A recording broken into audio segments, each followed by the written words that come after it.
a guy who's leaving things to chance. I've been such a fool for letting this one pass. What if this time we will not meet twice?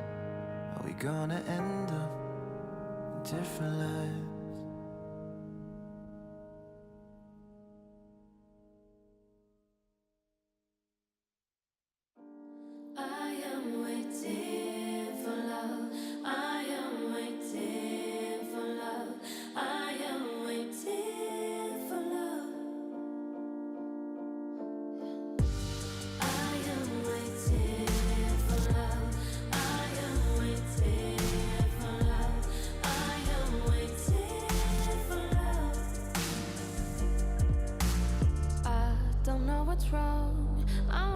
Some time so long ago, I just need somebody to call my own, yeah.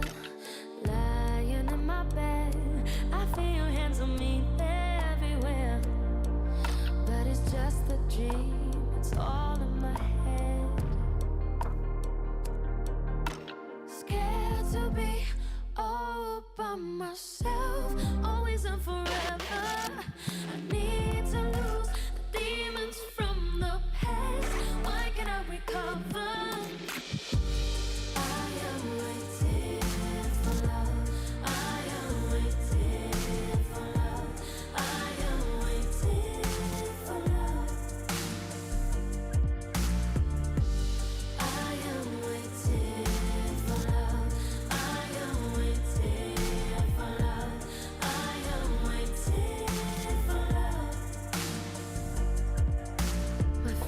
They're telling me, go out and lose control, just let it be. Instead, I'd rather meet you in my fantasies. More and more I get, I wanna feel alive and not regret. Even though it hurts, I can't go back. Scared to be all by myself, always and forever. I wanna lose the demons from the past. How can I recover? I am waiting for love. I am waiting for love. I am waiting for so long, baby. I am waiting for love. I am waiting for love. I am waiting for love.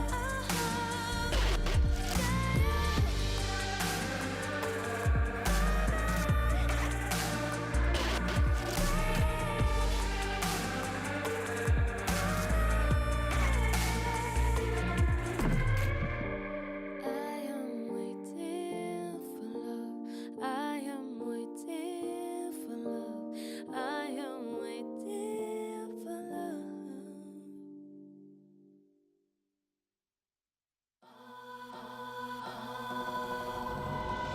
I'm not saying forget all your sorrows.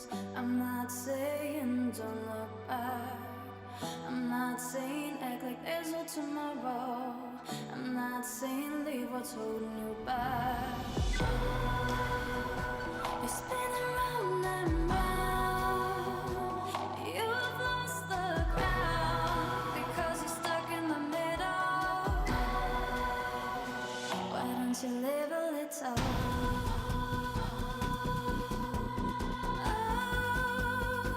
Why don't you live a little?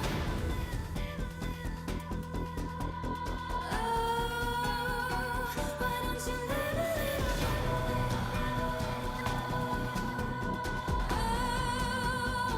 Why don't you live a little?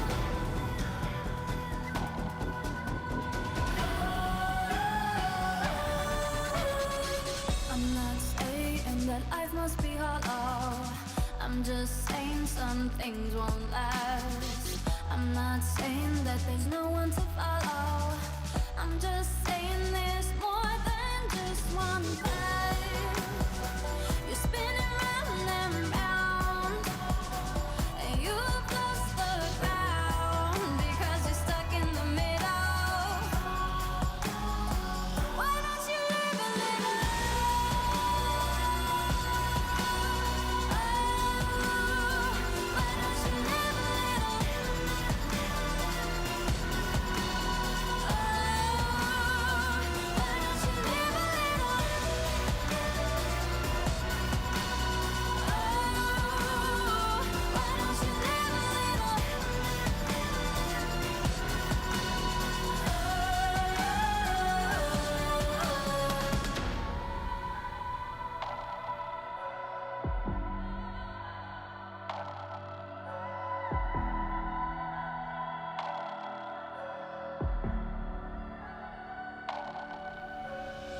Why don't you live a little? Why don't you live a little? Why don't you live a little? Why don't you live a little? Why don't you live a little? Why don't you live a little? Why don't you live a little? Why don't you live a little? You're spinning round, spinning round, and you have lost the ground because you're stuck in the middle. Why don't you live a little? Why don't you live a little?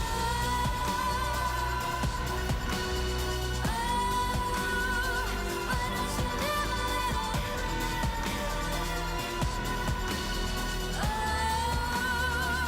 don't you live a little?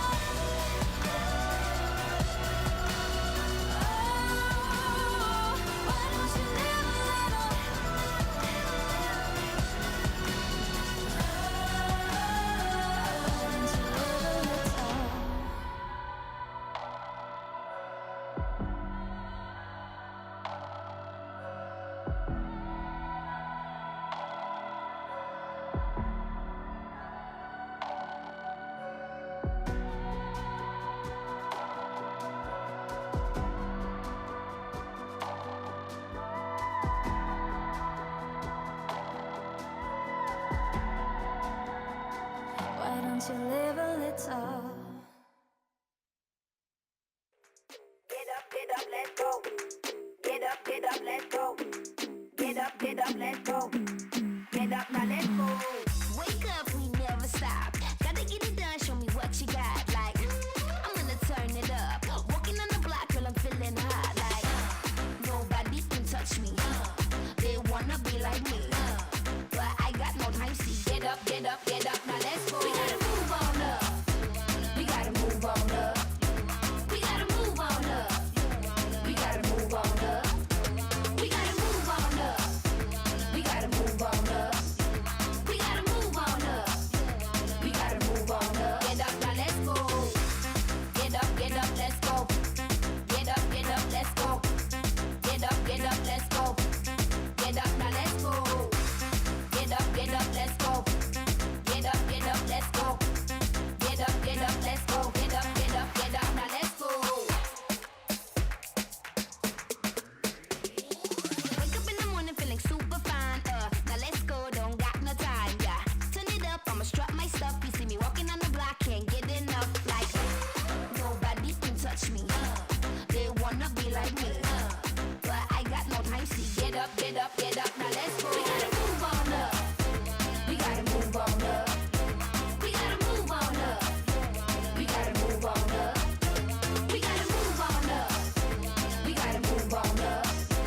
We gotta move on up. We gotta move on up. Get up, now let's go. Get up, let's go. Get up, let's go. Get up, let's go. Get up, now let's go. Get up, let's go. Get up, let's go. Get up, let's go. Get up, now let's go.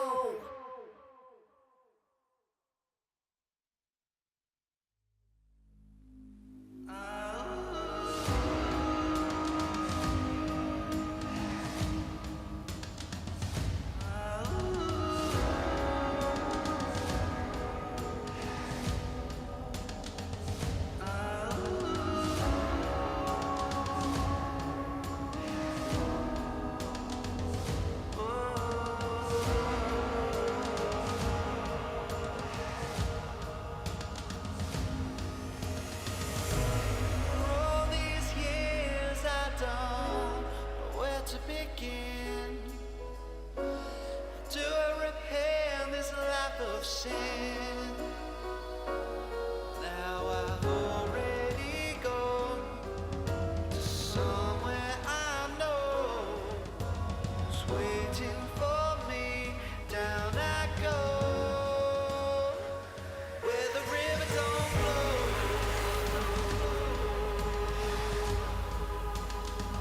Since I left these walls,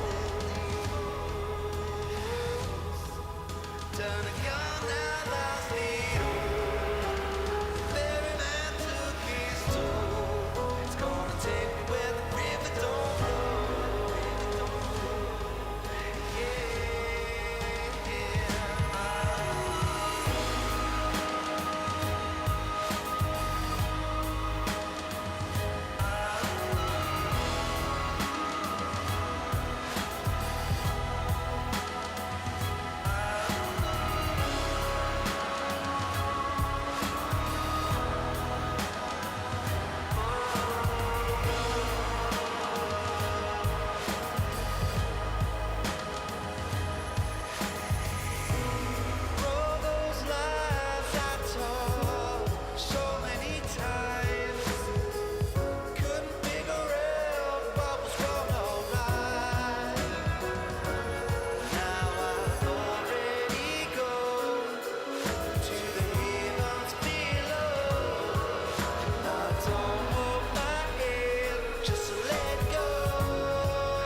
Cutting my teeth on the concrete, down an old alley on a back street. Hard knock life in a city grind. Gotta work hard, running out of time. But that's just the way it is. That's just the way it is. That's just the way it is. That's just the way it is. So don't knock me down when I get my feet back on the ground. Don't you judge me for my mistakes. So taking as much as I can take. So don't knock me down when I get my feet back on the ground. Don't you judge me for my mistakes. Taking as much as I can take.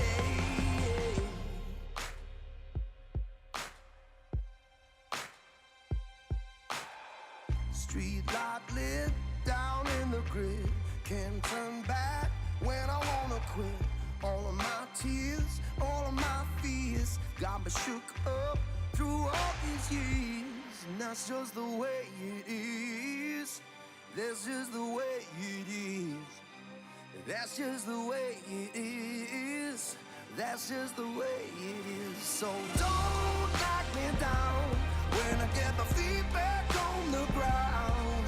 Don't you judge me for my mistakes. So taking as much as I can take. So don't knock me down when I get my feet back on the ground. Don't you judge me for my mistakes. Taking as much as I can take.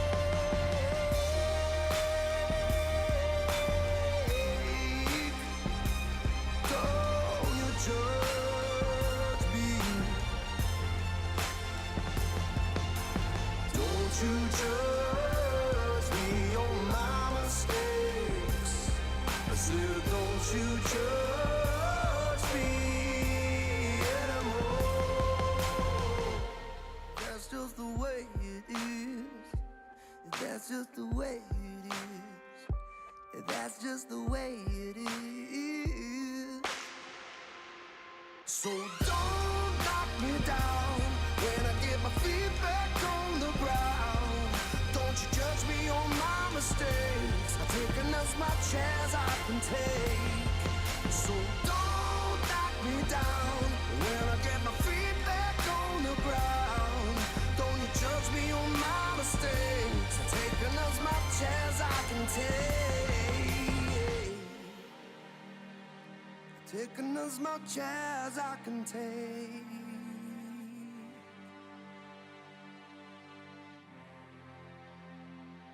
Taking as much as I can take.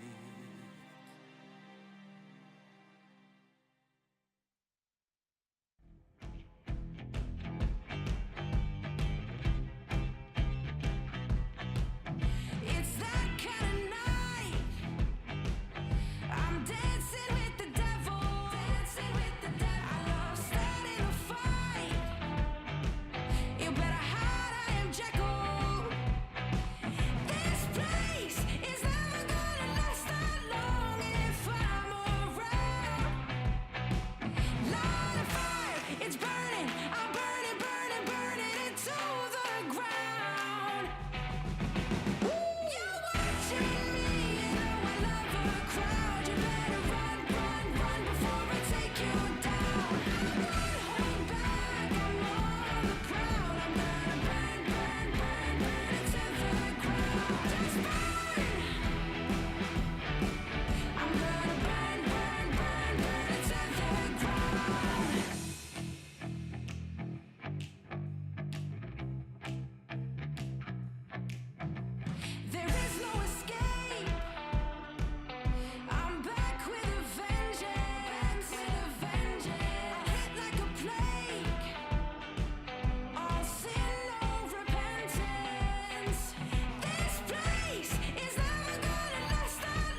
Light a fire.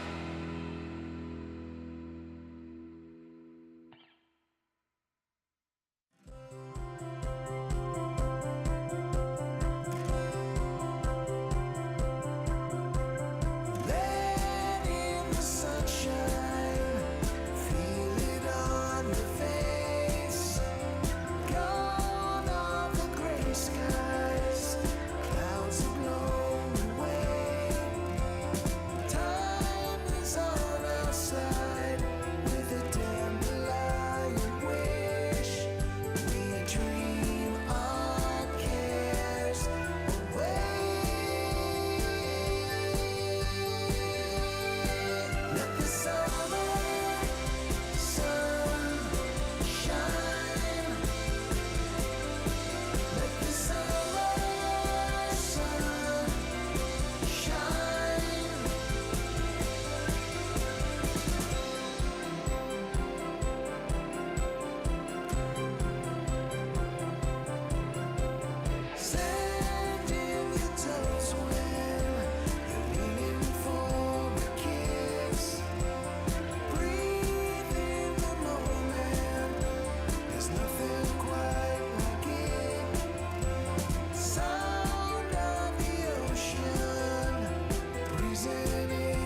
But tell my lover not to stop. Oh, I don't wanna recover. Believe me, I know what I want. I can show you the way. Be tender to me, babe. I feel that you are here to stay. Can you focus on me this time? Even though you're back in line, I just need more time. Cause I wanna fly high underneath the stars.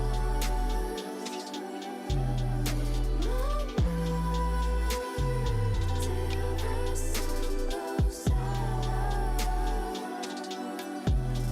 So high, but baby, I was waiting for this day to come. You and me together alone. I only advice for you. Yeah, tell me not to stop. Oh, show me how it's done. I'll show you how it's done, baby. Just listen to me. Believe me, I know what I want. I can show you the way. Be tender to me, babe. I feel that you are here to stay. You just need more time, cause I wanna fly high underneath the stars.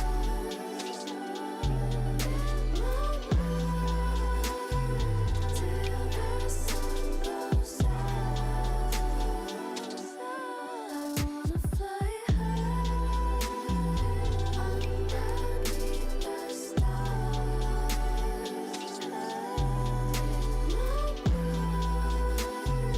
Till the sun goes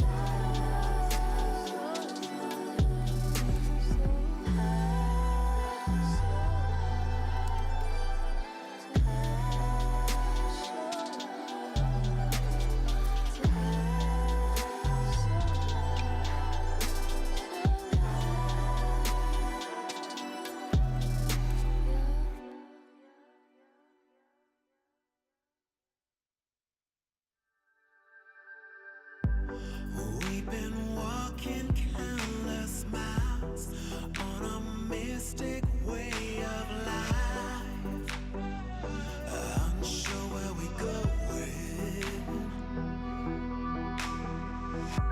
Where's the rooftop of our life so we can lay down side by side, facing the sky, watching the stars collide, watching them,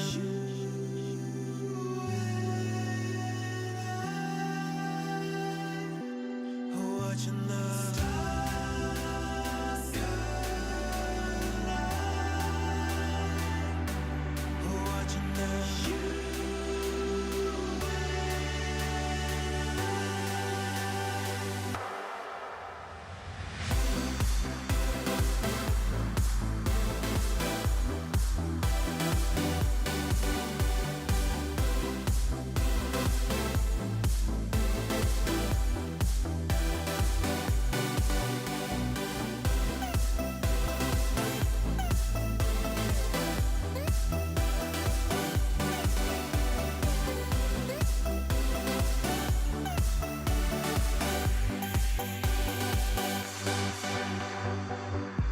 So with every shooting star in this universe so far, I'm getting closer to you. In this endless space and time, you're the brightest star to shine. I sink into your light, watching the stars collide, watching them.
mercy on my wicked soul. Nobody told me what makes right from wrong. Came from the shadow with an eagle eye, leaving all my thoughts and my fears behind. Yeah, I'm gonna run from here.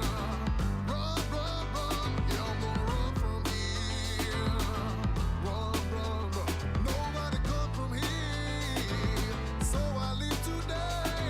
Say goodbye to all of the pain. I'm moving on. I'm moving on. I'm letting go where I came from. I'm moving on. I'm moving on. I'm shaking off where I came from.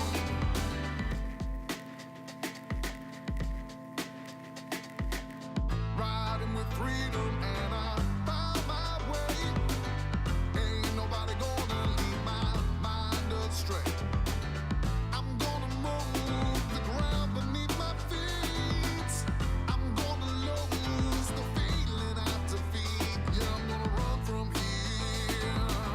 Run, run, run. Yeah, I'm gonna run from here. Run, run, run. Nobody come from here. So I leave today.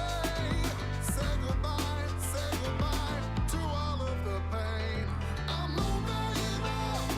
I'm moving on. I'm letting go where I came from. I'm moving on. I'm moving on. I'm shaking off where I came from. I'm moving up. I'm moving on. Ah, yeah, yeah, yeah.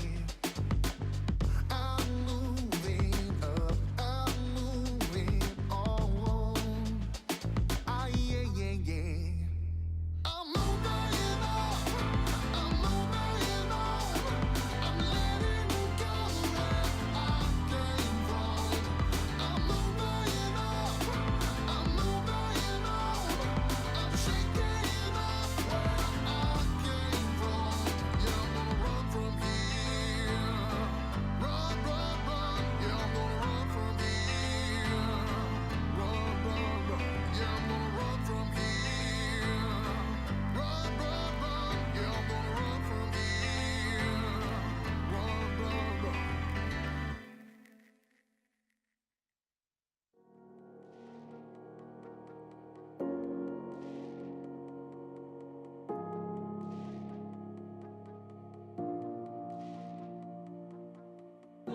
Blow out the candles, honey. Come down the stairs. You're trying to take your last breath in a room without no air. Pull back the curtains, let the street lights hit the wall. Then maybe you can explain what's been behind that bedroom door. You said I can't lie to you, just try to avoid the truth. Your eyes are burning, pretending you're crying. Takes more than tears to put out this fire. You're acting fuel, but darling, that's nothing new. You sank my heart as it came to the surface. What you did, I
type of guy who's leaving things to chance. I've been such a fool for letting this one pass. What if this time we will not meet twice? Are we gonna end up in different lives? And I was just a word away. If I could, I'd make you stay. I'm the one to blame for the things I didn't say.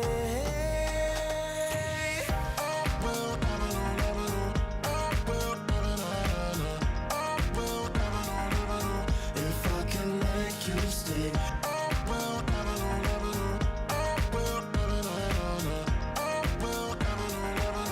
If I can make you stay. Maybe someone's waiting till you come back home.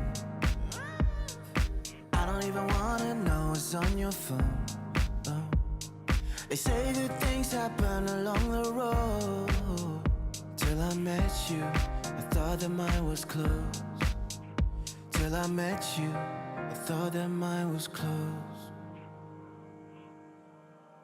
And I was just a word away. If I could, I'd make you stay.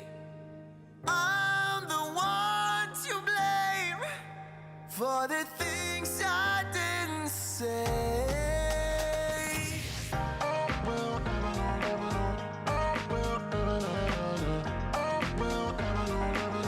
If I can make you stay.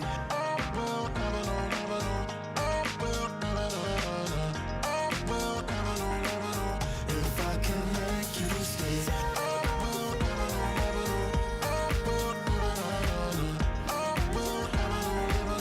If I can make you stay.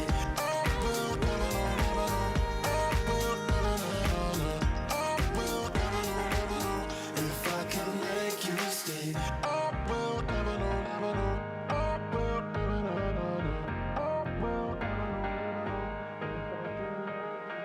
I'm the type of guy who's leaving things to chance. I've been such a fool for letting this one pass. What if this time we will not meet twice? Are we gonna end up in different lives?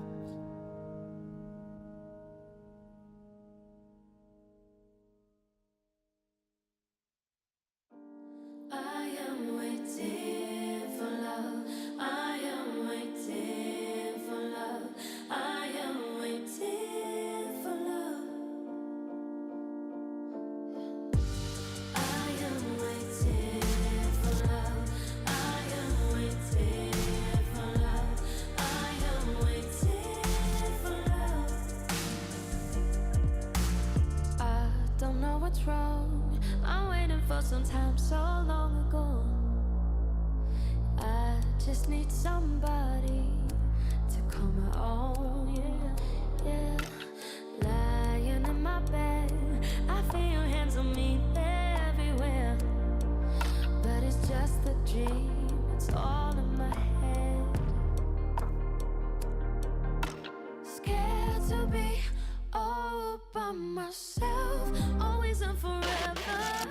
I need to lose the demons from the past. Why can't I recover? I am waiting for love.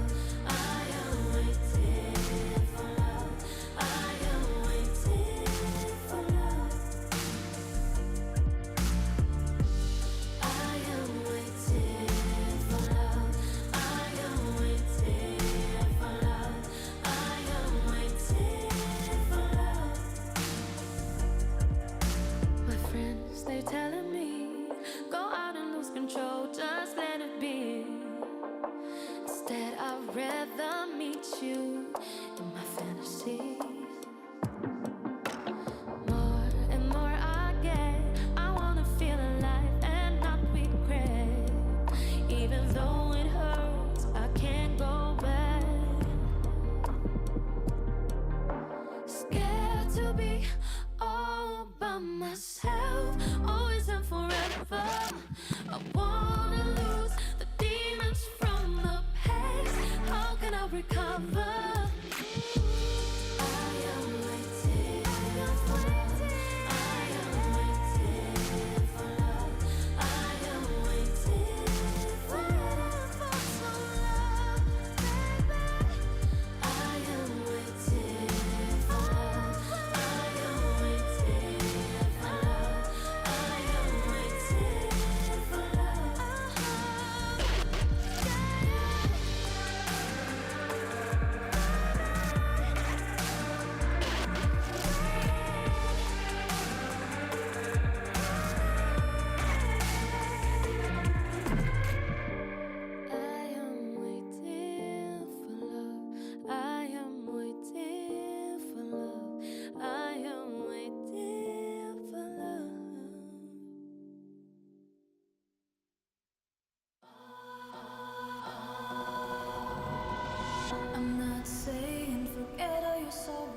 I'm not saying don't look back. I'm not saying act like there's no tomorrow. I'm not saying leave what's holding you back. You're spinning round and round. You've lost the ground because you're stuck in the middle. Why don't you live a little?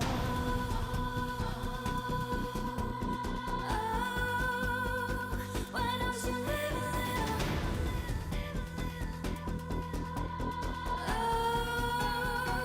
Why don't you live a little?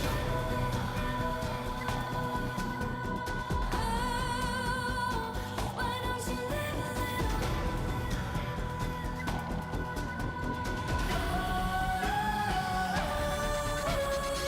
I'm not saying that life must be hollow. I'm just saying some things won't last. I'm not saying that there's no one to follow. I'm just saying there's more than just one path. You're spinning round and round, and you've lost the ground because you're stuck in the middle. Why don't you live a little?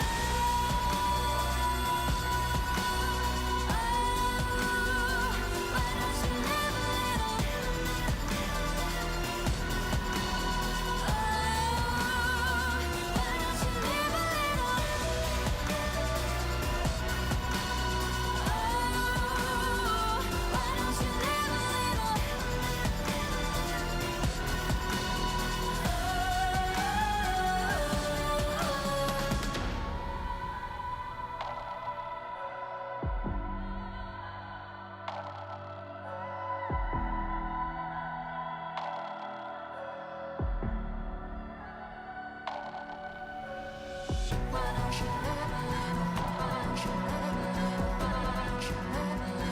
Why don't you live a little?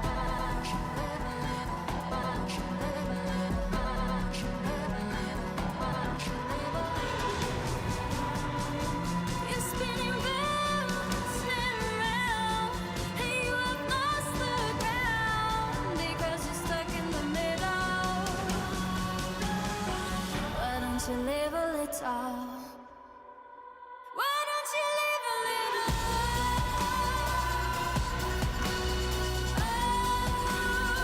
Why don't you live a little?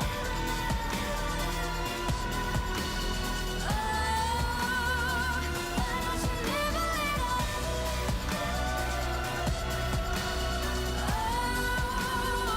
Why don't you live a little?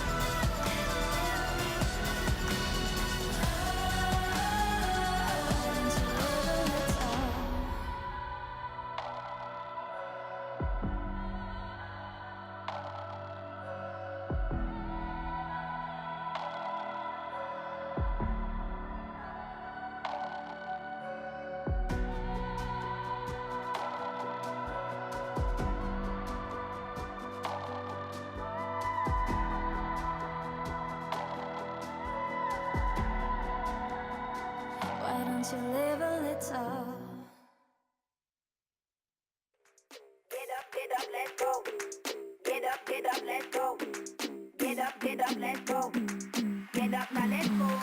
Wake up, we never stop. Gotta get it done, show me what you got. Like, I'm gonna turn it up. Walking on the block, girl, I'm feeling hot. Like, nobody can touch me. They wanna be like me.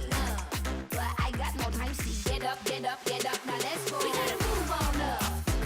We gotta move on up. We gotta move on up. We gotta move on up. We gotta move on up. We gotta move on up. We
begin?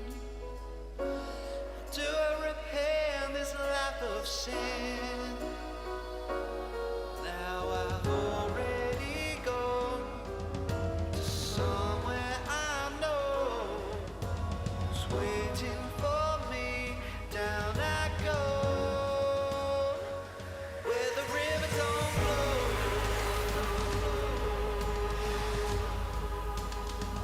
Since I left these bones, done a gun now lost me. Ferry man took his toll. It's gonna take me where the river don't flow.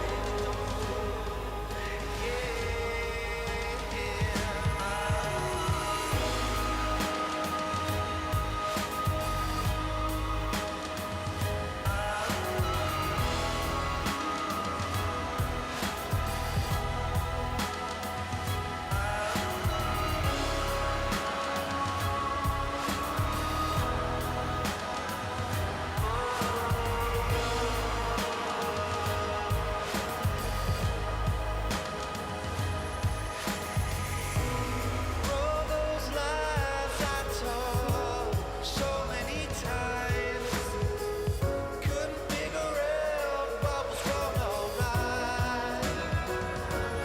Now I've already gone to the heavens below. I don't hold my head, just let go. Where the river don't flow.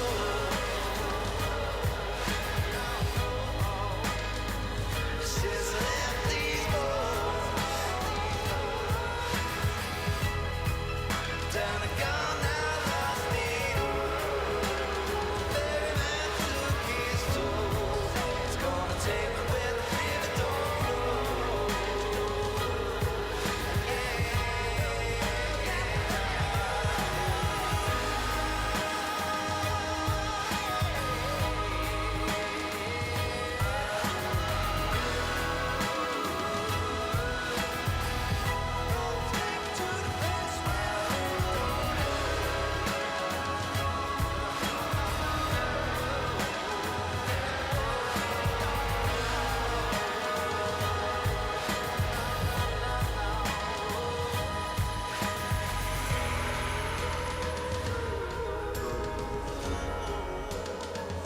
Take me to the place now. Take me to that place now. Where the river don't flow.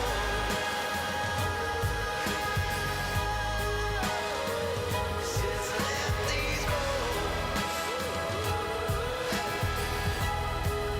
done a gone now lost me. Ferry man took his toll. It's gonna take me where the river don't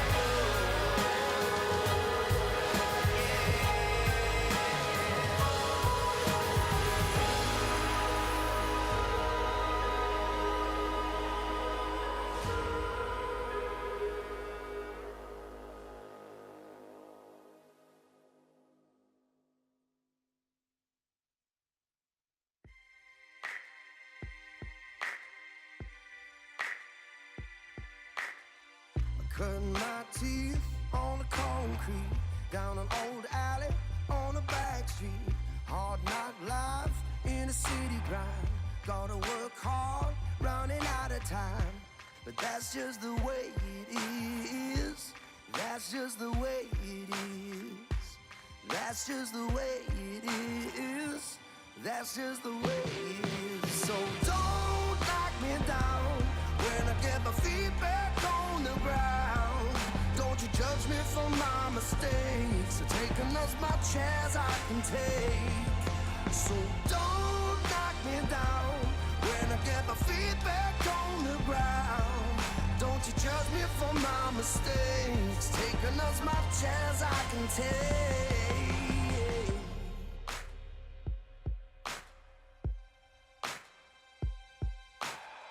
Street light lit down in the grid. Can't turn back when I wanna quit. All of my tears, all of my fears got me shook up through all these years. and that's just the way it is. That's just the way it is. That's just the way it is. That's just the way it is. So don't knock me down when I get my feet back on the ground. Don't you judge me for my mistakes. I'm taking as much as I can take. So don't knock me down when I get my feet back on the ground. Don't you judge me for my mistakes. Taking as much as I can take.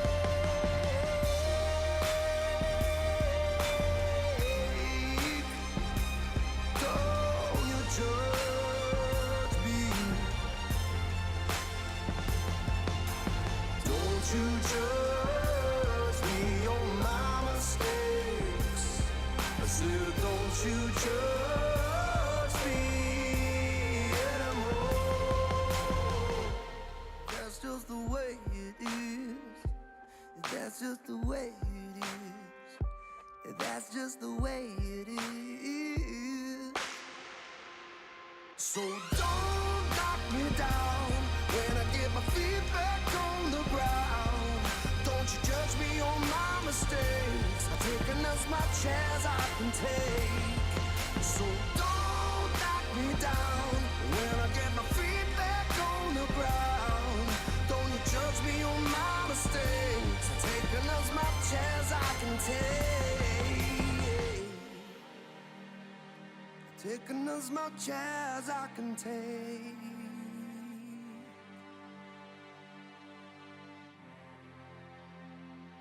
Taking as much as I can take.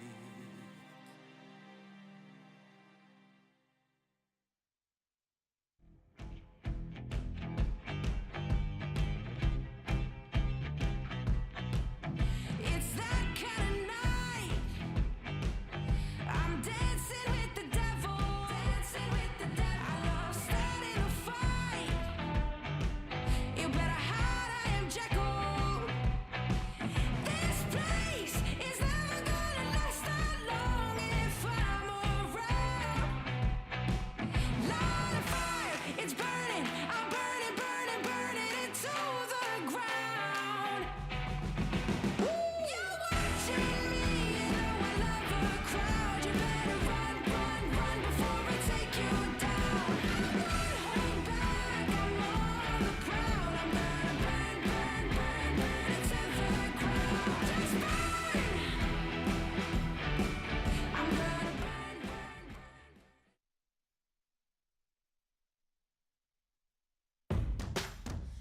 你们好啊，各位亲爱的召唤师们！春节假期刚刚过去没多久，我们特意制作了本期后春节时代观赛指南，把你重新拉回电竞的饭堂，让你一饱口福。话不多说，菜单来喽！这个周末有着万众期待的 LNG 对阵 RNG 针尖对麦芒。这场比赛之后，我们再来说道。除了春之虎地战银逼，最值得我们关注比赛，莫过于再续夏季冠军赛恩怨的银龙骑士团 EDG 和小凤凰 FPX 啦。在拿下 S11 召唤师奖杯后 ，EDG 在阵容上还是一样的味道，一样的配方，气势如虹。反观 FPX 这边，只剩下降掌门为报知遇之恩还在苦苦支撑。比起上个赛季的凤一骑随，如今 FPX 战绩只能在强者如林的联盟中勉强跻身中游。不过好在这帮小凤凰们年轻气盛，敢打敢拼。也是，不气盛那还叫年轻人吗？本周末还将为您奉上 RA 对阵老干爹的新天王山角之争。这两位仁兄恐怕这个年过的都不是滋味儿。如今的 RA 仿佛失去了灵魂，至于一直在上山路上的老干爹，一路爬一路跌。拜托，你曾经很强哎，现在忘记谁是老大了哈？哎呦，你脸红了，来让我看看你的成绩。听话，让我看看。不要。本周最受期待、万众瞩目的一场战役，自然是来自 TES 对阵 JDG 的尊严之战。可能谁也没想到，被我们寄予厚望的 TES 如今会落到这般田地。正所谓树拉扯死，人拉扯活。JDG 目前的化学反应拉扯得相得益彰，生意行啊，你们哥几个。反观 TES， 你看看，一届一届换了多少人了，换汤不换药啊！而且要我说，职业生涯这个东西，它可不兴赌啊。总之，春节已过，赛况升级，一约既定，直接开摆。观赛指南将会陪伴各位召唤师们一起迎接他们的到来。观众老爷们，我的任务完成啦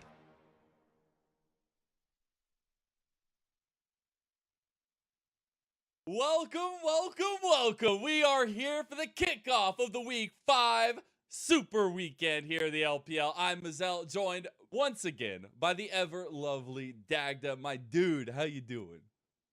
I'm good. It's good to be here back again. I feel like it's like I want to say the Super Week, but it's just a regular weekend here in the LPL. Every week I'm just like, yeah. I need to start branding the Mazel Madness here. Start getting some branding going for the Super Weekends. Anyways, yesterday we had some super games, Dagda. All right, just saying. So we're gonna go ahead and look at those because it was a long night. I will say that. It was 3 games back to back for both series. LNG still maintaining their undefeated record 7-0, Dagda. Yes, but for the Series 2, the question, the eternal question in the LPL was answered is where is Uzi? Yay. And it's in the L column as he was able to pick up the win over IG, who honestly looked absolutely insane. Zika is a monster. I love watching this dude bringing out the Riven, knocking down BLG. It was absolutely insane. If you didn't watch that series, you missed out. IG are such a pleasure, and just getting to see them do that against BLG. I had high hopes for this roster, and being able to see that come through is very, very nice. But BLG obviously have a lot of things to work on. Now we look at the standings. We still have that undefeated LNG in the top, but the only team undefeated now. As right behind them, nipping at their heels, are Weibo, V5, RNG, and EDG. But you see, the bottom of the table, there's a lot of teams chunked up there at the tail end, Dagda.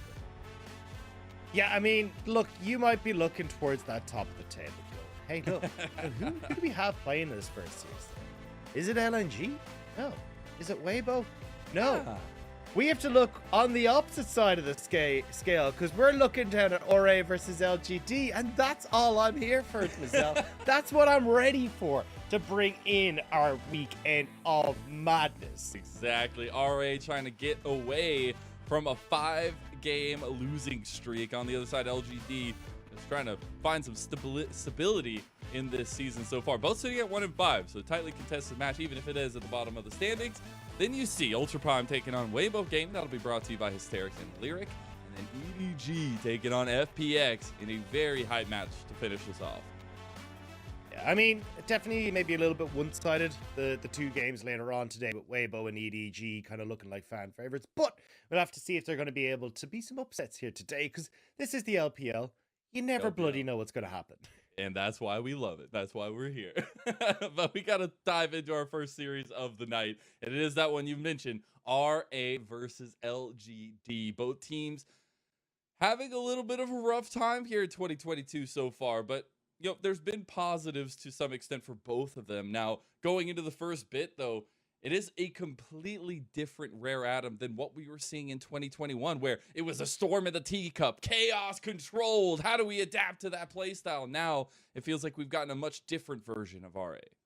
I mean, even looking at Rare Atom from the start of the split, right? Like, Exactly. they had, like, type fights against top esports. They were able to take games off of LNG. We're like, damn, RA actually looked like a pretty strong team. But as the split's gone on, they've kind of fallen by the wayside. Their laning phase looks abysmal, especially when you look at last series against like Anyone's Legend, against Invictus Gaming.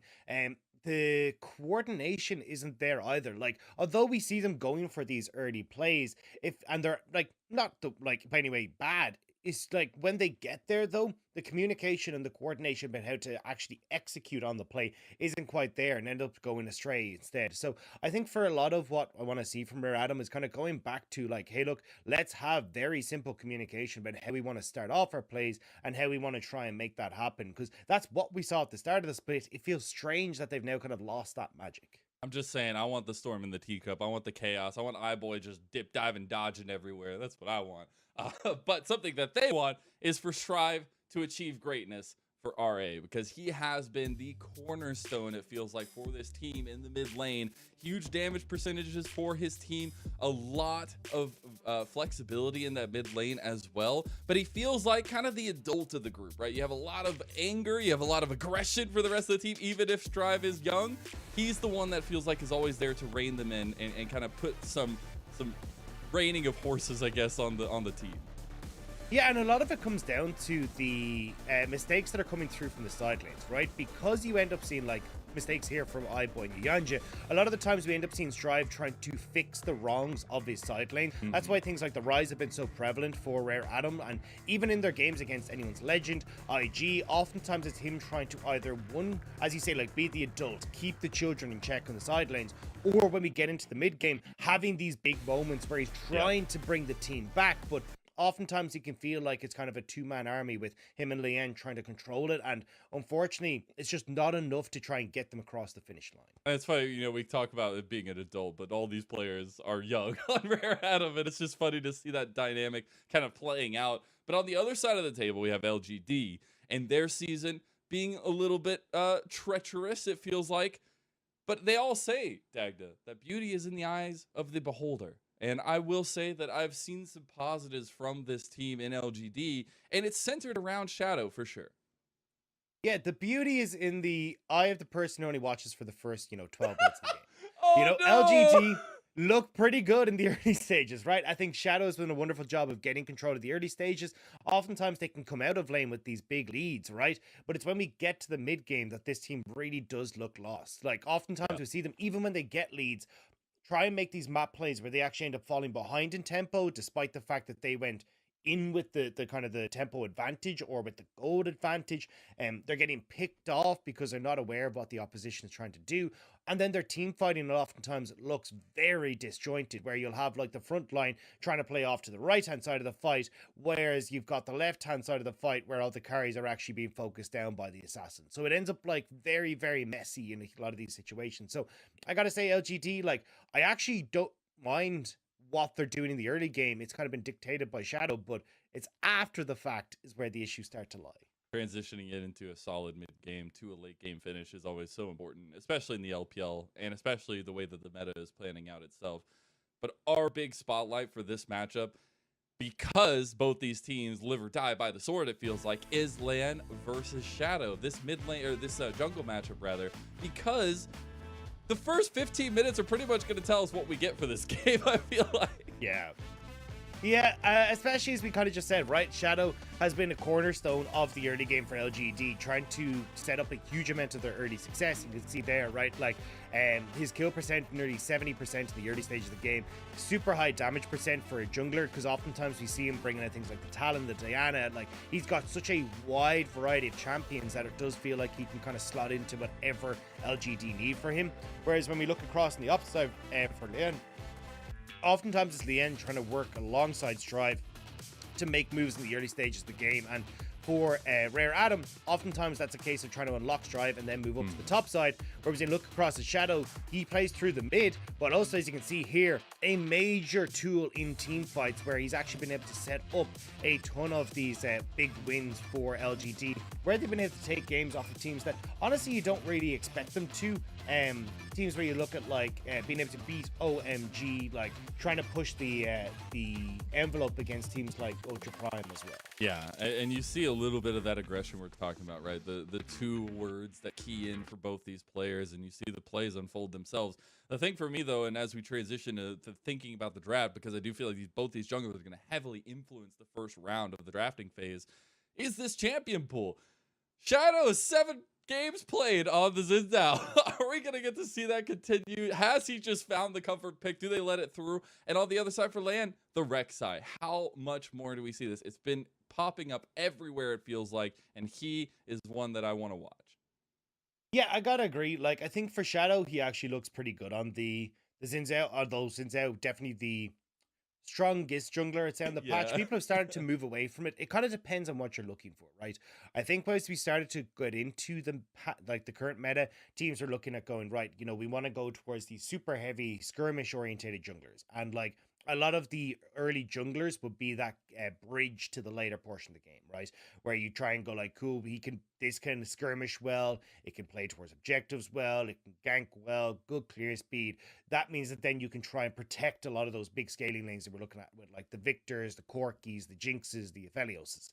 And we've kind of started to move away from that now as teams have kind of gone, right, well, yeah, we can still kind of make that anyway once we're able to kind of like play it safe and sit back. So we've actually started to see more champions kind of come in, like the Viegos and stuff like that, who can be that late game scaler. But certainly when I look towards LGD and also looking towards Rare Atom, these are two junglers that want to make things work in the early stages. So I definitely feel like we'll see probably some early jungle bans going the way of like Xin Zhao's. I think you leave the Lee Sin open because Lian is perfectly happy to play something like the Rek'Sai you highlighted, like into that Lee Sin counter pick matchup.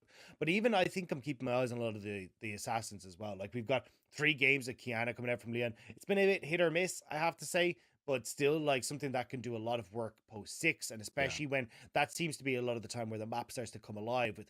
We're looking at like Strive making roams, or even looking towards what Shadow likes to do on picks like the Diana. It feels like that post 6 is where these teams would be trying to focus. And I guess we're putting so much focus on the jungle matchup, and especially like early in the banning and pick phase, right? How will we see that affected? But another series that we've seen be really important here in the LPL is the ADCs, and being able to see how much priority we get on those. Now, iBoy not having the brightest of seasons this year for himself, but Eric on the other side is the damage dealer for LGD. He is the late game carry potential, and that is key for Shadow to set up the team, as you were kind of saying, cresting into the mid game, into the late game, making sure that they can connect. It is funny though, like they don't get a huge amount of resources down towards the bot side of the map, and iBoy and Yanja have been a struggle. They have. Like watching that series against anyone's legend was painful. I mean, you see and I think they kind of highlight the biggest issue that I have with LGD as well, with Rare Atom as well, is just the complete lack of communication and coordination, right? Like you see them playing this Zeri Yumi, and it's like, iBoy has got jumped on. iBoy's like, hey, I am Zeri, I'm going to jump over this wall. Instead of communicating that to Yanja tries to separate himself from iBoy to auto to get the shield. So iBoy just pieces out, and Yanja just watches in horror. As his AD carry just leaves him. And it happened multiple times. It wasn't just it the one time. That was the worst it was part. just it just is the pinnacle of the issues that I see on Rare Atom, where there's just no synergy between them at all. Apart from, Strive and Lian, but then you look across at Eric, and yes, Eric has absolutely given his all to some of these games and popped off and been a big carry. But he also takes it all sometimes, because there's moments where we see him where I'm trying to remember what game he had the Ezreal where he came out with like 3 kills in lane. I was like, there's no way you can lose. There's an Ezreal with flash. You're fighting for that 8-minute Rift Herald. You're gonna just take over the game. Gonna be beautiful. And then Eric manages to get caught completely by himself because he just wanted to land some poke, and that just absolutely destroyed any chance that they had at the game. So I think for LGD, yes, there is some moments where I think that they look really strong, but it's always kind of in the back of my mind, despite the fact we see them get these big leads at times in the early stages, where is it going to break? It always feels like we're just kind of waiting for that, okay, there's the LGD moment, right? And it's a horrible thing to say for the team, but that's always what I'm thinking.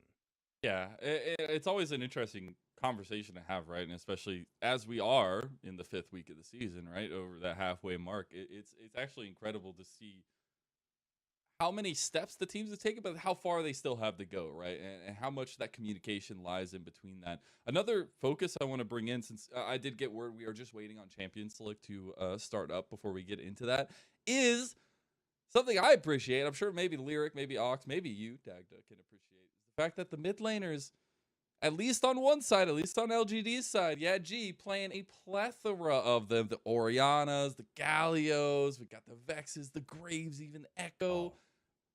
Do you prefer the crazy wild style of the mid, or do you prefer Strive where he's going the Rise, the Victor, the Corki, like tried and true? What do you got? So it's kind of like answers for different styles, right? Like it definitely feels like when you're looking at the ability to play multiple things can always be very good, right? Like we've seen some really funky drafts in the LPL that have definitely caught teams with their pants down, and that you just win through a super strong draft phase. But when I look across at like things like the Corki, the power and the strength that lies in that is just far too strong to kind of like ignore. So I definitely think that like the Corkis, the Victors, that easy late game scaling oftentimes comes in quite nicely.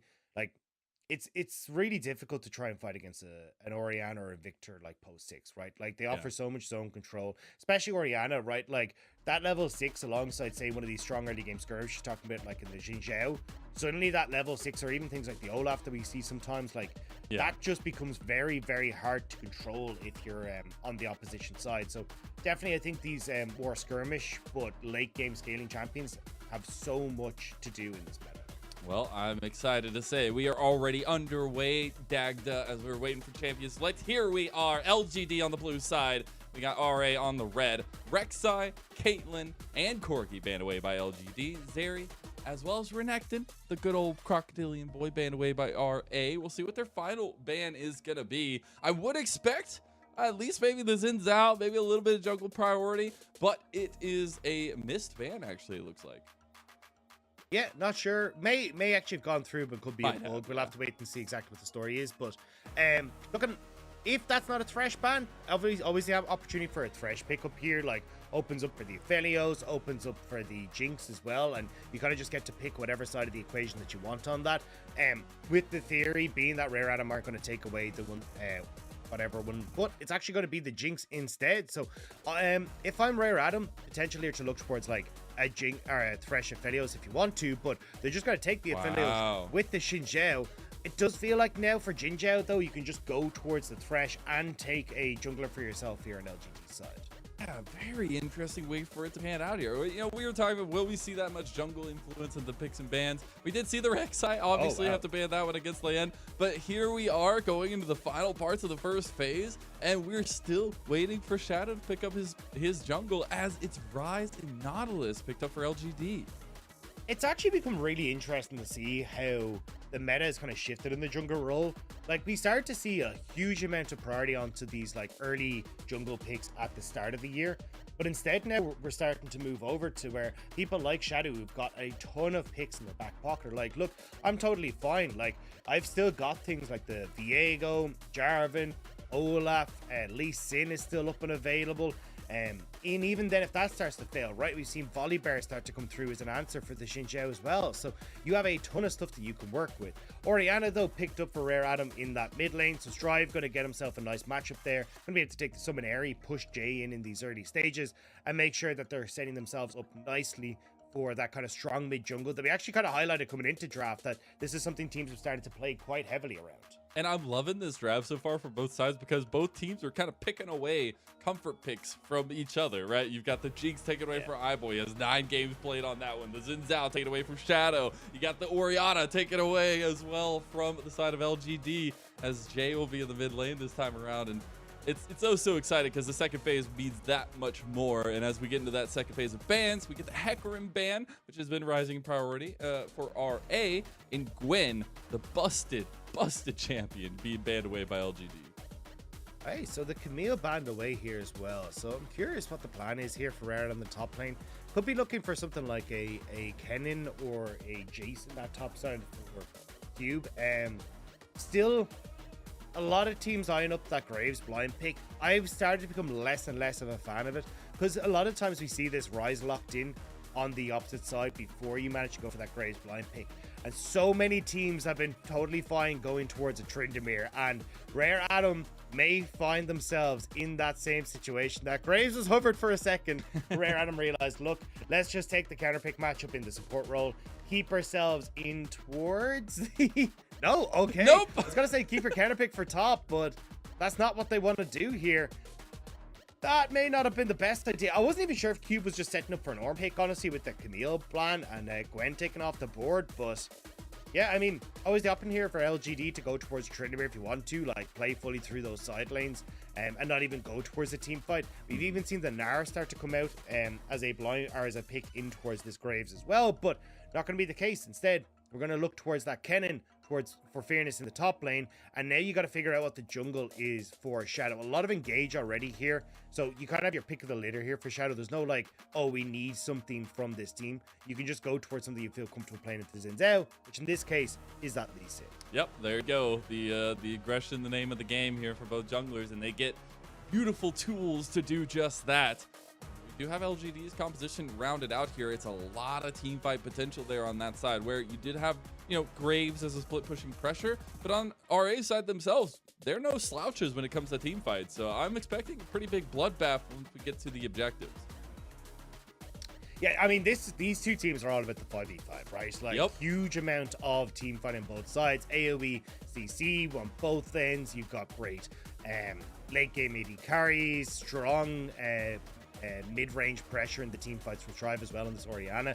The only thing I will say is that, like, for Rare Adam, you're kind of a little bit shorter range than LGD, so certainly trying to start off these fights nice and early is going to be your best bet.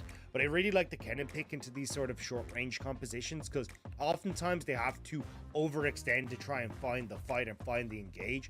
So you end up having a little bit of an easier time as the Kennen on getting into the fights, or at least getting onto the key targets. So Fearness, if he has his flash up for these fights, can really be a game changer here for LGD in a lot of these skirmishes. Absolutely. But again, I want to reiterate, the name of the game right now for this early game is Shadow versus Lian. Who gets the snowball going? Both these junglers, as we have said before, die and live by the sword. And can they bring that to bear in this game? Can they transition that typically beautiful early game that they can find into actual late game victories? Can they bring it all together when it really matters is the biggest question, because both these teams sitting at 1-5, they need to cement themselves in this season. They need to find a pick-me-up and get themselves onto a high horse, as we have LGD taking on Rare Adam in our first game of the night.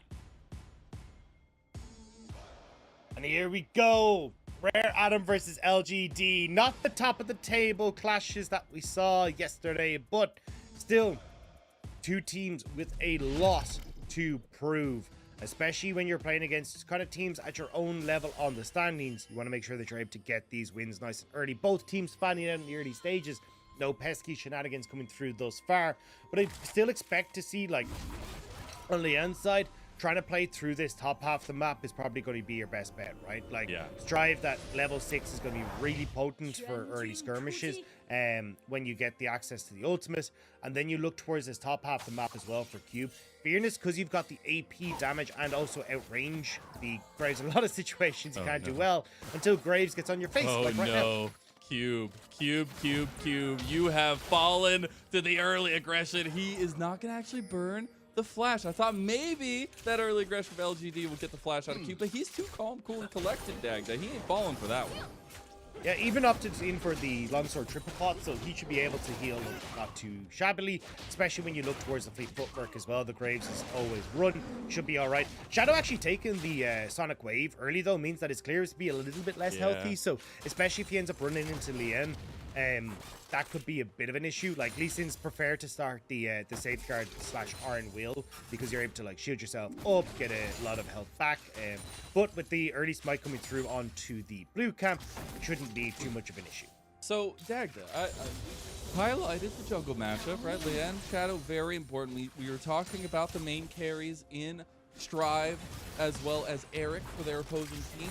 But something else interesting here is Jay versus Strive, and especially because Jay is on the rise, he will be integral to meeting up with Shadow, getting the team to the right place at the right time with those realm warps. So I've got even more of a keen eye for Jay's time on the Rift here. Yeah, the biggest problem, though, is that in this matchup, it just sucks for Rise. It does. Like, you end up getting outranged by the Orianna so easily. Like, that command attack basically just sits in front of you like a constant thorn in your side, where you just quickly move it over, get that summon Airy proc. It's only like 30 mana as well. Like when you look at the whole kit for Orianna, as long as you're not using the command dissonance, you don't really run out of mana too much. To say that's As I was gonna already say. struggling with mana. But yeah, you're just able to keep that kind of at bay and keep Jay just at arm's length, so we can never really trade back effectively. But we talked about Leon trying to make these plays happen on the top side. Fearness already low thanks to Cube's pressure, and He we wants may be it. looking at a dive here. Ori though, no man in the mid, same with Jay. Yeah, and land spotted out early by that ward. Fearness would get away from it, so no dive completed on the top side here, even though Fearness is definitely feeling the hurt. Still able to maintain some strength up there. As I do want to check in on the jungles, right? There was no early invading from either of these two. I know I love seeing Shadow go for those crazy level 3 invades, but both junglers going for opposite side pathings this time around and playing a little bit of the slow game. Yeah, and I mean, look, they're both just going to finish their full clear and then move in, right? So I think nice job from Shadow to try and desync from Leon as well, because one of the things you don't want to do as a Lee Sin is run into Xin Zhao early. Xin Zhao's trading is just so insane, and I mean, you just end up blowing like early wards for safeguards and stuff. And I know that doesn't sound like a huge amount, but it's actually really important for your early gank against Lee Sin. Strive makes a good amount of damage from Jay, so Strive actually struggling, honestly, in this lane matchup. Jin Zhao is here as well. Strive on the backside of the tower. Jin Zhao does get the stun. The flash comes out. Do they have enough first blood today? I mean, gorgeous job from LGD. Jay's been playing this matchup insanely well. And the fact that he's managed to, like, win out in the counter matchup, now has Jin Zhao coming up as well. I mean, that was just brilliant from LGD. That was absolutely incredible. The timing from Jin Zhao as well. Like, it's working out early, at least for first blood. We'll get a replay of that one, and Strive just couldn't catch a break here. No, I mean, nice roam from Jin Zhao here. Manages to pick off Strive, and just really good timing on the reset, right? Like, you could see that Eric had gone back towards the base, so you were able to find that little bit of time to go for it. Now, you get the resets from Jin Zhao once more, and Strive flash this now. This could be a good setup if LGD want to try and make a repeat performance here in the mid lane, especially if Shadow hits that level 6. Indeed, Jin Zhao is going to run into Yanja down here, but the Dragon already started up by RA. Will be the first neutral objective secured. Shadow and the rest of LGD are coming down this way. Dragon already gone. Here comes Eric from the bottom side. Sonic Wave does connect, and Shadow goes in. He immediately decides to take the Ward Hop out. Yeah, I mean, just trying to be a little bit of a nuisance there. Boy, though, we managed to get back to this bot side to pick up the big wave. I was kind of surprised that LGD were even looking for that play, honestly. Like, you're kind of far behind when I look in the grand scheme of things, right? Eric went for that quicker reset, but it means that he hasn't actually managed to pick up a Noon Quiver for himself. He's got 2 longswords and a pull compared to the full Noon Quiver of iBoy, and just the Aphelios advantage in this matchup in early skirmishes. You've also got like Leon and Strive, who are pretty damn strong right now compared to Shadow and Jay. So I don't know if I really want to see these early engagements from LGD, but it's actually the end trying to punish the fact that Jay has no flash. Yeah, Strive is just like, please help me. I need something here. And here comes the aid. The 3-talent strike. It's What? not fast enough. Jay gets out. That was just by the skin of his teeth. One more auto and Jay would have been knocked up, but not quite able to find it. And that was so much invested from Rare Adam into that play. Brilliant job from Jay, as Shadow now answering the top. Collateral damage immediately used. Cube needs to separate here. Shadow doesn't have the Dragon Rage kick, and Cube gets out yet again in the top side game. Yeah, Cube had flash, so not able to close the distance there by Fearness. Now, though, looking again on the spot side. Jay has TP back into the mid lane and was leaning towards that bot side. So with that, Rare Adam decided to back away. But, I mean, look, Rare Adam, they are trying to make plays happen on the map. They're just not quite able to stick thus far. Not thus far, but hey, any attempt is better than no attempt. And I want to check in really quickly because Leon has been doing a pretty good job in the hard farming department, but would like to see if we get that next gank coming out here soon. But as we are right now, Land perfectly fine farming it up, waiting for these carries to get where they feel comfortable at. And I guess the ball is really in Shadow's court now on the Lee Sin, where you've seen a lot of that pathing come out for him in an aggressive style. Yeah, it's the reason Leanna has the bigger farm advantage. Yes, you are seeing like Shadow kind of stick around his lanes a little bit more, but I mean, you're just so much quicker at clearing your jungle Absolutely. compared to Shadow. Like, it means that it's really tough for Shadow to try and keep pace. So oftentimes you will see Lee Sin's just try to like hard focus lanes in the early stages because you know you don't have like the greatest late game skating. Like if you get super far ahead, you can be a menace in fights, but realistically you become that kind of CC bottom or later point of the game. And often times the scaling that Lee Sin has is completely like one-to-one with the player's skill on Lee Sin, right? Like if you're absolutely insane at getting these Dragon Rage kicks off, the insect plays off, you will scale phenomenally, but you'll have to see if you're able to do it in Shadow. A good Lee Sin, one of the best Lee Sins in the LEC while he was there. And I just want to check it. We have Rip Herald on the board here. Want to see if that aggression plays into another neutral objective take. A Shadow already hovering up this way. But guess who's here first? It's the bot lane for Rare Adam as the roams are coming out. Because it looks like we're going to get a 5v5. Dagda, I cannot wait. I don't want to see it, though. I want it. You gotta walk away. They are gonna walk away. I don't think you even rotate Eric and Jinjo up in this situation. Honestly, I think you leave them off, but you might get your Witch Gazelle. My favorite thing is every time the color cat's like, oh, they're not gonna go for that. They shouldn't do that, right? And then you see everybody moving forward. You're like, yes. Ooh, the shockwave into the moonlight. It's a wombo combo. You blink and you'll miss it. Cube gets the kill. And sometimes color casters are right. Sometimes we know what we're talking about, you know? Sometimes a lot of the times you know what you're talking about.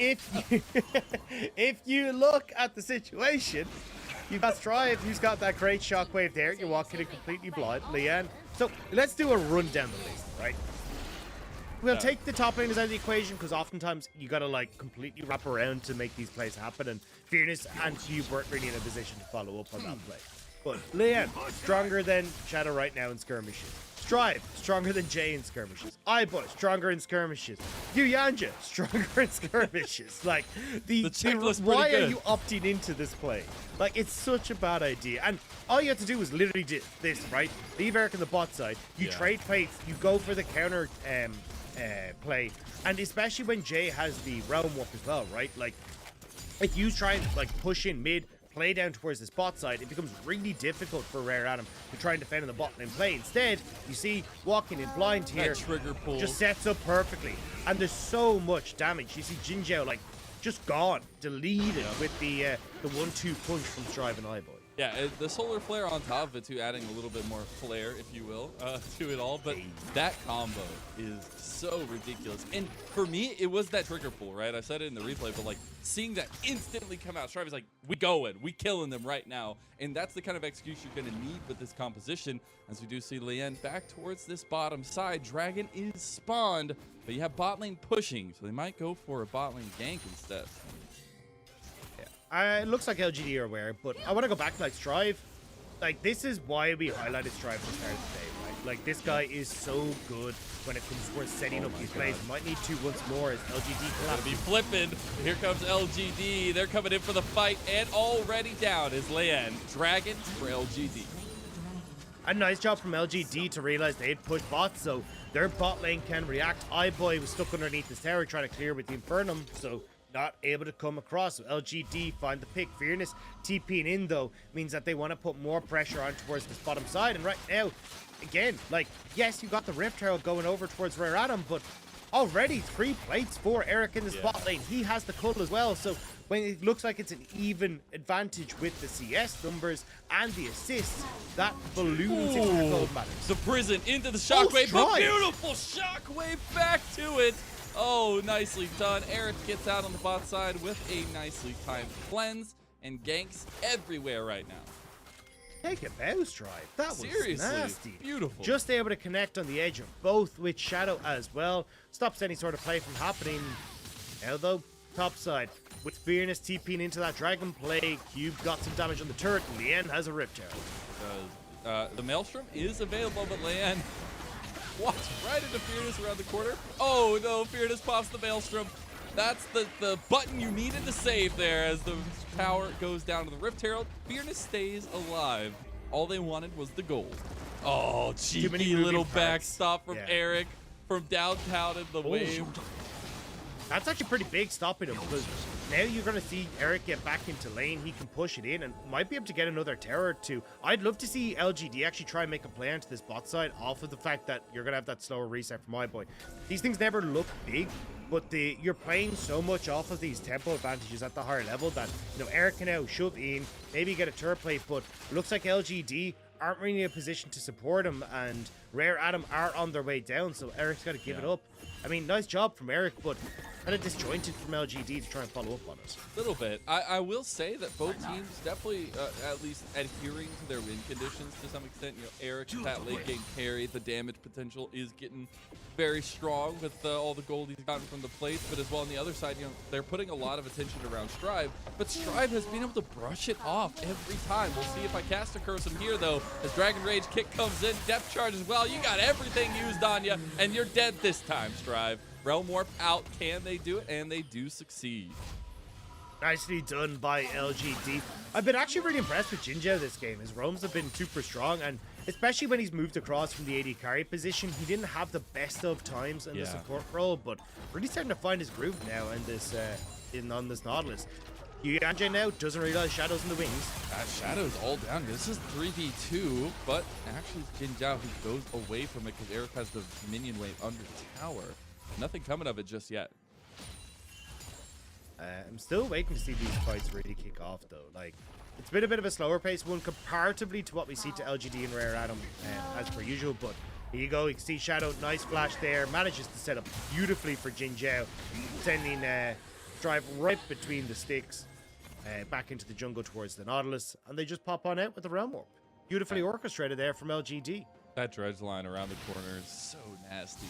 I do want to check in on Cube up here, who has just been constantly pressuring Fearness. And this Graves in the side lane going to get more terrifying as the game goes on. Yes, Fearness will have the crazy flanks potentials as we do, you know, have the Maelstrom available. But it's really all eyes on Cube on getting the side lane going and being a strong Graves, right? He's got the whole breaker completed, and this side lane pressure will be something to deal with. Yeah, it feels like you're going to have the 1-4 from Rare Adam answered by Jay, right? And the fact that Jay has 3 kills is going to make that a hell of a lot easier. It just means that Cube won't really find an impact in the side lane because Jay is just going to be able to clear out the wave before Cube can really do anything. So I'm honestly kind of surprised to see the whole breaker option here from Cube. I would have preferred to see him go towards the more standard build because realistically, side lanes aren't going to be your win conditions. It is going to be these big team fights, and for LGD side of things, they're more adhering to that, right? Eric now fed is all hell, and pull pop, first terror going his way as well. Like, it now really does feel like, at least on the LGD side, you're really ramping up for these fights, especially when you start to look towards, you know, the Hextech Rocket Belt just finished for Fearness, 20 seconds on towards this Dragon. They have control over River, but Rare Adam look like they're just going to give up that control and look for towers instead. Shadow showing up in the mid lane as the Rift Herald goes down to land towards the top side. I do want to highlight the lane setup right now for RA, as we do have Strive in the top side. No TP available just yet. They have no Q. The bottom side, we're getting all LGD's forces in this mid lane, getting prepped for this Dragon potentially. We got pings coming down that way. And there goes the Rift Herald. Basically, Rare Adam trying to call out LGD, get them out of their hidey hole on the Dragon, but Rare Adam are just going to take this mid lane turret. LGD not really responding. You still see Jinx on the Dragon with Shadow. Down there in the mid lane, though, that's Maelstrom popped. Is the burn going to be enough? Fearness, he dies. Beautifully done from Yanja, and here comes the snowball as another Rift Herald charge goes off. A second tier tower in the mid lane falls, and RA are thriving right now. And this is exactly what we said for LGD. Get a nice start to the early game. Jay's on 3 kills, Eric's starting to snowball, things are looking good, and then they fumble the mid-game map plays.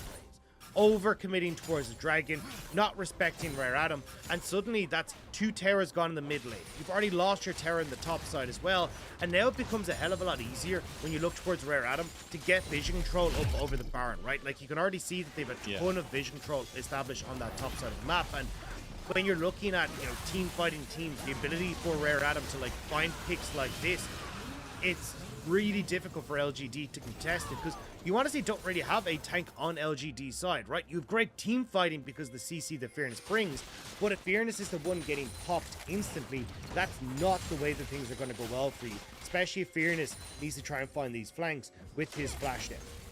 The tank when you've got the tanky Rise build decked. That's the thinking here. But it was just good. I guess I'm always a fan of striking when the iron is hot, right? And RA definitely did that with that mid lane push. The fact they got 3 charges off on the Rift Herald in the middle of all that chaos and kind of throwing LGD onto the back foot, you could see they were reeling from that. And now the biggest question is, how do LGD find a little bit of stability here as they feel like they're slowly losing that control of the map? Yeah, and this is really nice from Adam to kind of make sure that they're losing that control, right? Like Yuyang and Lian moving in here with iBoy. LGD can't really contest because Drive had started to hover out of vision, so the potential for multiple members of Rare Adam to be there. Now looking for picks onto Jin Jiao, but I don't think they really want to go for that. A lot of members of LGD are here. Shadow will cross over the Tri-Bush. Didn't realize that the rest of the bodies are there. He's just going for the play onto Strive. They are committing full bodies here. Maelstrom is not going to get the stun onto Strive. And on the backside, you actually have Leyen who engaged. This is so split. The Moonlight Vigil comes across. Both junglers are in some trouble here, and they both die. Realm Warp comes in. Jin Jiao has to flash immediately. Cube goes under tower against Fearness. And LGD have finally brought Eric to the fight. He's excited now. Yuyanja gets some rockets to the back. But iBoy still strong in his own right as we come away from it with a 2-for-2. That was so messy. Jay's still looking. He doesn't want to give up on this as LGD eventually back away. I feel like a chameleon. Messy fights. I mean, especially Shadow, I think that was a bit of an overcommit there. Like, you don't have vision in your own bot side jungle, and trying to make that quick pick onto Strive. Like, yes, Oriannas are very vulnerable in these side lanes, but you can see there Rare Adam in a position to just react. Strive manages to flash away, so he stays alive for so long. Actually managed to escape away at the end of this fight completely, but you've got Leon going too aggressive as LGD show up. But Strive is enabling this bot side of the fight so much with Cube and Yuyanja. Then, honestly, from Cube ends up overextending here as well, right? You can just turn back for Jin Jiao and you walk away, but instead ends up trading 1-for-1. Jin Jiao is now going to stop watch because he's overextended, but he manages to escape. It's all just a ton of overextending. The big winner, though, is going to be Jay in this mid lane. Absolutely. 5-0 on this Rise. 8 stacks on that Dark Steel as well. Jay is going to be huge if he can get access to the key members in these team fights as Fearness. All the collateral damage is available, did get used, but mid lane we got a fight going. Yuyanja in some trouble, does not have the health to survive, and Shadow gets the kill. Yanja started that. Yep. Yanja was the one who was like, hang on, gung ho, we got this, boys, but no. Rare Adam all dip away as LGD show up, and now LGD are on the assault. A nice turn of the tables. Mid lane outer will fall. You have Cube getting the outer tower in the bottom side, but tier 2 in the mid lane looks like it's going to fall to LGD as well. Just trading mid lanes, no big deal, right, Dag? I mean, look, there's a reason these teams are where they are in the tables. It's not clean League of Legends. Oh, no. It's not the best. Can I just say, But though, is it enjoyable? My word, it is. This Yes. is just a mess. I'm having a blast. I feel like I've unlocked chameleon vision after that last fight. I can look at 2 different things at once. It's going to be great. Jay is so... I know you've already highlighted him a little bit, but man, this guy, for coming into the LPL again, once again, and being able to show up with a 5-0 performance against Strive, who we've been lauding this entire pregame show. Game's not over yet, but a 5-0 start, not too shabby. Yeah, I mean, I will just say from Jay as well, the fact that he was in a counter matchup and was still winning out in this mid lane is actually really, really impressive. And as you say, look, Strive isn't exactly the strongest. Isn't the strongest of laners. He's more like outside of lane work is what makes him thrive, right? Yeah. But I mean, the fact that Jay kind of dominated that mid lane speaks volumes. Ooh, catch out on the Yuyanja. Depth chart used as well. Realm Warp was just a bait. Yuyanja flashes over the wall, but he is straight to his doom as he will buy time. Will not be enough, though. He's using everything, buying so much time. Shadow finally kills him. The Moonlight Vigil came out. Bot lane, we have a 1v1 going in favor of Cube right now, and LGD need to find a response on the other side. Yeah, LGD now can set up on this top side, get the tower if they want. Fearness dodging away from the collateral damage. This is why I want to see Jay be the person who's in these side lanes, because Fearness can't handle He Cube. can't do anything about it. Cube is literally just taking the tower under him. Like, Cube is trying to eat. It's fine. Fearness can't do anything about it. He's just eating his dinner. Like, Yeah, this is this ain't working out. So for Cube on, or sorry, for Fearness on the sides, this is like, so Jay, look at his build, right? This guy is tanky. This guy has now got the armor. Like, stick him against Fearness. Jay has TP. He has the Realm Warp. He's able to clear out waves before Cube can even touch the tower. Like, Fearness really struggles to clear out waves as a Kennen, right? He has to, like, launch himself into the thick of things, and then he's just like, oh, excuse me, great. I'm now in your auto attack. My bad. Like, it's just not a good idea. So, I want to see Jay off in the side lane, matching Fearness. And as well, the beauty of having Fearness with the rest of LGD is that at a moment's notice you can go in with the Maelstrom, right? Like, you've got the flash, you can look for picks, you can set up team fights really well, and also he's just really good at, like, heal for Eric, right? Like, when you're going for these kind of skirmishes and little plays, you can keep Eric safe. they're going in here, though. Jay is now here, though. Jay is scary. He's got 10 pages in the BM book. Make it 12 as Eric gets the kill there.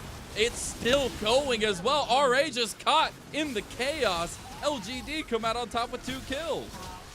Yuyanja flinging himself to his death twice now. LGD in a position to keep up with him. Tries to set up, but Rare Adam, we talked about that range. They just don't have the range to follow up on everything Yuyanja's setting up. Now they're on the Baron.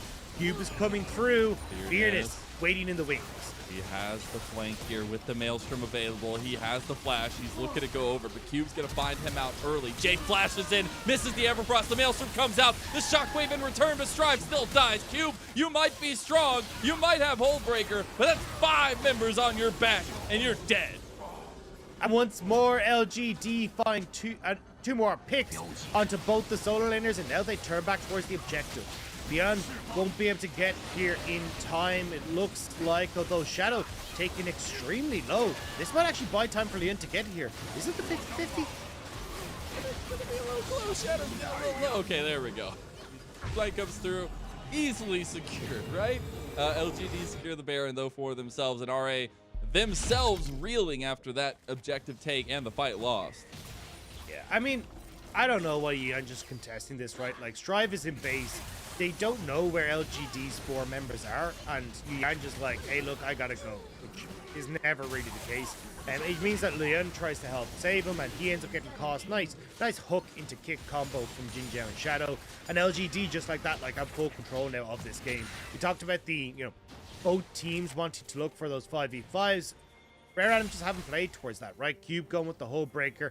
iBoy hasn't got any major advantages. Strive is sitting at 0-3. Does have 2 items, so can do decent damage, but when you're looking at the 3 items already completed for Jay, the 18 stack Magi's as well for Jay, you got to start looking going, hang on a second, lads, what's going on here? And I know Lyric is going to be shouting somewhere for Jay. I know that he was super excited because he came back in on Beach back in the day and had, like, terrible split, and then, like, towards the end of it just popped the absolute hell off. Was like solo killing Rookie and everything at one point. So the fact that Jay starts to look like he's back is gonna have a couple of folks very happy. Yeah, and the fact, all I'm thinking is Por qué no los dos, because I see the tank items as well as the 18 stack match item. Like, yeah, you do you, Jay, you're doing just fine. But it's that 3 item spike I want to go back to, right? They are so oppressive right now. You can see RA just really can't do anything about it. Sorry, I 100% agree with you. But Lyric has just messaged me going, I told you Jay was crying. I told and that you. hasn't even got out on stream yet. We're just so insane. KP. I mean, the guy is popping up. As you said, in a counter matchup, he was still finding advantages. This is an impressive first game from Jay of the split. Yeah. And I'm happy to see him get going, right? Like, I love seeing all these, like, new talents, right? Like, Drive hasn't had the best time this game, but he's looking good. IG, a whole bunch of rookies that are popping the hell off. Jay now coming in, not quite a rookie, because obviously he had that split on Beachy Gaming, but he's still looking absolutely insane here. So I'm more than happy to see more of this new talent coming in and really threatening the top dogs that we've had in the LPL for so long. Gotta love some shakeups. Jay shaking things up in the mid lane. Does get the inhib tower. Just slowly whittling away as we have about 25 seconds for the Baron buff on LGD. They're going to try to push one last time on this bottom side. Get this inhib tower, but the solar flare comes out. RA, don't pull the trigger on the engage after it. I've got to back away. I mean, mid tower gone down, inhibitor exposed now. Dragon is up and available, so LGD will just back away and pick up that objective for themselves. Baron buff just running out, but you can see a plus 3,000 Baron play there when it comes towards the gold. I don't know what you do as RA, right? Like, your wave clear is pretty alright, but the range advantage that you have in LGD makes it really difficult to kind of stop the onslaught. You can very quickly poke with the rapid fire cannon as well, just take quick shots to the turret, whittle that down. So all in all, Rare Adam, you had your time in the sun, but very quickly becoming dark on your side of the map. The night is closing in, if you will. It's still, you know, about that team fight potential that they have. We said drafting into them, right? You have Cube as that split push or maybe the 4-1 composition coming out, but it was combining that Wombo combo we saw early on. That's what I want to see, because we saw them obliterate LGD early on. They were the ones with the 3,000 gold lead. And now, as we said earlier, the tables have definitely. So what I want to see now for LGD is getting in towards this top side, right? I want to see them establish vision control here, because the last turret that they really need to worry about is this top side. This means that then Jay can like push in the top wave while they threat this inhibitor. And so what they need to do is, as you can see, like shove mid, establish vision control top side, and then they should be able to shove in mid and then meet with Jay on this top side. If they're just going to wander across like this though, it means that it gives the Rare Adam the opportunity to try and defend as a unit, but looks like they've just about managed to keep Rare Adam at bay, and there's that top tower going down. Third item is completed for iBoy now, so the Aphelios put some damage of his own with that collector completed. Meanwhile, Cube making something happen on the bot side. Oh no, he was making something happen, but he immediately got answered to. And here's what you wanted to see earlier: Jay responding to Cube. Cube, he's too tanky, man. You thought you were fine against Fearness, but now you've got to deal with the rise himself. Oh my God, it's all over the place. They actually don't get okay. I don't even like. There's wet noodle fights with tanks. I don't know what that is, Dagda. Like, it's damage, but they just don't die. I don't know what Jay ulted. All he did was move Fearness further away, so Fearness couldn't help him. That was so unfortunate. It's, you know, you can't always win everything, okay, Dagda? Oh my goodness. I seriously, that was such an interest. Like, both of them were doing so much damage to each other, but the health bars are like 3k plus, so it didn't matter.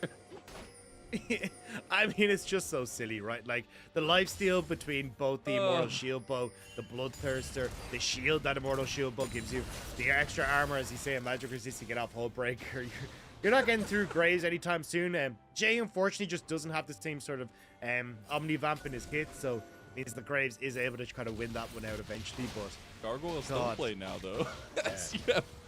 You're full build now for Jay, which is actually incredible. 30 minutes. Yeah, 30 minutes in. Kind of nuts. But this is where I need to see LGD utilize Jay, right? He's still at 100% KP. They've been utilizing him pretty well, but he is the win condition here. Eric, we said at the beginning, you know, big damage dealer for the team, is still on this Jinx, is still really strong, but they've been utilizing Jay to be that win condition for them so far, at least. Yeah, the problem was, though, because Jay TP'd down to the bot side, you lost full control of this top side, and that was such a big fork. Again! He goes straight in, but that might have been a little overzealous. That Crescent Guard is getting so much benefit. Eric fires off the Mega Death Rocket, laying about half health. They want to go for this. The AoE is there, but bot lane, you've got to be careful. You have to make something happen. LGD goes straight in, and they've already found Yanja, but he doesn't die. Leanne is there, and Cube is on the back. He's going to end the game here if they don't do anything, but the fight's still continuing. LGD come out on top. Strive, the only one surviving in the team fight, as well as Q pushing in the bottom side. It is not going to be LGD backing. They have not started the back yet. They just want to go for the end of the game. I don't know. I guess so, Dagda, because Cube is going to get maelstromed on. He's getting in trouble here. He's getting in some deep stuff as Fearness flashes away. Oh my god, we're actually going to have a base race here, Dagda. It is so close, but LGD, they want to finish it up. Okay, TP coming in from Q, but now the TP as well from Fearness. They want to end the game off the back of it. Q needs to go back and heal a little bit. Strive goes gold. It buys a lot of time, but it's not enough time. There's never enough time. LGD take a smashing game number 1. What just happened?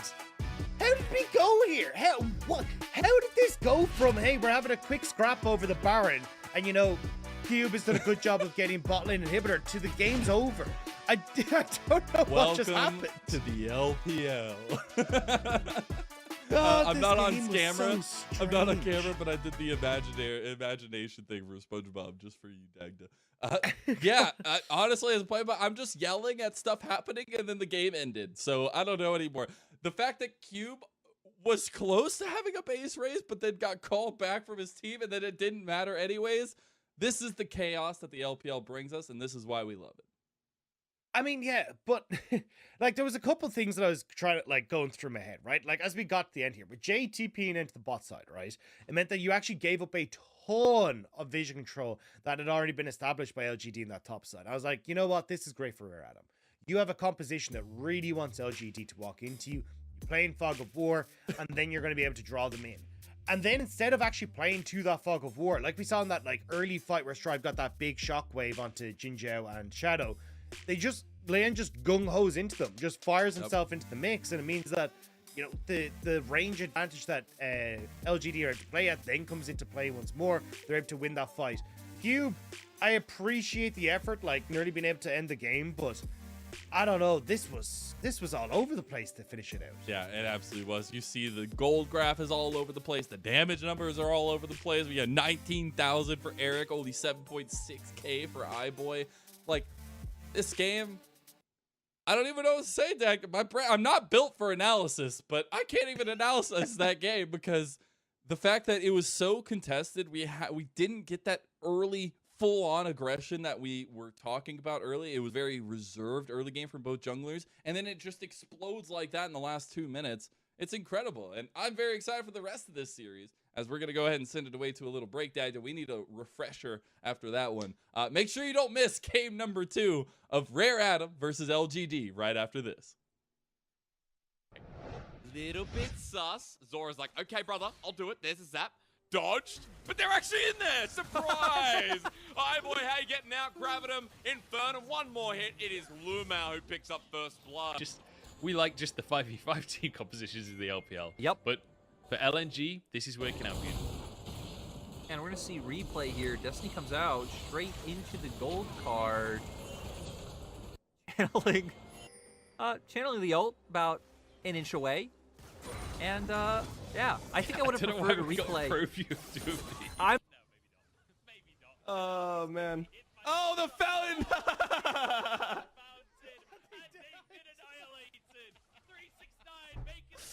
Oh, man, they're actually fountain diving in pro play. They just don't care. So much fun. It's so much poking. It really is. The damage that can come out is absolutely insane. He just put the ignite on him. Oh my god. Pug is a boss. I don't care. He just won like every split award we could give to him. He just won it. I don't care. Just outright pop the ignite just for the gigs. Just for the giggles. I don't know how, because Stay and Shanks were doing so much, but XOFM turning it all around as a package brings in the last hope. They're burning down massively. Shanks, the burst damage, absolutely incredible. Somebody hit him. Forget the Nexus. Forget the Nexus lyric. Angel needs to kill him. He goes into GA. Nexus exposed. The Shy taking down Beauville. Finally, are we there? We're there. Game 1 over to Weibo somehow.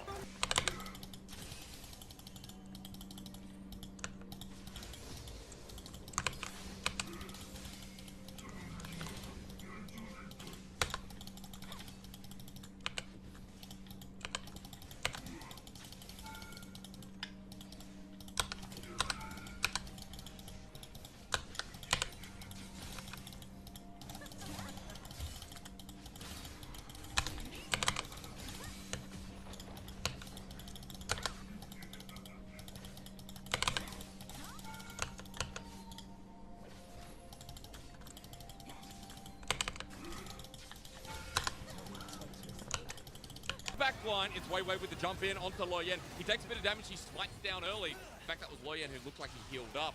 Or maybe both. Doggo forward, though. Doggo's ulti forward. Oh, my God, Doggo! Oh, There's the culling.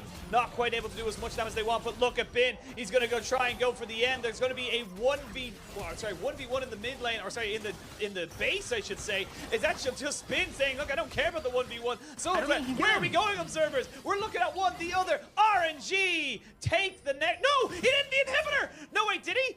Wait, no, the inhibitor respawn. We haven't finished. Go back to the game. Go back to the game. Go back to the game. Observers, please. Go back. Thank you. Okay, they're gonna end it. They got it. My God.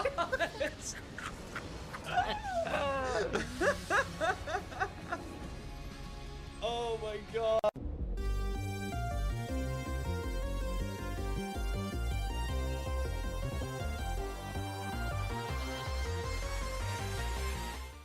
Waiting for love. I am waiting for love. I am waiting for love. I am waiting for love. I am waiting for love. I am waiting for love. I don't know what's wrong. I'm waiting for some time so long ago. I just need somebody to call my own, yeah. Lying in my bed, I feel your hands on me, they're everywhere. But it's just a dream, it's all in my head. Scared to be all by myself, always and forever. I need to lose the demons from the past. Why can't I recover? I am waiting for love. I am waiting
I'm just saying some things won't last.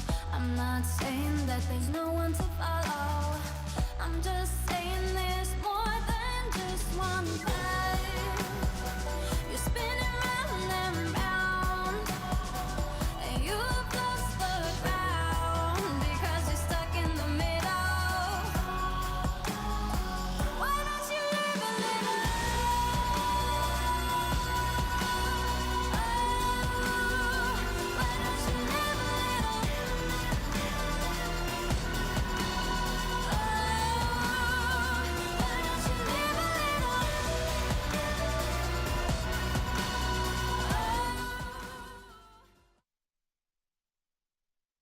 我感觉这英雄发育起来有点变态，就正常发育就还行，前面要压他。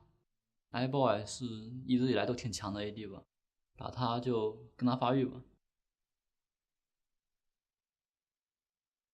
Welcome back, everyone. We are here for our second game of the day as we are into the Week 5 Super Weekend. I'm Mazel, joined by Dagda yet again, and learning some interesting stuff about each other, especially the amount of brain cells that we have in the LPL. But what an incredible first game. I will say there's a little bit of a heist going on right now because Shadow takes our MVP. Yeah, we both came off the back and we're like, I mean, I'm pretty sure got Jade it, right? 100% kill participation. Yeah, I mean, look, we'll find out. I mean, he's going to be the MVP, right? Shadow ends up being the MVP. But look, it got to be said, right? Like, early game, had good control. We saw him working with Jin Zhao, trying to set up Jay in that mid lane a lot. And then we got towards team fights. A lot of his kicks were doing the work as well, right? Like being able to follow up on Jin Zhao's plays in a lot of situations. So Shadow will pick up the MVP, and you're seeing kind of the kick highlight montage as we roll through. And for me, it was getting to see Shadow do that transition from the early game advantages, snowball, to the mid game, working out for LGD. And it was interesting to see how calm and collected the early game was. And that ended up helping Shadow, which I feel like is a little bit of a different shade of LGD than what we're typically used to. Yeah, especially kind of the roams coming through from the support being able to help out Shadow was just nuts. Like we really haven't got Jin Zhao.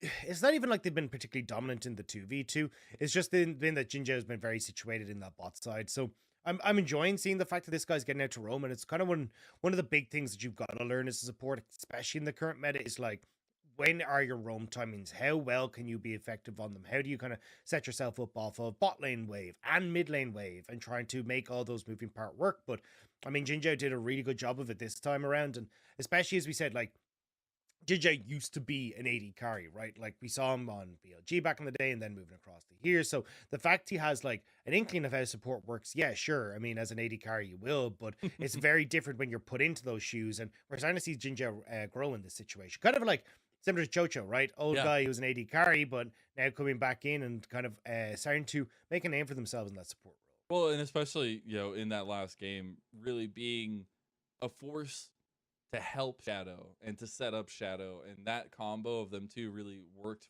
well around the typical carries that we see in, now Jay and Eric on the other side, who himself had a little bit of a quiet game, but you always have to have that consistent AD damage to come through in the team fights, and it did beautifully.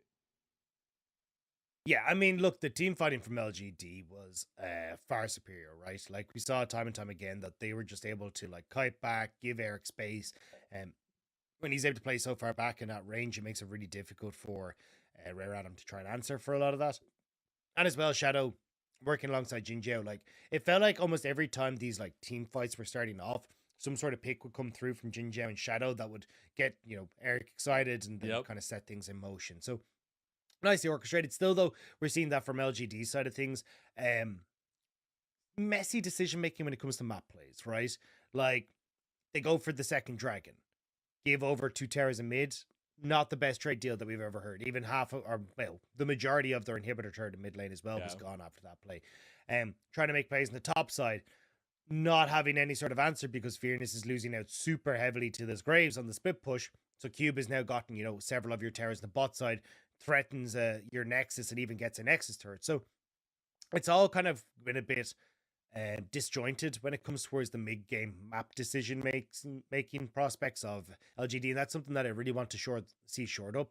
For Rare Adam, I think it's kind of looking to see, hey, look, can we get this early game going a little bit better, right? You've got Strive, who lost in the counter matchup in the mid lane. You didn't really get any sort of big plays coming off. Even in the early stages, we were saying, look, a lot of teams opting for this Aphelios into the Jinx. I've been pretty vocal about this. I'm not a big fan of it. I feel like, yes, you've got like a slightly bigger window for the Aphelios to try and play around some of these early skirmishes like at Dragons and Rift Heralds, but it oftentimes just feels like you're doomed once you get to those mid-game fights, because Jinx ends up taking the waves, she pushes into towers. You then end up in a situation where she's got mega range, and if you have any sort of range on the opposite side as well, it just becomes really difficult to play as the Aphelios. So I don't know, I'm kind of like getting done with this Jinx Aphelios in the bot lane, because it just feels like Jinx is such a big advantage there. Yeah, I want to see how that kind of plays out, especially over the next week or so. But I guess the biggest question for me still remains is, what do you shore up for Rare Adam, right? Like, you had Cube in the side lane doing wonders against Fearness, but that Graves didn't ensure you the victory. You need to make sure that when it all comes together, you can take LGD to a 5v5 fight and win. Yeah, and I mean, look, you saw the opt-in from Fearness into that matchup, right? Like, from LGD's perspective, they're like, we want to go all in on team fights, but there is always the option to go back and just go, hey, look, we're just going to place for a split push. You blind pick this Graves. We're going to go towards a Tryndamere. We're going to go towards something that's just like an Irelia. It's just going to dominate that side lane. Especially when you look at Fearness, right? Like, look at his past. He's been able to have these like big moments on things like the Aatrox in the past, like being able to bring out some of these massive side lane orientated picks. Like, we've still seen things like the Camille, the Gwens, hell, even the Akalis in those side lanes as well. So that he had I think he went 9-1 on or something like that. So I think you've still got like the opportunity for LGD to try and play through Fearness on the side lane if you want. But we are back in the draft. LGD still on the blue side, and Rise banned away. A bit of a change up from Rare Adam. Rek'Sai is the change up on LGD's side because it's not banned away. See if Lian actually gets his hands on that champion this time around. The Corki Caitlyn banned away as well by LGD. Zeri, as tried and true as can be right now in the patch on red side. Senna the ban away. Interesting. I mean, I just go towards the Jinx again here. Yeah, absolutely. If it ain't broke, don't fix it. So, for Rare Adam, now the question is, what do you try and answer with in this bot lane? Because we saw the Aphelios not really work out, but looks like they're thinking, hey, look, if we can just get the Nautilus in this equation, maybe that's the game plan. So, could be a Nautilus Aphelios pick up here if they really want to for iBoy. I don't even know. Like, I mean, the Rek'Sai open, but he doesn't go for it. One of the things that we've seen kind of come through in other regions is like the Varus answer into it. At the start of the meta, we started to see Jhin come into play as well, where you try and match the range, and you've got good push in. Maybe that's something that you want to try look for here, but I'm not really sure what the answer is going to be for Rare Adam. For LGD, I mean, Thresh I think would be a wonderful addition to this lineup right now, especially with the Nautilus, right? And Shadow going back towards the Viego, this is something that he's been really comfortable taking into the Xin Zhao matchup, and now going for that much later scaling option here on LGD's side. Yeah, I mean, at least going off of recency bias on game number 1, I think that's fine. I still am a little worried about the early proactivity, but if we get a game just like game number 1, where both junglers kind of staying opposite sides of the map from each other, staying away from each other as long as you can, then this works out for Shadow. They also lock in the Leona as they take that one away since their support was taken by RA, and Aphelios, your favorite, picked up yet again for RA. Yeah, so definitely from LGD's side in like the 2v2 and bot lane, you're going to win out substantially. Range advantage for Jinx. Leona stronger than the Nautilus in the lane matchup as well. Like, Nautilus can survive because you can kite back, but not winning like outright the matchup. The big difference maker is going to be the jungles here. Like, because you've got that point and click CC for the Nautilus, it makes it a hell of a lot easier for Lian to try and get into that bot. So that's why I was kind of looking for the Thresh, because you can always like Dark Passage the Jinx out after the depth charge is hit, but not going to be the case this time. So Eric will have to be very safe. Top laners banned away though. Camille taken off the board. Gwen gone as well. Maybe we see another Graves ban angled towards Cube on that top side just because of how strong it's been. But at least for Rare Adam, right, with like the Twist of Fate banned away, maybe Strive is trying to eye up something like the Rise. Sorry, well, not the Rise. The something that can have a little bit more like team fight orientated pressure in this mid lane. When you look towards something like the Orianna again, or even if he wants to go over towards something like the Zoe or the Victor that we've seen in the past. And there's an obvious focus from LGD in the second phase of bans here, as the Gwen banned just like in game number 1, but Graves joins the ban table here, making sure that Cube does not have the same tools last time, does not have that split push going for him, at least on that champion. Obviously still the Trendemirs and stuff like you had mentioned available, but the hover and lock-in is the Jace for Cube. Okay, so we have to see what Fearness wants to try and answer for. Now we might get to see the Tryndamere come true. Rather than against the Graves, they're just like, hey, look, we can actually just take this on the opposite side. We've also seen like things like the Kali go into this Jace on the top side. So there's still a lot available here for Fearness in the top lane. Jay looks like he's just going to go back towards the tried and true, the Victor in the mid lane. I mean, nothing really to say, right? Like, strong late game, good team laning, and reasonable skirmish on the side. I wanted Spice, Dagda. I wanted Spice. All right. I mean, we'll wait for the top lane. You can't have too much spice. I mean, I feel like for Jay. Oh god. Oh no. I was going to say I feel like we're getting something spicy in the top lane. It's like, oh no. Yep. All right. Well, we exactly know what LGD's goal is here. Now that they've locked in the Ornn for the top lane, it is scaling, it is team fighting, and it is winning the second game. Yeah. LGD. Late game, damn it. We're gonna just go for the full late game scaling. Like, everything on this side just screams, we want to fight. We want to try and play towards that late game. The only problem that I'm seeing though, right, is like, you're gonna end up with the counter pick in the mid lane, right? So push in theory for Strive, push for Cube in the top lane. So there's always the opportunity now for the end to be a bit of a nuisance on this top half of the map, like look for invade, set Shadow behind, and try and play through the fact you've got these like strong solo laners. The answer for Shadow would be to try and play around this bot side, right? Like, Eric and Jin Jiao should still have push, and I'd love to see Shadow try and use the fact that Eric and Jin Jiao have push to get vision control on this bot side, so Eric can continue to push in, because as we already said, I mean, while Lian can play around the top side of two solo laners, the CC for ganks is in that bottom lane. It is, and the CC is going to be the name of the game. We saw last time around the shot calling from the dredge lines on the Nautilus, super huge. We'll see if on the other side of the table we can also get that from Yanja. But we have our team comps. We don't have the serious, at least Graves in this one, but we do have Cubes, Jace, and both teams have very particular things they're going for in this one. You still have a little bit of the split pushing available for Rare Adam, but opting more into that team fight here with a little bit more CC on the Nautilus, and on the other side, it's just doubling down on the composition for LGD as they get the Viego for Shadow. They get a lot of those scaling options, and we get to see the Ornn for Fearness. This matchup is going to be huge. I'm just excited because I want to go to 3 games, Dagda, and I want Rare Adam to push us there. It's going to be a tall task, though, because LGD have definitely gotten themselves the tools of the trade and coming off a very confident game number 1 as well. Yeah, I think for Rare Adam, the best way to try and like fight against LGD, just because you don't have that same like late game team fight to you, is trying to play through Cube on this top side, right? Like, yeah, one of the things about Ornn is obviously great team fights, but Cube, because he's got that range advantage, is actually capable of playing like through a 1-4 situation and try and work as just a straight up split pusher.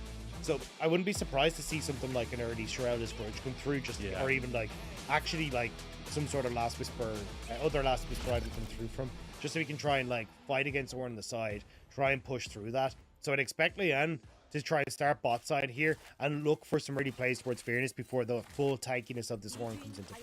Well, as we come onto the Rift, we'll see if we go the distance or if LGD close us out quickly with a 2-0. RA looking for some spice in the early game. They're actually going to come around the corner here, but Eric gets popped at a command attack. Oh my god, he's going to stay. Okay. Yanja doesn't have the ankles. Gotta be really careful with the dredge line. Not going to connect onto Eric. Not quite able to.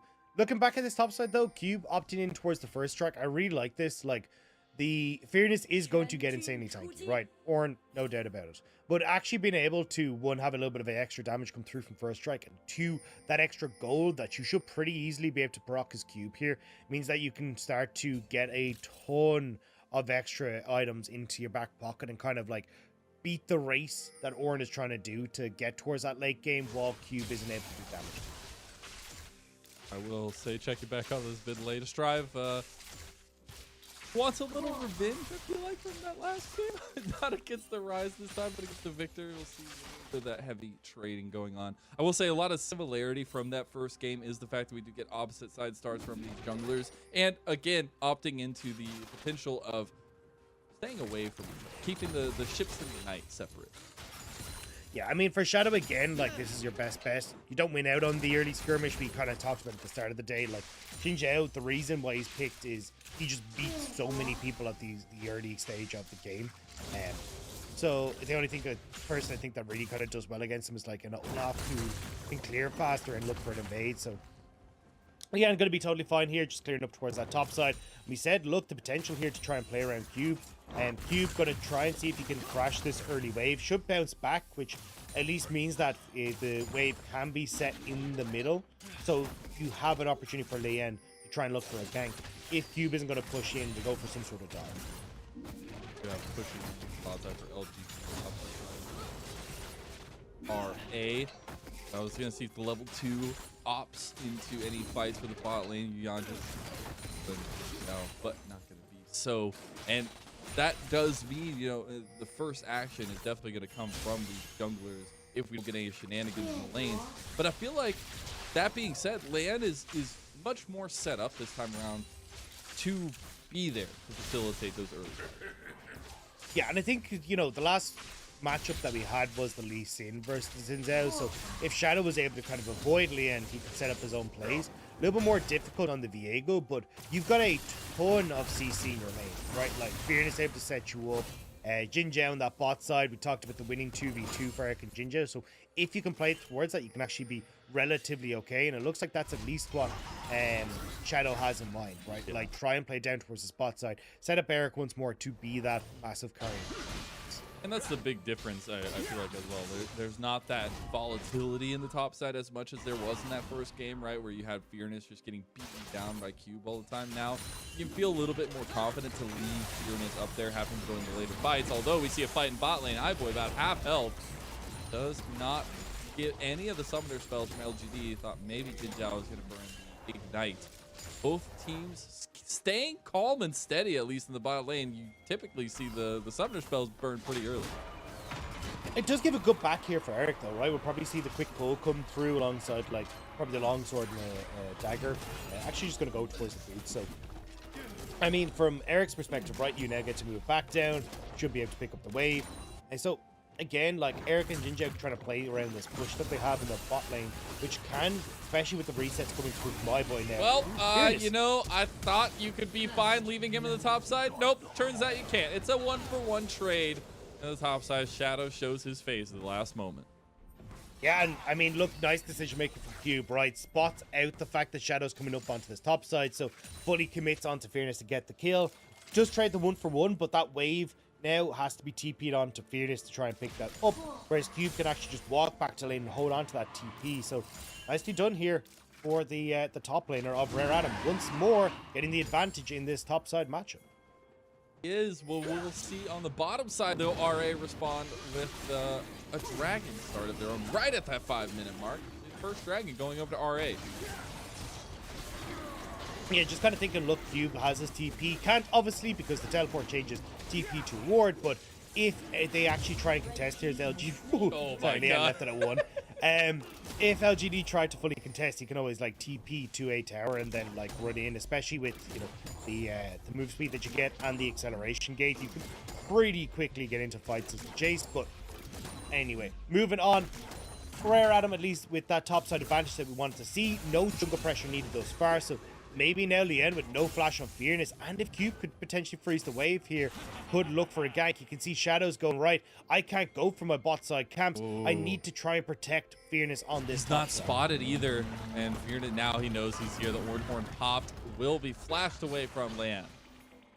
Really nice pathing from Shadow there. I know that they don't get the kill, but the fact that Shadow realized that Fearless was in trouble and is there to stop the play alongside getting the flash from Lane, really nice job from Shadow. And this is why we look at Shadow from LGD, right? Like, he actually has been crucial to them in so many situations, not only offensively, but as you can see there, on the defensive plays as well. I see the brain on this guy, and it blows my mind every time. So the unique pathings you see him take, especially last year when he was having a little bit more of that aggressive confidence, it's incredible. And you see why this guy made his name known on Mad Lions, why he was able to come into LGD and be one of the star players of the team. He got spotted though, Mizel. Sad. It's so sad. It was a knows caster that curse. he's here. It was his caster curse for sure. Yeah. So you can see just with that Strive kind of moving up river as well, just leaning topside in case something happens. Cube though, is he gonna Oh break? my god, he's stuck in back. I mean, he's keeping Shadow interested, right? Like he is. Oh no. Yeah. Like Cube knows he's in the bush, and he's actually doing a really good job of keeping him here. This is so much time wasted by Shadow. Like, I want to go. I hit 6. I have Heartbreaker. I want to go. Okay, I'm just going to back now. Okay, it finally gets completed. Shadow will get the reset off and head back towards this top side of the map. With that, though, iBoy managing to get this shove on bot side just off of the reset from Eric. Does a pretty good job. Haven't actually seen the turn back, though, from Eric. And, like, some of these resets from Eric have been a bit dubious, like just kind of going back a little bit too early, not really respecting the push from Rare Adam, and especially now that you've got Shadow like going back up towards his top side, like Rare Adam are just fully fine to keep shoving in the spot side. We haven't really seen Shadow been able to have any sort of pressure down towards the bot lane, so honestly the iBoy Yuanji lane is actually going relatively okay for them. And I wanted to do a check-in because one of the key features of game number 1 was the roaming of the bot lanes. Not only the supports, but also the ADs. And something that I would like to see going into the second game is more of that. Oh no, the level 6 is completed, but not for Jin Jiao. This is some trouble. LGD, the flashes are coming away. Eric putting it back. Mega Death Rocket misses, but the fishbone still firing away. iBoy gets away with a flash. Yeah, level 6 was hit by Eric, and when he started to take those terror shots, I knew exactly what way that was going to go. Forced to burn his flash. So when you look at the summoner spells, right, the flash on iBoy, Eric, and Jinjiao all burnt. Ignite burnt by Yuanji, but the rest of those summoner spells still stay intact. So relatively even fight, all said and done. We'll have to just see if either jungler is able to utilize the fact that those summoner spells of the flashes are burnt on both AD carries. Speaking of junglers utilizing stuff, Strive helping out his jungler, using that priority in mid lane to start up the Rift Herald, I believe, as pings were coming down to the pit. But it's Shadow right here, ready to go if need be, and he dodges out from the dredge line as RA just looks to secure some more vision, some more control around this top river. Strive has push in mid though. Strive's actually been doing a really good job in this mid lane matchup this time around. Like getting that big CS advantage for himself and just having full control. So you can see there Rare Adam able to establish themselves in river first. Still though, LGD with Fearless having push on top, feel like they can take this, but Fearless no mana. This is risky. This is real risky. The Ornhorn coming down, but RA are outmanned. There's just no chance. The Heartbreakers are coming down. The shock blast from the side was huge from Cube, and the health bars from LGD are just non-existent right now. They need to be careful. Strive could come through. He's already utilized the shockwave, but here comes Cube. We'll see the Rift Herald go down. Not sure. I believe it was LGD who were able to get it, but they can't get the eye because the pressure is too much from RA. Still though, they take the fight, they get the kill. Nobody will get the Rift Herald in the end, and honestly, that's kind of all right for Rare Adam, right? Like, for LGD, you'll take the fact that, like, from Rare Adam's side, we want to see them play through side lanes. We wanted to see them set up Cube even more. If Rare Adam aren't the ones that are able to get the Rift Herald, that's your key takeaway here for LGD. Cube, though, will get some good amount of terror damage on this top side, as Fearless doesn't have his TP to get back to the lane. So, Cube still getting a decent amount of gold off the play, just with Fearless needing to reset. And the topside matchup has been very volatile, more so than I thought it was going to be, at least, because I was like, all right, Fearless on a tank, you know, we'll leave him on the island up there, no big deal. But it has been a lot of focus out there because of the objective taking and because of the increased priority on objectives. Last game, it was a lot more of a slow roll when it came to Dragon, but this time, RA are stacking them up quickly. And it's a good game plan from Rare Adam, right? Like you say, when you want to open up the map for a cube, the best way to do that is like get yourselves to a third dragon, because now Fearness feels the pressure to like, hey, if we are going to fight for this objective, I want to be there early. I want to be established in that river with LGD.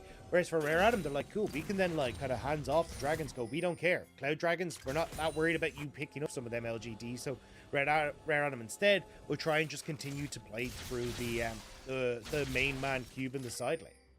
Getting another attempt on the top side for Shadow. He won't be spotted this time, Dacta. He's sneaky. He starts up the back. Just give him the PTSD. Q goes in, has the flash immediately. That will be a return gank, no doubt, coming at some point soon.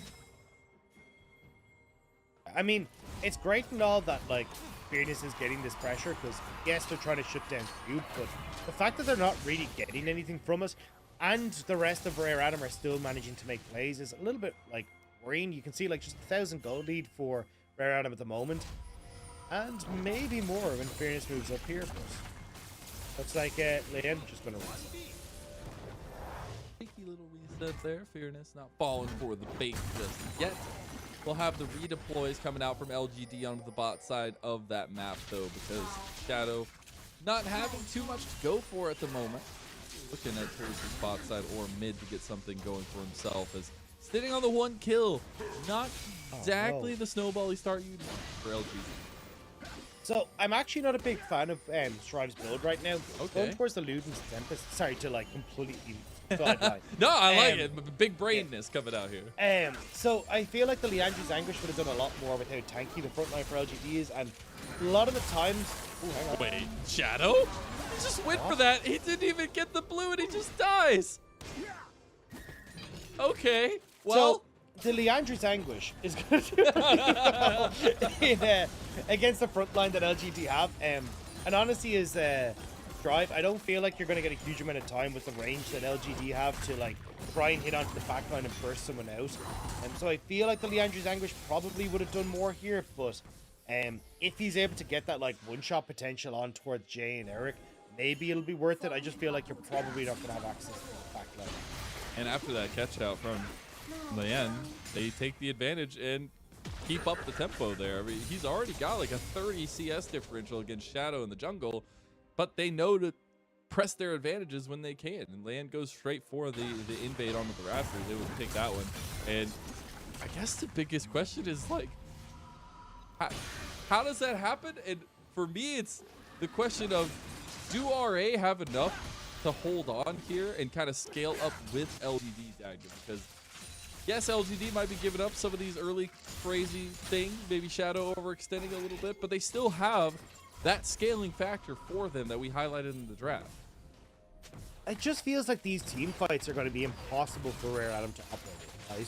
Yeah. Like, you try to move forward as iBoy. All right, Jin Zhao's in your face. He's got 3 different CC abilities. You've then got Fearness, who's able to get the Call of the Forge God. He plants that little pillar in front of you, and you can't, like, you're completely zoned out of the fight. And that's not even talking about the fact that you still have Jay with the W as well, the gravity field to zone you out of the fight as well. Like, there's so much that keep not only iBoy but Strive out of the equation as well. It just feels impossible to actually take these fights. That's why I think, like, from Rare Adam's side, it's like trying to play through sides is your best bet, but they may not get the opportunity to, right? Like, you may be forced to just go, right, we have to fight, especially things like Baron and that. LGD have really good opportunities to just face check rushes where Fearness just walks in, Jin Zhao even to a certain extent can try and tank up some of that. Shadow just really wants to kill Q. That's all I'm seeing right now. It's like 3 times in a row he's come up here. It's like, maybe there's not going to be anything, but I'm going to go up there anyway. Just in case. Well, Dragon number 3 about to spawn in 30 seconds, and LGD not really in a position to try and contest right now. Fearness has reset, but look at the amount of vision control Rare Adam have established. And we're into Jin Zhao. Shadow right around the corner as well. Tribe is here. Shockwave available. Solar Flare comes down. Jin Zhao caught out and dead. The wind becomes lightning, and Jin Zhao becomes dead himself. Red buff is under fire here. Jay around the side here with Chaos Storm as well. Land goes down. The Heartbreaker is there. The resets. And this is the problem when you go into a fight against this team for LGD. You have no hope. They are decimating RA, Oh, and iBoy. on top of it all, iBoy misses the flash. That's the cherry on top. Oh my god, it's 4 kills for 1. Jin Zhao gives his life for the cause. Cube has to do something. Cube is feeling desperate up here, and Jay makes it out alive. Accelerate Shock Blast. Cube trying to see if maybe he can fish it out, but Jay does the little rope it up and gets out. Dragon goes the way of LGD. And I mean, look, you said it in that call, Mazel. How do you try and fight this as Rare Adam, right? You get 1 pick onto Jin Zhao, and then the rest of LGD able to collapse so well. You get the TP from Fearless towards the fight, so then you can actually take it. And Jay, as that fight ends, is able to rotate back up towards that top side. Leon now trying to see if he can play towards Cube with the resets coming through from LGD to get this Rift Herald as top tower falls down. RA able to scoop up something back for themselves and the Rift Herald on top of it. So, not all done and dusted yet. That was definitely a one-sided fight, but it was something that RA just got kind of caught into. That's something that I wanted to highlight. Oh my god, Eric has gotten so close every single time. That's something I wanted to highlight before I just got distracted. And going into this replay is RA need to find these kinds of advantages, but this one, a little bit too much. But it's played towards your strengths, right? Like, your strong side of the map here is that top side, as Drive just gets Don't see completely anything obliterated here. by I don't know what you're Shadow talking and about, Phoenix. Dak. There was nothing that happened. Yeah, I mean, it was just dead. But yeah, the problem with Rare Adam is like, so whenever you're in these kind of like situations come to mid game, right? Whatever the original idea of your composition is may not be your strong point of the map, which you've always got to kind of adapt to go, hey, where is the point of the map that if things go awry, like if we end up not having the numbers advantage that we expected, that we can still win out. And for Rare Adam, that is the top side, right? Like you've 2.5 items already completed for Cube. Cube is massive, like first strike gold, the Terror gold, the CS, like everything is going right for Cube. So for Rare Adam, it's like if you want to go for invade onto top side. Cube can shove in a wave, you go and look for your invade then. You should have the numbers advantage. If you don't, in a 2v2 or a 3v3, you should be relatively alright because of Cube's advantage. But we're not seeing that. Instead, Leon's trying to play bot side, and then LGD catch him. Yep, Leon walked around that corner like, oh no, I gotta go, and he's not gonna make it out just yet. So Crescent Guard doing some work, but he's all by himself. Big shockwave from Strive over the wall, but it did matter actually. Shadow went down, and the rest of LGD walk away. Grabbing him is there, and the Dredge like, oh my god, it's a calamity of errors here. And iBoy kills Jay. And just like we talked about, right? Like, for Rare Adam, play towards Cube. Even if things go awry and the rest of LGD show up, they still win the 3v3 because of Cube's insane advantage. Now, they're looking for the play in mid as well. As oh my god! There you go. You want a proof of Cube being fairly large at this stage? Well, there you go. Look at that. Yep, 2.5 items compared to 2.5 items. The difference is it's a top laner versus an ADC. And this is what I mean, right? So you think, right, it's 2v3, but Vienna has survived for so long. That Cube has a shockwave. ton of damage. Really nice job from Cube to read the shockwave as well. Must have just spotted the ball coming over the wall with the command to protect. And then Jay, trying to move down to this bottom side, gets spotted out by the rest of Rare Adam. And they just obliterate him. Like 3 members on this top side because RA are able to fight the 3v2 on the bottom side of the fight. So this is what I wanted to highlight before we got into all this craziness, is the fact that RA, they have a very specific way that they can win these fights, and it's by catching LGD off kilter, off stability, right? And making sure to not have them set up for these fights, because we've already talked about the 5v5. LGD, their composition, redonkulous. Like, they are scaling so hard. But if you can catch out one at a time, if you can catch them not set up in that front to back 5v5, that's where RA can succeed. LGD though, because they have that first dragon now, can actually try and like push in mid here and look for it. Cube wasn't set up in the side lane, so now Rare Adam have to go against the big team fight of LGD. And the Accelerate Shock Blast, I was about to say, needs to land onto Eric, on towards Jay, so Rare Adam can fight them back, but that's it from Cube. Great Accelerated Shock Blast to find the damage onto Eric. Tailing ain't gonna help you just yet. This is the Eric definitely feeling the hurt from that Jace, but it's all about buying time for LGD. And you can definitely feel the anxiety, at least on RA's side, right? They're constantly looking for these picks. They're constantly looking for this damage.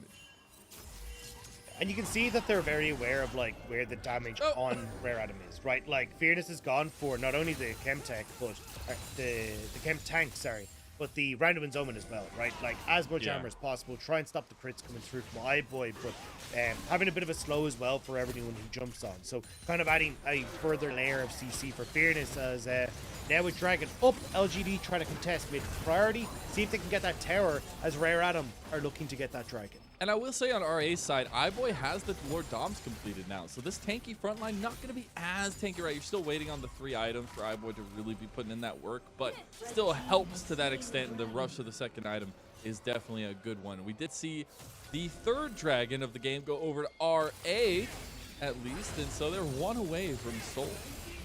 LGD trying to trade it for mid priority and also this top vision. If you end up base checking on Rare Atom's side again, not really any big true tank. So for LGD, they're like, look, we don't feel comfortable moving into this position where Cube can try and get these accelerated shot blasts onto key members, and maybe Rare Atom can win the fight that way. So instead, they just trade it for pressure. Eric, though, I'm not sure how he ended up there alone, but Rare Atom very quickly chased him out of the jungle. I mean, good call from Eric to immediately get forced away from that one. It's like, nope, nope, nope, nope, nope. I am way too far. As a Jinx, but it's still very, very terrifying as RA actually keeping the push going strong in the mid lane. Have 4 bodies hovering around here, but not able to get the siege down on the 2nd tier tower. Yeah, buying space though for Cube on this top side, right? Like we talked about the 1-4 split push. Well, Rare Atom, they got vision control now in this top side jungle, and it means that anyone who goes up against the top, oh, hang on. He immediately called that. That was coming out if you like it or not. Eric hit by the Moonlight Vigil. Shockwave comes away and Jin Jiao's just dead. Pressing guard was utilized as well, but a beautiful pick from RA and buying into their win condition. Yeah, great job to just make that pick happen. You're buying enough time now in the mid to get pressure on top for Cube. LGD can't really push up here. Like, they're trying to just threaten the vision on Baron if Rare Atom are trying to start it. But Rare Atom are just perfectly happy to keep this push going topside because Jay's in this mid lane. Like, no one's on topside.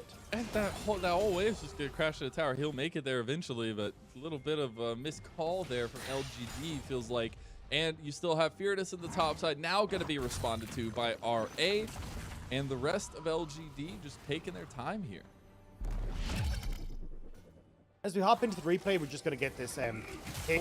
Again, like, it's what you have to do here is Jin Jiao, right? Like, it becomes very difficult for LGD to try and hold on to this space. Like, maybe he didn't need to push in quite as far. Like, could have just gone for a bit of shallow vision and enough for LGD to kind of rotate back and forth between mid and top. But now, Rare Atom, very much in control of this game. Absolutely. I mean, they got 5,000 gold. Not too shabby.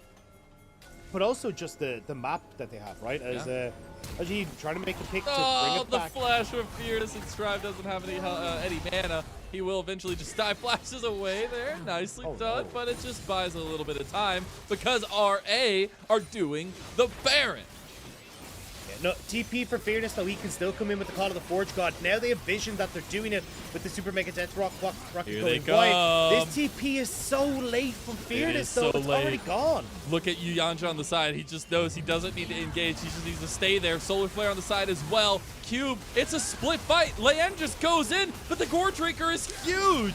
We'll see if the team fight from front to back can work out. Eric is going to be caught out, and that's doomed for LGD. RA want to push us the distance, and they take the fight.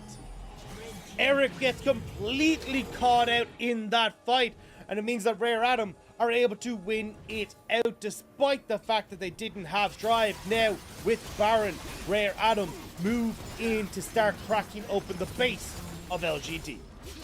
Tier 2 tower in the mid lane. That red-white working out beautifully for iBoy, but it's the decision-making that we saw from LGD in Game 1 that we're seeing in Game 2 for Rare Atom. Strive now pushes in top. We've got Q pushing the bot. Although things can still go awry. I mean, these are 2 tanks. I don't know if they got the damage. They're waiting on the Shadow and Eric to make it there, but they actually push RA off of the Inhib tower.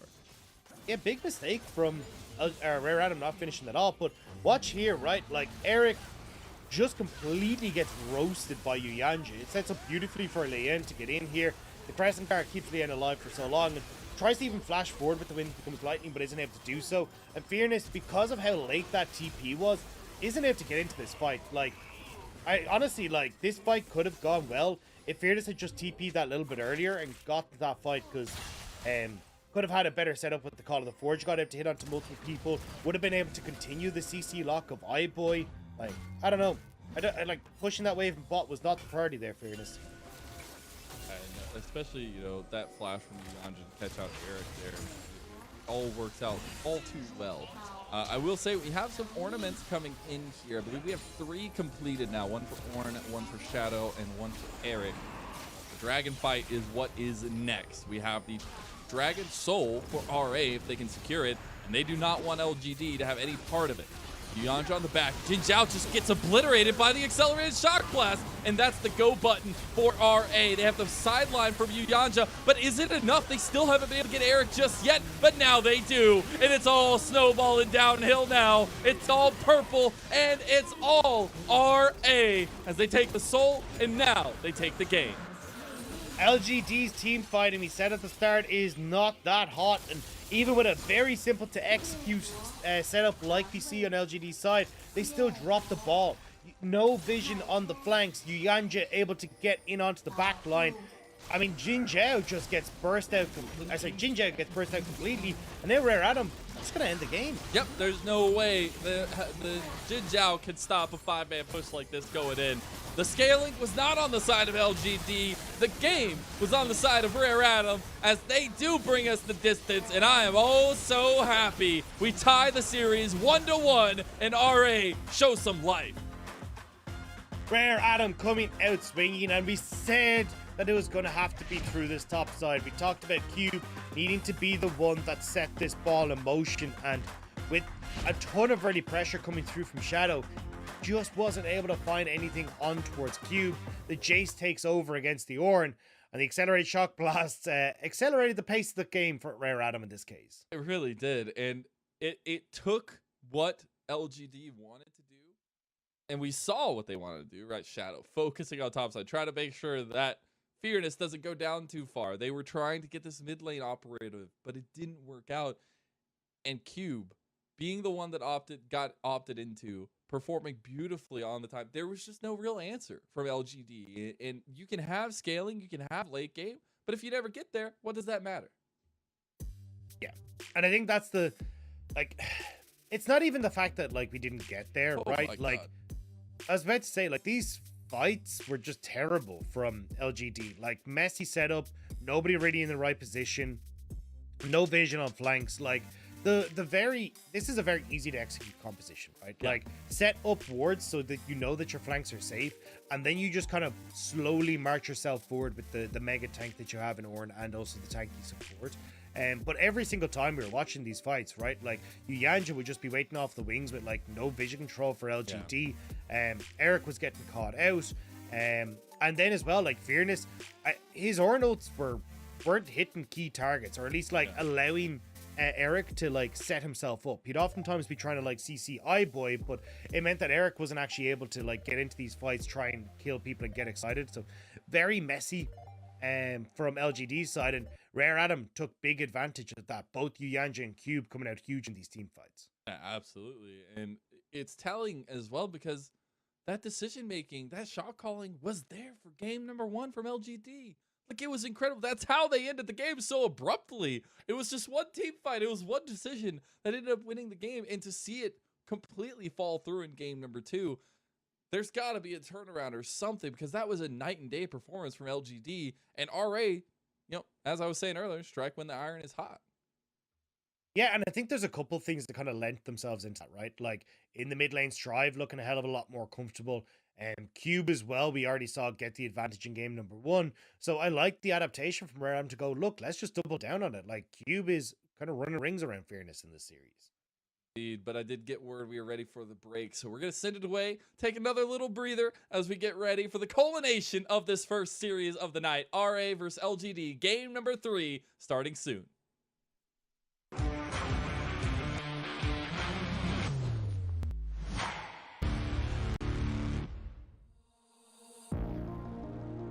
When two legends clash, the world bates its breath. For FPX, the disappointment of 2021 caused a groundbreaking shakeup, a deep wound. Although the pieces may be rekindled and different, LWX still lies at its fiery heart. As the newfound leader of this team, he must hold fast to the past glories and reawaken the Phoenix. Really, as the play comes through with the box down as well, but FPX are winning the fight. That's the TP advantage. Outwork, 2 members already dead. Way under turret, Sonic Wave with a huge kick not even needed. And Xiao Lao Wu smashes down onto the bottom lane for FPX to blast them clean. While old friends departed one by one, FPX were also reinvigorated with new blood of their own. One of the most renowned junglers in the world, Clid, has decided to join the Phoenix. Now going up against the defending world champion in JJ, it will truly be a show of might. This is the flank with a Sonic Wave kick over the wall. FPX jump on in. Clid on Lee Sin, man. That's what you expect. Comparatively, EDG are on the highest horse of them all. They not only won the World Championship, but have not missed a beat going into the new season. They have smashed through their opponents one by one and only left heartbreak in their wake. JJ, who carries the faith of Clear Love with him, shows absolute ruthlessness in the jungle. Without him, EDG would shine far less brightly. He will be king of the jungle. And really get into the nitty-gritty. Yes! A kick play! Solar Flare into the back line as well. EDG has found a pick on top of Cryan. EDG's Viper, the striking Viper, the world champion, the latter of which is the same as FPX's LWX.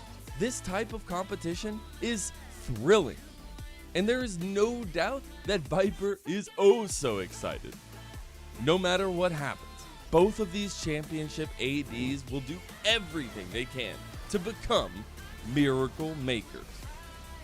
EDG! And 369 sets it up, but actually couldn't do the damage. And now EDG are back in. Scout is doing it. LPT spinning around, but he can't quite finish the kills off. The curtain call comes through. How the hell did EDG win that? This match between world champions cannot be understated. One looking to solidify their place as king of the LPL. The other looking to have a fiery resurgence into the season. The fate of this meeting will be path-altering for both of these teams. And when these two titans go at it, the world watches. Our match of the week, FPX versus EDG.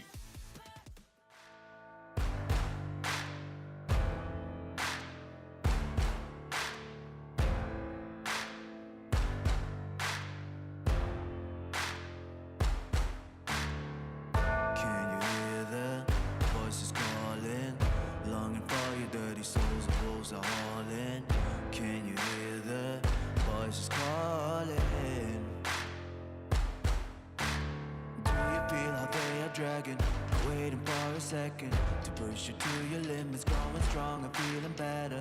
But do you feel them? Can you hear them say?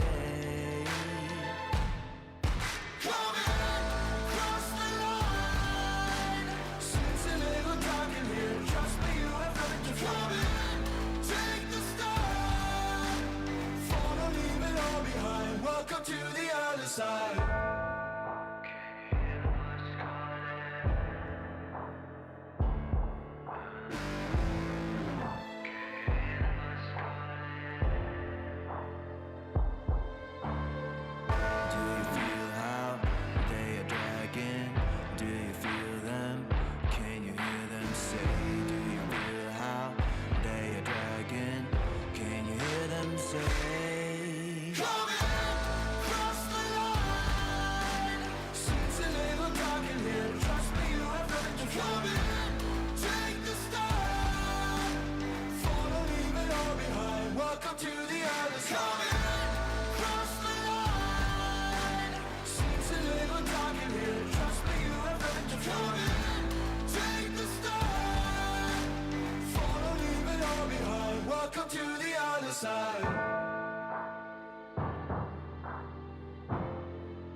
go.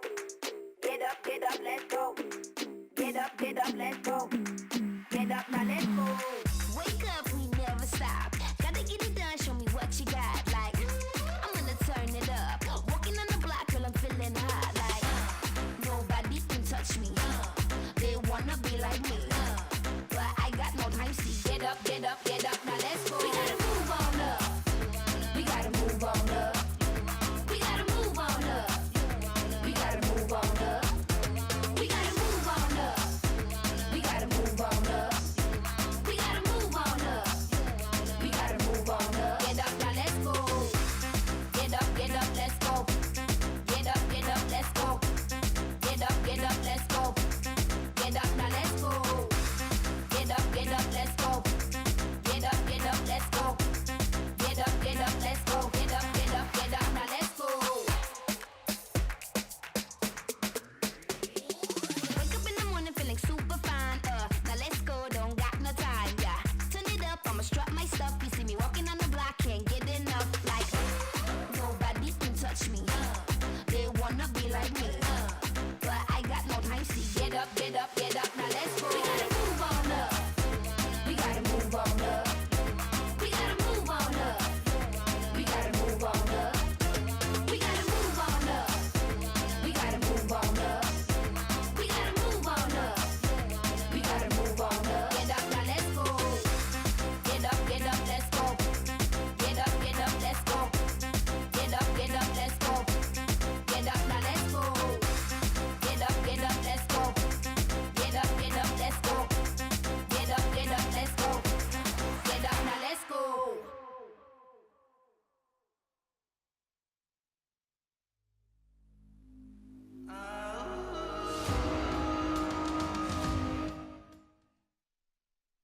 感觉他应该是个团队型选手吧。感觉应对的话，就首先对线肯定先给他赢了嘛，然后别的就后面再看吧。就接下来我们肯定先调整心态嘛，然后再迎接后面的比赛。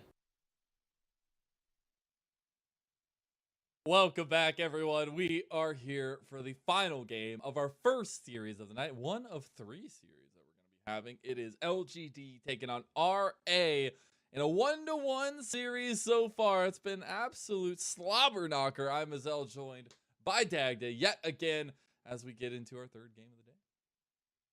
Yeah, and I think this is going to be an interesting one to try and round it out. And I love that Cube kind of called us in the opening there that, like, look, if I want to win this, I just try and play out through those side lanes, right? Like, they've already kind of highlighted that Fearness does like to play more of those team-orientated top laners, so he's been doing a wonderful job of trying to play through that split push roles thus far, but did get robbed this game. He did. Once again, not being solo lanes getting the MVP. It is going to be Lian getting this. There's some thieves here. The junglers making away like bandits as Lian does pick up that MVP, like you said. 3rd MVP of the split, but still, you know, I feel like supported heavily by the team. Still show it up when it counts. Yeah, and I mean, look, to give Lian his due, the present cards were insane this game. Yeah, so many times he was like situated himself at the very front of the fight and made it nigh on impossible for Eric or Jay to really do very much. And it's one of the reasons why like the Xin Zhao can do so well in these team fight compositions against this kind of like double late game carry, is that they just cannot get their damage off. And this time around, Lian putting in the work and putting in the manpower to make sure that RA were able to carry this win across the line.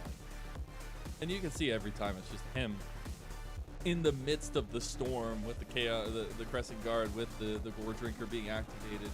And it's just impressive stuff. But for me, what was so impressive is it felt like RA took the game 1 version of LGD and made it their own. The decisions were quick and timely. The communication seemed to just be on that next level that we thought it was for LGD in game number 1, but they swapped sides.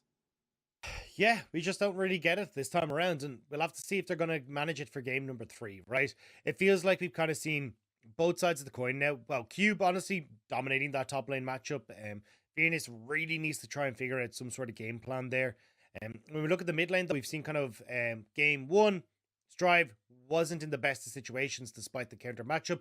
Game 2 looked much more confident and actually gave a ton of control towards Rare Adam in the mid lane. So I think a lot of this is still going to rest on like this kind of top half of the map, right?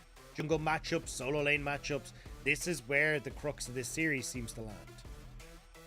Is as we get into picks and bans of our third game. LGD back on the blue side for the third time in a row. RA on the red side. No switching this time around. The Corki, Caitlyn, and Renekton banned away by LGD. The Rex side left open yet again. Zeri, Ryze, and Lee Sin banned away by RA. First pick, typical. It's the Jinx. What are you talking about? This is such a This is groundbreaking surprise. Oh yeah, it's for one, powder. I have forgot. not seen any of this coming. But okay, Shadow now starting to mix things up, going with the Hecarim. So kind of going, look, at this stage we want something that can really dive into the backline. Fearness wants to make sure that he can set himself up nicely in that top side, but you still have things like that Jace available for Cube. So even if you want to go towards this Gwen, I wouldn't be surprised to see Cube kind of be the focal point here. I think the Aphelios is fine, but you can still opt in towards other things. And when this series has been basically not about the AD carries at all, it feels like taking Cube's pick in this top side should be the mainstay. But again, like, you can go towards the Jace. You've got the Kennen there as well. Maybe they feel like they have enough options in that top lane that they're just going to go for. But no, yeah, there it is. I think that's such a better call from where Adam. Yeah, absolutely. Aphelios for iBoy, not too bad. The second game definitely a lot better than the first, but that Jace, it's open. You got to log it in. I do like we're getting the Gwen for the first time in the series, though, as it was left unbanned. The Hecarim as well. Very exciting stuff. Been seeing a lot of play around the Hecarim here, increasing competitive, at least in the shadows, it feels like. Going to the second phase, right? That changes our focus here for both teams, because Rare Adam, go ahead and ban away the Leona. Yeah, and it feels like LGD would be like a Senna Aphelios ban, right? Like, just trying to get rid of those carries that we're kind of seeing more and more come through the bot side. Potential here if you want to go back towards something like the Jhin. We've seen that in the past. Ezreal as well has been a pick that we've seen crop up a little bit, although it doesn't have the best of times against the Jinx because you tend to kind of give her a bit of a free lane. I've actually been a fan of the Varus. Seen a lot over in the LEC. We've seen it creep up a little bit. Eric has actually played as well, but honestly, I think the Varus a little bit underrated in the ability to kind of like set up these fights with the utility that he has, and also just trying to be the push in lane against what a lot of the Jinx wants to do. Yeah. The support bans continuing for RA, and the ADC bans aplenty for LGD. They ban away iBoys, Aphelios, and the Kai'Sa. I think you go Senna here then. I thought they'd get rid of the Senna, but I think you can still have like relatively good farm and the opportunity to push in. I don't know about this one. I feel like keeping the counter pick for your mid lane is probably a little bit stronger. Like, you can always like give over Victor, then take something like the Orianna for Strive. But looks like they just want to try and make sure that they have the opportunity to play at range, get that zone control, since they're kind of lacking it with the Jace in the top lane. Very, very interesting. I guess the counter pick not being utilized this time around by RA, but they know what they want to go for, and they do just that. On the other side, we're looking at LGD to pick up their final solo laner as well as their support. So I would expect maybe the support to come out here, but maybe we'll just get changes going through. As, it is the Akali that gets locked in, which I'm very excited for itself in the solo lane, but as well as for either Jay or actually Jay to be able to pilot that. I mean, yeah, be for Jay, right? Yeah, which is very exciting in its own right. But this final piece is very, very integral to LGD, and they lock in the Maokai. Okay.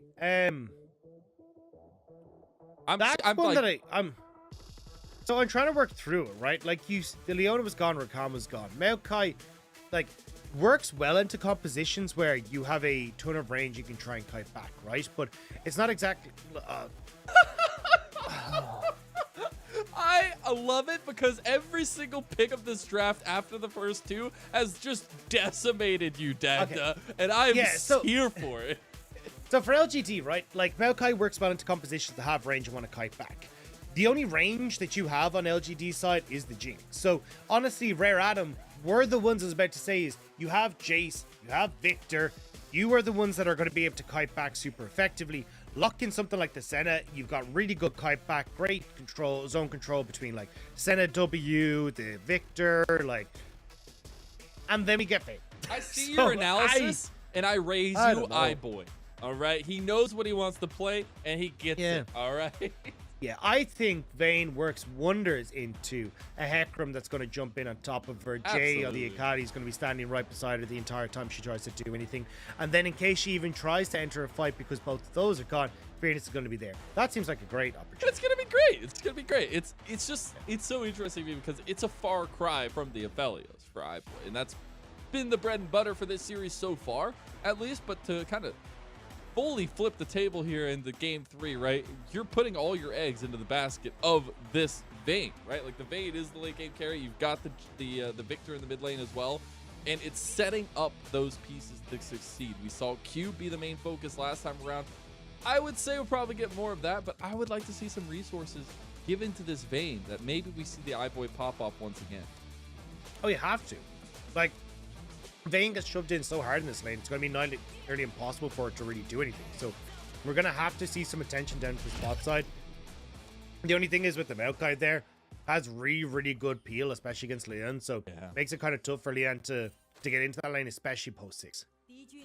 Well, we do make our way onto the rip for the third game of the day. LGD taking on RA, both at 1 and 5, trying to get a second series win on the board. This is the same thing we saw last game, and this time, just like last time, will not end up in Eric dying. Nice attempt, though. Yangin nearly able to kind of just hook just around the corner there onto Eric, but not quite able to do so. So, let's look at where these lanes are going to be situated, right? For Rare Adam, once more, you look at that top side. Pushing mid, pushing top, first strike even for the Victor here as well. You're going to be able to have a ton of control over this top half of the map. When you look towards LGD, once more, they have the push in the bot side. So we're kind of looking to go, okay, do we see Shadow once more trying to make these plays down onto iBoy? Maybe look for the dives. It will be tough, though, just because you always have to be careful of Strive having control over that mid lane. But I want to see what Shadow can do. Hecarim with the Ghost, so potent when it comes to those early ganks. It is, and it's opting more into the playstyle we know Shadow for, the aggression, the early pathing, the unique pathing as well. And that's something I want to see here in this third game that we haven't necessarily gotten in the other two. And a little bit from Shadow last game, but obviously they lost that game, so it didn't work out so well for them. But the question is, where do we see that early aggression? There's still both these junglers who have been the keys to the early game for both these games we've seen so far. Jay taking a lot of damage in this mid lane. Has gone for the triple rejuve beads, which should make it a little bit easier for him to sustain through what's going to be a pretty abysmal laning phase.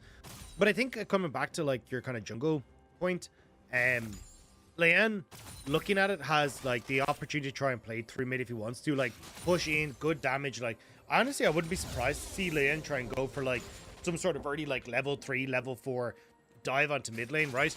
Like look at the health that Jay's on. I would love to see Leon just like you Raptors wrap in onto the blue side jungle here and go for a dive. Maybe even considering it now, as you can see, trying to see if he can move in to get vision. A little bit of aggression, but from the side of Leanne, still a little bit of the same though, right? Like when we see these two junglers, we know them for the early game aggression, the pathing to try to get that aggression rolling into a snowball for them. And unfortunately for this time, Leanne, it will not work out. Yeah, I mean, unfortunate for Leanne that he kind of went for the, hey, I want to figure out where Shadow is. And because they didn't get any sort of early vision down, despite the fact that Yuyanja and Strive had kind of ran into, Yuyanja and iBoy had run into that bot side, so they don't know where Shadow is, so Leanne doesn't feel comfortable to try and make any sort of mid lane play, but we'll go back over to his red. Gives the opportunity for Shadow to have the faster clear, as he's going to be able to move back in, clear his Krugs and look for a quick reset. So maybe a window of opportunity for Shadow here to get up towards this top side early and make a play on towards Cube. Cube really wants to keep pushing in this lane, but if Shadow's just been able to pick up that tempo advantage and knows he has it because he spotted Leanne on that ward just at the blue buff, maybe LGD try to make something happen. Yeah, I guess that's the next thing I'm looking at is where these resets end up, or I guess the redeploys end up going to, right? But Shadow decides not to bash and go for it. Okay. Oh, he's going for another lane game, but towards the bot side. But again, I would like what you were saying. Like, focus on Fearness a little bit more up here on this Gwen, because we've seen what Gwens can do across the LPL. Also, just because it's such a terrible matchup, right? Absolutely. Like 12 CS lead already. Cube has been able to do a really good job of trading, and when you end up with the phase rush in this matchup, it becomes really hard then for the Gwen to try and do anything, right? She tries to jump on you with the snip snip. You get that quick combo off and you're able to just run the hell away. Here's Shadow though going for the play that we talked about. Devastating charge going to be activated here, as well as the Ghost. The Cube flashes on the other side of the Devastating charge, or actually charge comes through afterwards, but Cube gets out because of that flash. And no matter how many times it feels like Shadow focuses his top side, Cube just gets out. Yeah, great knockback from Cube to keep himself alive there, especially with both Ghosts burned by Fearless and Shadow. A good amount invested by LGD onto the top side, but that's the beauty of having Ghost. That cooldown comes up that little bit quicker, so Cube will have to be safe in kind of about 3.5 minutes time. The good news at least is that Cube wanted to go for a reset anyway, so he's just able to take it back, come back into the lane, and shouldn't miss out on too much in the grand scheme of things. So we did see the redeploys come out for both of the start for Shadow, get a little bit more speed on the horsey man, but he was towards the top side, actually going back towards the bottom side now. So a little bit different from the original plan. We kind of wanted to see maybe a little bit more focus towards the top side of the matchup, but it's still hovering around this dragon, which we did see RA opt into very early last game. A little bit different than this time. You just don't have the bot side control to try and go for that, and nicer resets from Eric shouldn't give it. Lian, though, wants to try and punish the fact that Fearless had Shadow help out. Yeah, he just used the mist as well, so will not have that cooldown. It should be coming up here pretty soon, but isn't going to be in time. Fearless under tower. There's a beautiful dive, and Lian makes it out by the skin of his teeth. Yeah, forced to flash away, but look at this Akali. Jay trying to roam up, has the level 6. Does perfect execution, ready to go. Trigger is gonna be pulled here eventually. Jay just trying to buy his time to make sure it can happen. Oh, there we go. Cube going in for the counter though, as he's got the damage here. Jay just can't do anything about it. Accelerated shock blast not going to be utilized. A very close call from Jay there. I thought he was gonna maybe try and look for the turnaround. Akali has a lot of damage at this stage, especially with the boots already picked up, but Jay just gonna heal up with those rejuve beads and make his way back in towards that mid lane. A lot of healing there. Just try to sustain a good drive as he can. I do want to say it's been really interesting to me so far for Lian in this third game, right? And I want to go back to what we've seen in the past previous 2 games, in the differences that we have seen, right? In that first game, LGD and Shadow himself getting out on the map quickly and being able to find a lot of those early decisions, even though they weren't like leading into kills or anything, he was still getting presence on the map. That's something I feel like hasn't been necessarily true for Lian in this third game, although it's still an integral part to RA winning. He hasn't been able to get that same gumption, at least, that we've seen previously. Cube, though, getting the gumption put onto him. Nice moves from Jay and Fearless. He missed. Oh, no! A caster cursed him. They got Shadow here. He doesn't even get to help. Jay finishes it off.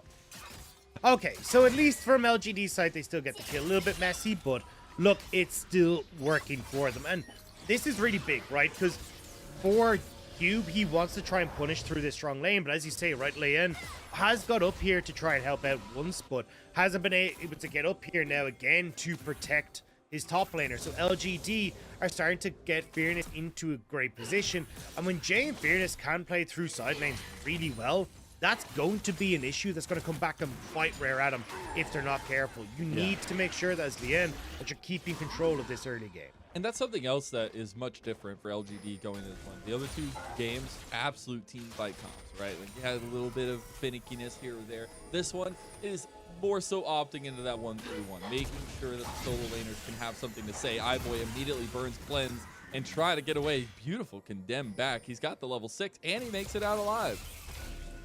Yeah, just the cleanse invested versus the flashes Jinta. Now Fearless trying to see if he can get onto Cube, but as you can see, Phase Rush makes that difficult, but Lian is here, so is Shadow. So much focus on this top side. Could get that 2v2, but it's Gromp that takes Shadow's ire. So the wave pushing in for Cube means that Fearless will be just fine for the moment, and Lian will not get the gank off. King Jay just here to help Jay shove in this mid lane, give it a little bit of control and him on the map as well now. I mean, all said and done, right? Like, as this starts to go through, if we have this super slow-paced early game, it's not really like it's a massive favor for either side, right? Like, For Eric, yes, you've got that scaling advantage over iBoy, but iBoy can do relatively well.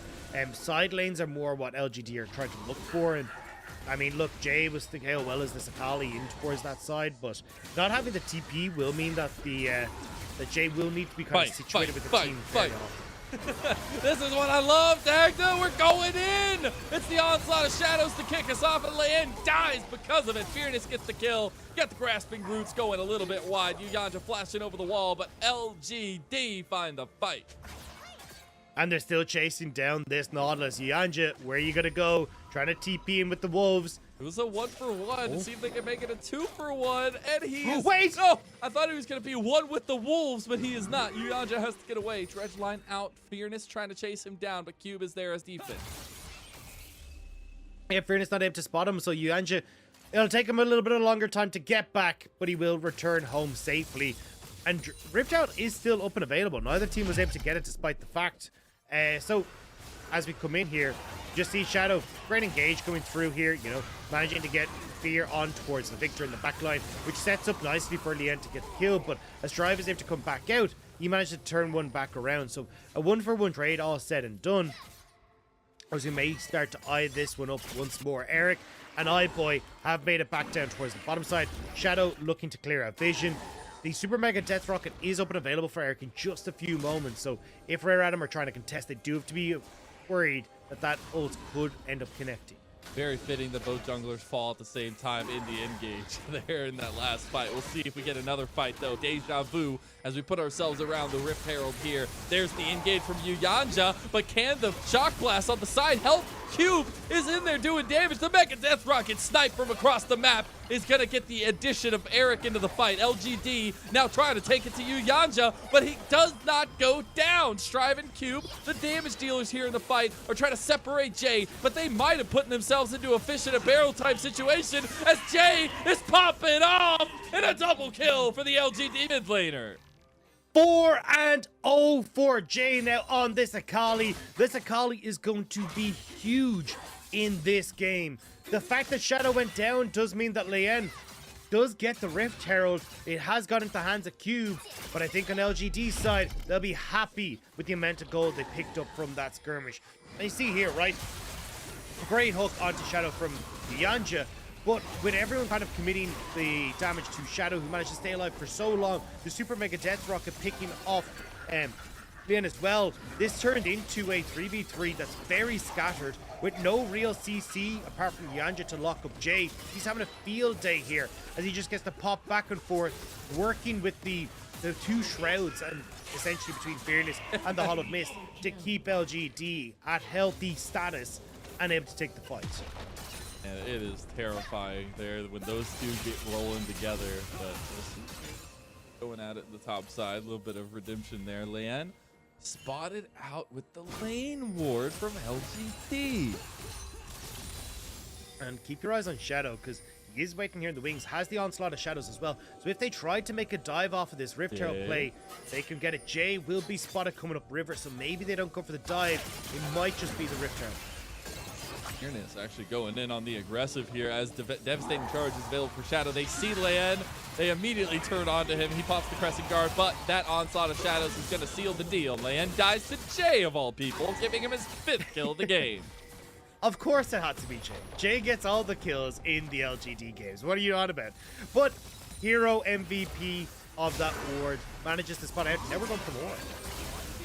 Diving under tower against Cube. The tower shots on Shadow. Oh, it's so close, but Fearless gets the kill. And success from LGD yet again. I love the BM from Shadow as well. Just spamming the emotes. It's not even this game. It's just all the time. You see him in his cam too. He's just giggling, laughing like he's jumping around in his seat. It's great. I mean, he's enjoying himself, right?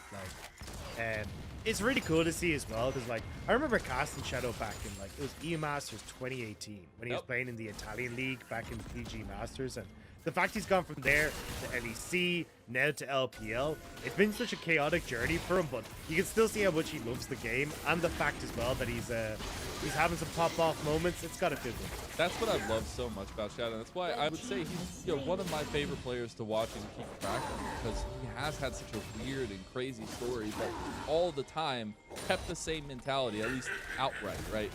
The happiness, the jovial laughing, the kind of taking every moment in stride and making sure to capitalize on those moments, knowing when things are going wrong, but still keeping the mental strong is something that I've always prided for Shadow himself.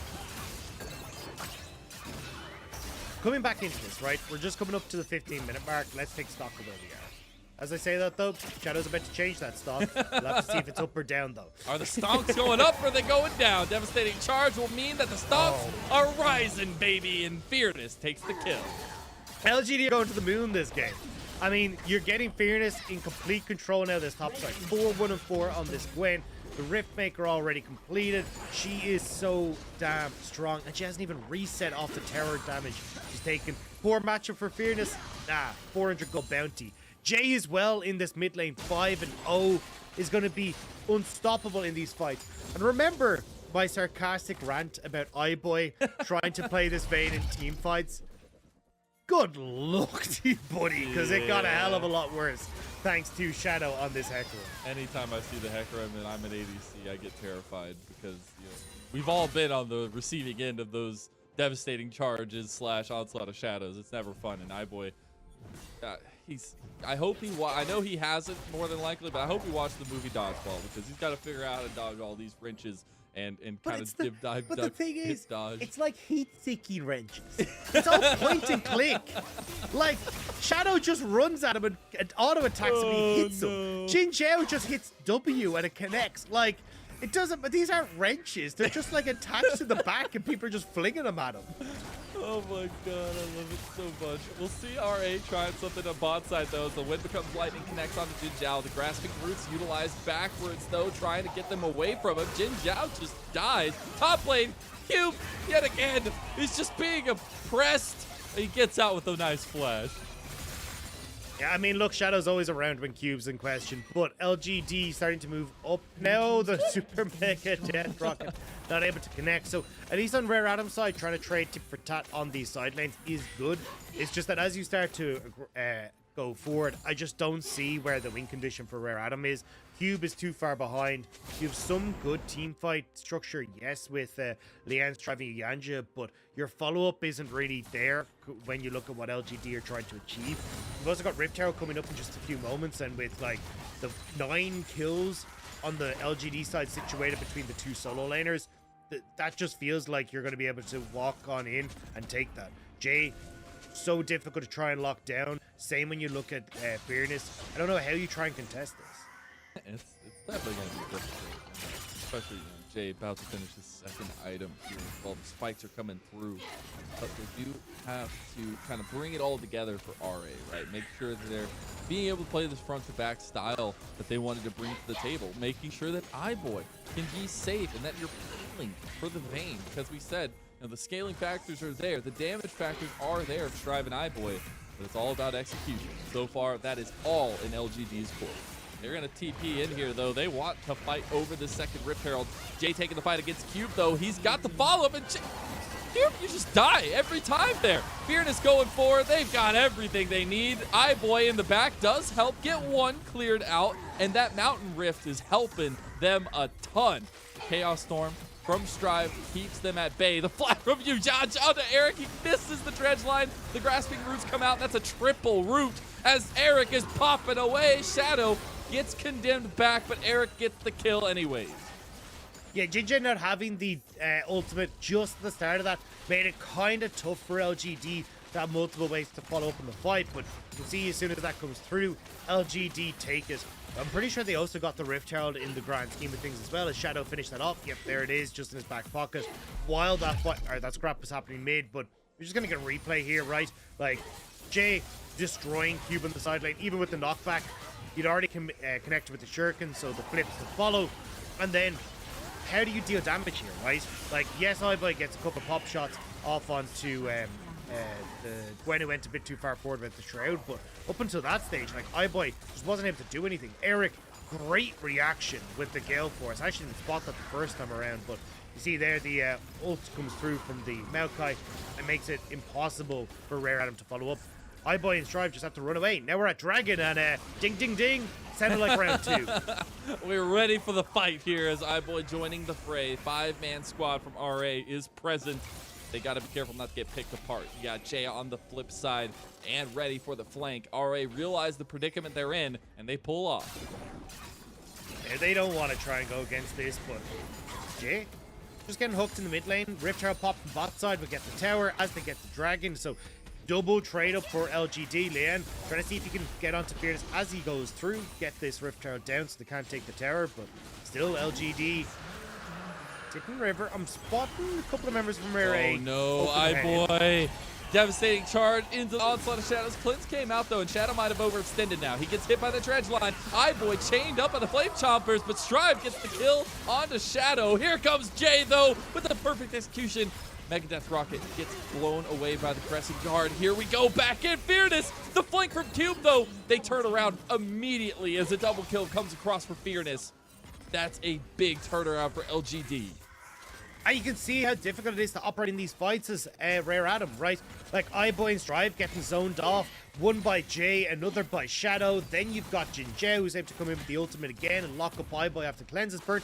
Now Eric, honestly, might just chase him down, had the Gale Force and the opportunity to continue poking from afar, but LGD coming out with more and more victories here. Despite the 15-7 gold lead, or kill lead though, there is only a slight 2,000 gold lead for for LGD right now. And I think that's very telling at how RA are staying, being able to find at least something passively as well as they're not getting put too far behind. And even in moments like this is an overextension from Shadow. Yeah, I mean, massively so, right? Like, Shadow goes in that bit too far, thinks he can get iBoy, but kind of forgetting about the cleanse. And then the re-engage here from Rare Adam is also the over-aggression, right? Fearless has the Hollowed Mist here. You don't have the damage, so you get the 2 quick kills coming through for Fearless alongside the healing, especially when both solo laners of LGD have built for team fights, right? Like, you're not going for the Nashor's Tooth or going for something else on Jay. You're looking more at like the Zhonya's Hourglass, which is going to help him with survivability in fights. The Cosmic Drive, which helps you with your movement speed in team fights and trying to keep pace with the members of RA that are trying to run away. Yeah, exactly. You got to keep all eyes on Jay, especially in the team fights and how he navigates those. So we'll bring our attention to the 1-3-1 set up by LGD.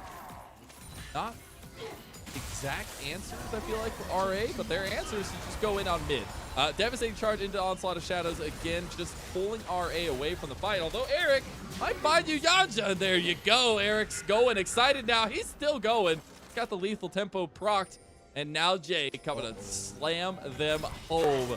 He's going again. No way. Okay, misses the Shuriken flip. I think that's a good thing. And Jay does not go in any further. Yeah, I feel like we need to rename Jay to Jaws in this game and just like play that music every time he's running around, because like it just feels like whenever Jay is close, someone's about to go down. But not able to do so that time around. LGD now will get that mid lane turret. TP coming through from Cube, and realizes he's overextended, and that side lane pressure shut down right quick by LGD. Even see Jay there, like, just in case he stayed in the bush, I'm going to go ahead and throw the shurikens in there. Not going to be so. And honestly, I'm very surprised at the state of the game right now, right? We feel like LGD have had the complete control. And for the most part, they have. They have a Gwen who's 6-2.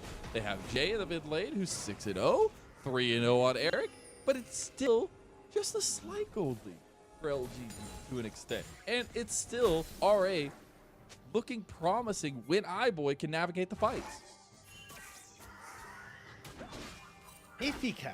Like, this is where I'm coming into the problem with Rare Adam, right? Like, Strive, yes, has a good amount of burst damage. So if someone gets close to him, you can try and burst him out. The only person that you really have that opportunity with is Jay, because Fearness will have the Shroud. Shadow, you could technically burst out, but he's going full tank, so he's going to be kind of difficult to burst out the heck from. And Eric's just going to be out of range for you. So it's actually pretty difficult for Rare Adam to operate fights in just the way that they're building the fact that they don't really have any sort of backline pressure for Eric, so in 90% of fights, Eric should be totally fine. Even Eric, like, I would personally prefer to probably see the Kraken Slayer build come out from him, but I can kind of understand with the burst that he's a bit worried about being mispositioned as Shadow catches. Yep, there's no way Cube hits. Oh, wait. See you. Just not realize or not seeing anybody else in the map makes LGD pull away. They had the tools to commit there, but an overextension could mean the Dragon goes over to RA. So a little bit of assuredness from LGD there as we see the 1v1 continuing in the bot side. But all the bodies from LGD definitely focused around this objective. Yeah, patience from LGD because of that Dragon, right? You don't want to pull the trigger on these big ultimates, especially from like Fearness and from Shadow right before these fight kicks off, because I mean Hecarim's whole identity in team fights is this ultimate, and a lot of Fearness damage goes out the window, and kind of the AoE damage specifically with this when you lose that ultimate as well. So I like the fact that LGD played that slow. Strive though, pushing in his top lane, knows that he has the TP to get to a fight if needs be, and it looks like Rare Adam are just going to trade this Dragon for that vision control around the barrier. Bit of trading going on. Will be Soul Point for LGD though. A very, very precarious predicament, I feel like, for RA, because it does force their hand further on in the game. But yep, Jin Zhao will spot this happening. Baron only about a couple thousand health down means RA back away. Yeah, I just love that. It's just like, excuse me, could you not? As he places down the ward, it's like, we are aware of this. We know that this is happening. You're fooling nobody here, Rare We can Adam. see you. It's like somebody hiding behind a very tiny tree in the middle of a park or something. It's like, I can see you there. Cube can see Fearness and Shadow and the Megadeth Rocket as all three come together to get the kill for Eric. It's a symphony of death for Cube. It looks beautiful from LGD as they're able to corral him directly into the waiting arms of Eric, who will pick up his 4th kill of the game. They're looking at 6 kills apiece for the half solo of his laners. kills with snipes. That's all I'm saying. Yeah, I mean, look, that's one of the benefits with Jinx, right? Like, I'm not gonna lie. Jinx is one of the AD carries I love playing whenever I play AD carry. Because I suck at the laning phase. But if I can just fire a rocket off, pick up like 2-3 kills in the early stages, I come out looking like a god from the laning phase. So, I mean, it's a viable strategy that teams can enact, and Eric's been doing a wonderful job of it this time around. It's the funniest thing that now, like, it was always about the intricacy of Jinx and like, oh, you gotta switch between the weapons and stuff. Now it's just since Lethal Tempo came along, just pull out Fishbones. Just go Yep, just pull out Fishbones, shoot rockets over and over again, no big deal.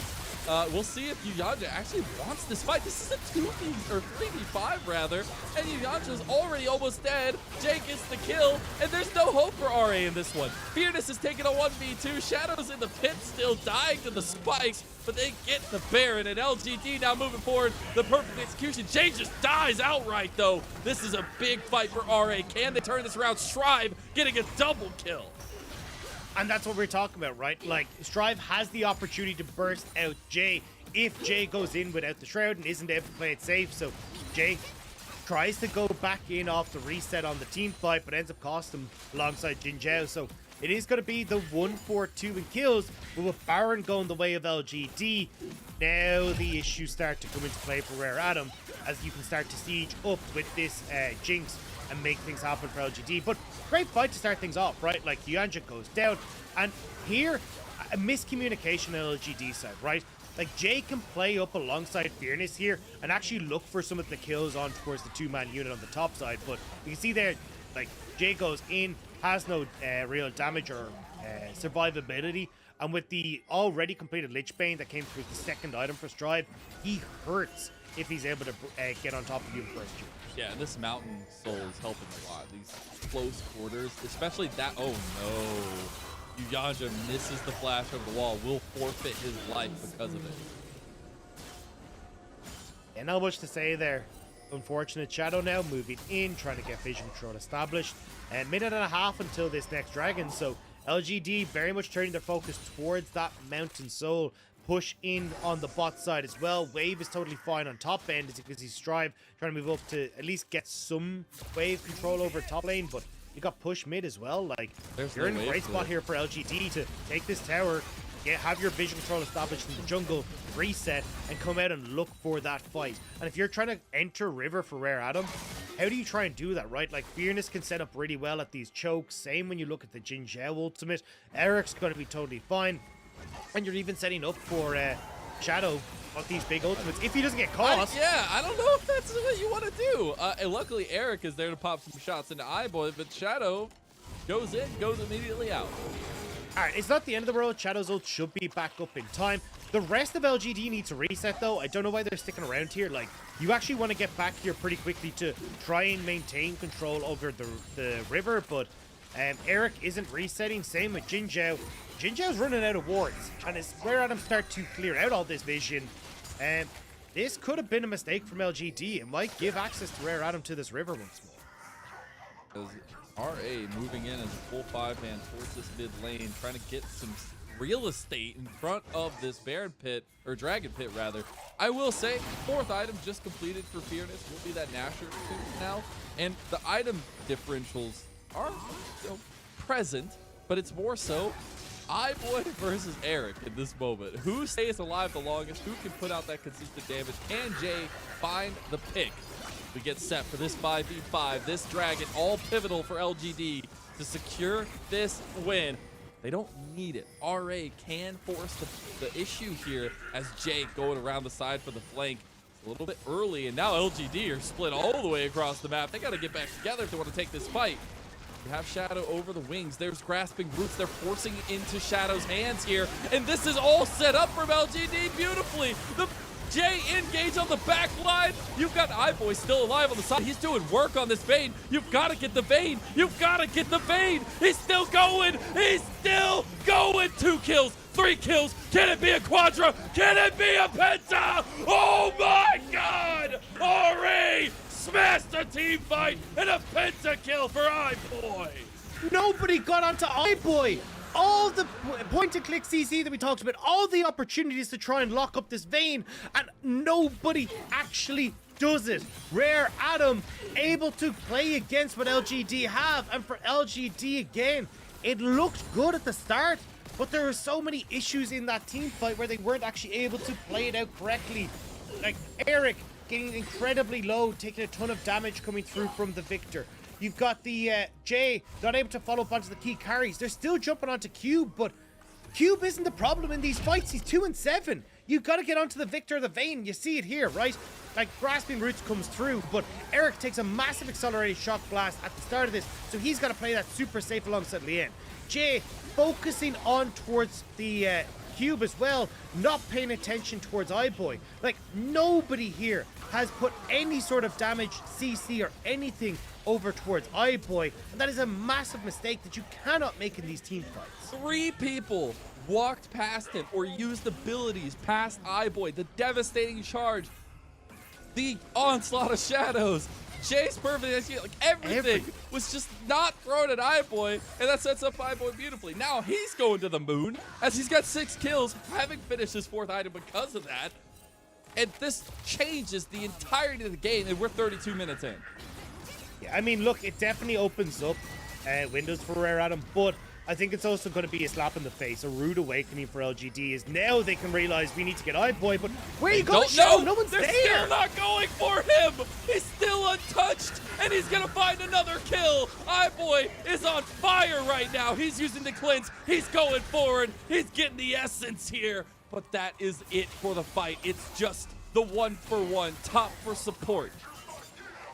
LGD have no idea the team fight. My God, like, this is Shadow going way overextended there, not even connecting onto iBoy. iBoy's sitting there in the wings and he's still trying to focus on towards Lien. I don't understand it. Now you get mid pushed in, they can turn over towards this Baron, and you know that with how fed iBoy is, they can try and just burst it down. LGD don't even feel comfortable trying to contest this right now. How have we even gotten to this point? Look, I am mind blown that we went from a game where iBoy was so quiet. There was literally nothing coming out of this Vayne. It was all Cube. It was all Strive. It was all Lien. Coming off of a pentakill, now he is who you have to worry about. He is who you have to focus down, and they still don't do it. Who did Cube hurt? Like, what did Cube say before this game that everyone in LGD is like, we have to kill. I feel like it's mostly Shadow. Yeah. But like, even when we looked at like that last team, like the actual team fight, Jay just completely ignored iBoy despite the fact he was like right beside him. So I don't know, but someone somewhere has a vendetta against Cube, and iBoy is making the most of it. Exactly what you gotta do. The theme feels like it's been strike when the iron is hot. We'll see if Jay can do so. Oh my god. Yanja flashes but dies anyways. And that's the kind of pick you need for LGD. iBoy stepping up.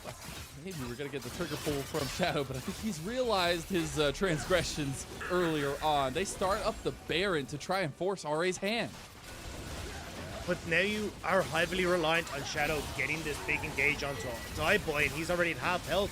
Jinzhou trying to see if he can get that twisted advance, but look at the confidence. I mean, yeah, Cube is just pushing them back. Like, it's like, yes, iBoy stepping forward, but it is certainly just Cube being able to keep the accelerated shot blast there, and LGD being disjointed on actually going for the re-engage.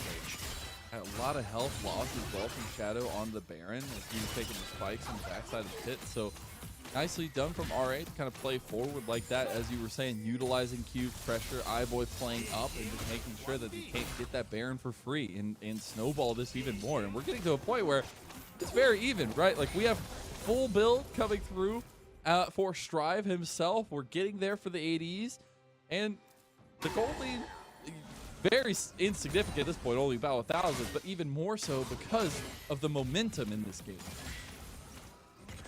LGD trying to get priority now in mid lane. Still one dragon away from Soul, but Rare Atom, they control this area. Now, can they get onto iBoy? Can they try and orchestrate this? No flash on Jinzhou, but iBoy will have his up momentarily and the cleanse as well. So those point and clicks, maybe iBoy can try and avoid them. Also on the other side, Eric just trying to find something to hold on to in these fights, right? He's got the stopwatch now. We have a lot available for LGD. Shadow on the flank as well. But I feel like we're getting to the last straws here for LGD. They've got to find a good team fight, and they've got to make it count. Here we go. It's front to back, and it's working out beautifully for LGD. They are caught in the chokehold, but it's because of the Strive Chaos Storm, and you can't get any more damage from that. Devastating Charge doesn't connect. iBoy flashing over the walls. Beautiful. Eric's still full health, though, meaning a 4v4 can ensue. Again, it's been a trade of top 4 support for either side. Jay connects it, but can't go through with it. Strive able to separate the distance here, and this could just be Dragon number 3 for RA, and it is. Yeah, I mean, they're investing so much into these fights for LGD, but again, like, not getting onto iBoy, he's able to flash away. Then you're looking at going, right, Fearness goes overextended, he goes down, and because Jay doesn't have the perfect execution, and there's no Onslaught of Shadows for Shadow, they're just able to back away. Now they just turn straight towards the Baron. my God. You know that this is happening. Jay has perfect execution back up, though. This could be it, but it's Shadow gone. gotta go. Can Shadow's get gotta in? go. He's gotta get in there. He's not gonna pull the trigger, and that's a Baron for RA. They want to take the fight afterwards. Jay taking a lot of damage on the back of it, though. Shadow waiting, not wanting to pull the trigger yet. The Onslaught of Shadows is up, and he goes in for the double. That's huge for LGD. They're TPing in. This could be the snowball, just like in game number 1. That sealed it for LGD. Fearness going for it. Hits iBoy with the needlework. He's going to die, though. iBoy on the back is still alive. It's 2v4, and LGD come away with it. Rare Atom do get the Baron, but LGD win the fight. They've now got the wave in top if they want to try and push in onto the turret as well. You cannot try and defend this as Rare Atom because there's just too many moving parts that can still try and jump on you underneath the tower. Jinzhou crucially has his flash back up, so that point and click CC for iBoy is up and available. It is, and they're pushing in the top side. The excited Crocs coming through for Eric as they try to get this inhib tower. iBoy able to wave clear with Strive, though, and it pulls LGD off the top side. Well, LGD will back away. Tower in their favor. All outer towers down now for LGD. Rare Atom, they're trying desperately to continue to play these fights, but you can see, look, when the moving parts are actually there and LGD are able to make it work, it's so damn strong. Also, Jay, wonderfully well played fight. Moves in with the initial part of the perfect execution, instantly dives back out with the Shuriken flip to buy space, and even though he knows that, look, he's going to have to invest a lot in this fight, managed to keep himself safe. And Shadow as well, just about out to follow up to get the double kill. Fearless as well, unfortunate here, tries to go for the predict on which way iBoy was moving, completely flubs it. I don't think you needed to toss that out that quickly. Just kind of panic stations. You could see LGD were like, maybe this is the fight that can win the game, but that adrenaline pumping through them causes mistakes. It definitely does. I will say, I could just imagine Shadow smashing his R key that entire time because he was like literally a couple seconds from going. He's like, I gotta go, I gotta go, I gotta go. And he finally gets it off and gets that double kill for it. So beautifully done for LGD to buy some time, but especially to outposition Rare Atom in that fight. RA take a position themselves in the mid lane. We have 2 minutes until the Dragon. Neither of these teams want to let this Mountain Soul go. No Baron buff going to be situated for Rare Atom very soon as well. Not really getting much off the plate thanks to that team fight from LGD. We'll start to group up on the spot lane because they see Fearless trying to shove in that top. So maybe they'll get a tower for their troubles. But I mean, for LGD, you're fairly all right with that. I don't know about committing 2 members to this mid lane though, because now Rare Atom are going to get more. What are you? Oh my! What are these games, Dad? What are those? As Inhib Tower falls in the bot lane, RA don't get the inhib as they're getting surrounded. Jay and Shadow on the back. Shadow has been spotted out, but RA feel confident to go in. They want to take the 5v3 before they can get to the fight. iBoy's still alive. He's gotten one of them. He's going to go for 2. This is the fight for RA. iBoy is still alive. Is he going to survive for much longer? The shield bow is doing so much work. They've done it. RA win the series. A quadra kill for Stride to finish it out. And LGD, their team fighting and decision making came back to bite them as Rare Atom will push on to the Nexus. How does this happen? iBoy, RA from the brink of misery come out and take their 2nd series win of the season. What a game and what a series from RA. You see the smiles on their faces. They know they just came away with a wonderful victory. And Rare Atom played that so well. I mean, look, we can look at LGD and the mistakes that they made in a moment, but realistically, like, the performance from iBoy on the Vayne was confident. Positioning was great. Being able to move away from so many different moving parts of LGD. The flashes were crucial and bang on time as well for when he needed them in team fights. And for Rare Atom, it's going to be a big sigh of relief because that was a game where they were pushed for a large portion of the early game. But the fact that they could bring it back with Drive and iBoy in the late game, just pushing them across the line. The confidence from Rare Atom to pick iBoy Vayne in the final game of the series, and us shaking our heads, scratching our heads. This short range ADC, how is it gonna work? How is it even gonna function? How is it gonna kill anybody? He gets a penta, he gets a quadra. They do not focus him a single time in the fights, and LGD lose 3-4 consecutive team fights to lose the game in wonderful fashion for iBoy, who had such a quiet series up until this last game. Yeah, and we kind of said, look, this isn't exactly this hasn't been a series that was focused on the AD carries, but when it came down to that, it was like, hey, look, you really need to pay attention here. And again, Cube obviously really pissing off LGD from game 1 and game 2 of this series, because everything that LGD wanted to do was focused on Cube, but it meant that in these fights, iBoy was getting to thrive, Strive was getting to thrive, and they're just able to continuously dishing out the damage. And I gotta say, for this Maokai pick as well, wasn't impressed. Yeah. Like, I think there was other options that you could have gone for that probably would have netted you more. And again, like, LGD's team fighting is really looking abysmal. Like, Eric getting caught out in a ton of these fights, lack of coordination, no real selection on your, like, targets. Like, I don't know. Like, I'm all for praising Rare Atom for their game, but this was an LGD game to lose, and they did it in fantastic fashion. Yeah, and like I kind of mentioned earlier, it was like, okay, you get another chance at this, LGD. You get another chance at the team fight. Can you focus the right targets? No? All right, let's try a 3rd time. Does it work? No? Okay, let's try a 4th. Oh, well, you lost the game. And so for LGD, they're going to be kicking themselves for this one. They had the series in their hands, But it was just overextensions, the communication not being there, as well a little bit of that draft difference with the Maokai coming in. So I will say for LGD, definitely a rough one, but even better for RA to come out with this victory, to persevere through that first game. That was really rough, and to come out with a 2-0 reverse sweep. Yeah, and again, like I think a lot of that coming down to like Lian looking great in this ins out, like being able to provide the front line that was desperately needed for this composition, and did make it tough for Eric, right? Like it felt like Eric in a lot of situations was trying to position himself to deal damage to Lian, but because of that was getting caught out in a lot of these fights. So kind of Lian baiting and switching a little bit on towards LGD, and as well then Strive bursting at Jay in a lot of these fights, trying to play that more defense utility style for iBoy as well. Like we saw him go for the Everfrost. He knew that like a lot of these fights was going to be about zone control and buying space for iBoy, and that played dividends where we get the pentakill for the AD carry. We did. I'm just so happy to have gotten to cast the pentakill there.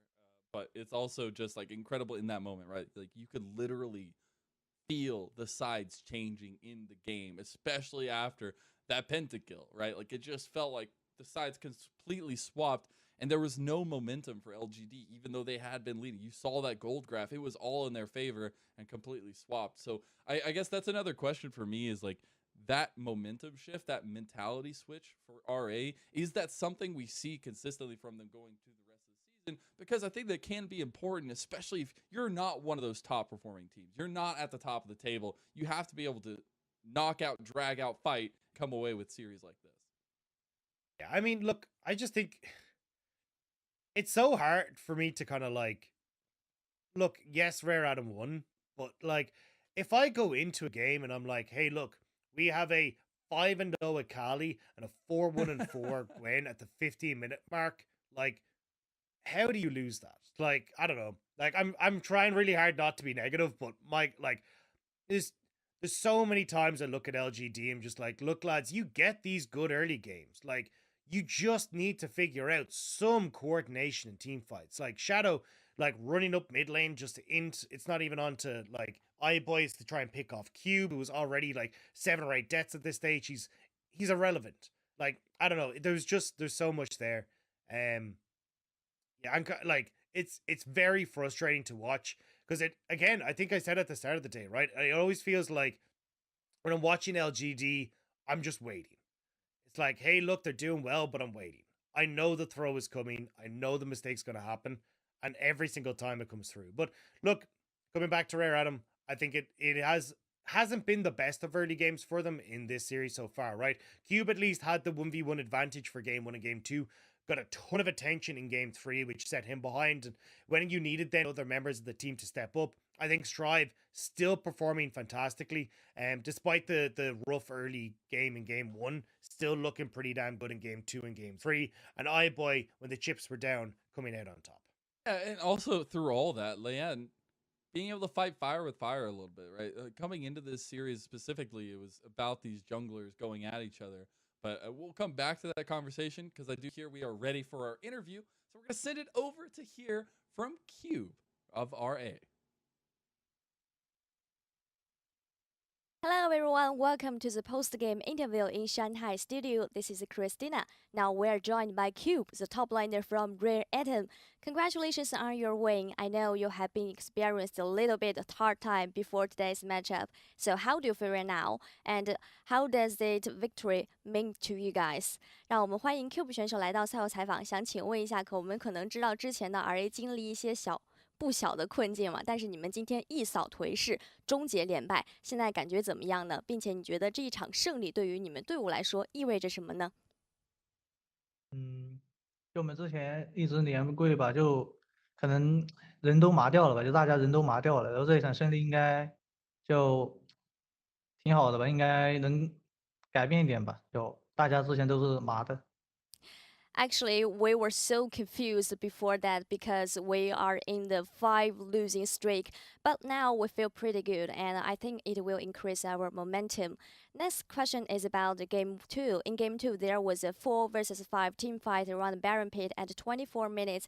At that time, your mid laner Strive was killed by your opponent, but you guys still can secure the Baron successfully, and you got 4 kills in your pocket. Share us more details about that team fight. 接下来想要问一下，第二局在24分钟的大龙团，当时你们的中单选手 Strive 是已经死掉了嘛？但是你们还是能非常成功的锁定了大龙，并且也是拿到了4个人头。想可以跟我们分享一下当时更多的细节吗？但是就是对面抓我们下路嘛，我们就直接打大龙嘛。然后我们人死了，但对面都过来了，我们就想打完走嘛。但是对面要上来送，我们就只能打起来了。At that time, our Strive was killed by our opponent in bot lane, and our initial proposal is to get the Baron and escape. But it feels like our opponent, they want to engaging us, so we just decided to counter back and fight back to get this win on that team fight. I'm really curious about, did you anticipate that they will pick Maokai as support in Game 3? 第3局你们有没有预料到对面会选出一个大树这样的辅助呢？没有预料到吧？但是其实他辅助下去选的话，我们ban掉2个，他其实就也只能选点奇怪了吧，因为强的一定会被我们ban掉。Actually, we didn't anticipate that they will pick Maokai, this champion, as support. But actually, we have banned. There are a lot of support champions in ban pit phase, so we just think they will pick a lot of weird champion like Maokai. So my final question is about in game 3, your enemy opponent put a lot of pressure on top lane, and how do you feel and how did you deal with it? 第3局的时候呢，对面也是在前期就开始非常针对你的上路。当时你在被抓了很多次之后，你的一个应对策略是什么呢？当时的话就第一波没有死掉的话，我就觉得其实没有那么好抓了吧。但是之后一直在抓我的话，我觉得是我们自己先锋那里没有处理好吧，才给了他一直来上路的机会，不然我感觉打野这样玩是很容易崩掉的。I think maybe we made a little bit mistakes around the Rift Herald, so their jungler can gank me a lot and made a lot of tower dive. Or I don't think it's a better playstyle for jungler to gank me around the top lane for so many times. I'm really curious about what was your team's reaction when you saw iBoy got a pentakill, and what's your very late game strategies because your enemy opponent, their jungler, he was trying to find a lot of opportunities to engage your iBoy. 最后一个问题想要问一下，其实，在你们当时队内看到 iBoy 选手拿到5杀之后，你们的沟通是什么？并且你们大后期的一个策略是什么呢？因为对面的人马一直在非常非常多找机会去想要 gank 到开到 iBoy 选手。第5把就 iBoy 5杀之后，就大家都觉得能赢嘛，然后就保他们嘛，就双 C 不能死，我们都可以死，就想着保他们双 C 打吧，就这样。Our very late game strategy is to protect iBoy and play around iBoy because when we saw iBoy got a pentakill at that Baron pit, we feel that we can win this game. 好的，让我们再次感谢 Cube 选手来到我们的赛后采访，也希望 RA 之后能获得更多的胜利。Back to you guys. Thank you so much, Christina, and love hearing from Cube, who was a major focus, I would say, for LGD. You hear, though, it's all good. We made some mistakes around Rift Herald. It's fine. That was gonna come. Shadow was gonna come to my lane because of that, but we all know it was iBoy after it got that penta. Yeah, it's kind of like wait a second. Wait, this is a thing? This is something that we can look towards? Okay, cool. You're the win condition. Let's do it! Inevitably, he picks up the MVP as well. He so deserved much work. Absolutely. And finally, we don't have a steal. Just saying, our third MVP. It is his first MVP count, though, and deservedly so, to turn around that game, to turn around the series as a whole for Rare Adam. Yeah, iBoy was a monster in this game. Completely untouched in these fights, and you can see it here, right? Like, just being able to get away just from Shadow there and follow up, and this was it every fight. Like, positioning was great, dodging away from so many of those abilities.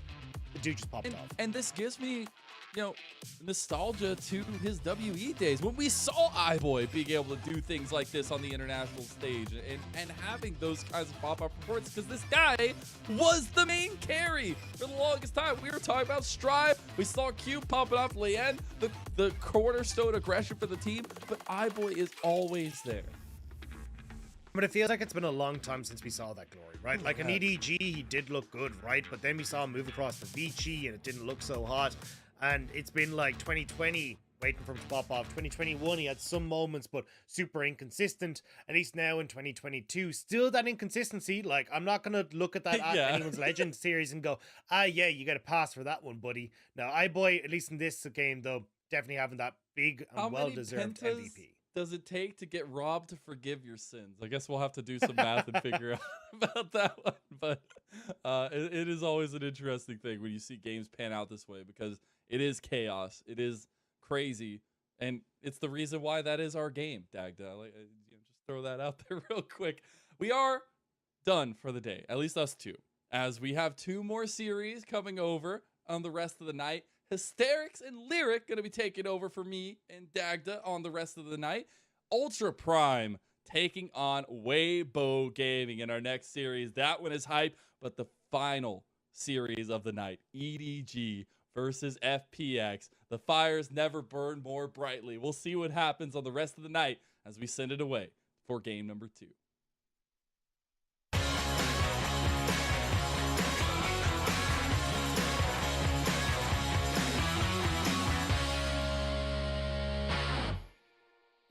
Everybody fighting！ 已经有人嗨了吗？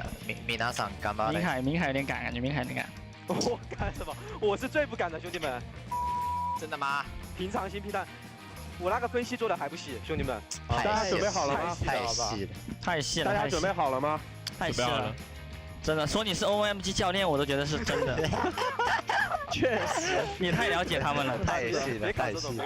感觉分析完都知道他们接下来要怎么调整了。哦，分析完了，直接就有思路，是不是？他这个意思就是，他意思就是我们这把必赢，我们必赢。他们可能想打的，你这边放眼吧，啊，你放眼吧，我在这。雷克赛，慢点。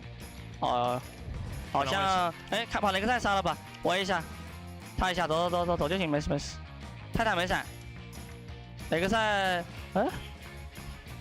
保一下，他们要硬杀，哎，哦，可以，这一定没闪现。OK，转可以慢点的，其实。不是，我想去放眼的。哦 ，OK， 然后打起来了，没事。中路开，维克托没闪，可以逼个闪 OK， 再看，啊，这样就死了。雷中了，有点不行，赵姐慢点，捡个灯，我帮你，我顶，没事。雷克赛，慢点，我死了，可以打，输出，来一点，你没闪了，慢点。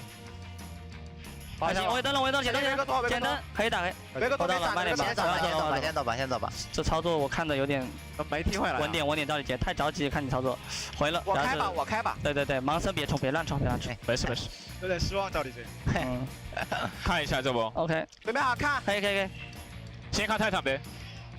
慢点，没事，我死不了。哎，你死了。慢点。我们冲吧。我们先绕龙，慢点，我们先绕龙。那你们打吧，雷克赛不在。我们先杀鳄鱼。哎，维克多。别这么多钱。我这羊。你为什么能秒 AD 啊？我直接单切 AD， 哇塞，直接拿下了哇！对。你这羊不对劲啊，黄翔。我好久没玩踢一波，没事。这羊可以的，我只能说。直接预判别人闪，只是这盲僧太可惜了，走吧，真的。我老预判闪了。没有，那波。踢回来了，被打断了。就是踢太慢了呀！怎么能踢那么慢啊，赵丽姐？我大招把他撞飞了，他没踢。你的盲僧没那么慢吧？我刚看了一下，老了，被夹住了。太离谱了呀！你们加油，还有最后一把！加油，兄弟们，赢下这把过好年。看后面有鱼！鳄鱼！看鳄鱼！上鱼！没闪！跳走了，上鱼！ nice！ 可以追吗？我追过去了，可以追，自己看。冲，兄弟们！死了，我死了。可以打，没闪。你看，你没闪。追，能杀吗？别急，慢慢操作。打断了。这个。我来了。他没闪，他没闪，他没闪。把他好乱，把这个杀了吧。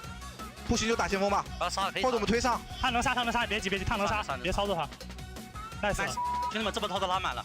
虽然真不是纯牛，但我这波操作真的拉满了。兄弟们，稳住就赢了。稳住就赢，真稳就赢了，真稳就赢了。绷住。这位置看我靠。你们拉掉，推他，推他，就赢，推他，杀人，来手，过个好年。听我讲，我觉得这波我们可以压到他们下高地，然后让金哥你站中，怎么样？可以，来吧，可以。来呗。我中间也快进了，金哥是可以，没事。哎，攻打，很急。哎，我来看。哎，挖掘机。打机会，挖掘机，来。哎，你没闪，别急，我带打机会。A 塔，等会 A 塔，来过年了，大哥大嫂，过年好。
Cutting my teeth on the concrete, down an old alley on a back street.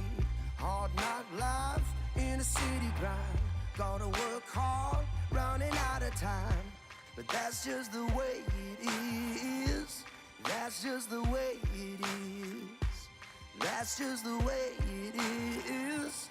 That's just the way it is. So don't knock me down when I get my feet back on the ground. Don't you judge me for my mistakes. So taking as much as I can take. So don't knock me down me for my mistakes. Taking as much as I can take. 对阵泽赛，感觉泽赛个人实力挺厉害的，然后正常打就行。下一场对战微博，感觉我们应该从下路突破或者中野打出优势吧。 Well, you hope so, because here in the LPL, breaking free of a one-track mindset is always a good way to go. Ladies and gentlemen, welcome back. My name's Hysterics. I'm joined by Jordan Lyric Corby. So I'm in a box now. I literally waited the whole split for this booth. I finally got it. You did? And coming into today, look, I promise you I'd be a quick rant. I've been waiting for 3 hours for my Uber Eats. They didn't deliver, man. I got scammed. I got absolutely scammed. So feeling pretty hungry, and that always works out when the analogy comes into hungry for League of Legends, right? It all lines up. Yeah, and you know what else I know you're hungry for? To once again talk about the Shy. Because we got Up versus Weibo. We just saw ZS talking about the Shy as well. So, you know, again, we've been doing this like every 3 days. Hysterics the Shy checkup. Yeah, man. There's let's bring it on our screens. Good reason for doing this, folks. Every time I've done this, I've had moderate. But right now, I love how we've even changed the graphic. The Shy's looking pretty hot, guys. I think he's the best top laner in the LPL. And I say that wholeheartedly because on stream and throughout the weeks I've talked about this. Like, who is the strongest top laner? Now it's the Shy. The Shy, undoubtedly, in my mind, is performing out of his mind, especially in team fights you and I have talked about. Sir, his unique champions, his Gwen on the bottom of the screen there, kind of tells a pretty simple story. Yeah, and I even think just relative to form, right? Kind of look across the league. Like, Ala isn't quite there yet. Bin, I think, is coming into form again. Obviously, Xiao, not a top laner right now. Flandre, not really getting any resources put into him. Like you look across the line, it's like, okay, like Shala, who's performing pretty decently. Again, Bin's coming into form, but that's about it. So I think the Shy right now probably isn't the best current form of any top laner we have in the LPL. True. Which is a good thing to say because you and I, in our I was going to say tenure, but, you know, in our couple of years now in the LPL, 3rd year, actually, for you, 4th year for me, it's been since 2019 that I've been able to say about that, the Shy. Even 2020 spring, I was like, I feel like other people are edging their way in. And as we start looking at their last series, we go, well, the Shy bodied Flandre, the Shy bodied EDG, the whole of Weibo Gaming bodied EDG. And, Lyric, that series, man, a 2-0 against the reigning world champions, man, they made it look easy. Deezy does it. Yeah, and I really liked their game plan coming into that series, specifically like the things they were doing in draft to try to target EDG, because one of the things we hit on going into that series was kind of the stylistic differences of both teams. For Weibo, typically putting a bit more attention towards that top side, for the side of EDG being more bot lane oriented. And you can see on your screens, right, Weibo in their bans heavily targeting the AD carry pool. And then in terms of their picks, looking to pick up things like the Jinx very early on. So they pushed EDG's bot lane onto the Ezreal Karma bot lane 2 times in a row. We got to a point in the mid game where it's like, sure, Viper and Mako came out ahead lane, but they didn't really have the tools to facilitate the Ezreal without getting jumped on from the likes of Weibo with things like the Lee Sin, the Rise, the Hecarim in the second game. So overall, solid plan. We'll bring up the clips to show how that game did go because, like you said, kind of feel like Weibo spanked them. They did, and it started in the early game of Game 1. Lyric, this is one of my favorite clips. I had to put it in there, man, because the Shy disrupting JJ's jungle path when he is like the cornerstone of this EDG roster. God. I just love how you pick a clip there. No kills, it's but literally bullying. We're about to see 30 seconds of pure bullying because JJ, dude, look at the timer on the top of your screen. He was 30 seconds late to start his jungle. Yeah, I mean, like you said, just being a massive nuisance, disrupting the opposing side. And I think this shows some of Weibo's characteristics in terms of how we still don't expect to see them link up all too much in the early game. Specifically in this series, they did, especially around mid and jungle. We saw Angel and SOFM working so well together, and honestly, they just gapped JJ and Scout in that series. They came in strong. They were everywhere. We can see here, you know, SOFM 5-1-2 on the Lee Sin, and for a team like Weibo, where we have been seeing like steady improvements in terms of like how they play as a team and like the form of individual players, like Angel stepping up, I think this is one of the most exciting teams to look forward at and just kind of see their trajectory over time. Because if they keep improving at this rate, I mean, they're going to be a strong force to contend for the LPL championship. And they're very much an LPL team as I'm getting a stronger identity as we see them develop as well, right? our last segment when we did Weibo Gaming versus EDG was focusing on the early game for WBG, how they get themselves ahead, how they play towards Herald, how they find kills before 15 minutes in such a big way. It's exciting, and I'm going to come back to a point you mentioned during that replay. Angel is stepping up as well, and this is not a person we often talk about on Weibo Gaming because, sure, he had a great Worlds performance in 2020, but in the regular season of LPL, he's always been outshone by people like Rookie, Knight, Xiaohu coming back into the mid lane as well. But Lyric, I think Angel, man, this guy is a true blessing. A blessing from the Lord, like a Monty Python sketch. And he's giving Weibo Gaming another element of surprise for enemy teams.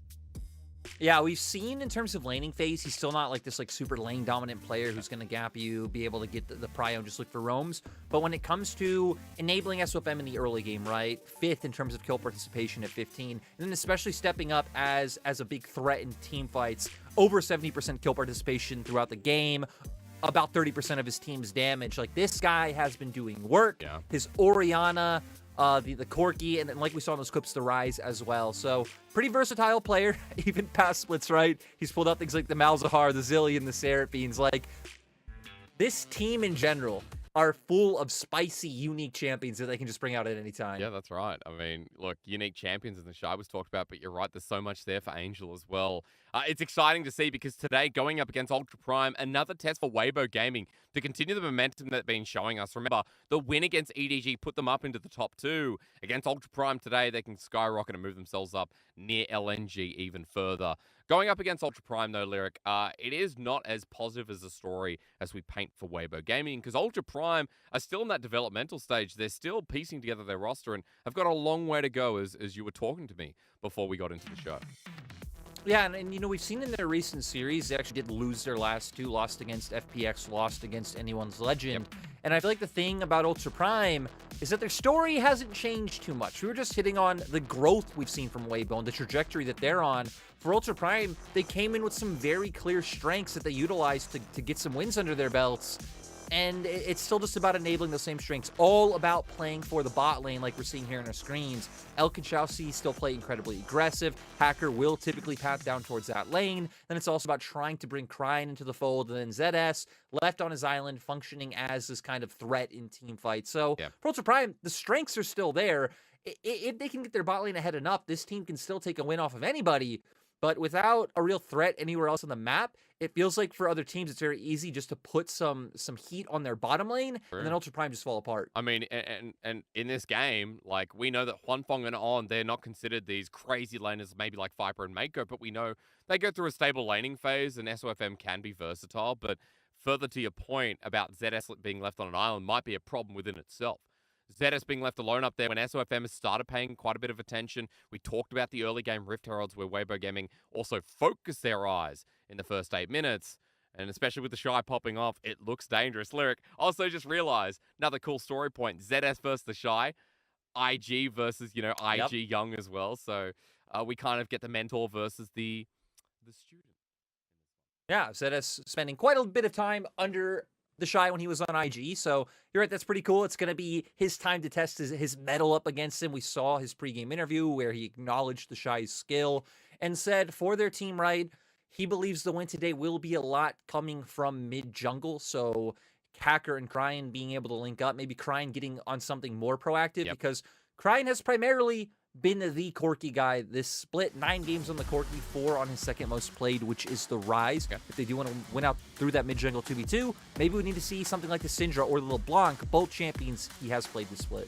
Because Ultra Prime come out onto the stage, ZS in the top lane, it's Hacker in jungle, Cryin through the mid lane. Lyric was just talking about with the Corki being expected here today. Elk and Xiaoxi, the new bottom lane, pieced together. Elk from WE in previous years, and we remember, previously known as John Mung, came through, bit of an upstart as a rookie, but now has quelled a little bit here on a brand new roster. And again, that bottom lane being a bit of a focus for Hacker. We'll have to see if they can withstand Huanfeng and On and even get themselves to a lead to build up some momentum for this squad that desperately needs it, Lyric. 2 and 5 in the standings. Right now sitting at 13, just above Rare Adam. I mean, the team just have different goals, right? For the side of Ultra Prime spot lane, like, you need to come in and you need to try to stomp Huanfeng and On. Like you need an advantage, you need to get ahead. For the side of Weibo, your bot lane just needs to chill. Just go into mid-game fine, come out ahead in those team fights, which is what they've been doing all split. Well, Weibo coming onto the stage. The Shy up in the top lane. I called him the best top laner. Whether you agree or not, you can at least put him in the top echelon right now. SOFM standing beside him. Comes on stage right behind them. Angel, Fong, and On. And Angel we've also been highlighting. It's so much fun to be able to highlight a player who in the past I've said is, he's always mid-tier. He's always someone who, yeah, has a versatile champion pool, but he never stands out in my eyes like the rookies, the Knights, the Xiaohus, you know, the Moles, Lyric. So it definitely feels like he's getting into that caliber once again. That World's 2020 form of him on stage. That's the thing, right? He's always been a player that comes in sparks of like those truly highlight moments where like, my God, Angel just completely took over that game. So overall, I think, you know, middle of the pack, upper middle of the pack has always been a fair place for him with, you know, those periods in form where it's like, my God, right now Angel's playing like a top 4, top 5 mid laner in the LPL. We're going to see if he can do that again today. He is playing up against Cryan, who I would say is on the weaker end of the mid lane pool in LPL. I do feel like Ultra Prime, in terms of team, is a better fit for him in terms of like where he probably slots into the league, and now he can try to step up to be one of the better players on the team, use the experience he got from RNG to try to lift this team up. Funny enough, back in Demacia Championship, I mean, Cryan was probably their best performing player, so is doing about 32% of his team's damage, so is still being that massive carry threat that we hit on. A bit inflated with the Corki games, but hey, maybe we get the Annie. He's played Annie so far this split. Only him and Flandre. The fact that we've had 2 Annies. There's been 2 in total. Am I missing out? We had more than 2. I think even 2 is massive. Like, yeah, Flandre picked it up, only Cryan, so we've had 2. Yep. Kind of crazy. Think about it. You know, yesterday we had the Pygar, we had the Riven. We've been getting, we had, obviously Flandre picked the Cho'Gath. We've been having some crazy picks here in the LPL, to say the least. Heck, Vayne coming in last game. I guess it's not as crazy, but still always cool to see, especially when iBoy is able to pop off in those team fights. Yeah. I was going to say, Lyric, the craziness of the split, like the picks that we've had come out have been incredible. Top lane, especially, most unique champions. But yeah, we're getting more and more comfortable still here in 12.2. And if we're going to talk about crazy picks, I feel like Ultra Prime and Weibo fit the bill. You already mentioned things like the Annie. We've had the Malphite from the Shy. We've had things like the Victor top with Grasp that a lot of people didn't like. SOFM with the Kha'Zix, the Zed jungle. We've seen Zeri mid coming through, from Doomby the other day, but I could see that from someone like Cryan, maybe Angel as well, who's matching the Shy with Unique. So there's a lot of different directions for today. Why does On get a sad cat? Why does On get a sad cat?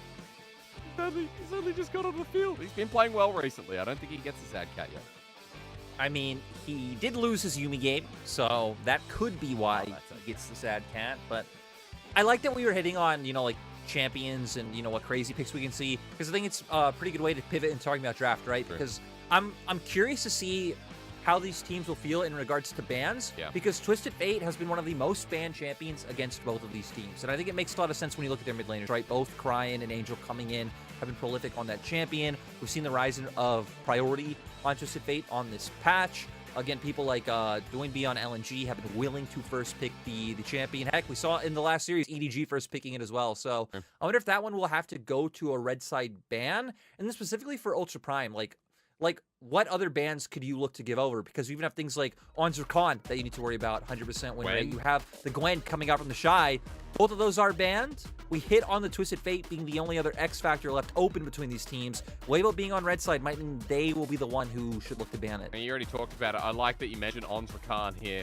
The Rise going alongside with it as well. Something that Angel would flex around and take a quick peep. Something that he has picked up once and hasn't died on. So very targeted bans here towards Weibo. While the Zeri's already gone away, the Lee Sin. Lyric, things like the Jinx here. I'm thinking of Felios. The Corki. Corki, you mentioned. Really good one there, but Caitlyn instead. So Ultra Prime have the Corki first pick if they want.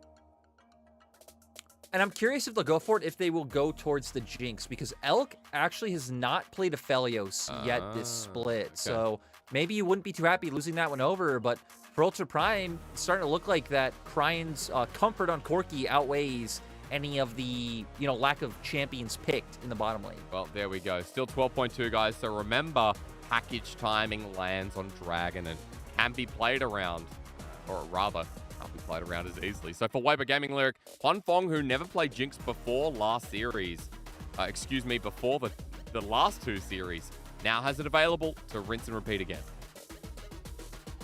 And I'd be a little bit surprised if Weibo don't just go towards it again, just highlighting the fact that Elk hasn't picked that one up yet. But no, they're prioritizing the Aphelios instead. I think it's going to set up really easily for Ultra Prime's composition and what they're able to look for. Thresh Instantly bringing the Thresh to be able to bring in that mobility. Now for Ultra Prime, I mean, I think you look at AD carry and jungle here, right? You can go towards the Jinx that we highlighted, the Xin Zhao still being something left available as well for Hacker. Yep.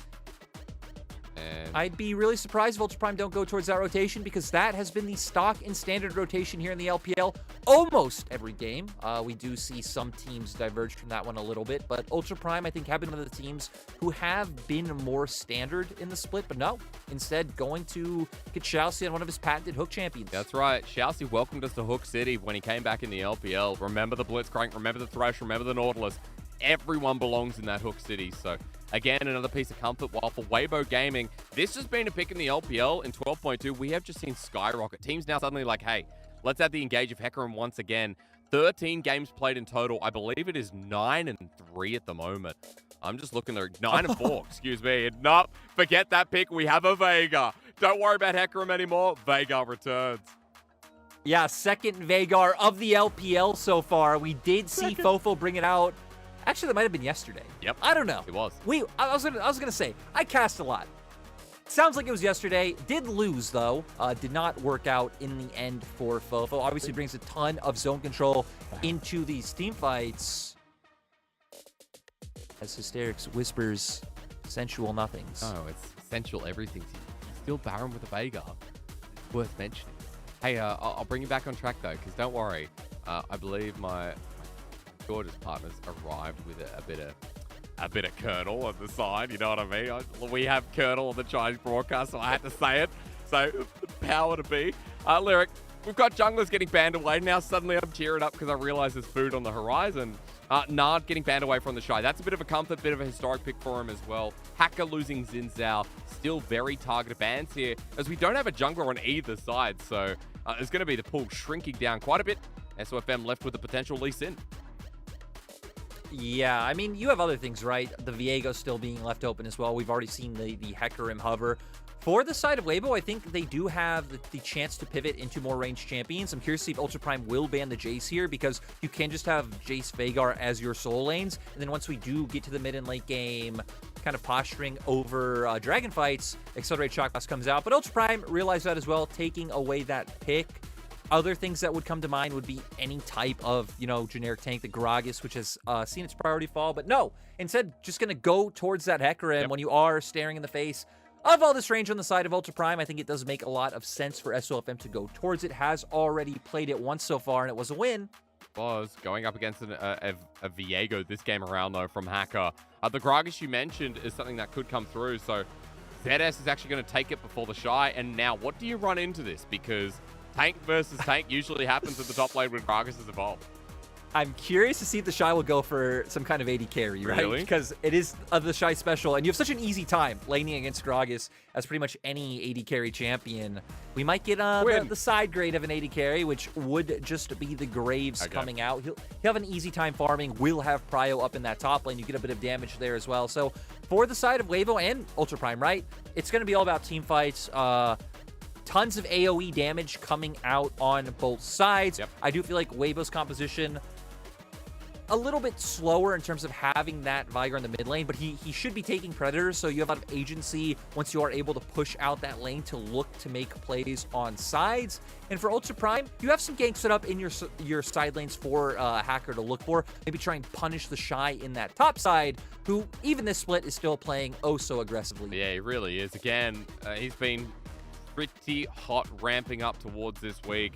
We're in the middle of week 5, at least getting towards the end, I should say. And for Weibo Gaming, sit towards the top of the standings. If you've missed out on their little run, 6-1, they've recently 2-0'd EDG, 2-1 FPX, 2-1 V5, and have dominated everyone but BLG. Weibo Gaming, our current second best team, going up against Ultra Prime. And Ultra Prime, a 2-5 team that need to continue finding direction here. We talked a lot about Hacker influencing the bottom side, but Elk and Xiaoxi need to make a run of it this game and this series. Pummel Huanfeng and On, build up momentum, and affect the game. Otherwise, for Weibo Gaming, top side. That solo lane power as well. That's what takes over the game for Weibo Gaming as well. So we welcome you into Summoner's Rift shortly with Weibo Gaming versus Ultra Prime. Lyric, as we run into this one, I like that you talked about the damage sources here. You talked about the team fighting potential. You talked about Weibo Gaming taking it a little bit slower. Veigar as well influences that as we see our second one returning to the LPL Rift. Something Orcs talked about, I believe you talked about as well, that we would start seeing, and I'm glad that we are getting more vibrant picks in this mid lane. Yeah, I did get a buff on 12.2 to the Q cooldown, so having a bit more access to his damage. And yep, the Predator, just like we saw yesterday, as I was hitting on earlier, right, you can try and get some early pry on the laning phase and then look to impact sides for your team. For Weibo, I wouldn't be surprised if that is just up towards the top side, not even just because it has been their identity as a team so far, but I wouldn't be too surprised to see the Shy go towards the standard hull breaker build that we've been seeing. Just help him maybe get some early kills and leave him to be that solo split pusher, getting all the extra resistances and damage onto turret later on, because you look over at the side of Ultra Prime, and you will have no one who will be able to match the split push coming out from this Graves. Lyric, you know I've been duoing with Rusty's. We see a good trade here from Prime. Remember first strike, so gets a nice piece of gold here against Angel, who's just forced backwards. I was going to say, I've been duoing with Rusty, and he's been picking Hullbreaker up on so many top laners, testing it out. Saying that it's a really good item at the moment. A lot of analysts as well talking about the gold efficiency on this Hullbreaker take. So, love to see it once again. We'll keep an eye out for that on the Fleet Footwork Graves in the top lane. I'm just looking across runes, seeing if there's anything else that's outstanding or crazy.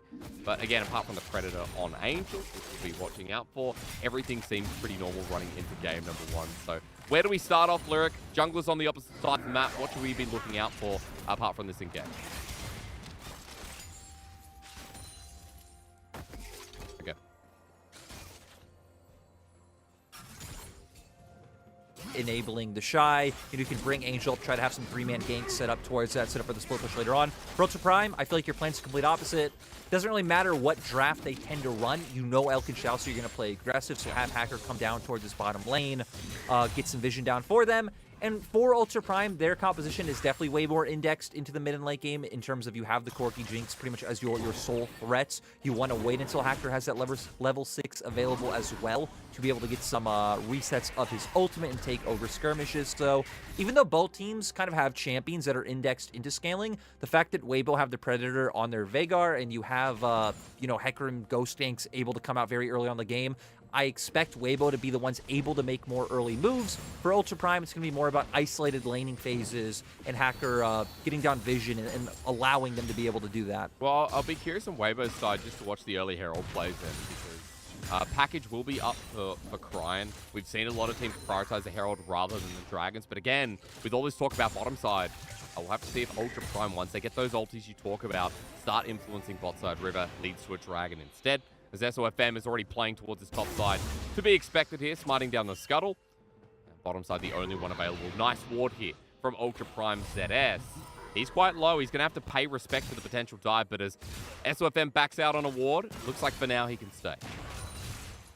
Still, though, SOFM will now be able to get his back first, coming onto the map with tier 2 boots, so we'll have a bit of tempo. He'll have time where he can make a play where he's a bit stronger than Hacker on this Viego. Both junglers are level 4, though, so doesn't look like any skirmish will break out with the fact that Hacker is backing, but Weibo actually going to be looking towards this bottom side. We're going to see if On can set it up with a death sentence, maybe into the Lantern. SOFM has Ghost. The level 4 Hecarim can roll through. No vision in those bottom side brushes that'll spot him out.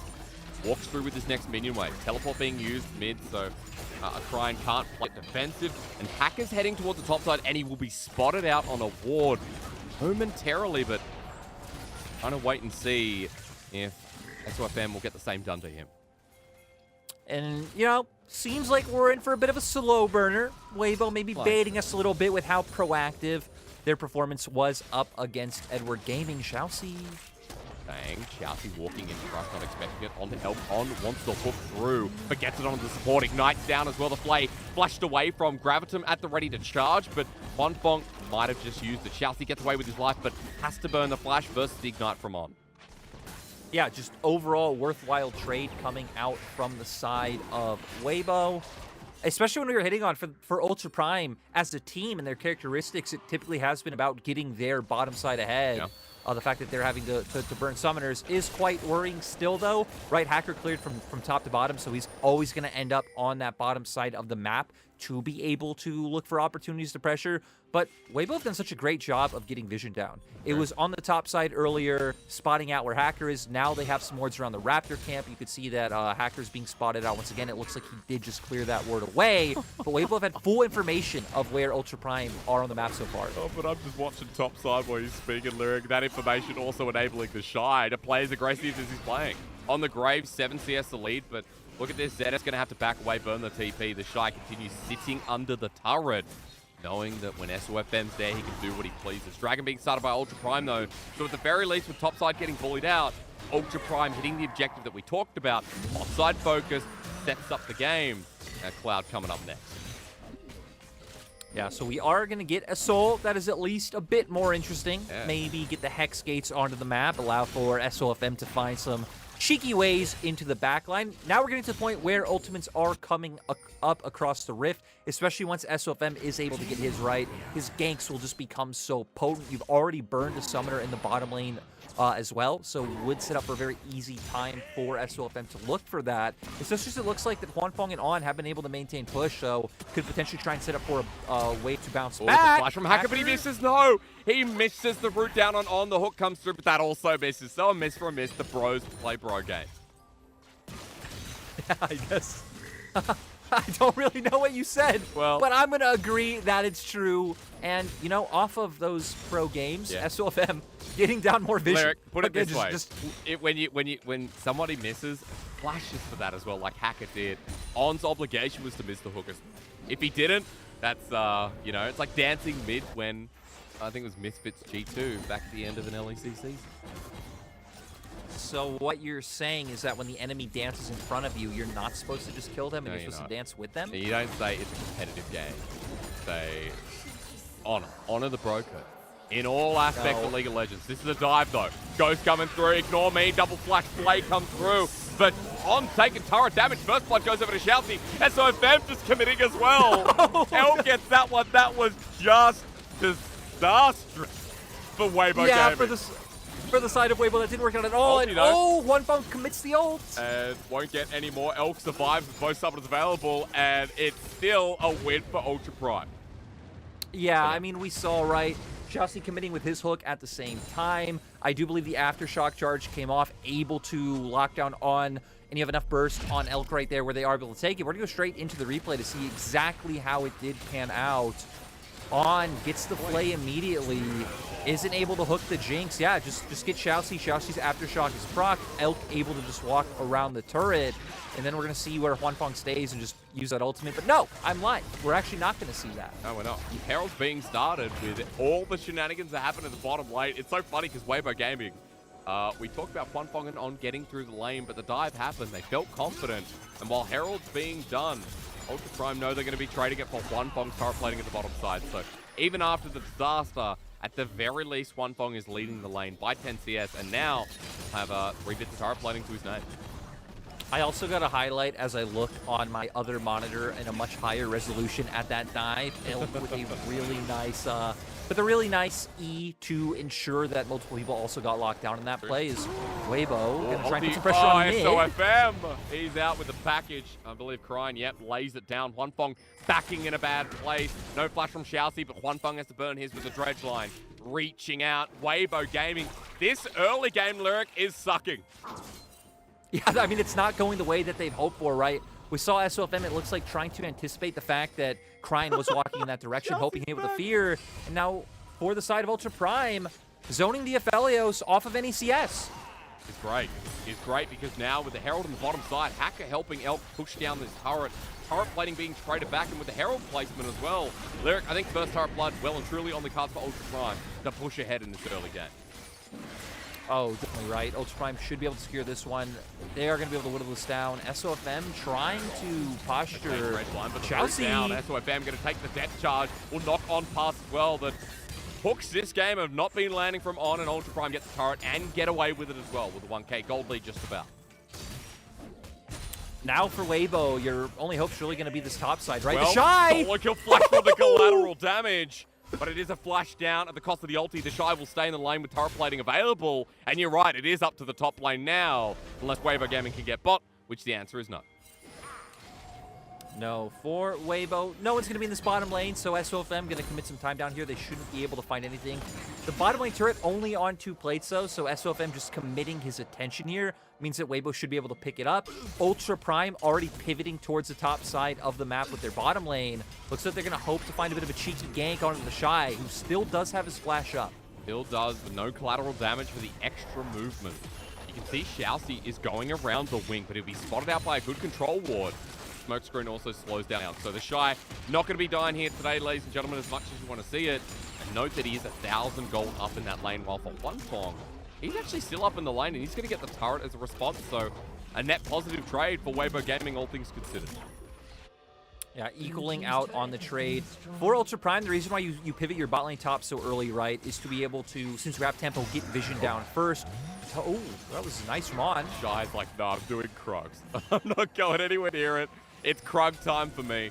And wants to pick up the CS because he's at 120 just about. He's going to let Elk walk up with the turret, but he'll also respond to the wave. So, Lyric, you're talking about while they're moving up their bottom lane to top, I want to note that Dragon is up and available, and surprising to see that Hacker will also have priority on this despite not having the 2-man down in this lane. Yeah, the fact that Weibo did commit On up towards the top side to try to look for a play on the pushing bottom lane of Elk and Xiaoxi opens up for a chance for Hacker to start it, but I like Weibo instantly pivoting down towards the Dragon, stopping that one from happening, now going to get control of the mid lane. Since Ultra Prime got the first Dragon, looks like they're just indexed into the gold trade, wanting to pick up some plates, the Shy! Wants to get away, has the flash available, collateral damage almost up and available, but he's run out of mana, the Ignite down, kiting through the minion wave to stop Xiaoxi. Back onto Elk, another rocket dodges. Nice little quick draw here from the top laner of Weibo Gaming. But now the rest of Weibo are on the way through. It's Huanfeng versus Elk, and that's an easy one. On with a flash play, and Xiaoxi immediately running out of mana. The dredge line, the last of it. A death sentence exactly in the name. A double kill for the bottom laner, and Weibo Gaming might have screwed up early, Lyric, but they're well back into this one. Really nice reaction coming out from them as well to realize, like, hey, the Shy's buying so much time, we can commit our support up here. And we saw On was just hitting everything in that top side play to be able to lend themselves to win out. And now Ultra Prime not able to find any response on the bottom side of the map, at least not able to take away any camps. Yep. Looks like they should be able to get this Dragon, but SOFM doesn't want to give this one up for free, but Angel pretty far behind in terms of movement. Only just running around it now. Will be double Dragon for Ultra Prime, but Huanfeng, it was such a great play in the bottom side. I felt like Weibo Gaming were just going to lose it from there, but Huanfeng has just picked up 2 pieces of first turret, all 5 plates on the outer turret's Lyric before plating goes down. Yeah, also, I'm a little interested to see, we'll get to it after the replay. Gonna see up on the top side here, Ultra Prime thinking they could go for this dive in top side. I mean, nice from Xiaoxi, right? Commits the ult, flashes in, gets the auto down for his passive, but the Shy not able to be taken down, and then the sidestep coming out for the rocket the whole time. On and Huanfeng were making their way up towards the top lane, has to grab him, gets the easy route, and then On here going the flash after Huanfeng takes the lantern, you get the flay down, sets up for a very easy hook to come out from On. So what did you want to talk about before we get to the replay? What made you gasp? Ooh. Oh, that we have Shirelius. We have Shirelius coming out for Angel. Okay. This is not what we saw come out from Fofo the other day. Not the typical solo queue build. Usually it is Everfrost into, you know, like the typical full damage build. Things like Seraph's Embrace able to come out, Void Staffs, so on and so forth. But for Angel, it looks like he just wants to enable his team to be able to get in range of Elk and Cryan so they can take those fights, not just get chunked out by the Corki rockets later on. It's literally, I think Vega might be faster than Hecker in this game, Lyric. Like with Shirelius Predator, Angel is going to be beating the horse. It's a great hook from On, but doesn't want to follow it through. Cryan has the package under his Earthness, and as Rift Herald number 2 spawns away. Hacker going to start this one, but Weibo Gaming look intense. They're through the mid. The Shy's joined up, even with this whole breaker completed. They want to make this 5v5, and they're not going to give Ultra Prime what they really want. Now for Weibo, they're sending the Shy back down towards the bottom side to try and put some more pressure down. Looks like he's going to look to recall instead. Does have teleport available for past 14 minutes, so those are unleashed. The Shy can teleport anywhere he damn near pleases. And now there's no package. He peeks the mid lane. You're right, package has expired. Used out on the way out as the Shy now level 12. Noon Quiver in his inventory as well, folks. Almost a 2-item graze. Decided to help give pressure over to the Herald. So this one will be going over to Weibo Gaming, as SOFM will be able to smite that one away. And Lyric, with this game, you talk a lot about the conditions being team fight worthy, right? Slower fights from Weibo Gaming, waiting for Crying to hit 2-3 items. Elk the same here as we get a small replay in the bottom of what happened mid. Summarize the conditions again as we get these first items across the board and where the game states at with Weibo now having control of about 3,000.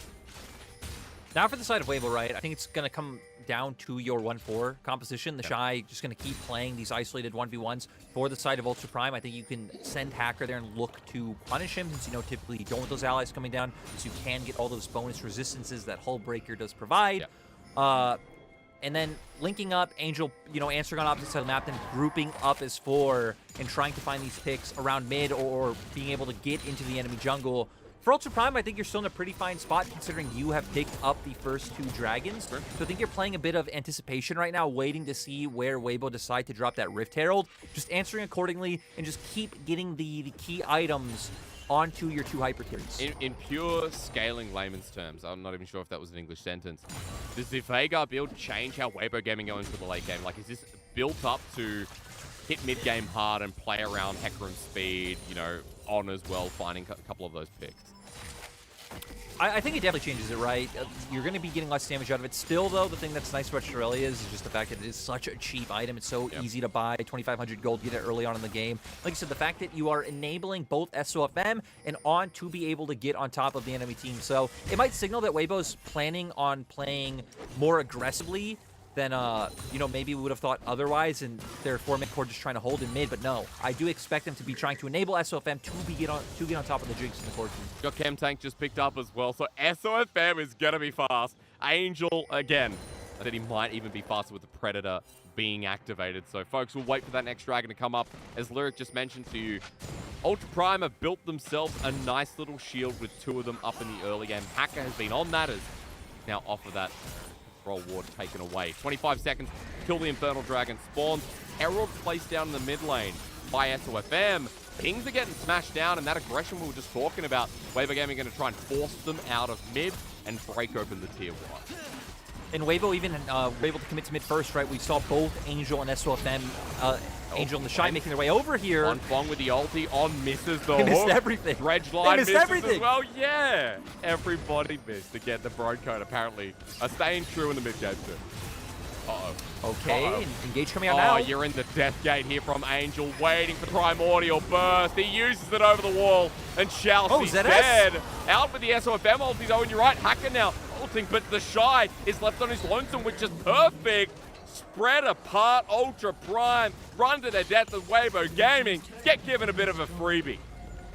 Yeah, Weibo Gaming finding so many kills. I thought ZS came in with such a nice angle, but not able to walk forward with the other members of Weibo Gaming still there. Now for the side of Weibo, right, you have the Shy solo taking a dragon. You should be able to commit to that bot side to push out the wave. You see Angel already angling up towards the top side. Maybe for Weibo's bot lane, you can even look to steal away some jungle camps and just deny even more gold on the side of Ultra Prime. So really nice by Weibo to take control of the map state and deny a lot of gold from the side of UP. Well, 6,000 just about the count, isn't it? Let's have a look at a replay, Lyric, because this was all over the place, and I was like, man, Chelsea walking back in, that's bold of him. The Event Horizon leaving him in a very awkward place. They're able to catch him out, but then ZS comes in. It's a nice 2-man stun, tries to, push him into the enemy team. Elk's, Chompers actually locked them in place where they would have flown closer, but Crying and Elk weren't able to walk forward with Angel still hovering around the side, zoning them off. I believe On was as well. And now we're going to be left to this domination. 228 CS Big for boy. the Shy up against 146 for ZS. ZS honestly just can't do anything against him at this point, though. He's too tanky. He has the sustain coming out as well. And Yeah. This does not look fun. Level 14 versus level 12, Lyric. Yeah, the Flame Horizon well and truly on the way. Ultra Prime sending 4 people down for Might Shy. Good little body slam here with the explosive cast. He's in the smoke screen now. Wants to take the Gragas with him. Trying for it. Trying to survive. Mega Death Rocket, the ulti from Hacker. He's living. A quick draw away. He survives. Everyone's down there. And now with a hook and a Graviton ulti, Quanbong finds his next target, the Event Horizon. Down with another baleful strike. How did the Shy not die? I don't know. He's able to get away, but SOFam's going to keep looking for this. Target, another good ult with the onslaught of Shadows. Almost a Doomus. Yep, ulti from Angel is a one hit. Nicely done once more. After the Primordial Burst is said and done, Angel picking up a kill. And Weibo Gaming, this mid to late game is going to be hell for Ultra Prime to deal with. Just think about how we got. It's 20 minutes in, and there's an 8K gold lead. The first few minutes, like Weibo were really struggling to be able to find anything, and actually having to lose their flashes, lose out on plays. Now they're solidly in the driver's seat. Is SOFM just going to show himself to try to zone them away from on, but they want to look for it. Box is down, but he gets zapped. Elk with not enough mana to follow through, but to be honest here, On was already away. The Shy's back. He teleported to this, I believe, Lyric, because now top lane inhibitor is down, and he's just having a good old time again. It is just great to be able to see the Shy playing like this once again, having a team around him where it is working, unlike it was able to work on the side of IG. And I think the Shy wins these every single time, Hacker. You got to get out of there. What's he going to build third here, Lyric? The question I got for you as we go to the replay once again. After the Shy was like, I'll take 4 people on, let's see. You know, we see doesn't get knocked back by the explosive cast. And then, you know, like you said, Hullbreaker, Shield Bow, ton of resistances, ton of sustain coming out. And the fact that Xiaoxi's not able to get in range to try and find the re-engage is a key thing. Allows time for the other members of Weibo to come over as we're going to come back onto the Rift. Round 2. To see Weibo looking for the Baron. Yeah, they're doing it by themselves while the Shy is just sitting at a tier 2 mid turret. Quanbong does this so quick with Crescendum, and SOFM is going to be the resounding yes that secures the smite down. First game over to Weibo Gaming, feeling like it is a Shy targeted once again, but now the boys are back in town. Immortal Shieldbow keeps him steady, and he's running out of there with his head held high. Hacker gets burst down, another Primordial Burst, I should say, as Angel with a quick double, and Ultra Primer in trouble. Elk out with Gale Force, and Angel still on the chase here, down from the skies, waiting for another baby cage, but Weibo Gaming's mid laner will survive for now. Turret drops down, and that's almost 10,000 gold in the chamber. Again, think about the first few minutes of this game that we saw. And this is set up to potentially be a sub-25-minute game for the side of Weibo. The Shy just does not care. Walking up in their He's running at Elk once again. End of the line. Elk, if he sticks around, that's what it'll be. Level 16. There's a Dark Passage for him. He's looking at it like, does he need to take it? And the level 16 Graves is out now with a Flame Horizon. And the game at his fingertips, despite the 5-0 mid laner and 80 carry. Look, okay, I'm not going to be able to find anything. Okay, ZS with a flank. They probably want the Shy. I'd be mad if I was them as well. On with a great hook, though. He sits in the middle with the Dreadful surviving for now, but the Shy finally dies. ZS living as well. Hacker turns into him. SOFM wants revenge. Cry just got one shot. Cry just got insta-gipped. He did. By Quanbong. He thought he had him. He got the package down. I don't even think Quanbong had ult in that fight either. We're going to need to see that again because let's just look at the Graves. It was just 1v4ing. Oh my god, I can't believe that damage. Like, yeah, I can't wait to see that again either because, again, Quanbong didn't have ult up for that fight either. Pretty much just threw out the, I believe it was an Infernum, like, Q coming up. We're going to see how this all started, right? Actually, no, we're going very far back. We're going to around when Weibo were taking the Baron, trying to find the engage on the Shy once again. You already hit it. Immortal Shield Bow coming out. Again, the resistance is starting off because he was alone, not near his teammates. Then for the side of Ultra Prime, able to turn this one around when the other 4 get there. But I don't care about this replay. I want to see the other replay of how Cry just got blown up. Get to see it, Lyric. I was looking at the Graves. I'm going to be honest, as the Shy fan, but also as someone who's respecting his play right now. Eyes are on this top laner. Bloodthirster now as well. Oh, I mean, yeah. he's big. He's not going down anytime soon. He's walking right down mid lane like it belongs to him. And honestly, Ultra Prime need those 4 members once again here. It's on with the hook. Nice onto Xiaoxi, but he's not going to follow it through. He just wants to hit him because this game he's been missing quite a lot, if I do say so myself. Weibo in the bottom side. Look at Graves mid. The Shy walking in once again as the baby cage returns. and zoned off. The tier 3 turret once again dropped. And I mean, the Shy putting up pressure on the opposite side. Looks like this will be a potential 3 inhibitor game for Weibo, and that he can just play it out slow and steady with all the super minions he'll have available. I don't even think two members is enough to commit to the Shy at this point. We've already seen them even trying to commit 3 and 4 members not having the damage Look to at take him. it down. He's And it's just going to end. There's the Nexus turret #1 going down. The minion wave's going to do it for him. He's walking up. Ultra Prime, probably now's the time as he walks backwards, but the minions are going to take it. Bear Nexus, Weibo Gaming playing with their food here, Lyric. As they walk forward, the Shy flashes in with the collateral damage. Event Horizon and a big old pony. The Shy on the Nexus and Ultra Prime. They just want to go next. Yeah, and now for Weibo, I mean, again, that series just exploded out of nowhere. Sadly, it was not a pre-25-minute game. It actually ends just over 25 minutes. But we saw the Shy just complete utter lane dominance in the top lane, completely punishing the blind pick Gragas coming out. SOFM was putting up a good amount of pressure once we did start getting to, I don't even want to say the mid-game, it was like the early mid-game. Like, hey, once Herald spawned, we started to see more proactivity coming out from the side of Weibo to find these opportunities on the map. And then, I mean, Ultra Prime just kept throwing themselves at Weibo, and they were never able to answer the Shy's push, right? They'd always send numerous members. They weren't able to hit the key skills to be able to lock him down and then get the burst coming out. And quickly it accelerated to the point where Weibo just had so many more key items than Ultra Prime that we got clips like, again, Cryin packaging Quanfong, but it didn't matter. Bam, turns, hits him with one auto, and he's gone. Yep. I mean, again, just showing kind of the desperation after the second, third try, but the first time especially, a very entertaining play when he still doesn't go down. But I think the more important thing is that in that game, we talked about the Shy's lane a little bit. ZS did 4k damage, and Hacker did 3k. Because the Shy didn't let ZS lane, Well, and Hacker was always in neutral. I mean, to be fair, right? I mean, again, you're playing Gragas into Graves. That's true. Not really being able to find too many opportunities unless your jungler is able to come up, lock him down, buy you the space to walk up, look for the body slam, use the cast, knock him maybe under turret or into those early game plays. But we never got to see that from Ultra Prime. Hacker never found avenues in the top side. And I feel like one of the silent MVPs of this game is the vision control coming out by Weibo. Because think about the first 10 minutes. Weibo always knew where Hacker was, which set up for the Shy to have that lane domination in top side. And, you know, SOFM to pretty much play freely wherever he wanted on the map.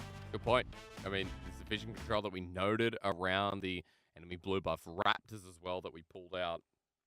Feels like for Weibo, you know, again, this is something we've talked about in recent series. So I think against EDG, it was also a bit of a silent hero, right? Because at that point, in EDG, it was tracking Jedge, it was the Shy getting in his face as well, that made so much work for them. Made it so much easier for them to, you know, pick these fights when they wanted. So at this point, Weibo Gaming still looking like a real stand-up team, despite the early game, despite the fumbles here and there, despite On kind of returning to some of his previous self.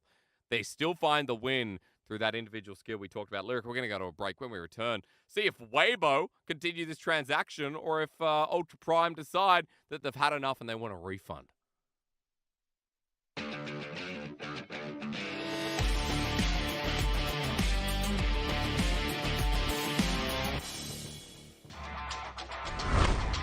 Realizing it's not something that they can guarantee a play on.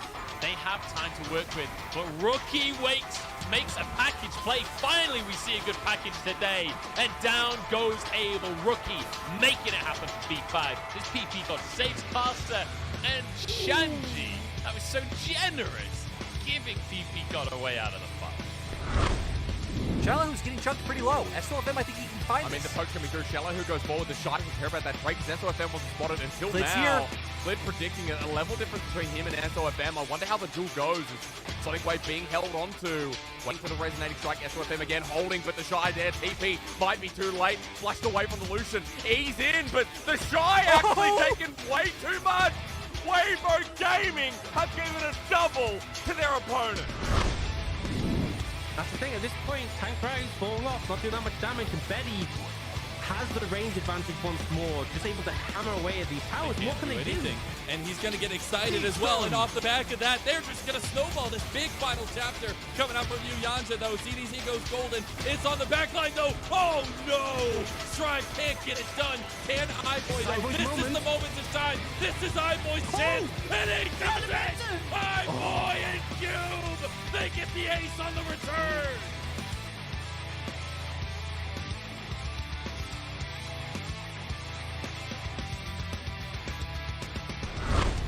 LWX does still have his slash, can look to reposition. That dude's trying to deep. find the angle. That dude literally went so deep into the jungle. I don't know if he knows his way back. Cleared a round fog of war. This is a flank with a Sonic Wave kick over the wall. FPX jump on in. Cleared on Lee Sin, man. That's what you expect.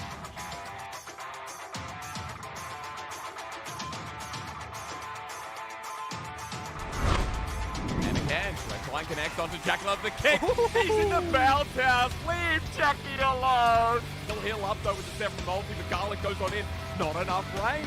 Xiao getting stunned up as well. Double kill goes through top esports. Hang on a minute. This is great with Ming running out of mana, but Xiaohu is the real problem. Tian again pokes him against the wall, but Xiaohu is doing his own little spell casting. Flash again. Mark responds with his own. Tian slowed down, but Xiaohu with the chillings right, the hammer shot down. Xiaohu still grabbing him there. Jackie Love dies. Xiao freaking who rises his own.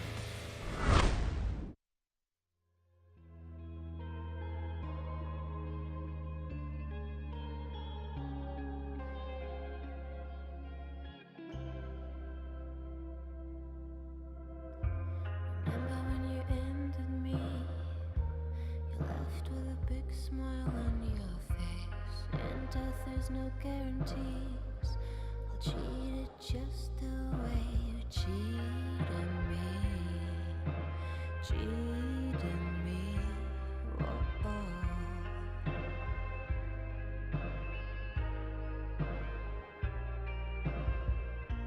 Little did you know, I didn't let it go.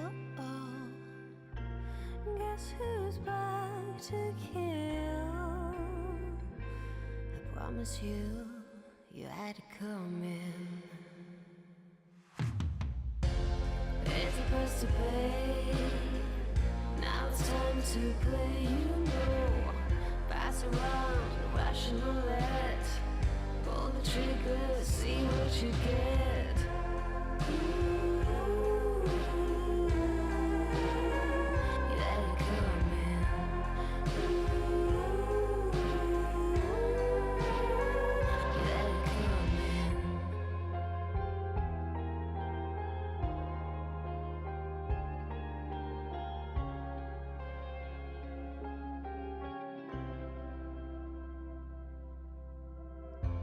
Remember when you ran from me? Now I've caught you in my web. Don't try to struggle free. It's nothing personal. It's you, not me. You, not me. Oh, oh.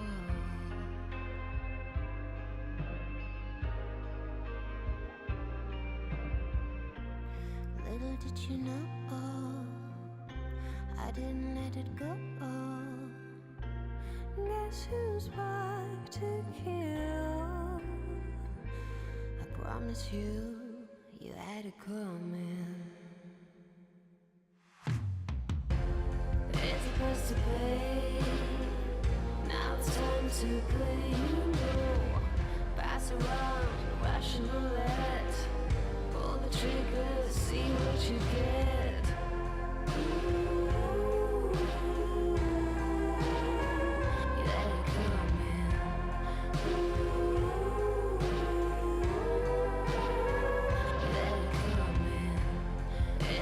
To play. Now it's time to play. You know, pass around, rational let. Pull the trigger, see what you get.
Baby, go for yourself. This is still not the end. And pull it through now. Every pain that you feel comes to an end so soon. The time has come now. No, it's not the time to quit. Put yourself together, whoa. And let's start it right now.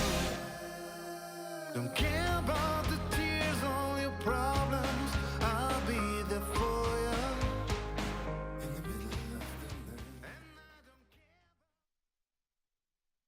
그냥 팀이 잘 되니까 팀원들 좋아하는 모습 보면서 저도 뭐 기분 같이 좋은 것 같고요. 나중에 다음 경기들은 팀원들이 기분 나쁠 일만 없었으면 좋겠어요.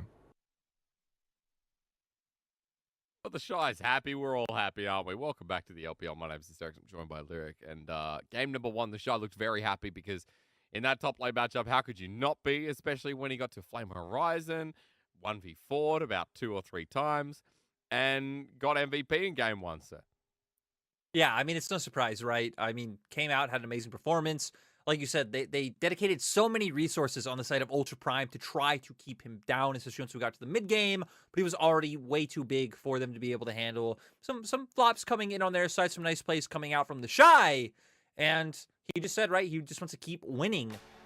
Feels like he can be the man to make sure that they defeat Ultra Prime here today. He did a lot. He did a lot of damage, and I'm sure most of that's from just being in the solo lane. Rare you see an MVP who's 1, and 6, but again, from the plays that we saw, the solo lane experience that ZS had to go through, it makes sense why this guy gets an MVP after being 5k gold ahead. Also, just the pressure he was pulling, right? Like, he was single-handedly making Ultra Prime have to dedicate so many resources down towards that side lane. Had some decent moments in team fights as well, where he was able to just pick off people like we see here with Hacker. So, for the Shy, I mean, it's kind of been the story of Weibo so far, the reinvigoration the Shy has found on this roster. Yeah. And the other members just working well with him to be able to enable it, which is kind of funny because, again, for the most part, the Shy is still left on an island like he was on IG.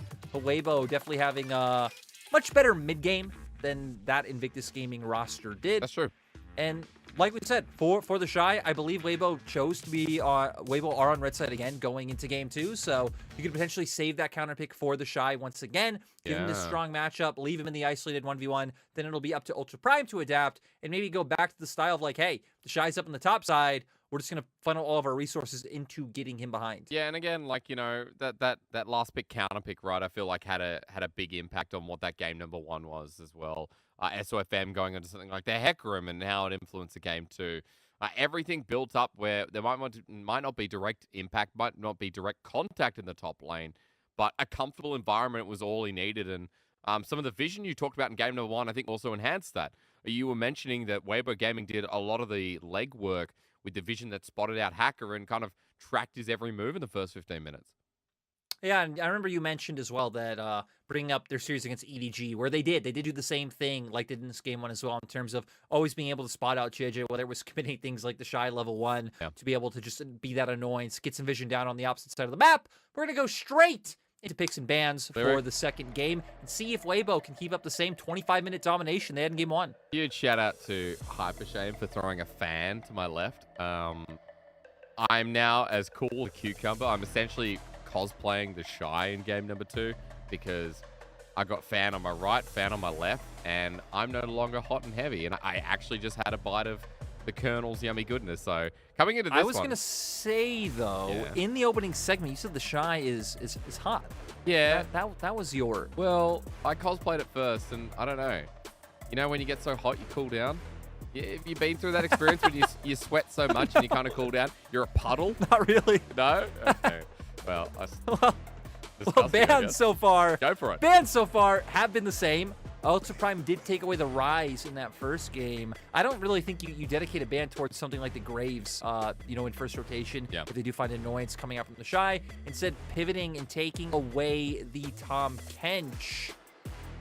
a bit curious considering both Aphelios and Jinx, you know, do still make it through the draft phase. Now for Ultra Prime, we've already highlighted how much they've loved to focus in on the Corki. But let's remember what ZS said in the opening interview for the side of Ultra Prime, that he believed the key to beating Weibo was coming out through an aggressive mid-jungle duo. Maybe for Ultra Prime, it's time to pivot towards something like that. If they do opt into taking the Thresh here, right, they know they're going to get the Aphelios or the Jinx, and then it saves their mid lane pick for later on in the draft. Okay, well, a takeaway rather than something like the Corki, especially when, you know, we talked about how much Cryan's played it. That was his 10th game of the Corki. I want to point out that that last game, nothing really happened. One of the big plays, I think, towards the end, where he just got bursted down, you said, by Huanfeng in one shot. So, interesting to see if Cryan goes a different direction, but at the very least, you talked about the bottom lane getting cemented. Huanfeng and On, they just swap around the support, but go back to what they did last game. And now will be the telling time for the side of Ultra Prime, right? You would expect the Jinx to be the thing that comes through with the fact that they did go for the first pick on the Thresh. And then it's a question of junglers. I guess it's not a question of junglers. Hecarim picked up. I was going to be curious if they did follow through with what we were just hitting on about saving mid pick for later on and trying to get maybe a more aggressive option in mid lane to pair with your junglers, since there are so many jungle options. But they do just go with jungle now. They do save mid for later. And now for Weibo, it will be about the response that is able to come out. I mean, you have so many different options coming here into like third pick on red side, right? You can take one of the soul laners now, ban out two of the counters, save your jungle pick for later on. Since again, it feels like the jungle pool really is just so wide open right now. And for the side of Weibo, it's even more open considering you do have SOFM in the jungle. They do opt into doing that, bringing out the Orianna that Angels have been having some spectacular performances on as of late. And it's interesting that he looks at this over something like the Twisted Fate. You know, when we talked about Cryan and Angel, how the Twisted Fate's been banned against them so many times. In game number 1, not even touch. In game 2, a late ban by Weibo Gaming. And you're right, it comes back to how Angel's shown himself on this pick. The Orianna Shockwaves have been insane. His laning, and not what we talked about. We've talked about the team fight presence. So they return to something very similar again. He's deathless on his 2 Orianna games so far this season. So both were wins. Has not died once on the champion. We're going to see if Ultra Prime will be able to be the ones to, you know, cause the chaos coming to this one. They do have the Hecarim, so do have decently easy access onto the backline of the side of Weibo Gaming. And you see Ultra Prime are banning out some of the crucial junglers with what's left open. You wouldn't expect to see something like a Jarvan coming through with the amount of mobility on the opposing side so far with, you know, like Hecarim and Thresh coming out. We do still have things like Volibear theoretically open for the early pressure they are able to put out. We still have not seen SOFM play that. SOFM has been a big lover of the Trundle, so that's something that would never really surprise me coming out from him. Yeah, I'm just looking through the champion pool. Lee Sin already banned, Viego banned against him, and Poppy. This would be the first time that SOFM's picked up Poppy, making it his 9th unique jungler of the split. Yeah, going to try and deny some of those engages coming out from Hacker in the team fights. So far, Weibo Gaming are playing out this composition that wants you to run into them, see if they can find some control, get on objectives first, deny the engage coming out with the Poppy, you know, even maybe find a disengage yourself with the ultimate, and then buy room, buy space for Angel and Huanfeng to be able to pop off. Ultra Prime on the opposite side, they opt into the same mid laner, wanting to keep Cryan on the Corki, but this time having a much more aggressive option in that top lane, trying to set ZS to not get bullied so hard. Well, is the Shy going to be a team player going up against Renekton? That's the biggest question here. Gragas, instead of something like the Quinn, he's changed a little bit, Lyric. Let's be honest. Once upon a time, this would be play the AD into the top side, play the counter matchup. He's going to play the Gragas here and just play the, tank versus Bruiser lane. I can't remember what series it was. I guess it would be whatever Weibo's series was before their EG one, so maybe Victory 5. Yep. Where he had Malphite and Sion banned out against him in 4-5, and that's when you know. That's when you're like, okay, this is the different animal. Teams paying respect to the Shy on tanks, but does go back to the Gragas, has already played it twice so far this split. It just indexes even more into having the disengage that they've been looking for, right? Poppy ultimate, explosive cast coming out, a ton of peel and zone control tools. Yep. And for Weibo, I think it will be a lot more of a slow start this game compared to last time around. I guess that could go anyway depending on the laning phase, because that really seemed like the thing to break the camel's back in game 1 for Weibo being able to play so aggressively. Sure. Coming in on the opposite side, though, you have this Hecarim, you have the Thresh down in bot side to see if you can try and set up some of the ganks that we saw SOFM going for in Game 1. Maybe even trying to find some early aggression onto the Shy before he hits that level 6 point, and it's incredibly hard to gank or dive. We're going to be looking at a lot of the ults for Weibo Gaming. Explosive Cast, Shockwave, Ophelia salty as well from Wanfong. A lot of triggers to be pulled. Package as well from Cryan. We know what to look out for there. So, Vulture Prime, game number 1, it was starting off well, but then Weibo Gaming just flicked a switch, and they were on. Funnily enough, on wasn't always on in game number 1, but ironically enough, he started landing some hooks towards the end. So for Weibo Gaming, game 1 was a big piece of success, almost under 20-minute fashion. We won't get the same side laning Graves here from the Shy, but we're looking towards Angel now a little bit closer. A bit of a highlight at the start of the day, considering that Angel's Orianna, Lyric said before, Deathless and holding big stats at the moment with how well he's been playing it. Yeah, and runes coming out pretty standard across the board. Airy for Angel to look for, more poke, more harass in that mid lane matchup. Obviously going to help him out later on in terms of his shielding as well. We got Phase Rush on both junglers, which has been a staple to keep up with that mobility in the team fights. And Weibo going to opt into an aggressive invade on top side. It's Hacker. The auto attack going to come through, but it's just SOFM with the buckler and pulls Hacker away for the time being. Enables a deep ward onto the Wolves with the Shy. They're just sitting in the brush. Just in case. I've seen this before, Hysterics. I've seen this before. What a painful maneuver. Is Hacker going to come back? I think that's my biggest question. They're pinging him out, so they know he's here. Looks like ZS just waiting. They do have the ward on Wolves, though, so the Shy should be able to spot this out and just do the belly bop to walk away. But again, vision for Weibo Gaming paying dividends. You and I just had a big old conversation about this a couple of times. Wait, is he oh, yeah, he is. Okay. So vision paying dividends, and he does it once again. We just saw this against Jer. Hacker at half HP. The Shy willing to start the lane. He's going to come back around. He's got grasp. He wants to piss off Hacker Lyric. But he will get through his caps eventually. Yeah, so they did spot that one out. SOFM already getting level 2. He's going to make his way around. I wonder if the Shy will commit to coming back, or he's just going to commit to just having to pick up his wave from the fact that ZS has to get all the time alone. There's a ward here. SOFM heroic charges over to the blue buff. He's level 2. Hacker bullied out of it here. A really rough start for the jungler, but SOFM taking a bit of extra damage. Smite available for both these junglers, but the Gromp is losing patience. SOFM drags it around the wall, and it resets.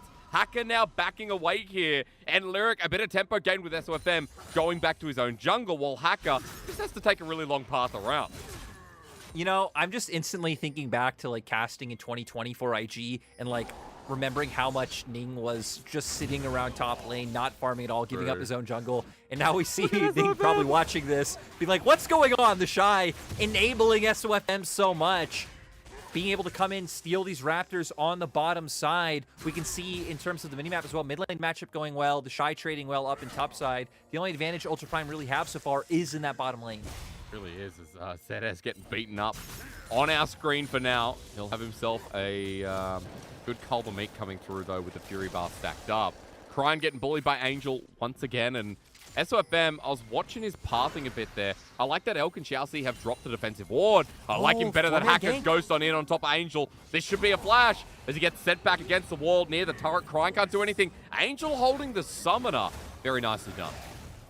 Yeah, I mean, Ultra Prime even committed their bot lane just in case, SOFM was around. But still, like you said, Weibo Gaming not losing out on anything. Angel will have to commit a TP here, but not the end of the world, right? He is just looking for that isolated 1v1 regardless, not really looking to impact the map too much early on when you are an Orianna, and you also do have the Poppy jungle as well. Hacker, though, might be able to find a gank in this top side. Let's see. ZS is a level disadvantage for now, but the barrel toss throws him down low again. He should have sustain as he W flashes in as well. Slice and dice. 1 versus 2. The Shy is a Gragas, but how much can he do as ZS runs back into the fray? The barrel toss! First blood body slam! And Hacker can't follow it up. He don't have a flash. He lives. And we saw, I mean, the Shy already had ZS really low from the prior trade. The fact that he skirts around the minions, I believe ZS was tanking all 5 or 6 minions the whole time in that trade as well. Helping the Shy to find the kill. Yep. The fact that Hacker can't finish him off, though, is what is tragic. Lyric, I don't know how he keeps doing it, but man, we're getting the feeling of 2018, 2019, the Shy, I should say, from Spring. Yeah, and I mean, the most surprising part is the fact that I don't believe the Shy had reset yet either, so he's just been in the lane the whole time, no buy coming out. But look, full wave of minions coming out to deal this damage as well. I mean, for the side of Ultra Prime, they're pretty much hitting everything, but still driving so much damage, getting such presence out of those grass procs as well. Yeah. Nice to see from him. You know, I'm all-knowing because we come back to the lane and ZS in a similar position once again, slicing and dicing his way out. Look at where the wave is as well. Seems to be actually pushing against the Shy, so ZS has to walk on up, and every single time he does, body slam, W, bit of drunken rage, and a barrel throw. That's going to disturb ZS even further. Yeah, the Shy.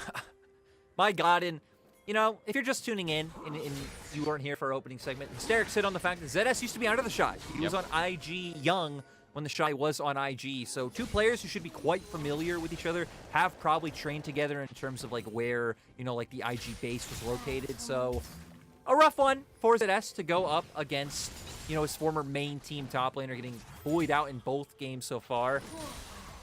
Even hitting on the other lanes, right? Angel quietly controlling this mid lane matchup the whole time so far, finding about even more than a one-wave advantage.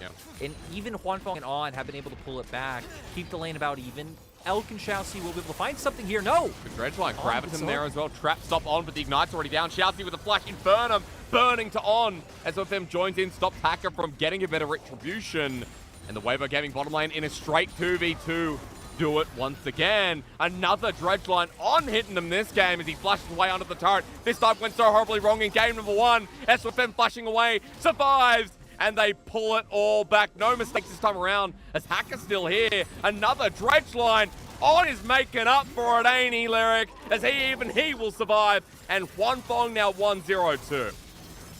And just coming out from the lane domination, coming out from the side of Weibo. Top winning by himself. Bot lane, like you said, that first kill was pretty much just a 2v2 kill of On being able to hit the dredge line to set all of this up. Mid lane's winning as well. You're not needing to see too much link up coming out from the side of Weibo. They're just completely dismantling Ultra Prime, and the vision is still being kept up. Look at the bottom side jungle. You just have full information on where the jungle is. Your lanes are naturally winning. Everything going smoothly for the side of Weibo. Game playing itself once again. I don't know how many times we can repeat this point, but a good sign of life. And this time, Lyric, the early game is exactly what we've expected from Weibo Gaming from their previous game. After On hit hook after hook after hook. Yeah, hits the dredge line. His AD carry has Gravitum as well. I mean, you have the pass from Nautilus, so much lockdown, able to set this one up. You get a little bit chunked here, but it is fine. They already have a bit of a wave stacked up. They're able to go forward. He hits level 5 as well, lands the other dredge line. And the fact that SOFM is here guarantees that they're able to finish this kill off. And nice for him not to go down to turret as well. Ready for the third one. I mean, we're just complimenting second, third as well. Clean stuff here from On. When he's on, he's even really enough time. Even enough time for Aftershock to come back up as well to make sure that he's not taking too much damage from that last turret shot. So how long the play went. Nice to see here from the side of Weibo. Already a 3,000 gold lead at 8 minutes. Again, I was saying before the replay, this is what we came to expect of Weibo Gaming. One of the strongest early games in the LPL. Sure, it's normally played towards the top side. We look at the first Herald rate versus other teams in the league, and it does situate within, what was it, Lyric? Top 4 last time we checked? Top 5?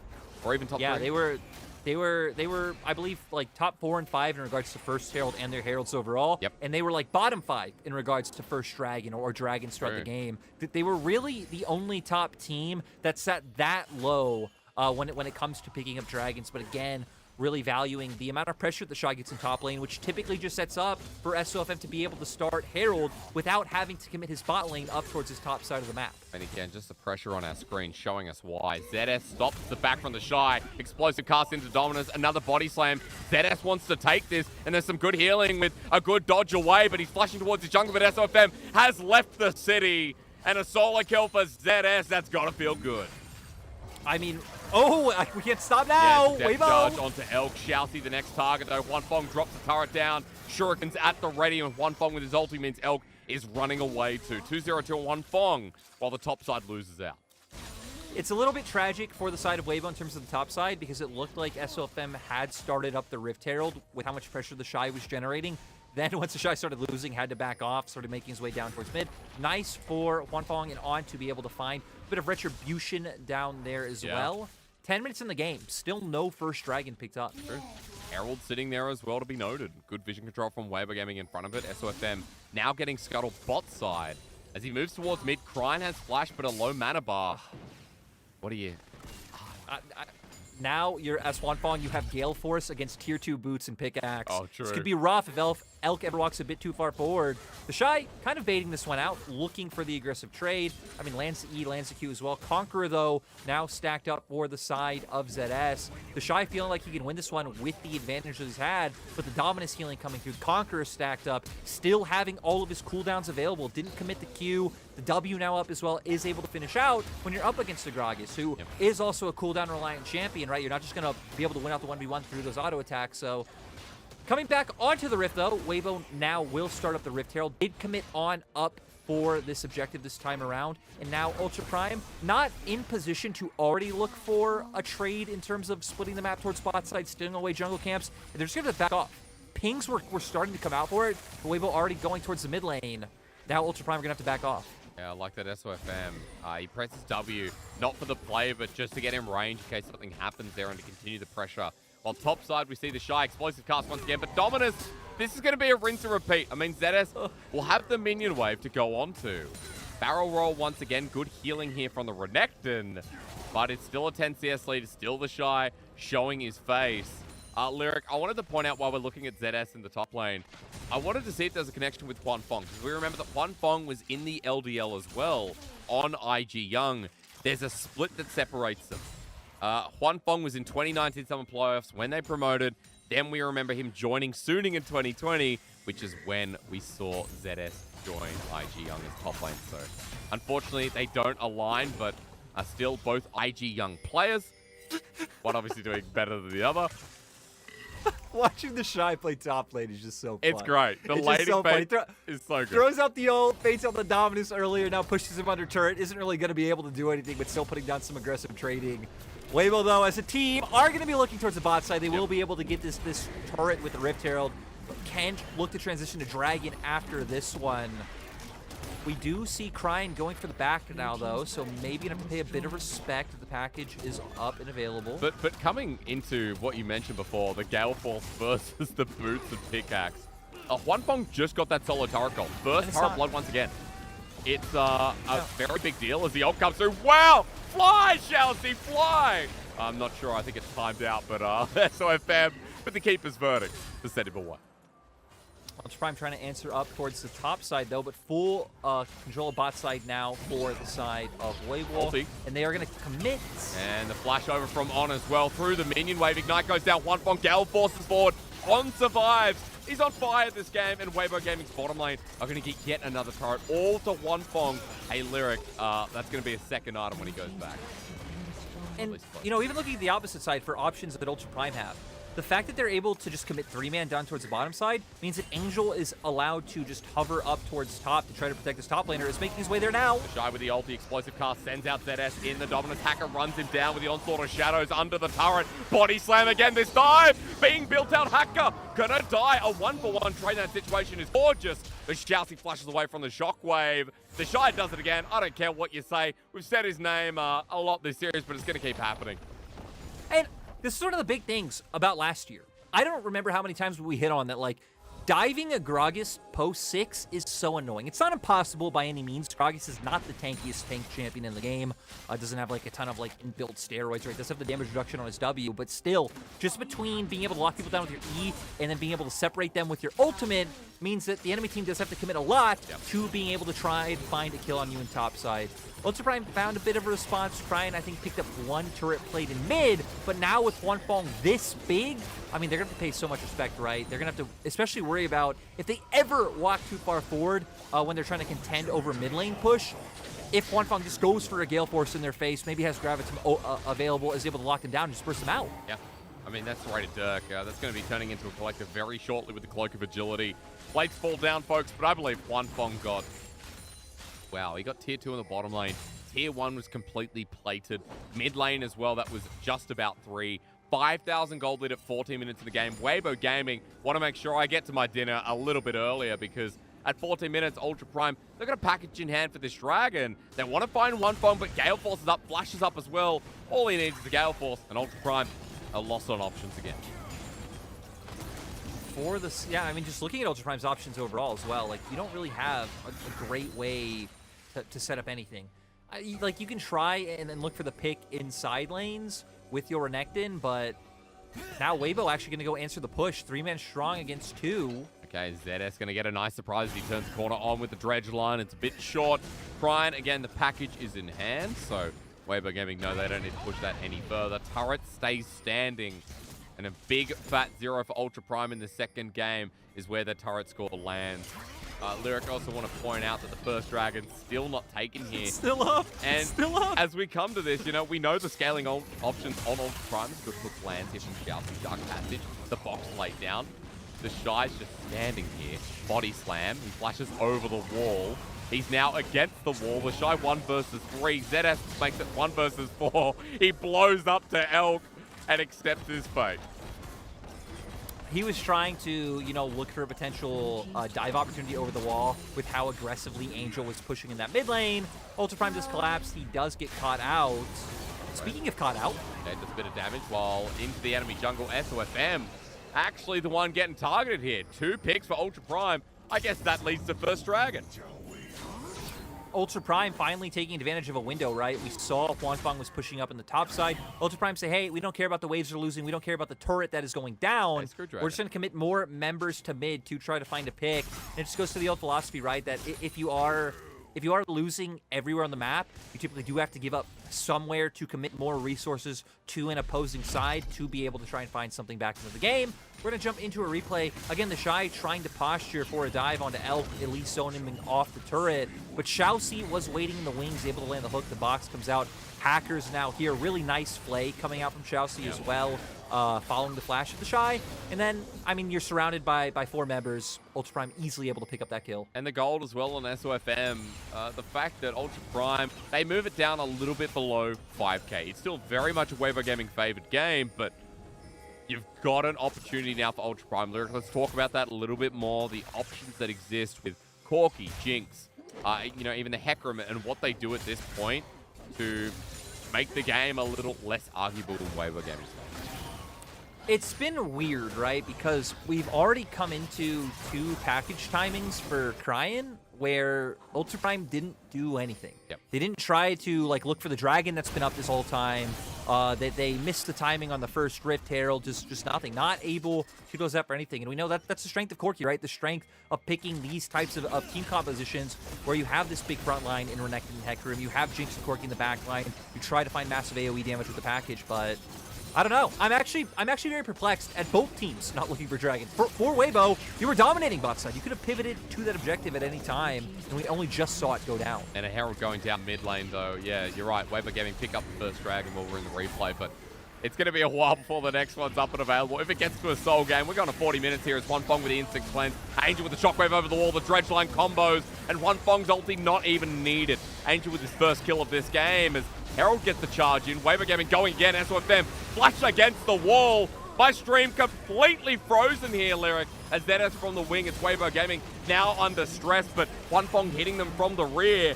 ZS running away with the dominance too. The Shy's teleported in. He wants the Renekton. A barrel roll, a quick hit, and Huanfeng collects him to death. I just love SOFM being willing to make the charge under turret, look for the dive, following the Rift Herald to be able to find this. And Weibo Gaming just making this gold lead skyrocket. The vision control just keeps pushing further and further into the enemy jungle. And we're going to go just straight into a replay of what we saw here. Xiaoxi landing a hook, but Angel starting things off with the shockwave, finding that one right onto Xiaoxi. They blow him up with all the damage that they have. And keep your eyes on SOFM because he sees an opportunity with Hacker walking up, trying to take down the Herald, picking up another kill. Now ZS. It's like every challenger's running in one by one. But for the side of Weibo Gaming, you still have all your members up. You're at a massive item advantage at this point as well. With the Shy's TP being finished coming in, he's able to go in and help secure that kill for Huanfeng. We come back to live. It's 7k gold lead, but objective bounty picked up by Cryan up in the top lane. So the 0-0 Corki adding a bit here to the side of Ultra Prime in the series, but you got to be honest, once again, we're at that same point. Weibo Gaming running away with the game. And Lyric, a 5-0 Huanfeng returns in the game after last. This is the 3 item just about to be completed. Infinity Edge there. I see that we've got Angel with the Hextech Alternator, needlessly large rod as well. Shadow Flames coming up. And Dragon's coming up in a minute 50. Baron in 10 seconds. Like, everything's just lining up to force Ultra Prime into their lane. I think a big thing is the fact that you're a full item up on your top laner, which is your tank, and you're a full item up on your AD carry, your damage. So you have a pretty nice spread as well. For the side of Ultra Prime, will be very hard to break through the front line that Weibo have been able to put together. And if we just get into a battle of, okay, well, we're both hitting enemy frontliners, Huanfeng is just so big at this point that Weibo will be able to win out. I'm not going to be surprised when Weibo just try and look for a Baron play and force Ultra Prime out of their base and commit to a turn with one of On's hooks. Well, we're going to have to see what Ultra Prime react, or how, rather, they react. A Hacker in this game hasn't had many chances to use the Chem Tank, and Chem Tank Ghost up and available on Sword of Shadows alongside it. We talked about Weibo Gaming forcing them into the Baron Pit. Here we go. We start it. And a bit obvious, so they're just going to leave Huanfeng and SOFM right in it as they get spotted out by a Scrying Ward. I mean, for Weibo, right, when you're 7k gold up, like, you don't care if they come. Like, you're going to look for the turn, you're going to look for the fight.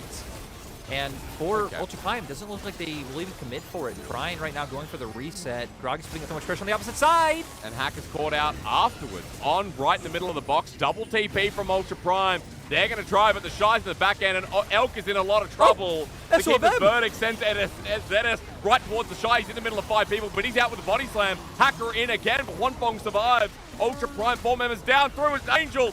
Splash shockwaves on himself. What an absolute Chad.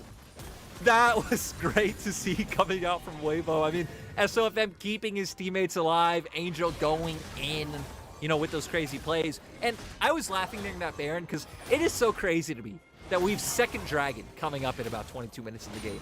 Typically, we're already like almost on soul fights by now with how much early attention we've been seeing put towards Drake's this split. Still though, Weibo will pick up that one. We're going to see here, it is On who starts it off with another nice dredge line. Chelsea, though, finds the counter engage onto On. Hacker wants to commit. You already have both TPs coming out, so you know they're going to get here before the Shy. But there it is. Keeper's Verdict keeping ZS out of the fray. Gives time for the Shy to get here. Sadly, Huanfeng doesn't hit the ultimate, but still, he's huge at this point, able to just delete Hacker. And then Angel here puts the ball on himself, flashes in. They aren't able to get the kill onto ZS, but you just love to see plays like that. You just love it. You just love to see the spunkness of it. Because for Angel, the level 14 Orianna, 2 items here. It might not be that huge game as the Shy is now, we've seen this before. Body Slam gets him out for now, but a chilling smite. There's 5 members down here. Elk wants to make it 4. They can't follow him, he's a bit too fast. And while the chunky monkey in the bottom lane gets out, the rest of Weibo Gaming with their Baron are just pushing down the other 2 lanes. Yeah, I mean, this is definitely going to be, you know, top lane turret. Honestly, for Weibo, they can probably just pressure for this inhibitor. You see the Shy continuing to push on the opposite side, so he's going to draw some attention as well. All right, well, as he returns back on in, Weibo Gaming have already done the dirty work at the top side. 5 members of Ultra Prime looking to defend. This is exactly like the second game, Lyric. At 23 minutes in, the base is in shambles. Angel working his way through the mid lane turret in front of the inhibitor. The Shy next up on this bottom lane turret. Ultra Prime, they're hung, drawn, and quartered in 3 different directions. Now for Ultra Prime, right? You have no options left. You are just going to commit somewhere, but On's the one who commits. Yeah, he is having a great game once again. Got to be stated. He might go down here, but will it be worth it? The answer for now is no, as Ultra Prime get hit pretty hard by Huanfeng. That a fairly off damage with the Calibrum Infernum. That was huge. Ultra Prime still on the base defense here, even without the support of Weibo Gaming. Inhibitor goes down once more, even with the Baron buff. Weibo Gaming and losing a 4th member, they don't care. They're going forward. Explosive cast with ZS. He has to flash away. Huanfeng is the damage source, even without mana. The Shazzy hooks onto a minion. The Shy still forward, but not taking any damage whatsoever. And Hacker wants to continue the defense. Weibo Gaming can't end it here today. But they've done enough, Lyric. That Baron power play was huge. And they're going to get their resets off. They're going to come back out onto the map, and then they're going to look for the end once they are able to do that. Nice, you know, by Crying to stop the bases. He prolonged his game by an extra 10 seconds with that one.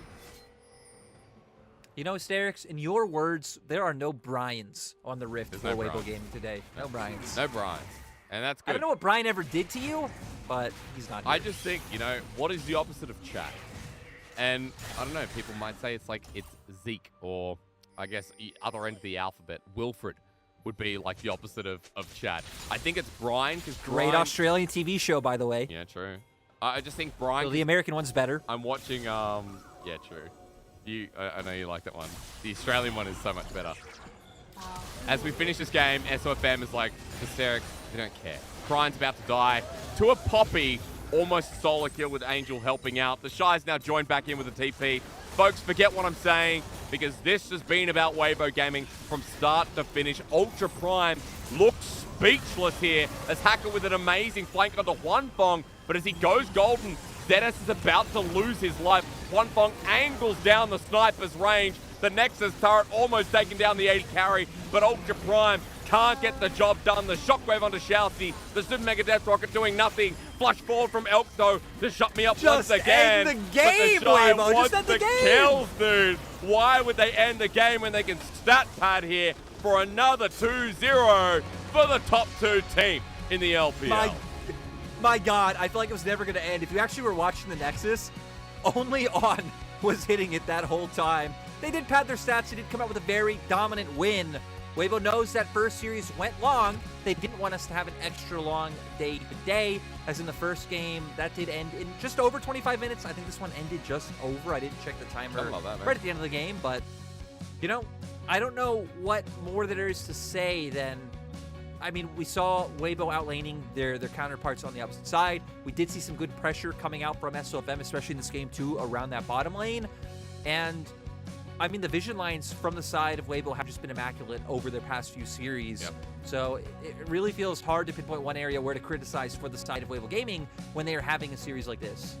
I mean, this is it's getting to that point where it's beyond just the caliber of teams they're playing, right? Ultra Prime, we know, 2 and 5, but dude, these guys sat on EDG.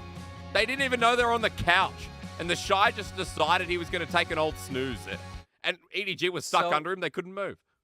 I got to say, LPL loves to troll me in regards to the last hit, because we filmed the last hit after that, and I said, you know, cool. Weibo beat EDG. Yep. It was a great win. Like, they're definitely top contender, but I'm not sold on them being someone who's going to win the LPL. They put that out today after Weibo do this. And it's like, man, I believe more and more in Weibo with each series we see. Yep. Again, it feels like everything's just clicking for this team. For the side of Ultra Prime, though, again, it's still the opposite. more It's not of clicking. the same. And it's not even. I feel like we're not seeing any progression with this team in regards to how they're playing it out, right? They are struggling in terms of some laning phases, as we saw this game in terms of like ZS heavily struggled up against the Shy. Cryan has truly been a bit of a quirky one-trick this season, now playing 11 games on the champion. Less than 4 on anything else, has 4 on Ryzen, like 2 or 1 on other champions. And Corki's the only champion, he even has above a 50% win rate on this split. So for Ultra Prime, they found a formula that kind of started working for them early on. They've kept to that formula, and it's been a little bit figured out and just been hard against better teams, against better players who are able to exploit things like the early laning phase coming out to Corki, like Angel did this time, like the Shy. I mean, this one definitely was not champion specific. This one was just the Shy just being better than ZS. It was, and you know, we saw the solo kill from ZS, which was great, but again, then we get back to the normal laning phase with the Gragas having a great time. I think as well, when we talk about Ultra Prime, we know that the bottom lane was a big focus, and even the bottom lane couldn't get off the ground. It was so volatile, and the dive went wrong. That's why in game number 1, Elk and Shoutzy were in a decent position. Game number 2, dive was perfect from SOFM, Huanfeng, and On. On the Nautilus had a much better performance, and then even less options were created in that early game by Weibo Gaming. I love that you bring up bot lane, right? Because it's very easy to, like, get hyper-tunneled when, like, their soul laners are doing funny or cool plays. Angel, you know, ulti himself flashing in the Shy. I mean, just the whole series. But really feels like the bot lane were the ones who completely delivered this game. And that's another reason why Huanfeng, I feel like, goes, I don't want to say under the radar, but is less talked about on broadcasts than the other members, because it's like the expectation that Huanfeng is going to play well. Huanfeng plays well almost every game, and it's never really surprising. He had a great series overall. Again, in game 1, he completely deleted Crying. Here, wouldn't be surprised if he's the one that picks up MVP. Sure. On as well, though, I think would be a solid candidate in terms of like that man just did not miss the dredge lines in regards to this game. He did not, and it's good because I think I needed a bit of on. I got off last game, and it was not a good sign there, Lyrics. So we get on once again. I think the thing I want to summarize with this game and what we now know is that Weber Gaming have beaten EDG. You know, RNG as well, taking an L to V5. Rookie and the Shies teams in the top 3 right now. And both of them looking better for being separated. Weber Gaming a contender right now. We also need to start talking about the fact that we're mid-split. And playoffs in the LPL with 17 teams is usually decided by about 9-10 series wins, the safe point. We're going to have to start talking about teams kind of locking an early spot or at least running towards that mark. Now, we do have a lot of teams in the top 10 that are close in score at the moment, but we're getting some front runners like Weber Gaming, like LNG, like V5, that are starting to set the pace and starting to show the best of the LPL teams. And, you know, for the side of Weibo, it's kind of looking at, you know, when do they have some hard-fought opposition. Their next match will be against LNG. So that one's going to be an interesting one of like, hey, is it going to be teams going to be able to take them down? They're facing RNG in the following week as well. Yep. So for their schedule right now, it looks a little bit mixed, where every week they're facing a team that is either in the middle or in the lower end of the table, and they will always have one of these top teams to go up against. So for the side of Weibo, I feel like there's not really a lot of key learnings from the series, from some of their other series, you know, maybe against EDG or even some of their earlier loss in the split. They are there, but this one was just, again, domination from laning phase. Even pre-laning phase with the Shy once again going into enemy jungle, SOFM as well, stealing away camps. Like from before minute 1, Weibo Gaming were in control of this game. 2 games in a row, Luke. 2 series, I should say, that the Shies just decided to go into enemy jungle and disrupt and like takes a slower start on his laning phase purely to annoy the enemy jungler. Jeje was about 30 seconds slow with his Gwen. Doesn't matter what champion's on, apparently. And the audience might feel like we've been a bit repetitive. We talked a lot about the Shy here in this series. Again, it's granted with how he's been playing. I want to take a moment to talk about SOFM because we talk a little bit about him in game, but I think SOFM had a really rough start to the split. Has actually shored up that I don't know if you want to call it shakiness, where he is actually looking like a top tier jungler, and I think he's been pretty clean. Oh yeah, and I mean overall, the thing that's been nice about SOFM is just the coordination you see with some of the plays from his team once we get into the mid game. Because again, still not the most aggressive early game jungler, but we'll go for things like these invades to take away camps. We'll look to link up with On to get vision pretty high, like proximity to On, who does like to leave lane quite a bit. And then his like lack of hesitation when it comes to pulling the trigger, like we saw in that dive when Rift Herald was going down, he went straight onto Hacker. So I agree. I feel like he's bringing it together. You're seeing one of his biggest strengths this split, which has always been like the fact that he is able to bring out just about anything. And we've seen that the jungle pool right now is wide open. The Hekarims, the Volley Bears, the Poppies, Viego coming back in. We've seen Rek'Sai a few times. We had New Deer game. Yeah. Like there truly are just so many options. Heck, SOFM played Kha'Zix earlier in the split. So I feel like you're seeing SOFM take a big advantage of that. And a lot of times Weibo are willing to leave jungle down to 4 or 5 because they don't care if Lee Sin and Xin Zhao get picked out. They know they can round out their comp with something else that can fit whatever role they need. We see a lot of teams banning out like junglers against SOFM, but it really doesn't feel like that has any effect. Bans better used on maybe top, maybe towards mid. SOFM pivots around, as I've been told. We actually have an interview with On, so we can talk a little bit about his recent performance here. Been a bit up and down, folks, but remember, some of those top-tier games have come off the back of him. So pay the respect here, as I believe, I'm not sure if it's Wendy today, but we're going to go to an interview anyway. Hello everyone, welcome to the post-game interview in Shanghai studio. This is Christina. Now we are joined by On, the support from WBG. Congratulations on your win today, and now you guys can maintain such a good performance. What is the main reason for you guys to got a 6th consecutive win? 让我们欢迎我们的 On 选手来到赛后采访。第一个问题想要问到的是，目前微博一路高歌猛进，豪取6连胜。那么你觉得这样的最主要的一个原因是什么呢？因为我每个人状态都很好，然后教练的 BP 也做得很好。 Everyone in our team is in a good form, and we did a really good job in ban pit phase. Next question is about the lane swap in game 1. At 11 minutes, one day your AD carry destroyed the first turret on the bot lane, and you changed to the top lane, got a double kill. Share more details about that lane swap. 接下来想问到的是，在第一局11分钟的时候，你和厄斐琉斯有一个换线的这样一个操作，想问一下当时你们的一个应对思路是什么样的呢？就是因为对面 AD 是劣势对线，然后选择跟我们换线，那我们自然推到下来就要上去跟他对线。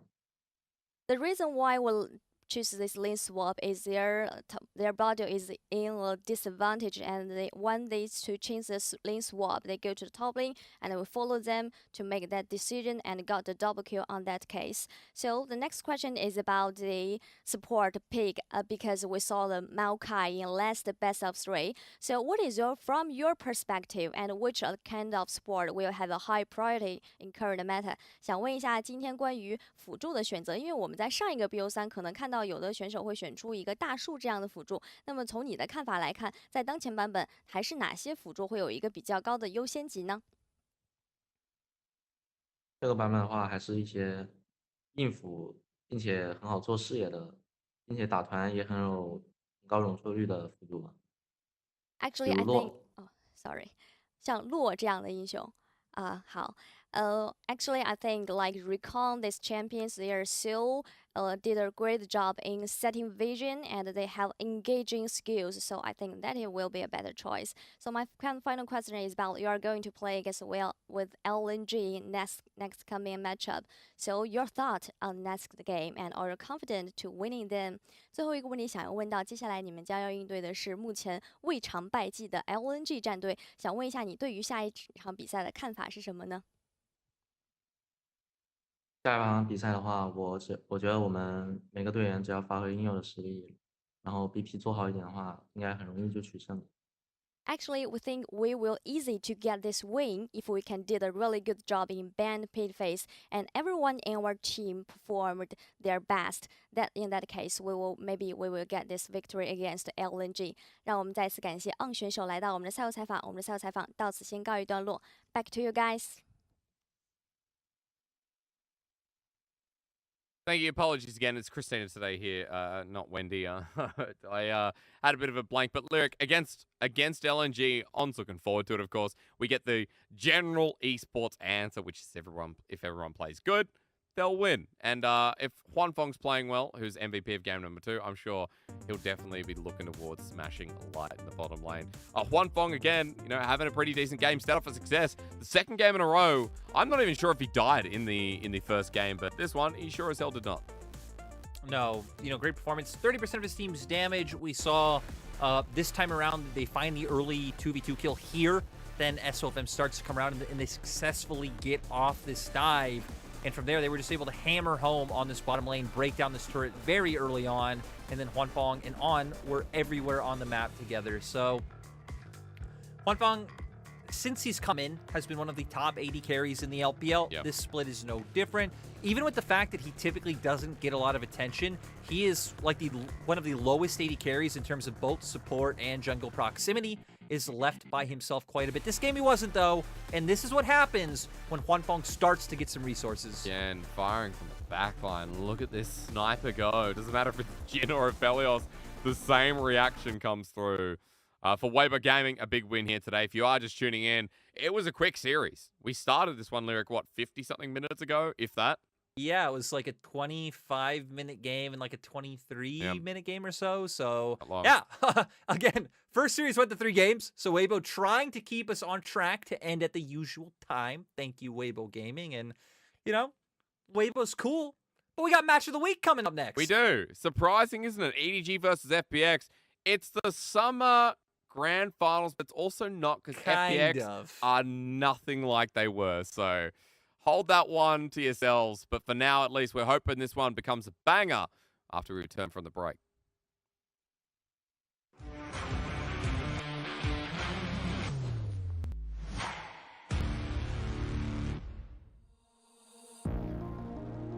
When two legends clash, the world bates its breath.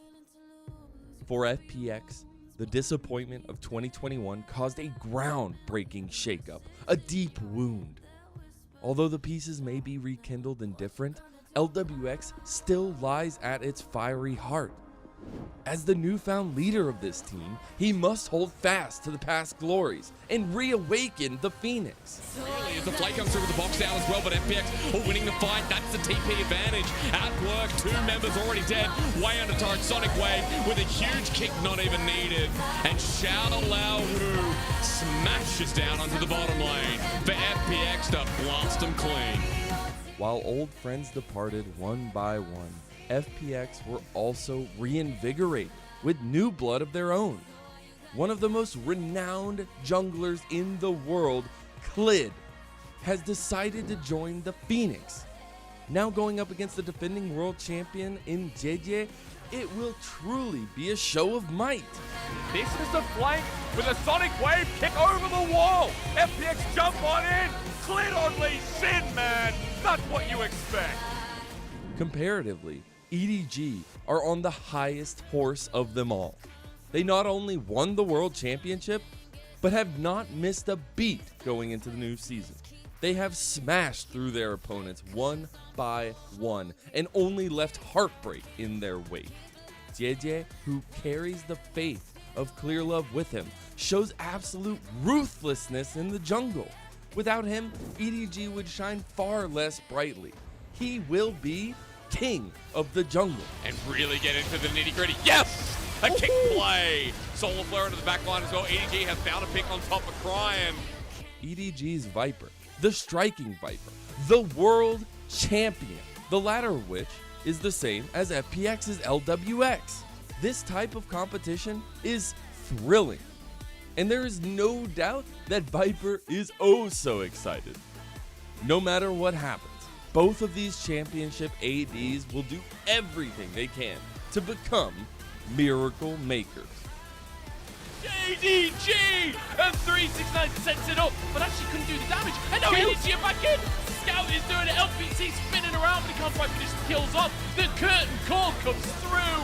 How the hell did EDG win that? This match between world champions cannot be understated. One looking to solidify their place as king of the LPL. The other looking to have a fiery resurgence into the season. The fate of this meeting will be path-altering for both of these teams. And when these two titans go at it, the world watches. Our match of the week, FPX versus EDG.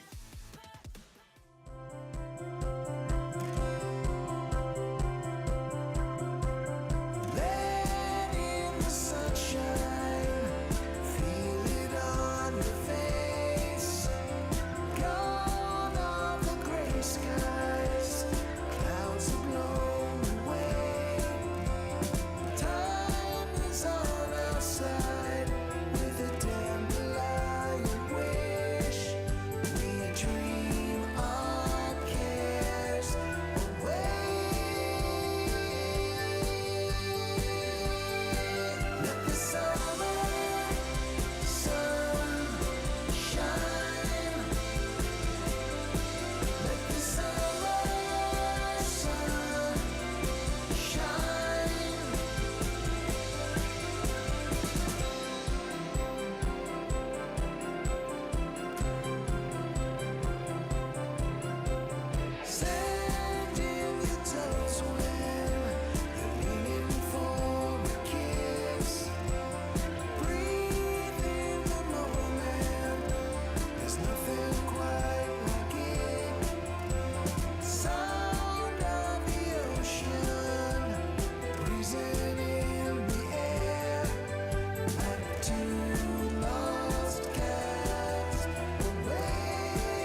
我觉得我们队伍的状态不是特别的好，然后我觉得我们的沟通还要再加强一点。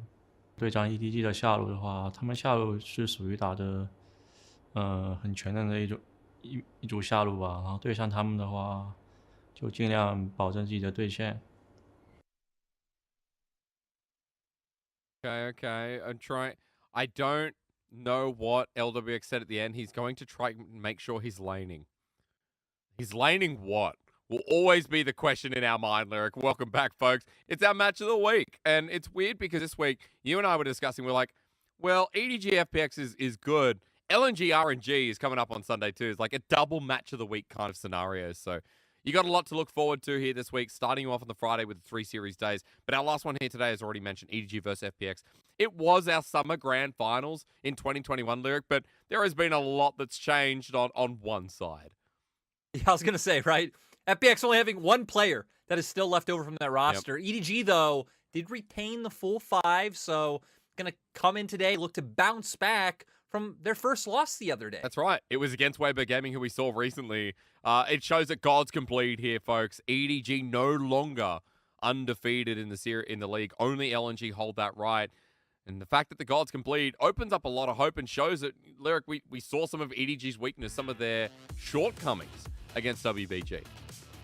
Yeah, I feel like, first of all, Weibo came in with a really nice draft. Again, they were kind of like forcing Viper and Mako down onto the spot lane, where, again, they were winning and coming out ahead in laning phase, but then we get to the mid game, and you could see just without like easily accessible ways to like engage, having to play out like this kite style, the enemy running into you, did not work out for them. Weibo were consistently able to find the engages that they need. I also feel like we saw a bit of an underperformance coming out from both Scout and JJ. Yep. Scout in the first game, like Angel just completely railed him in the mid lane. And JJ throughout the series, a bit of an uncharacteristic performance, getting very bullied by SOFM. We were highlighting some like the vision control and just like the coordination coming out from both SOFM and his soul laners to allow for those invades to come through. So for EDG, we're going to see, you know, what they take away from that series. When you remember, it is regular season, they are winning. So trying these drafts with like, hey, we're going to play more for like, again, Corki, Ezreal, Karma. We're going to kite back. We're going to try and win bot lane really hard, get on objectives first. This sort of scenario, they can just go back to, you know, like a more standard composition, get themselves their hands on a more meta bot lane. Or do they want to keep testing this? You know, we'll see today. But point is, for ADG, I think one loss, not that big of a deal. You could brush it off and move forward. That's right, because we still saw semblances of the strength that make EDG a top team in the LPL within that series, right? Viper and Mako within the laning phase was a big deal. And that's why I want to start, you know, building up this hype that the bottom lane of EDG is still great. We looked at them in the Weibo Gaming series, Lyric. This, to me, feels like Han Solo and Chewbacca because Viper always shoots first, man. And the stats support it every damn time. Yeah, and you know, in the last two, we were having a conversation about like who we put forward as MVP, and I think Viper's definitely in the conversation. You know, along with the likes of like Rookie, Xiaohu's, you know, maybe the Shy, but Viper, I think, has been a standout every game. Even in those losses, I think Viper played exceptionally well. You can see his stats in terms of like where he ranks among 80 carries is first in almost every department. Also, duo proximity, they're the highest in the league by a solid margin, 70%, which is pretty crazy. And you could always expect these guys to deliver, especially when it comes to that laning phase. EDG as a team still put a ton of resources into them. We aren't seeing the same level of, I'd say, help that we saw towards the end of Summer Split playoffs that they put up towards topside. It is a lot about just enabling Viper and Mako to keep dominating in this 2v2. Because again, I just love seeing things like the Ezreal Karma. Okay, we know that bot lane's going to be a strength, and in the 2v2, we look fine. JJ putting focus on it as well. I also love that you pull up the duo proximity, a stat that's so important when Viper and Mako are spending all that time together. Like, Viper might have a lot of solo kills, but it's that first turret percentage that strikes me that shows that they follow the laning phase till its end, till its death. A lot of focus here on the bottom lane of EDG here today, Lyric. On the other side, let's quickly talk about FPX, because I think FPX need a bit of a highlight considering that anyone new coming in, FPX are a completely different team. We've only got LWX left standing, Xiaohu, who came in a bit over Nuguri in the last split. The Phoenix feels like it's in the fridge. That's an easy thing to say, because recently, Lyric, they've been cooling down a little bit from their explosive start of the split. Yeah, you know, they did win their last series, which was up against Ultra Prime, but that went 3 games. And that's really been the story of FPX, is that it always goes to 3 games recently. They get so close to the finish line. They took JDG to 3 games, LNG and Weibo, all teams right now who are towards the top of the standings, but they're never able to close it out when it matters.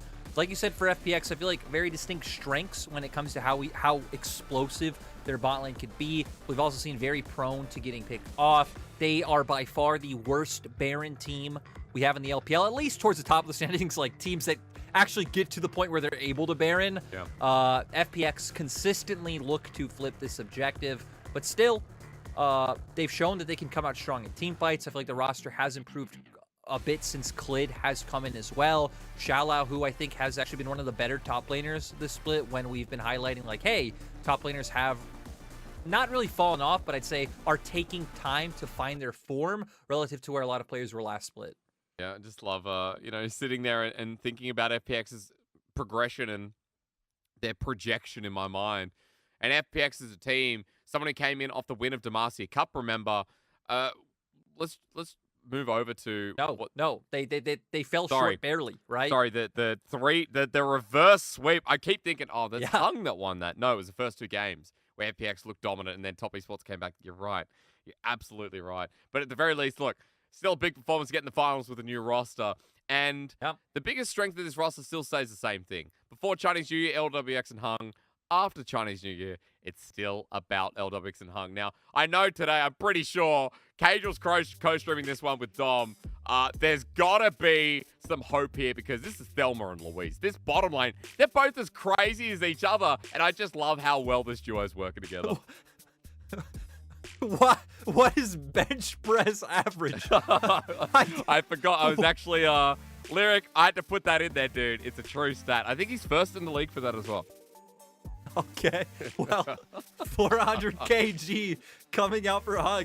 The point is, if you haven't watched FPX's games, if everyone was spamming Gigashad last game for the Shy, Hung, in my opinion, is the king of Mojo. Because, my God, this man is on a warpath of destruction, whether it's for the enemies or for himself. This guy's always going to be looking for the play. And LWX has, I think, been reinvigorated with Hung coming onto the team, with the roster around him. And we've seen in interviews, right? Everyone on the team has said, our shot callers are LWX and Hung. These guys are the ones with the biggest voice in the team, dictating how they do play it out. So we can see that's where their strong early game does come from. And for them, right, it's just about shoring up their performance in that mid game. Yeah, it is. Because through the laning phase, it's going to be a lot of fun. Again, focusing on Viper and Mako. I called him Han Solo and Chewbacca on the other side, Thelma and Louise here. Lyric, it's true. If it's on a graphic, it has to be true. So for Hung, doing a lot of the heavy lifting, and I can say that Hung's Thresh, the amount of times we've seen him flash backwards or run away from a play, you can count on one hand. This guy always flashes forward, and going up against Mako, who's going to do the same, I feel like we're going to get not only Thresh priority here today, but a lot of shot calling and play calling coming out of these supports along with their Chad 80 carries. Yeah, for Hung, though, he has been very willing to pick up the Enchanters, right? I mean, we saw it there, right? Lulu tied as his most played with both Thresh and Leona. I think Lux is also a champion that comes to mind in the split when you think of Hung. For Mako, we saw at Worlds, right? Their bottom lane, very willing to play Enchanters. They did in the last series as well. So I think this is one of the more interesting bot lane matchups in terms of what champions we can see on the Rift today. In terms of rosters, right, it is the expected ones like Klid still playing, Flandre's in instead of Xiaosheng, so everything should go accordingly. EDG obviously come in as heavy favorites, but who knows, after their last loss, if FPX can find, potential momentum to strike. All of it's going to be coming from the aggression put in by their bottom side. And I think looking at their soul laners, right, we're going to have to see, for the side of EDG, Scout putting up a big performance when he is against someone like Gory, who hasn't had the best start here in the LPL. Another reason there's a bit of a highlight here, Scout versus Gory, something we'll talk about in a second, but EDG's roster, it's Flandre in the top side, in the jungle, Jeje, Scout through mid, Viper and Mako, your full world champion roster from 2021. As they enter the stage, remember that they can bleed. Weber Gaming showed us in the last series. EDG now sitting 5-1, and this was a team that hadn't dropped a single game within their series, Lyric. Ultra Prime, the only one to take a singular one. And Weber Gaming just come out of the left flank and take a 2-0. It's really crazy talking about, this world champion roster, because I still remember meeting you. It was at Clement Chu's wedding. We were talking about the best LPL player who'd never been to Worlds. He told me it was Flandre. Now here he is, LPL champion, a world champion, looking to continue the momentum. Against Pick Xiao another Hu. title. Because Xiao Hu, a bit of a beast in the lane himself. In jungle, Clid is there. Remember that Beituan started the split. They're waiting on Clid, but now he's alongside Gory. That language barrier, that'll shrink a little bit as well. LWX and Hung are your bottom lane that we talked about, going up against Viper Mako today. Scout, sorry, not Scout, Stake as their coach as well. I think, you know, someone we talk about every time he comes on the stage with a lot of history, Lyric. You were in the Elemental time when, was he around then? Oh, of course. And Stake, out of all the players back when I was coaching in the LMS, are the best English. So, really hilarious guy. Back then, went with the English name Frank, which I don't know why I always found amusing. I'll still always remember his performance in Season 5 Worlds, where he was on Darius. I think got ganked like once, and then said, screw this, I'm not laning anymore. Walks down, ganks bot, walks to mid, ganks mid, walks back down to bot. Point is, this guy is a high IQ individual, coaching the Phoenix roster to victory. Got, you know, quite a lot of experience under his bat. I remember his belt, excuse me. He was someone who coached RNG as well during, you know, a lot of their prime. So Stake, someone who's been through LPL rosters.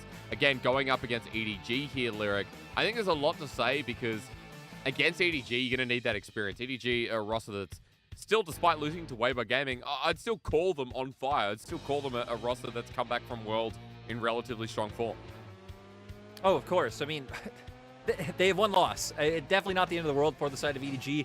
And in every series, we've seen one game where EDG absolutely just lane gaps anyone they've played. Yeah. Their series typically go like, okay, one like kind of messy game, one game that is pretty much a complete stomp, and then that's if it does go to a third game. So move the camera, move the camera. Oh, there we go. Sorry, Lyric, continue. We just big bad time to have a camera on Mako. You know, it's gone. It's gone. It's your turn. You take over. All right, man. You analyze. I'm gonna tell you one thing. Because you've hopped into a cast with me today, and that can be a good thing. That can be a bad thing. Sometimes, most time, it's a bad thing. Today, you and I have a lot of narratives, and the audience loves narratives. They love stories. I think the biggest one for me that we haven't talked about is Scout versus Gory, and I'm gonna take you on it because we all remember Scout was on SKT. I think it was either 2015, 2016, behind Faker as a sub. We all remember Gory in later years, the exact same. And apparently, SKT mid lane subs always end up in the LPL. I mean, heck, even Gory, right? Gory came to LPL for one split, didn't play a game, and then spent a split being Scout sub. He was on the EDG roster. That was the irony. That's right. Yeah. So, you know, two players who know each other quite well. I think it's a bit easy to say that Scout has definitely been the better performing mid laner here in the LPL so far. Also, very different champion pools. Gory has been playing a lot of like slow scaling picks. Has been playing, you know, the Corki, the Orianna, the Victor. Galio. Has shown some other dimensions. Yep, has played the Galio. Has also had a Yasuo game. Has had an Akali game. So has been willing to branch out a little bit. But expected bans coming on the board for EDG. Caitlyn is banned against them in 100% of their games. No one's going to want to give that one to Viper. And I think that's the most interesting aspect of this matchup. One, did Weibo lay out like a nice clear plan of how to go against EDG, banning out a lot of these prime bot laners? And two, both of these teams heavily focus towards bot. Both of them put all of their resources into the bottom side. So I wonder if FPX will pivot and play around Shala, who's a very strong laner as well, or just try to match tit for tat against a world champion bot lane. I just love the fact that as Hecarim gets the first lock in here for EDG, we've got mid lane picks that can move down that have been completely banned away. Galio, Rise, Twisted Fate, all taken off the board. No map movements coming through to influence the bot lane matchup that we're so hyped to see. And this is going to be a big pick in the series, folks. Mako, Hung, their most played champion this split, and Hung on Thresh. It gets people going. Does, and I'm still more curious about the first pick coming out for the Hecarim. Again, both Jinx and Aphelios are open. I don't think for the side of Viper, he really cares which side of the matchup he does fall on. I mean, heck, he also has played as many Jhin games as he had Aphelios. He's played more Ezreal games than he's played Jinx, so we've seen for the EDG bot lane, they don't put that in the highest esteem. Just wanting to have JJ on something that will be able to give him influence in these team fights later on. Also, nice access to some early ganks. For the side of FPX, though, they will just lock in the Jinx. So very safe, very strong bottom lane coming out for them. Okay, well, Jinx off the board. We rattle our mind. What else is up here, Lyric? Aphelios is the next go-to, right? Yeah, I mean, right, I feel like it was the typical expected LPL pick man phase. You would see something like Aphelios and then maybe Nautilus come out for Mako and just enable their 2v2, look for some of the aggression, pair quite well with JJ, save your soul laners 4-4-5, see if you can get one of them a decent lane matchup. Gwen is still open as well, though. Sure. So I'm never against blind picking a Gwen since we've seen how few answers she does have. All right, well, locked in here for Flandre. Do you pick another early top laner here as a counter, or do you just go, hey, we need a jungle, let's get it before it gets banned away? I think the thing is how comfortable Clid is being pushed off of, you know, maybe the Lee Sin Xin Zhao duo, because you can just opt in to lock in something like the Kennen here or even the Jax, but looks like instead going to be pivoting towards the Corki. Okay. We've seen Corki priority fall off a decent bit here in the LPL as of late. I feel like, you know, for numerous reasons. One, like things like Hecarim rising in priority, giving the availability to find this ease of access onto backline carries like FPX. But still, FPX set up very well for standoffs and team fights later in the game. You expect EDG to index into more hard engage options to be able to find the fight. Where for FPX, maybe trying to get yourselves some peel, and more curiously, you know, where are they going to go in terms of junglers? And with Corki as well, I realized last piece of map movement available. And Lyric, you and I are talking in the break. Apparently, a bit confusing there. We're still 12.2, guys. Corki hasn't been touched. Package timer as per normal, not your nerfed version. I hope that was easier to understand this time around. that was a great way. Good. You know, people don't need to know about our debate in the break, but yeah. Corki is still left to touch 12.2. Here in the LPL, we will be on 12.2 as long as we feel like, maybe forever. as long as we feel like. Yep, sorry. Continue.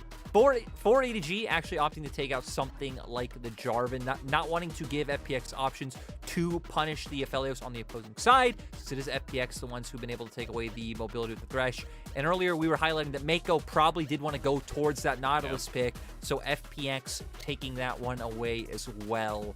You do have like certain unfavorable matchups or like slightly unfavorable you can go towards right. There's always still things like Leona's left available if EDG just want to keep indexing into that engage that we hit on. Okay, but on the other side, let's go back to what you're talking about. Clid on the Lee Sin. They said they weren't going to pick up the jungle here. Finds its way through. FPX now have that option for Clid. Whether he wants to pick it up now, as the Kennen is the last ban away. Clid's Lee Sin. Doesn't matter if you're an LPL fan from the JDG days, when Clid was on the roster in 2018, almost making it to Worlds. Or if you remember him on his time in SKT, or any Lee Sin performance he's ever had. Clid returns on it once again. A signature pick for the man, leaving top lane counterpick for Xiaolao, who counterpick against EDG's final call. I was going to say, I mean, for Shala, who he could have already had counterpick, right? The fact that EDG have already shown their top laner, but that's what I want to highlight. Nice Kennen ban coming out from the side of EDG. We hit on how we expected the Leona to be picked up for the side of Edward Gaming as well. And then this has become the new stock and standard matchup in the LPL. With the, you know, amount of ways to set up the ball, we've been seeing Orianna priority rise way up and Victor slowly fall out of the meta. So nice ball delivery on the side of EDG. Jax being the only thing left open that we do typically see into that Gwen matchup. Breathe has been someone who's been willing to pull out the Akali, but I definitely think Jax has been more of a Xiaolao who's staple. And now there we go. FPX have the 1-4 pressure coming in. If the Jax can be able to get online, you have great wave clear coming in on your side. A bit of pick potential coming out with the Lee Sin and the Thresh. So we're on the opposing side, right? For EDG, wanting to take those like front-to-back team fights, wanting it to be, I'd say, like open space, right? River in lanes, not necessarily getting picked off or getting choked out in the enemy jungle. They have really nice ball delivery coming out from both Leona and Hecarim, and we have had way too many annoying Gwen clips come out lately, so we already know what she does. Yeah, she's cute. God. Gwen's nice and cute, man. Takes us to sewing class, and we all have to just sit there and snip away. I think the amount of people that are letting Gwen through, Lyric, was it you I had this conversation with the fact that there's things like Jax, Camille, everyone's like, oh, we can take this into Gwen. It never really works out, does it? Gwen always finds a way, somehow. Yeah, I feel like the only pick we've seen be, like, comparable is like Jace has actually done surprisingly well this split. We just have Jace has just been banned so consistently here in the LPL. Kennen we've been seeing a lot of impact on in team fights, but I feel like the Jax hasn't really panned out in terms of how teams have been wanting to play out the game. So, I mean, ridiculous champion coming out for Flandre. So for EDG, they should be feeling pretty good. And we're going to be looking at, I think, especially Clid, seeing what he will be able to do, what he could find in this early game. You have 7 bot, you have a winning matchup in top. Okay, well, get a Xiaolahu ahead. We know what happens with the comp. FPX versus EDG. It's not our summer finals rematch, although it is. Ladies and gentlemen, FPX are completely different, but EDG, FPX, our match of the week coming through. These guys growing up a recency rivalry. Both world champions now, by the way. 2019 for the Phoenix, 2021 for Edward and his gaming legion. We welcome you back to Summoner's Rift in game number 1, where we're hoping this series will deliver after EDG got hit in the head with a fork by Weibo Gaming, and FPX got put in the fridge, but no one defrosted it. And in this early game, I tell you what, we're actually going into the freezer. LWX with Press the Attack activated. He didn't burn any summoners, but he got hit pretty hard. Yeah, EDG now getting full control over this bot side. Gonna even put a bit more damage on the table. Would be, you know, they're gonna put a ward down. Does look like the reason why LWX went so far forward is FPX's bot lane actually did get a ward on the opposing red buff, so they will be able to spot out where JJ has started. Nope. Okay. I mean, to be fair, right? You're right. He didn't actually lose anything. You are going to get to lane a little bit late, but EDG's bot lane is helping leash for JJ, so you're not going to really lose anything too insurmountable. Clid, though, solo starting on the opposite side. We've already highlighted how FPX doesn't really matter what the draft has been. It has really just been hammer resources into the bottom lane. That's one of the nice things about LPL teams typically, is that it doesn't typically matter how they draft. They're gonna follow their identities and their strong suits home no matter what. You know, it's very obvious as to what path they're going to take. Speaking of the bottom right-hand corner, you guys just seen a quick replay here where LWX was back in a greedy position. Luckily, didn't have to burn any of the summoners. He gets away. As we're on live, Scout is bullying out Gory. And Lyric, you were talking about this in draft, that we are seeing this matchup more and more. A lot more Orianna's having a great time bullying out the Corki in the first 10, 15 minutes of the game. Yeah, I mean, you just outrange him, right? Being able to consistently look for those QW combos like we saw on our screen. You take Ares, you're getting even more agency, more value out of the short trades you're getting from that. If he ever does get in range of you to go for an E, we even got to see it there. He has his own shield available, so really having all the tools necessary to deal with the Corki in this mid lane. I was going to ask you, but I'm going to pause on that because Scout might be in trouble. Airy used once again from Scout. He's low on mana. He's sticking with the wave. Clid behind. Waiting for that Sonic Wave with the Ward Hop as well. Sonic Wave going to be flushed away from by Scout. And Gory even survives through. So a big win here with EDG's mid laner, Set Packin. Yeah, you've seen Scout like feeling the pressure he's putting up, wanting to continuously dominate Gory in the mid lane, exposes himself to the early gank to come out from Clid. And just really nice punish coming out from them. Gory still will have to recall, has the TP available though, so we should be fine overall.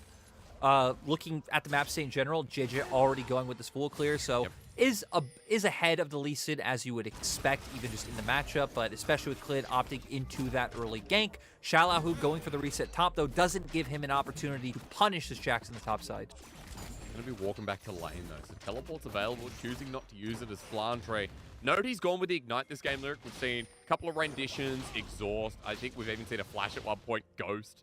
But this time around, very much looking for the kill threat in the lane that he's already winning up with a massive massive minion wave pushed into the turret. And this Flandre's finally able to make his back through. EDG's bot lane, though, looking for a bit of aggression. Sadly, not able to land from Mako. Both junglers are on this bottom side. FPX are the ones who do have more vision down, so if JJ starts to make his way over... Actually, they do have a control ward, so would not be spotted out if JJ wanted to come posture around and look for anything. But it looks like Clid is going to be on his merry way. In the first 5 minutes of the game, going surprisingly smooth. Like, Hung still hasn't flashed. Oh my god. It's a sin at this point, isn't it? Hung always flashes forward. He flashes... You wrote a love letter about it. I did. It was beautiful. And it was to my mother and she doesn't even watch League of Legends, but now she understands exactly how I feel about Hung. If anyone missed out on that, I guess you could say content at its finest, question mark. It is. It brings me back to the days of the bed, which we won't highlight here because we're not going to promote other content. Well, but the bed, it is amazing content piece. Thank you. I do try. Drive to YouTube, I guess. No, you brought it up. There's been a shameless self-promotion. I'm going to bring up now Clid making his way around. Yeah, is JJ going to come out? All right, well, on a ward here, JJ going to dodge away from the Sonic Wave. Setting up the W bit of healing as JJ hits level 5. Look at this guy rampaging around. Quick couple of helicopter spins, JJ forcing away. And he's got a CS lead here, Lyric. That's what we like to see out of the world champion jungler. It also just goes with what he's been doing all game, right? Full clears jungler, now making his way into enemy territory. Looks like some pings coming out around mid, though. Gory is incredibly low. No ult, though, but Shallow, who's going to be here as well. Leap strike over to the ward. Scout's level 6. But as Gory runs away, he's low on mana. JJ coming back in. Helicopter of a different kind this time. A two-man Counter-Strike is Clid. Not level 6 himself, but the Shockwave brings them back. Will it be enough as Clid? Is it melee range? Shallow, who jumping in again, flashes in. Needs one more. Scout on the run as well. JJ survives for now, but low mana bar onto Scout. Clid returns in Sonic Wave, but Mako saving the play. The EDG support won't keep his mid laner alive, but at least gives JJ the other kill. Mako, you absolute legend. It's great to see from him. It's also so disheartening for the side of FPX being so clever. Showing Clid through mid, just like he's tracking down towards bot side, bringing over Shallow, who at the same time, like you're hitting on, Mako completely turning the play on its head. And now for ADG being the ones with pressure. We're going to see how it panned out, right? Shallow, who pathing down on top after he pushed in the wave. Sadly, the E from JJ not really able to get any agency. Shallow, who's still being able to come into the enemy team. They are able to get a bit of damage off with Scout's ultimate. But as you see on your minimap, ADG's bot lane did go for a reset. Yeah. Mako is able to get here first. Shallow and Clid, though, are already committed, so they do follow up for the kill. We do see that they are able to get Scout for 1 for 2 in the More end. fighting! ADG's bottom lane in trouble. Ignite going down. It looks like Clid got into the lane first, and LWX picks up a kill because of it. So, Lyric, we come back to gold. Now more even than when we left it. Wait, but this is what I love to see, right? We come straight into the match. Hung's flash is down. Clid is bot lane. That's the FPX we know and love. Shallow has no flash. No, he doesn't, but he has a leap strike and the ulti available. Counter-strike to go in. JJ running in as well. Onslaught of Shadow sends him right back into the needlework. And a knockback as well. Holding on for dear life. Flandre drops to the dirt. And the world champions are ramping this one up. And let's remember that this play comes as a byproduct of a few things from the roam that Shallow made down towards the mid lane. Roams down towards the mid lane, commits his flash. The reason why he doesn't have flash up right now. The other thing is it allowed Flandre to push the wave into turret because we saw the setup of that play was the bounce back up in top side going towards Flandre's side of the lane. So Shallow, who being in a position where JJ is able to gank, the byproducts of cause and effect. Well, gold swings back. Look at the gold lead just jump up. 1,000 and then some in change. 8 minutes and Clid just sneaking past. He wants to go towards mid, but Mako's waiting for him again. Support diff stepping out. I don't know if you want to say that as Shockwave comes through. Clid's going to die in front of the Herald, and JJ can go right back on top of it. I mean, it was sneaky, right? Went over the wall with the ward, tries to make it around, but Mako had already made his way down.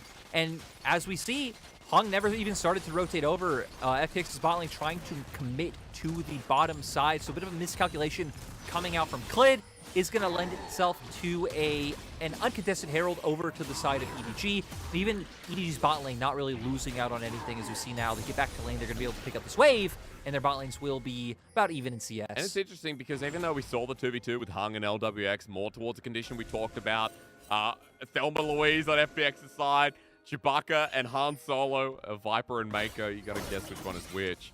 Lyric, we haven't seen so much of the focus coming through bar that one gank. There's been a lot of focus around mid, and Mako's been leaving the lane a lot. Second time that he's been there before someone like Hung, and it's making all the difference in the world to EDG's early gold lead. And I feel like we've seen it come out as a byproduct of like Scout versus Gory, right? Because like, sure, this is a winning matchup. We've seen this matchup go both ways. We've seen some players mess it up and actually the Corki come out ahead. We have seen a lot of domination from the Orianna, and it's leaving Scout pushed out. It's leaving him vulnerable. So FPX trying to punish the aggression coming out from him.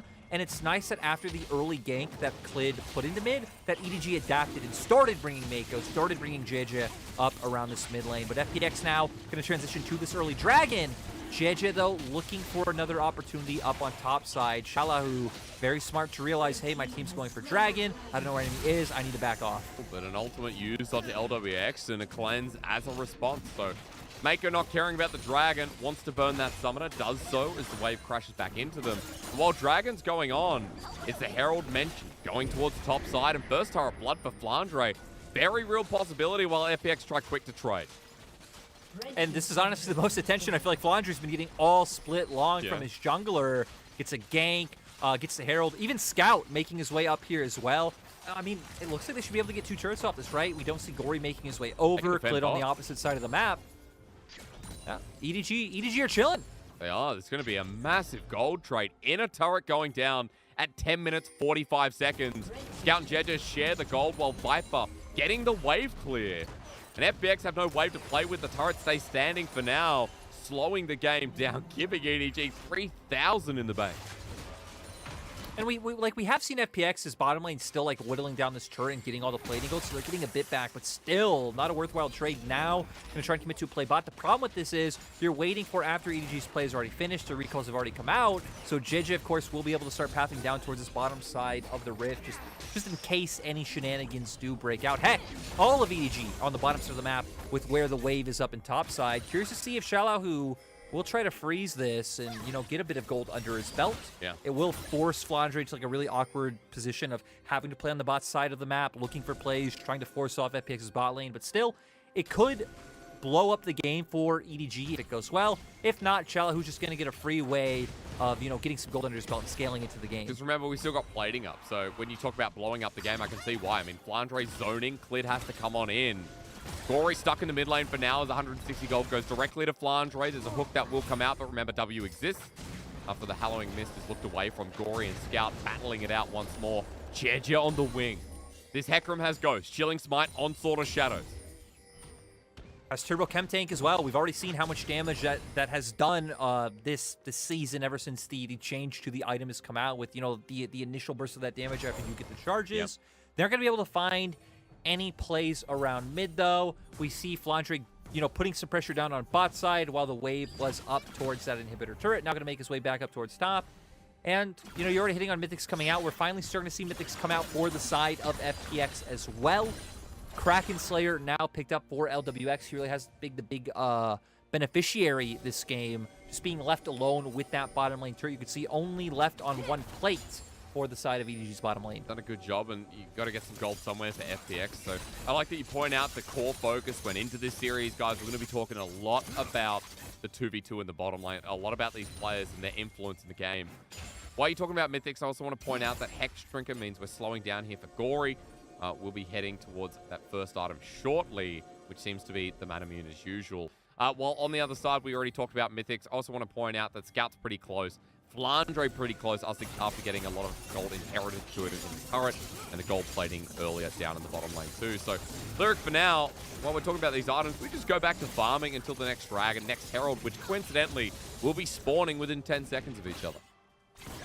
Yeah, it does look like EDG want to try and punish a mistake. You can see JJ's been hovering up towards the top side. I think he was waiting for Shalahu to show first, and when he didn't, started hovering around mid to see if they can find something. In the end, though, the resets will just come off. And like you said, it feels like both teams just waiting for the objective play to come out. Clid, though, going to start hovering around mid, as you've highlighted the focus has been. For FPX now, just a matter of time before you are going to be able to try and find some pressure in mid and be able to break open the spot lane turret. But now with Ludens coming out for the Orianna and you highlighting the Gore Drinker for the side, Hex Drinker, I'm sorry, for the side of Gory. Gore Drinker is a different item. Yes, it is. Potentially get a team fight, which I would say EDG are squarely favored in terms of item advantage. Already have pressure through mid. You can see they're already making their way down towards spot to push that one out. And get some nice vision control for this Dragon. Just looking at TP advantage, if there is one that exists here, but Flandre's just came off of cooldown, so That unleashed teleport, that'll be there quite shortly as Mako gets hooked on in the zap as well. Sonic Wave connects a half HP Leona, who is just about to eclipse out. Ignite was put down by Hung as well. And Gory now with the package as he moves on in. Scout's level 11 with his Shockwave, though, worth mentioning, as EDG have moved away from River for the time being, Lyric. Vision given back over to FPX, so we're playing the old Russell Tussle game of Vision until someone finally makes a move. Yeah, EDG trying to get their wave sorted right, trying to enter the wave in bot, both waves pushed into mid. Package really going to be the thing we have to keep our eye on for the side of FPX. For EDG, I feel like it's a lot if JJ, I'm sorry, can be able to get onto that back line with the onslaught of shadows. Both teams posturing, waiting for it. Oh, yeah. Look at Clid. I am. Where is he? EDG are in front of Dragon. There's 5 members, though. You talked about Package being huge. Well, LWX is going straight to the bottom side turret. Package to zone off. But that's going to expire very shortly, and while the turret goes down, LWX joins in. Now that big tool without any big ones available, while JJ behind enemy lines. It's the Rohirrim about to come through. I love this scene in the movie. As JJ flies through, he gets absolutely no one. Sauron wins. EDG walking away in FPX. Now they got full advantage in front of the Dragon. Waiting for that Shockwave to come through. It's back and forth. Clid's still on the wing. Nothing's happening yet, Lyric. Clid's going to be on a ward, and back we go. We do the dance. And remember, in these extended standoffs, I mean, Corki and Jinx having a range advantage over the opposition at this point, so you could see EDG not wanting to go for the extended standoff and say, hey, fine, you could have the second dragon. We're going to trade for gold in the mid lane. Okay, well, turret's just going to drop down. So, yeah, two dragons, though, for FPX, and it's an Ocean Soul. So you have to start thinking, FPX are behind 3,000 gold at the 16-minute mark. But Lyric, we already talked about the Jack scaling, how he's going to play in the side lane. We know we see Corki, Jinx. It's still not done and dusted. They've still got the Dragon Wing condition to play towards. EG might have had a stronger early game, but it feels like FPX have got a lot of those opportunities you talked about in draft still available.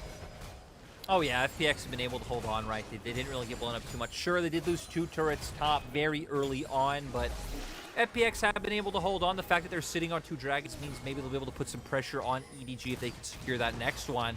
And they have the package, so they'll be able to sync up Gory's timings with it quite nicely. Okay, solo play comes through, just dodge away. Easily done. So, nice little dark passage there from Hung. And as LWS escapes once again using his cleanse off a cooldown, Mako liking to take it with a solar flare. You know, Sterix, yesterday, I had a 62 kill game. We had the re-debut of Uzi. That was big. We had backdoors and throws. Here we are with 6 kills. Sonic Wave comes through, and you're right, only 6 kills. Not my LPL. Hung with a great hook again. The Flay, the Fox, the Sonic Wave again after he flashes away. Clid not willing to take it with Viper holding Gravitum. So only 6 kills, Lyric. You're right. Why is our match of the week so slow? Well, byproduct of what champions we are seeing, though, looks like EDG might be able to find this one. Shala, who does have Flash, but you have a tremendous amount of CC with JJ on this Hecarim, but no, not going to opt into the play into the end. You do have the Rift Herald up, and you've already gotten the other outer turrets down, the only inner turret. You've also gotten 1 inner turret top, so I feel like bot lane is the obvious focus for the side of Edward Gaming. Yeah, it is. Again, items already picked up. Second ones we'll be talking about very shortly. In fact, with the second for LWX, Ignore Me. Teleport's going to come through. EDG pure brute forcing this one. Herald makes number 4. As Sheraldina comes through, Lyric looking for the inner turret charge while the 80 carries sit mid. Wonder how far EDG are going to try and take this one. I mean, for EDG, right, they're losing a turret top, so going to try and get a lot of value out of this one. If they can get 2 turrets like they did the last time, would be greatly worth for them in extending their gold lead. And Xiao Lahu just backs away. So EDG with 2 turrets yet again. Big gold injection. And almost 5,000 gold ahead once more. Gory going to be trading that up in the top side, so it is turrets for turrets. 6 kills remain the same. And, you know, it's nothing like yesterday. Very jealous you got to cast Uzi yesterday, by the way, because now no one has to ask where Uzi is anymore. They just ask how. How is Uzi? No. Now is when people start asking, where's Doggo? The real question. But, you know, about to hit that 20-minute mark. Baron about to be on the map, so with Dragons still about a minute and a half away. Some wards coming down towards the top side from Mako, getting some nice control wards down, trying to deny some vision, but FPX's normal wards are in pretty solid spots, so we'll at least be able to maintain some. I like FPX, so getting Xaolahu pushing in the bottom lane, getting some vision down towards that bottom side, because you know for them, their priority is going to be getting the Ocean Soul right now, sitting on 2 Dragons. One more would put a ton of pressure under the side of EDG, but hey, EDG have been trading for gold this whole time. They're in a pretty good position in terms of items, especially when you look at Scout compared to Gory. Oh yeah, that's a Seraph's Embrace. Fully completed there, so 2-item Orianna. And we'll have a 2-item Aphelios for Viper soon as well. That Collector shortly going to be completed. I was talking in that small almost fight that ended up just being a turret push. LWX has a rapid fire cannon and a pickaxe, so CS difference, the early kill coming through, that is making a bit of a difference for the FPX AD carry. Again, the person to watch that we talked about, despite FPX being down in gold, it feels like LWX is going to have massive impact in the fight. As we all know Jinxes do. Jinx is not new. We know what the meta is. We know what AD carries do in this field. Nothing surprising, Lyric. And in 35 seconds, we kind of get to answer the question in how much LWX will do, with Gory now picking up package as well. I feel like a lot of this hinges on JJ, right? If JJ can find a more impactful ult than in the last fight, then I mean, that's how EDG can take it. If not, if we get to a point where you aren't able to find the engage, FPX will come out ahead. It was very hard for them to try to come from multiple angles last time because FPX had control of bot lane, and they can just send Xaolahu to get this control once again. You're hovering around the wall though. Hung going to be taking a ward here, but remember, Scout's damage going to be something to look for as well. Clid the only one to take the blast cone over. Gory's package in hand. Another thing to watch. Ward's getting dropped down by EDG. Clid wants that flanking angle once again, and there's no deep ward from EDG this time around. That spotted him out last time. JJ walking in by himself as the Sonic Wave connects, but Dragon, this would be number 3 for the Phoenix. As Gory last time lined the river.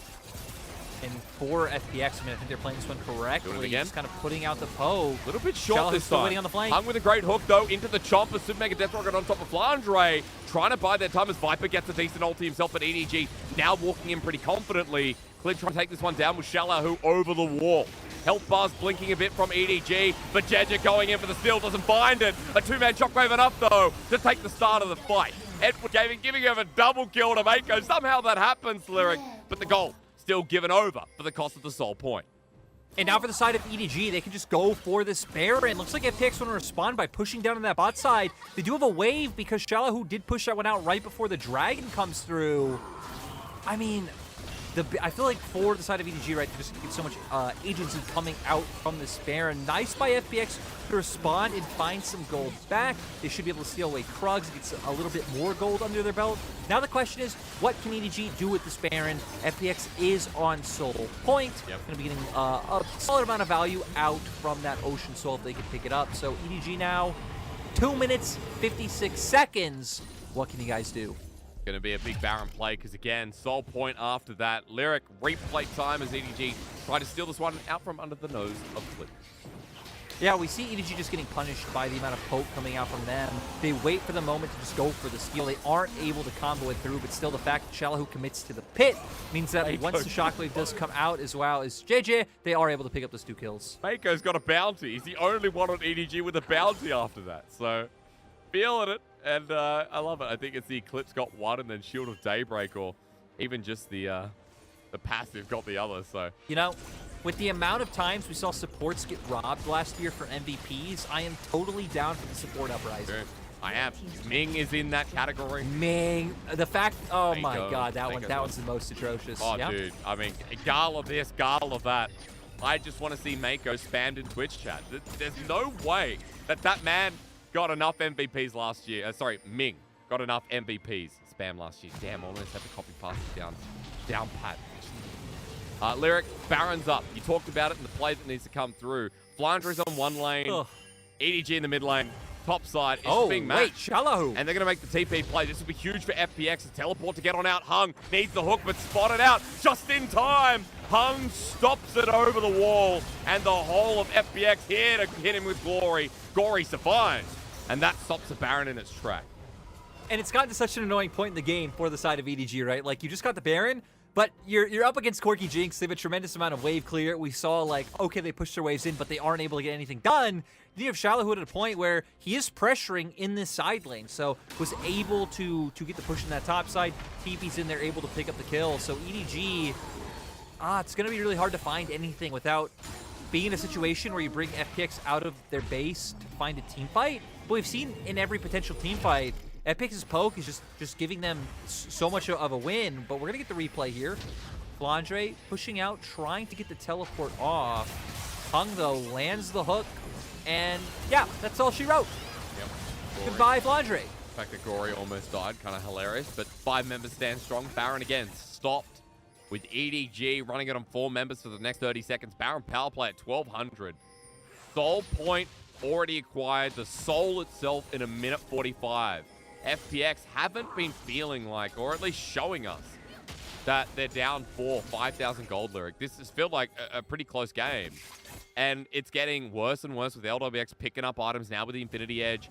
Gory's starting to pick up some of his core items as well, with the Ludens now completed. Even the side lane we talked about with Xiaolahu, he's got the Blade of the Ruined King, so 2-item jacks.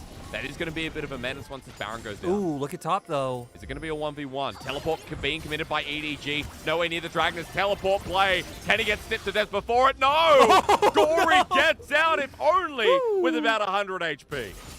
Yeah, Gory gets out. Nice as well. I mean, gets away pushed out. Dragon's going to come up in a minute. You don't go down, so we'll at least be able to, make do with this one. Now we're going to see if EDG can finally pull it out, right? We've seen every time they've postured around Dragon so far, FPX have been able to come out with the Dragon. For EDG, you probably want to look for what you did the first time, right? Because FPX have been very smart about committing Xiaolahu to pushing out in the bot side, making sure they always have a way to get around the Dragon pit and threaten that flank. For EDG, they've typically been the ones keeping up pressure in mid, and if they could look to do that, try and bring the Hecarim in from behind, it could be a way of working. But look at FPX's jungle. They have so many wards on their flank to spot out if JJ does look for that same play. It's a double flash. LWX and Hung. Yeah. Again, I don't think Hung flashes backwards too many times, but they were threatened. Now with blinking health bars, you can see that the bottom lane running scared. The bottom lane push-in begins as Viper starts poking from the wing. Scout loses himself the Banshees, I believe, and FPX are going to continue this push here, Lyric. Sonic Wave connects onto Viper, but over the wall, Scout a big deal. Yeah, and now they're gonna start pulling out the Dragon. I feel like they're trying to force this package to be used by Gory. Then for the side of EDG, I just want to see them finally pull the trigger since they have forced out those flashes. Grabbing him onto Clid, but that's not going to stop him onto the Dragon. They want to take it. It's gone. EDG deny the soul point. Clid can't come in for the steal. But look at LWX. And he's running for the base. This Jinx just wants to try and open up the inhibitor turret. Backs coming through from EDG. LWX is going to get excited. He's going to get away from this, Lyric. That's a decent move. Yeah, that was a really nice move coming out from the side of FPX, realizing, hey, our flashes are forced out. We got caught out by the side of EDG. How do we turn this into a worthwhile play? We're already on 3 Dragons. They're only on their first. They can have this one. Translate that for a turret, but EDG looking for it again. That's a Banshee's Veil now back up and available for any counterplay. Hung and Soul's back up as well. And a Shockwave will hit both of them over the wall. The Shockwave pulls him in. Onslaught of Shadow's Blade, but JJ finishes off the job and walks out with his head held high. EDG with the pick in front of Baron, Lyric, 35 seconds. And setup is now all theirs. Yeah, finally, really clever pick coming out from EDG when they haven't been winning these standoffs, so nice to see them try something different. Even the patience coming out from them, instead of just having JJ running straight in, waiting until Scout is able to guarantee the Shockwave. And now it looks like Scout gonna spot out Xiaolahu. On the wrong side. EDG converging on the position. Look at the pings come through. The STP, we've seen this before. We've seen this twice already. Failed once. And successful the other, only just with Gory. Xiaolahu, he knows he'll be knocked away.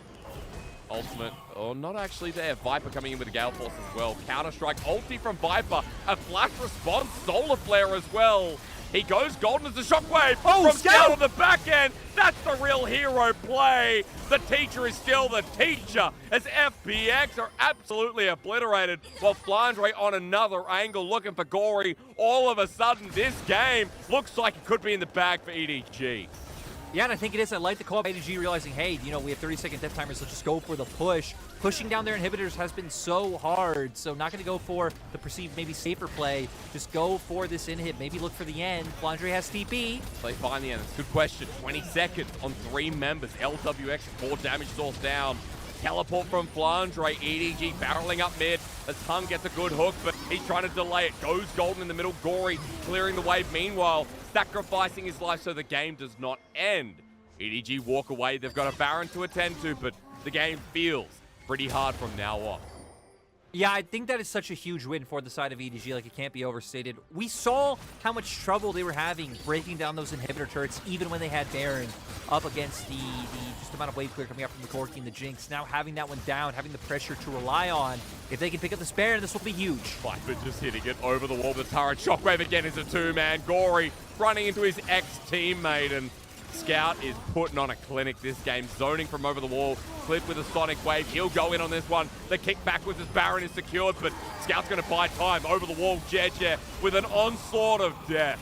LWX can only watch as Gory does the same. Lyric, Baron, another kill to bite the dust, and EDG with just about 10,000 gold in game 1. Man, is Scout Shockwave on a lower cooldown? Because I swear to God, we are seeing this one every time he comes up on the screen. Use the embrace, man. It's working out well. Yeah, it is working out beautifully as we see now. The pick that they found onto Shallow, having to commit his flash, but Scout, once again, really the true hero here, comes in from behind, blocks 2 members down with the ultimate, lands the W to follow up with the damage Jeje commits. And on the opposite side, Mako providing the shield, making sure Viper doesn't go down. And now it should all but be decided, right? You've picked up the gold. You have massive item advantages. You have super minions coming in from mid. You have the Baron buff minions coming up from bot. Now for EDG, can they close it out? Well, channeling through mid for now. Flandre using the Baron buff. 4 members on the other side. And through bot, I mean, Flandre even just escorting the wave. Immune in the nick of time against Hung, as this cannon minion's going to be doing a bit of work for now. Viper making sure Gory doesn't stand there on auto. Buying a bit of time for FPX. How long can they defend this base? Top wave looks like it's a bit of a standstill for now. Might not even be relevant as EDG finally with this next one get on in. 2 inhibitors going to be down, Lyric. And they're pretty strong, but I guess they're going to be escorting another wave or waiting for a misstep from FPX. Yeah, for the side of FPX, right? I feel like you just keep doing what you're doing, trying to build this poke. Ooh, will this be decided? Gory has package. Not spotted out as the lines down through the middle, but the onslaught of Shadow Jeje goes in anyway. He's absorbing so much damage, but doesn't die. Viper gets a huge Moonlight Vigil. Scout still holding onto the Shockwave into the backline. Mako does it again. Shockwave brings them backwards, and Scout pulling down the student. Gory has to watch as this EDG mid laner styles on the newbie. Really great performance coming out from Scout from level 1, right? He was dominating that mid lane matchup, pulling so much pressure and attention towards the mid lane. Then in the mid and late game, my God, this guy became a shockwave machine. I do gotta say though, for FPX, I feel like a great way of describing them. Everyone's like, hey, what's FPX about? It's like, hey, they made them work for it. That's something you could say about FPX in literally every game they play. In every series they lose, whatever it is, like, they pull it close. They make you have to put in the effort. They make you sweat. And, you know, at the end of the day, they did lose this game. Yep. Maybe they could bounce back in game 2 because, like we hit on, they have been pushing a lot of our top teams to 3-game series. But at least for this game 1, EDG kept it calm, cool, and collected. They came out with some better macro plays, as we saw, especially with their Rift Herald pushes, where they were both times getting 2 turrets versus 1 on the opposing side of those pushes. And then luckily, you know, finally being able to find the picks they needed to be able to get that Baron and really close out the game. After what was a slower early game, when we saw the back and forth was literally just about positioning, about fighting over the dragons, can't find anything, will walk away. So close to getting the Ocean Soul, an FPX game could have looked a lot different.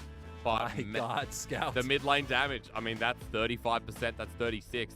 I don't do math. I am from Australia. We don't do math here, so that's a lot. Either way, that is a lot of damage. And, you know, Scout, after his series against Weber Gaming, you were even saying he and Jeje didn't play too well. This is a much better return against the Phoenix. You know, you guys might not know math according to you, but I know one thing you know is Shuey. So are you saying that this is a Shuey level performance coming out from Scout? Yeah, it'd be a VB or maybe a 2Es. I don't know if it's like a 4x gold. I don't know if it's that dirty, but definitely along the line of a VB, I think you'd be doing for Scout, maybe 1.5, depending on how big. Can, stubby, not too sure. That's the type of analysis we needed. There you guys go. You got the Shui report coming out from Mysterix. Yep. But yeah, I mean, for EDG, right? No complaints coming out from draft. Again, I feel like in terms of how they were trying to set up those fights, like FPX played it well, right? We highlighted, especially in terms of the jungle, like getting the wards behind on the flank, like having to push it up through bot to make sure they can constantly pressure with those flanks. So for ADG, it wasn't the easiest opportunity, and they eventually did start realizing, like, hey, we have the gold lead. We typically do have the pressure lead as well. Let's just start looking for these picks, like when we saw JJ and Scout hovering over the Raptor wall. So nice to see them finally adapt to what became a bit of a stalemate and be able to close out with the massive gold lead they had. And again, coming back into what we set up for expectations, FPX versus EDG. Remember, EDG world champions. FPX have changed their roster. The fact that FPX showed us a little bit of that style that we've seen at the start of the split, that FPX are not kind of slumping after a couple of losses here. Ultra Prime going to a 3-game series is a really good sign. So hopefully in game number 2, we get competition heating up a little bit here. Otherwise, EDG will take it all the way down. Ladies and gentlemen, small break when we return. Let's see how we go.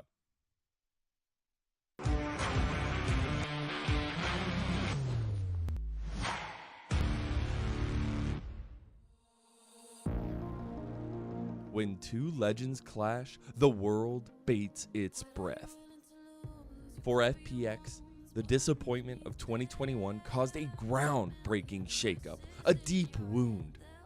Although the pieces may be rekindled and different, LWX still lies at its fiery heart. As the newfound leader of this team, he must hold fast to the past glories and reawaken the Phoenix. Really, as the play comes through with the box down as well, but FPX are winning the fight. That's the TP advantage. At work, 2 members already dead. Way under turret, Sonic Wave with a huge kick not even needed. And Xiao Lao Hu smashes down onto the bottom lane for FPX to blast them clean. While old friends departed one by one, FPX were also reinvigorated with new blood of their own. One of the most renowned junglers in the world, Clid, has decided to join the Phoenix. Now going up against the defending world champion in JJ, it will truly be a show of might. This is the flank with a Sonic Wave kick over the wall. FPX jump on in. Clid on Lee Sin, man. That's what you expect. Comparatively, EDG are on the highest horse of them all. They not only won the World Championship, but have not missed a beat going into the new season. They have smashed through their opponents one by one and only left heartbreak in their wake. JJ, who carries the faith of Clear Love with him, shows absolute ruthlessness in the jungle. Without him, EDG would shine far less brightly. He will be king of the jungle. And really get into the nitty-gritty. Yes! A kick play! Solar Flare into the back line as well. EDG has found a pick on top of Cryan. EDG's Viper, the striking Viper, the world champion, the latter of which is the same as FPX's LWX. This type of competition is thrilling, and there is no doubt that Viper is oh so excited. No matter what happens, both of these championship ADs will do everything they can to become miracle makers. ADG! And 369 sets it up, but actually couldn't do the damage. And now ADG are back in! Scout is doing it, LPT spinning around, but he can't quite finish the kills off. The curtain call comes through. How the hell did EDG win that? This match between world champions cannot be understated. One looking to solidify their place as king of the LPL.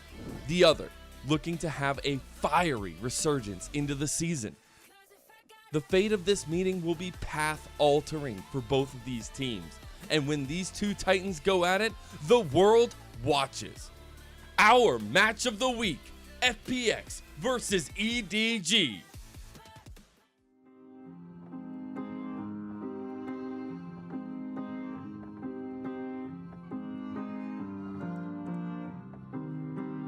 I saw you tonight, your beauty from inside, the glowing light is shine.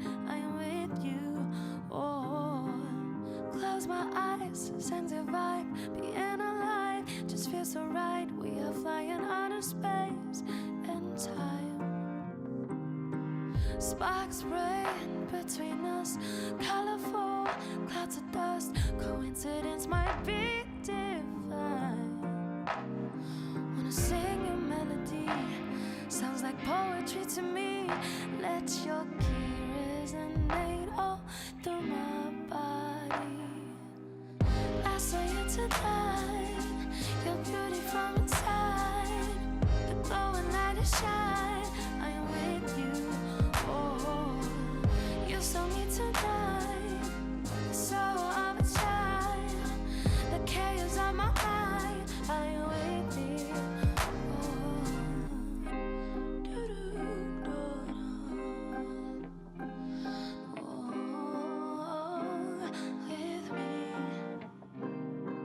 Skin to skin, wondering, landscapes with us covering, whole new world so new and welcoming. Am I dreaming? Are we here? Just imagine how it feels. Stop believing that it could be real. Wanna sing a melody, sounds like poetry to me. Let your key resonate all through my body. I saw you tonight, your beauty from inside, glowing light of shine. I am with you. Oh, you saw me tonight, the soul of a child, the chaos of my mind. I am with me. Oh.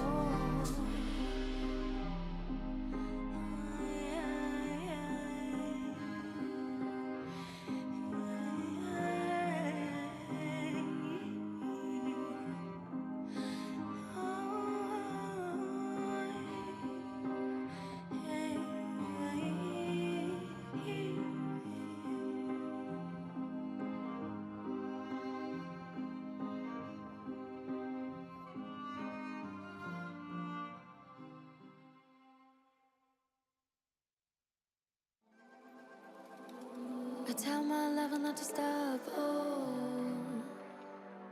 I don't wanna recover. Believe me, I know what I want, I can show you the way. Be tender to me, babe, I feel that you are here to stay.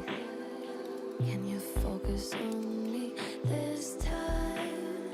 Even though you're back in line, I just need more time. Cause I wanna fly high underneath the stars.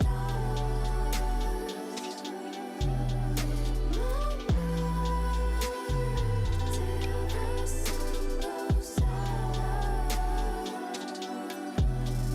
So high, but baby, I was waiting for this day to come. You and me together alone. I only advice for you. Yeah, tell me not to stop. Oh,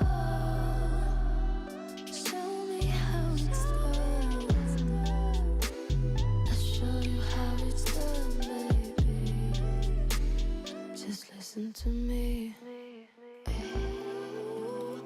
Believe me, I know what I want, I can show you the way. Be tender to me, babe, I feel that you are here to stay. You just need more time, cause I wanna fly high underneath the stars.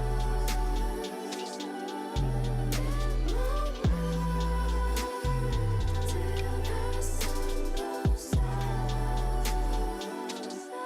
I wanna fly high. 我觉得小老虎作为新人选手，喜欢玩杰斯、南枪这种开路型英雄还是比较自信的。我的话对阵他还是以打好自己为主。感觉队伍的话还是以大家自己的状态为主吧，调整一下就好了。I mean, I just want, for once in a player's career, I just want, like, no, you're garbage. This player's garbage, and I'll win because I'm the better top laner. Like, dude, you just won Worlds. Who cares? Oh, if we're in our own form, or, you know, I just need to be better than him. It's like, that was Flandre, of course, from EDG. Lyric. I still think SOFM gave the worst interview where he's like, yeah, I think we're going to lose to EDG, and then they come out and they absolutely decimate them. That's right. At least SOFM goes the other way. I mean, that's great. That's good content. Yeah, we need some more S talking here in the LPL. Welcome back. EDG won game 1. Was it a surprise for many of you? I don't think so, but the way it came about, a little bit more competitive than we're leading on. Lyric, game number 1, Scout gets MVP. I'm ready for the damage numbers because they were high on the Orianna. They got 2 items before anyone else. 41%, there you go. Jesus, and almost 100% kill participation as well. We highlighted the amount he was doing in the laning phase was tremendous, pulling so much pressure. Like, sure, he was getting, caught out a few times for it, but then transitioning into mid-game, finding the clutch shockwaves to be able to guarantee EDG the victory. Especially coming off what I think was a lackluster performance up against Weibo. Yeah. Coming in and showing, hey, no, still I'm one of the best mid laners in the LPL. I can give anyone trouble. And that's why, even if Flandre did give a generic answer, I think it's right. When you look at EDG's roster and how star-studded it is up to their form and, if they are able to play up to those heights that we've seen for the side of EDG. So, can they do it in game 2? We'll find out because teams are swapping sides. They are. FPX will be going over to the blue side, so maybe can try and guarantee themselves something different. Also now opening up some of their bans, right? Not having to ban out the Zeri yourselves allows them to take away the Hecarim. I just think it's cool that we're seeing in the second game the same deal where we're getting rid of mid laners that affect bot. Because in bot lane, it was a 2v2 here, a bit of influence from Cleared, but apart from that, bot was quite quiet. And I didn't expect bot to be quiet in the series when the 2v2 should be nice and heated. So I guess, again, we're just making sure that, yep, there's going to be a stagnant bottom lane that's not too affected by these roaming mids. No, and we even saw EDG pivoting up towards playing with their top laner, which is not something they've really done. Flandre, at the bottom of jungle proximity and the amount of resources he is getting from his team. So, for once, getting to see his team getting some Rift Heralds thrown over to his side. Now, for the side of EDG, the Caitlyn is taken away because even though EDG have Caitlyn banned against them 100% of the time, FPX is also the champion most banned against them. We've seen for LWX and Hung, again, that Caitlyn Lux lane is one of their favorites. Now, with things like the Karma taken away, Caitlyn off the table, Thresh priority gonna go up to make sure they are able to, land those hooks, look for those aggressive plays with the Jinx or the Aphelios, so they will surely be able to guarantee themselves. EDG, I wonder what the question's going to be. Scout on Corki. People won't be too excited about this, but still a strong pick. And as it gets locked in, Lyric, I was just thinking, I don't know if you've seen the content piece from EDG, the comms that have come out. Jia and Clear Love are some of the funniest people in the league. I don't know why we heard Minasan, but we see it every single break, and it just reminded me seeing Clear Love with a bit of a smile on his face going back and forth. EDG having a good time right now, and look, 2 strong picks. We called this part of the Exodia trio that came with Zinzao. Funny enough, this is the EDG's first time of playing these 2 champions together. Because Scout has only played Corki once, and it was in their last series. Oh, wow. Was not a win. He actually had a 0 KDA, which is kind of depressing, but gonna bring his hand at this champion once again. Again, we've just seen, even what I was able to do in the last game, right? Despite being so far down in gold. So FPX now going to be on the more aggressive end with the Aphelios Thresh combination. And as Flandre was saying, Shalahu loves these aggressive picks up in the top side. Accelerated Shock Blast will be such a valuable tool when you're playing up against Corki and Jinx, because then if we get into the same scenarios as last game, where they're just trying to buy time in front of you, hit those rockets, wait for the rapid fire cannon to be stacked up, get the further auto. It's like, no, accelerated shock blast, bam, half HP, and now you have to come into us. And Flandre instantly going towards the Malphite. EDG don't want to do that. EDG want to look to play. That's good because Flandre's someone who's got an extensive champion pool. He doesn't pick one champion many times unless it's something like the Grave. So see him return on the Malphite. Lyric, I guess if you're throwing Shock Blast, it's going to be a rock in the way. Yeah, and I like the point about Flandre's champion pool because he's played Graves 3 times, he's played Gwen twice. Every other champion he's played once. Annie, Vlad, Gragas, Cho'Gath, now the Malphite, expanding his pool. I'll always highlight the fact that this guy has been known throughout his career to play anything in the top lane, the Malzahars, the Lulus, the Azirs. This guy has shown it all. Now going to ban out some of the strong laning mids up against the Corki, despite the fact that we have seen things like the Victor fall off. I wonder if EDG would ban that, or since they do have Malphite, which is so strong against these immobile like control mage picks, it does seem like they're not going to opt into that. Instead, they're going to just ban out the Lee Sin from Clid. Yeah, makes sense when, even though he didn't have a good game one on it, Clid's still on the Lee Sin, has to be respected somewhat. The Hecarim gone as JJ won't be able to pilot that again. A couple of junglers taken off already, so curious as the direction we go into. Lyric, we've seen a lot of Volibear come through from JJ and climb its way into the LPL a bit. I wonder if EDG want to go back towards that. There's always an option. So far, though, they don't really have great lanes to enable. If they did go for something that does bring that amount of early pressure. Yep. Malphite, mostly will be chilling until 6. Then you do have setup, right? You look for that ultimate out of the Jace, bring damage from the jungle roll. Things like the Viego still left open as well, but so far they're hovering over towards that Volibear that you highlighted. I think he's liked it the most out of any jungler in the LPL and consistently wants to play it. So JJ returning onto this one. I'm just going to pull up. Ooh, I wonder if this is Yasuo Diana. Well, that'd be... I don't think there's a lot of tremendously good options left open into Corki with champions that can go against EDG's draft. They're going to bring out the Sylas. There's a ton of high-value ultimates coming out with both Volibear and Malphite on the opposing side. And, ooh, I actually really like the adaptation coming out from FPX much better. If they do pick up this Trundle, have something to take away those tank stats coming out, but are they going to opt into more early game pressure instead? Maybe either way, Trundle, Olaf, Rek'Sai, all telling a similar story. No Rek'Sai. No Rek'Sai. Unfortunate. Well, that's a shame. It's not SOFM, so Clid's going to pick up the Trundle. Now, on the other side, EDG, how do you round this one out? Because you still need a support. Yeah, I actually wouldn't mind this too much coming out from the side of EDG, just from the fact that you look at FPX, right? It's a lot of like single target engage coming out with either like the Abscond Duck coming out onto either Scout or Viper or a Death Sentence. So this really would be able to shut them down. Sure, you will still be annoyed by the poke and harass coming out from Shallahu up in topside, but I still feel like for EDG, your comp can play from a range. You can put out and match that poke as long as you're sidestepping the damage coming out from Jace, you're doing fine. Now you have this to dissuade things like the Sylas from jumping in. And you also have your own sets of engage to be able to look for if you get into a scenario where like, hey, we need to bait Dragon or we need to bait Baron, bam, Volibear and Malphite ready to jump in. True. That's a lot of targeting. That's a lot of ban. Put it. So I'm kind of excited to see that the Tahm Kench come to the comp. Also excited to see Flandre return here onto the Malphite. Running into FPX. Lyric, am I going to say timer or FPX on a timer? They're going to get things rolling from the early game. Is it like that simple?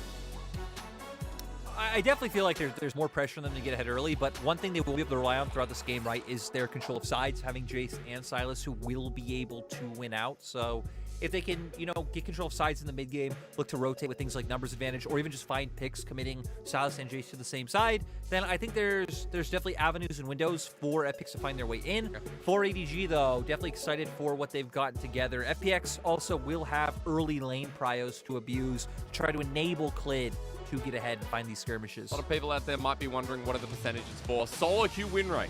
I believe it's in all Chinese servers combined, from my understanding. We'll have to confirm that one closer towards. I'm not sure what's going to be closer towards. Closer towards big typing in our messenger application. But all I know is it is solo queue win rate.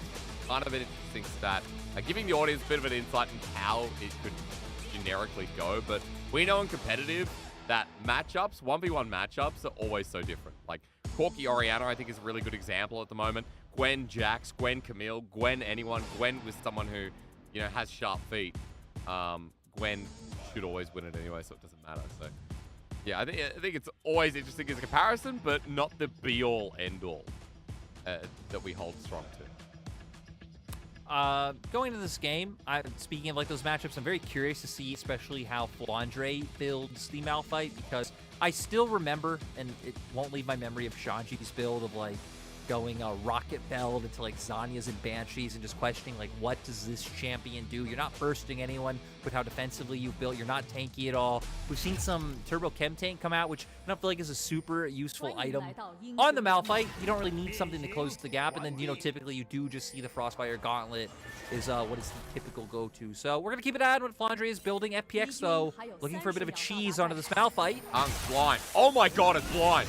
Just predicting that Flandre will be in the brush, the ignite over the wall. And Xiao Hu, he wants the final piece of damage. FPX chasing this down, but Flandre is already out of there. And that flash was committed simply for an ignite. This is why there has been a startup of the Hung fan club. Even, you know, even if Kadril, not an LPL caster, we can elect him president of the Hung fan club. This is why this man has been such a pop-up performer, always looking for these types of aggressive plays. Really nice hook coming out from him to make it even harder for Flandre to play out in this laning phase. We'll have to be very conscious of those potential ganks coming out from Clid. Clid drops one pillar in that lane behind him, and Flandre will just go down. Well, okay, good start here for FPX into game number 2. Also want to point out that as we come into this game, as Flandre burns the flash, Xiao Hu, he's got first strike on the Jace here, Lyric. So looking to have as best time in lane as possible. And, you know, starting with a longsword as well. Curious to see how this guy goes, because Xiao Hu's Jace is his best champion. It's something he's preferred since his time joining the LPL. And it's been something that's been respect banned against him many times. Oh, of course. I mean, even when he was filling in last year, when he was kind of coming in and out, trade time with Nuggery, we did see this was the pop-off champion that he was getting highlights on. Like you highlighted, First Strike is going to be trying to take advantage of the money he's able to get, especially the bonus true damage later on when that aspect will really matter. Now, this will be another key point, right? This mid lane matchup, because Scout will be able to have pressure early on, range versus melee, especially if you can sidestep the Abscond Abduct. You will be getting tremendous value. If you can put on the same level of pressure, it really will give FPX less options to play through. You would expect for FPX to want to punish up towards the top side, since that is where they got the flash, and also for the fact that they do have Xiao Hu on this Jace, and it looks like Clid is going to be going with that one, maybe just peeking over towards the Krugs, but I think Flandre works the ground a little bit, the pillars out. Clid gets the chop down. They're going to dive this, though. Flandre walking away. Clid going to absorb the turret down to a Xiao Hu, flashes in first blood with a perfectly executed dive. And we highlighted this when he lost the flash, right? One pillar behind him. Even when he's close to his turret, he's going to just go down. EDG going to try and find an answer into Xiao Hu. He doesn't have flash anymore. Yeah, Jeje already goes on all fours to get the stun. Clid not spotted in the brush. Buys his time. The Sky Splitter does great damage, though. And shielding as he flashes over the pillar. Flandre still not moving from the gigantic wave. He wants to make sure he picks up all of it. So FPX, they get the flash from the jungler as well. This early game is burning EDG alive. Yeah, Jeje trying to be a little bit cheeky. He knows that Xiao Hu wouldn't have enough time to recall, so wanting to try and find that pincer movement. But Clid did stick around and that turned the play. Scout all-inning Gory. Yeah, 1v1. No ignite on either of these mid laners, but Gory burning the health bar a little bit as Clid's now returning in. There's a flash available. Not enough mana for Valkyrie. Scout's going to back here, and yeah, Clid's not going to have vision of this, so he backs away. But you can see already, Lyric, you talk about snowballing the laners. This is the way to start it, and even Hung setting it up for Mako, but a nice side step downward gets him out of trouble. I do want to say, I think the fact of like Gory waiting on his cooldowns and also being so low on mana is why Clid didn't commit, because, you know, one pillar, you probably could have forced out a Corki flash as well. Now Jeje, though, going to look for a gank on the top side, is spotted out by the ward, so won't be able to find anything. But realizing, right, you don't really have too much set up down in the bottom lane, so unless LWX and Hung put themselves in a very precarious position, it will be quite hard to gank that one. Get in the middle of two onto Xiao Hu, that Sky Splitter. I'm not sure how long the cooldown actually is back up and available. The pillar puts him in a bad position. It's coming down. The burst damage from Volibear huge, but Jeje close to trading his life onto Clid. It's a couple of bit of damage away, but Flandre will clean the rest up. A 2-for-1 trade in the top lane, and that's a return for EDG they desperately needed. Yeah, the Sky Splitter coming in massive. Also, nice W, Jeje being able to get that bit of health back at the end as well. FPX trying to respond in the mid lane with Hung being able to move first, but a simple Valkyrie from Scout is able to clean up that one. Now Flandre making sure Xiaolahu loses Oh. as many minions as possible. That hurts my soul. There's so many minions dying to the turret. And so much gold as well, Lyric, as brutal strikes keep coming down in that top lane. Flandre not going to get the turret plating, unfortunately, but able to deny the minion wave. Depends on if he dies here. Clid's We just walking keep in. going. We just keep going. There's no Top. mana for Flandre. His flash is almost up and available. He wants the seismic shard for movement speed, but Clid is one step away. He flash chomps the rock. That tastes like rock candy with a 2-1 Clid in the top lane. I love the way the junglers are thinking about this of like, okay, well, since they got the kill and pushed out now, they will be left in a position to go for this gank. We're going to go into the replay. They commit on to JJ very early on. Does go for the turn, and here the Sky Splitter comes in massively, the shield helping him out. Does get the second W as well to get, you know, a bit more going on there. Clid is able to finish him off in the end, but Flandre picking up a kill for himself is huge. Well, as we come back to live, though, the replay we didn't see was Clid just walking back up on a manaless Malphite whose flash was a couple of seconds away as unstoppable force. We return Shallow, who's taking a turret shot. Solo kill from Rock Solid. Flandre, how you doing? Is in the bottom lane. Jeja now on top of the trap, and 4 people. That bear ain't getting no honey today. We thought what's happening at top would be the bot lane this series. We thought, hey, you have Hung, you have Viper and Mako on one side. It's going to be all aggression, but no, these top laners going back and forth. Really nice, though. FPX able to find a pickoff on the bottom lane. And it's like, hey, again, FPX have been able to keep all of their series close, typically not just getting wiped out in clean 2-0 fashion. So keeping it up with this bottom lane, also getting the first dragon of the game. Won't be an Infernal or Mountain Soul. Always a bit disappointing. Especially when you get a Malphite in the game as well. I know. I can't remember. Oh, it was Zoom. I just remember Zoom's Malphite having over 1,000 armor. Yeah. Phenomenal. As we're going to get to see the replay here of Flandre pressing R, follows up with the E and the W as well. Clapping. With the Q and, the clapping. Oh. Well, also I will say one of the worst Malphite skins, Coral Malphite. Pretty poo-poo. Everyone knows that I think Mecha Malphite, best sound effects, best animation. I don't know if I'm missing one. People are going to say Shamrock Malphite. How dare you? Ultimate from Gory has been stolen. That's a Volibear ulti, so Relentless Storm. I forgot what the ulti is actually called, Lyric. I don't see that Volibear. Have to cheat. Have to cheat. Sorry. Stormbringer. That's the one. Look at it. Here it comes. Onto Scout. Doesn't really do too much, and Mako and Viper are here. A knock up on the way from Mako, but decides not to. Camera zoomed in because Herald timing's there. Good death sentence, but Mako will survive for now. And Lyric, that purple thing about to spawn out as Clid and Jedge are going to fight it out. Level 6 on both as Gory flies through the sky. Nice abscond of Duck, max range to help secure the Herald. Now let's remember that Clid has been the one picking up a lot of these early game kills, so does have the Sheen very early on, going to be, you know, proccing that Spellblade damage pretty consistently, is able to win out in that 1v1, especially with the fact that he did have his ultimate available, and now this should be a Herald for the side of FPX, but Flandre has his ultimate. Yeah, and he goes straight on in as it burns down, only one the target is EDG, low health bars, that package from Scout, nice though, but for FPX, they're not crossing it, but Clid is dead, so no smite to come through as FPX. Now even against EDG, but the health bars hurt a lot. Look at that poke in the back line of Flandre as they hit the eye. They want to steal this from under the nose. Jeje's now come back in as well. Another eye to hit away. Now a smite available. Stolen. And EDG with the numbers disadvantage run ahead.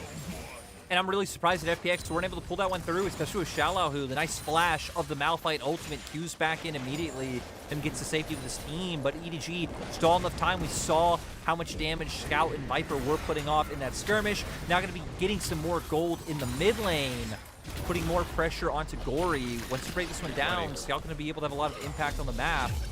Have his first item very soon after that. Replay again here, Lyric, because it starts with Flandre deciding that Xiaolahu's not his friend. Yeah, but that was, again, really good flash coming up from Xiaolahu. But look at Scout on the side, putting off so much damage, gets the package out to safety, then from the safety over the wall, able to get all that damage onto the Trundle.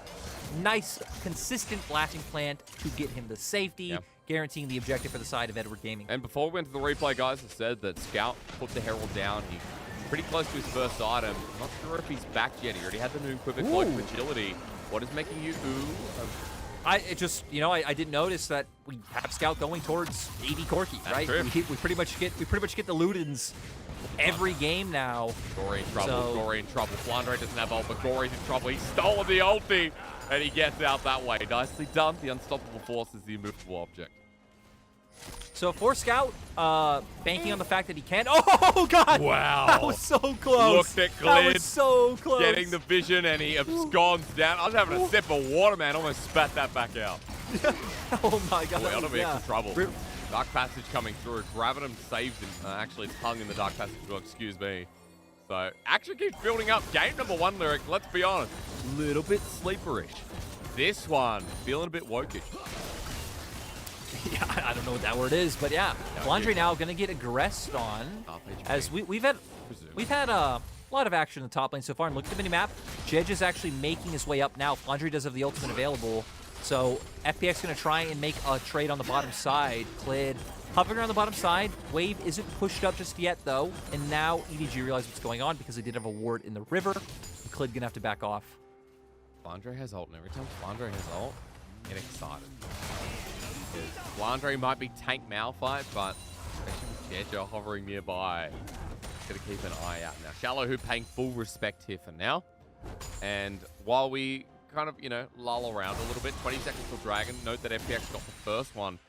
But we do have a bit of a mythic advantage. Scout, Jedge both with theirs. Only one on the side of FPX. We'll see if that changes over the next couple of seconds as backs come through. Shallowhu, it might not matter. He's got no teleport.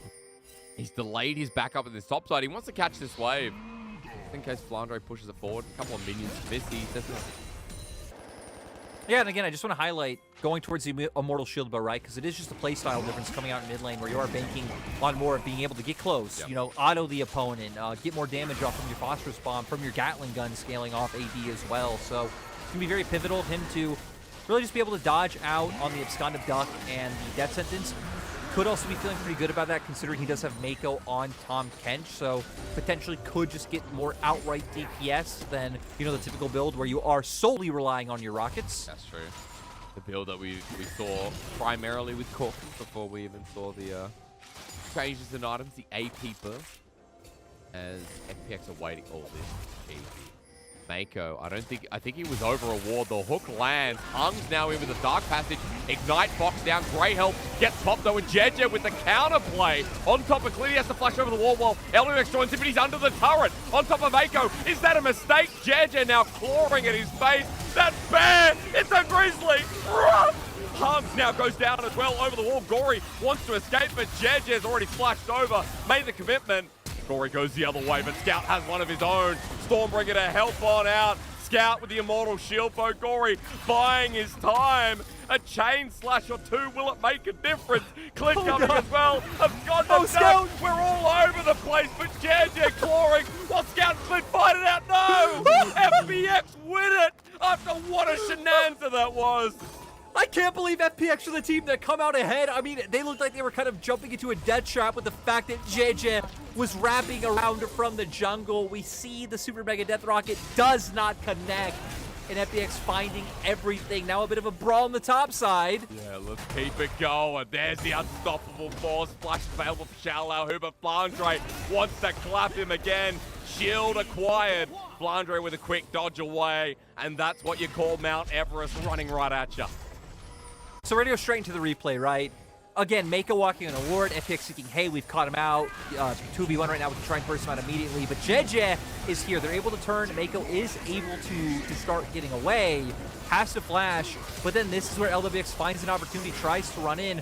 Viper immediately getting hooked by Hung, so not able to commit any damage during that time. And then the roam from Gory being so clutch in the end. JJ having to flash for more action. Yeah, the boys. All right, Hung, run for your life, and he won't get too far with it. At the very least, EDG getting another trade-off. Lyric, gold is even. Gold is even as we come back, and this game more of a fiesta, but we love fiesta. Hell, I had Mexican food. How long ago was it? 3 nights ago. Three days, yeah, I was gonna say 3 days ago. Yeah. I remember. You sent me a picture. I had amazing Mexican food. Oh, that's biased. I cooked it. I love fiestas. I love it to bits. And, you know, getting it in the second game, a nice way to round out the night or round us to a game 3. This is how it started in the bottom right. Yeah, we see the hook does not connect from Hung. Buys time for JJ to be able to make his way down. But, you know, kills finish off. But now I want to focus what's on our screen, which is Herald being up. FPX already bringing Hung over to the play. For the side of EDG, though, Viper will be able to get here before LWX does on the opposite side. Flandre's ultimate is up. That is what we'll be looking at. Package available for Scout. So EDG have all the tools available to find the team fight. Hung in a dangerous position. Big ones coming out left, right, and center. Again, not the AP build, so it won't hurt as much. But while he's there, perfect diversion to get the Herald. The trade, of course, being the mid lane turret, opens up the map for EDG, gives them the gold for now. So it's a 5-man package. They move towards mid. They back away. Again, speaking of package, Scout actually used that, I believe, Lyric. So not sure he won't have that one for Dragon. Yeah, no. Dragon will be up in a minute 16, so won't be able to be used for that still, though. Nice by EDG to be able to guarantee a turret off that, so we'll at least, you know, match whatever impact FPX are able to find with their Herald drop right now. Committing 2 members strong to the top side. Clid hovering around as well. I wonder if we'll see what we saw from EDG last game in terms of being able to get value on the 2. Force. They use it, but Jeja comes in to save the day for Flandre as he flashes away. Can't help out his jungler, Gory, trying to take down Jeja, but under the turret, it's a trade. Shallow, who tanks it up for way too long. At least for FPX, Lyric, they'll get the top lane turret along with it. And I want to see if FPX continue pushing here. Their bottom lane left alone in the bottom half of the map, so they're going to be able to get some nice damage onto this turret. Their top side will just choose to recall instead of looking for an inner turret. I'm glad can save that one to drop towards the mid lane, especially with the fact that Dragon is about to come up. So FPX can start heading down there right now, trying to get some control of some vision. Gale Force is there. He needs a Dark Passage. LWX saved. Hung is always there. It's like you go into... What's a really good store? You go into Woolworths, and yeah, Woolworths gets the props here, and there's always someone to help you out. They've got more staff than need be. Hung is like that Woolworths employee that's always happy to help. I do want to say, though, really nice by LWX to like realize he can stay that far forward, because he can always just Gale Force to the side and be able to take the Lantern. As EDG have been able to cement some control down towards bottom side. Going to go on to Hung. Good tongue lash here. So Mega Death Rocket gets the reset, and Viper now excited. JJ running for LWX. It's the flash bear slap of a different kind. EDG gets quick too, and Lyric, yeah, the Dragon right in front of them. Exactly, but I like the pip that FPX is making, realizing, hey, now that they're dead, we can't look for the Dragon. We need to turn towards mid. They have Rift Herald. They're going to be able to break this one down. So at least despite their bottom lane getting caught out, being able to find a worthwhile trade somewhere else on the map, and gold still pretty much even. Might be more in favor towards EDG with that bot lane turret being picked up. And now EDG going to be getting their second Dragon of the game. But isn't it funny that after all said and done, it's only 1,000? After 10 kills apiece, 18 minutes, 20 kills. I know we keep talking about coach streamers, and it does feel like we're, you know, playing. That you're cloud chasing, hey, yes. You mentioned you cloud chased a little bit earlier, so I'm in the clear for this one. Flandre walking in 2 people, and he's not going to be in the clear if he has to ulti out of this, but Scout's there, turns it back around, but Scout can't get a trade. Flandre's dead in an instant, and unfortunately, I guess he should have ulted the other way. This is one of the things we were highlighting in draft coming out for FPX, right? Is the ability to find these picks on sides with the pressure that both Jace and Sylas will be able to generate. And they're doing that right now. Look on the minimap, the bottom side, right? Gory going to be getting some pressure off onto this bottom lane turret.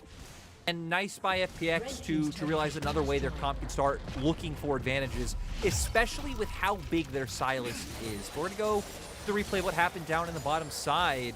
Nice zap coming out from Viper. Mako just going to land the tongue lash and go straight into the abyssal dive. If Hung flashes away, something's wrong. So, unfortunately, not the Hung play we expected. Quick double. Mako actually picking up the last one. Lyric. True. Wait, you're right. Yeah. If he could have walked a bit forward, flashes the perfect time, the Tom Kench is going to the queue, he ends up on the other side of Mako. Right. He's right on top of Viper. That's right, my dude. Now you're seeing it. Hey, other good news though for FPX. While Hung might be caught out in the bottom lane with LWX, Gory has a Magi. 10 stack here in the 4-0-2 as he wants to stack that one up. Good pillar onto Flandre again. Jeja helping out with the Sky Splitter.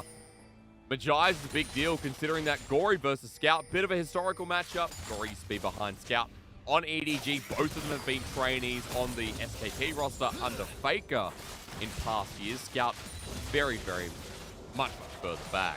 But Lyric, they're both players who have played together, or at least under or over each other.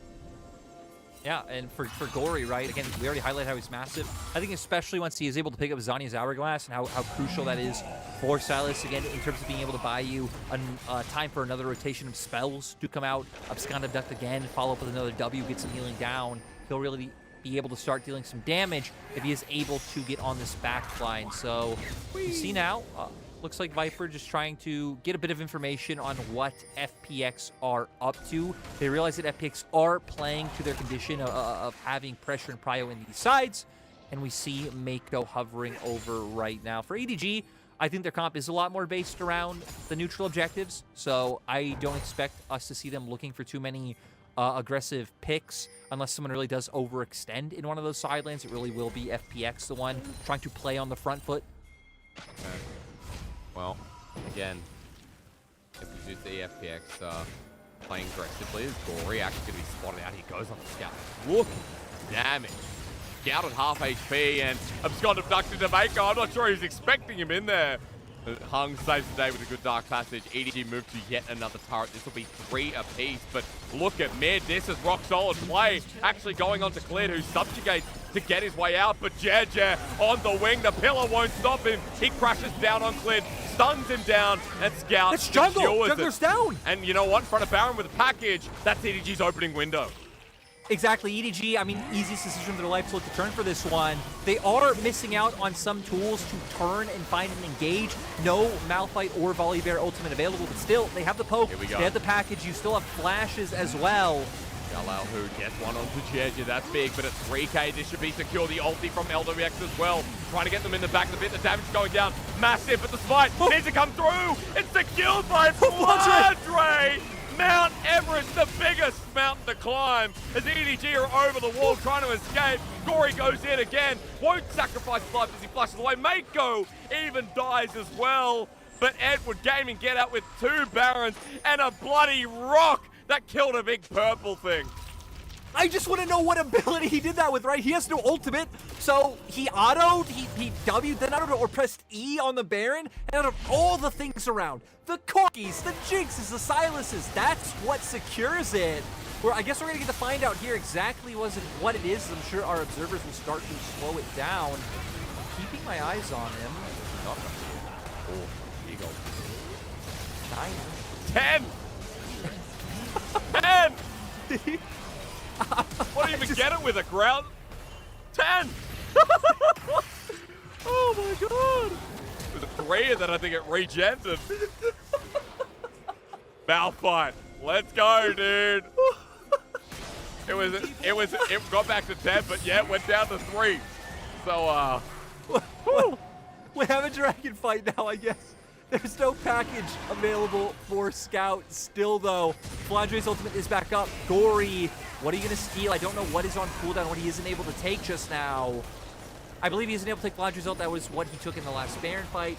Potentially could steal Jeje's by now. Okay, well, let's fight once again, I guess. Viper hit hard.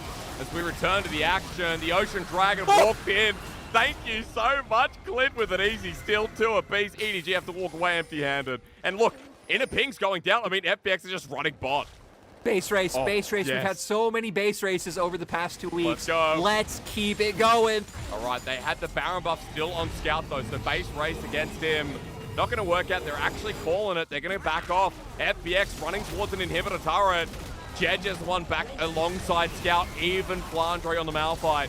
4 versus 3 for now. Jinx staying towards mid lane. That's Vipers. Jeje wants to stop them. The health bar's quite low, but FPX, I think, will get away here as a good dodge away from Hung. Meanwhile, there from Viper. And it all stops there. It would have been nice. It would have been fun, but the base race ends like fun. Still, FPX making some really clever decisions this game, right? We had the earlier pivot when they lost 2-member spot towards mid. Now realizing, hey, we have a faster track on this push to be able to take the inhibitor, and they do that. So we've talked about with FPX, again, always being able to bring the fight, keep the games close. And with EDG as well. EDG typically do have a sloppier game within a series. This one right now, pretty much at a stalemate. I feel like Gory still will be the massive defining factor. Has not died once. The Zhonya's now picked up, as well as the Warden's Mail. Lyric, are you ready? Are you ready for the next one? Because Gulf Village And I need to progress this forward. I like that you're starting to recount some items here because we are getting into very late game territory. 26 kills, 25 minutes. What defines this game for you? After everything you've seen, after the Baron that was taken by a flimsy piece of rock, what defines it from here as to who comes out ahead? Jet poking head in my Ninja Rock. I still feel like EDG should have a decent time in team fights. You know, barring Mako is able to find his ultimate onto a key target. They have, you know, the AoE damage. They have the poke for a standoff. So for me, the big difference maker, again, will be Gory. Will be if Gory can take away the Malphite ultimate, find his way onto both Scout and Viper, and then burst them out because he's absolutely massive right now. So for FPX, surprisingly for once, their hopes will be in the hands of their mid laner. Okay. Strange thing to say because Gory, I think, coming into the LPL, we know that LCK fans, broadcast has ended, you got to go somewhere, you got to come to the better region. Lyric, Gory in the LCK is known as a big team fighter. Now, in the LPL, he came through, his laning wasn't great, but he's still hitting those team fight elements that everyone knows and loves him for. In this game, a decent time throughout the laning phase, but comes into the team fights once again in a very big way. He's behind Scout in gold, but I think the biggest thing is there's 20 stacks on the Magi's. 603, massive bounty, 3.5 items, and you mentioned the Warden Veil before. We have a Frozen Heart picked up by a Sylas mid, so this build going to be stopping a lot as Clint has to be careful of Scout on the way out. Scout has to be careful of Xiaolahu in the same sense. Yeah, and you know, the Frozen Heart coming out, so going to try and slow the attack speed of both Scout and Viper, right? I mean, Scout going for this just AD Corki build. Sure, you'll still do a lot of magic damage just as Corki in general, but I think going to get a lot of agency on that, especially when with the ultimates he's able to steal on the opposite side. Gory can pretty much always guarantee finding access to the back line. Viper in the front line, careful. The ult comes through from LWX, only onto 2, the Shock Blast poke as well. If Viper gets hooked there, remember, he doesn't have cleanse. He's only got Mako to swallow him up. But Viper survives for now, hung with the hook, maximum range. Poke again, keep watching it through as Gory frontline onto the jungle side. Mako not interrupted. That was risky, that was dangerous in EDG. They're going to be sent back from this Ender turret that has no HP. No, I mean, now EDG truly feeling the heat. FPX doing a nice job of controlling this top side. Dragon didn't come up in about a minute. Baron coming up in 15 seconds. I wouldn't expect for FPX to look for the commit. And Scout, once again, it's going to take his package. Yeah, all right. 45 seconds till it spawns. 4-item Corki here, Infinity Edge. Rapid fire cannon, those are the items going to make extra piece of difference. LWX, as he walks up here, has to be careful because every time Scout hits, that's going to happen. Everyone's going to heal him up though. FPX walking topside river. Baron spawns. 30 more seconds until the Dragon. This will be soul point for whoever picks it up. Remember that before Clid stole it. Means that EDG has a couple more to go. I wonder if EDG will just look to commit for the Baron to try to pull them out to use the package. Okay. But it makes sense, right? Like you picked up the package, you want to get value out of this, so you're going to try and draw FPX into a fight while you have this. Well, Scout needs to use it soon because it's about to time out onto the Baron. They're burning it out. Cleared is there. On the other side is Gory, but he's doing so much damage. Scout hooked up into the box, eaten up by Mako to be saved.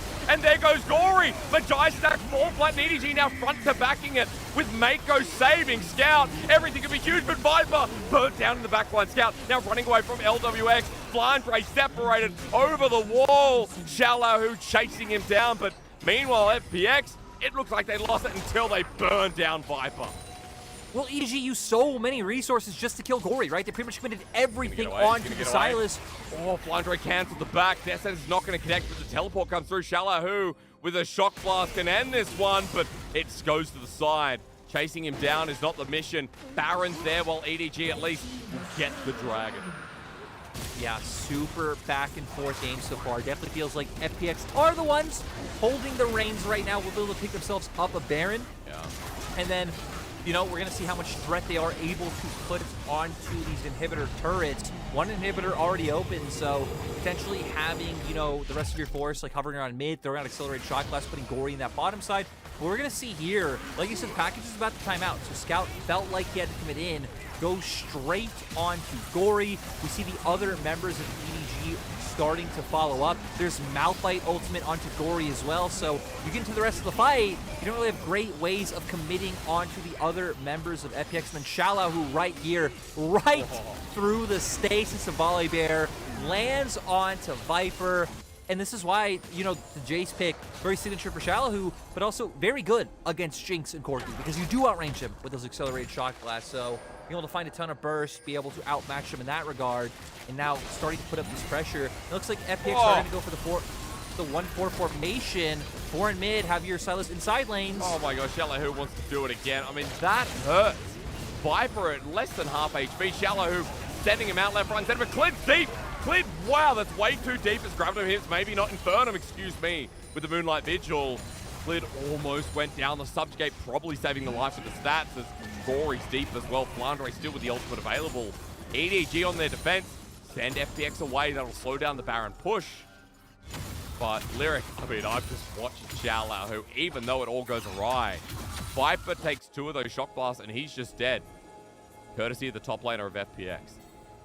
Yeah, and FPX is going to keep going with this one, right? And now even bringing over Gory because they don't have that wave in top side. Be careful with damage. There's the unstoppable. Ooh, Malphite ultimate. By Gory. He gets an Abscond abduct in, even with the 14 stack from the guys. He'll be big. Shallow missing again. Redemption used by Hung.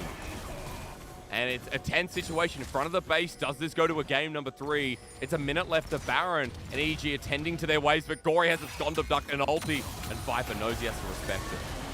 Luckily, Viper does have Flash, has his Gale Force active up, as well as having the stopwatch. So he has ways to survive the initial engages coming out from FPX. They're going in. JJ doesn't get the engage he wants. Shallow, who at half HP as well. Flandre with his own ulti versus Gory with a stolen one. Shallow, who every time he misses, EDG take a sigh of relief. So FPX break open the base. They can't get the inhibitor for now, Lyric. But at least there's way in. There's pressure being added every step of this Baron wave. Yeah, and for FPX, it's still, like I said, 30 seconds still up on the Baron. They can look to continue this push. I wonder if EG are going to feel pressure to look for a fight. Viper, they're all flashed away from Ghost Golden. Viper alive for now. As Flandre comes in with his own Gory, has to run away. Viper healthy enough, and now with that Sylas out of there, Clid the new target. Flandre at half HP. Inhibitor goes down. Shallow, who doing the other one.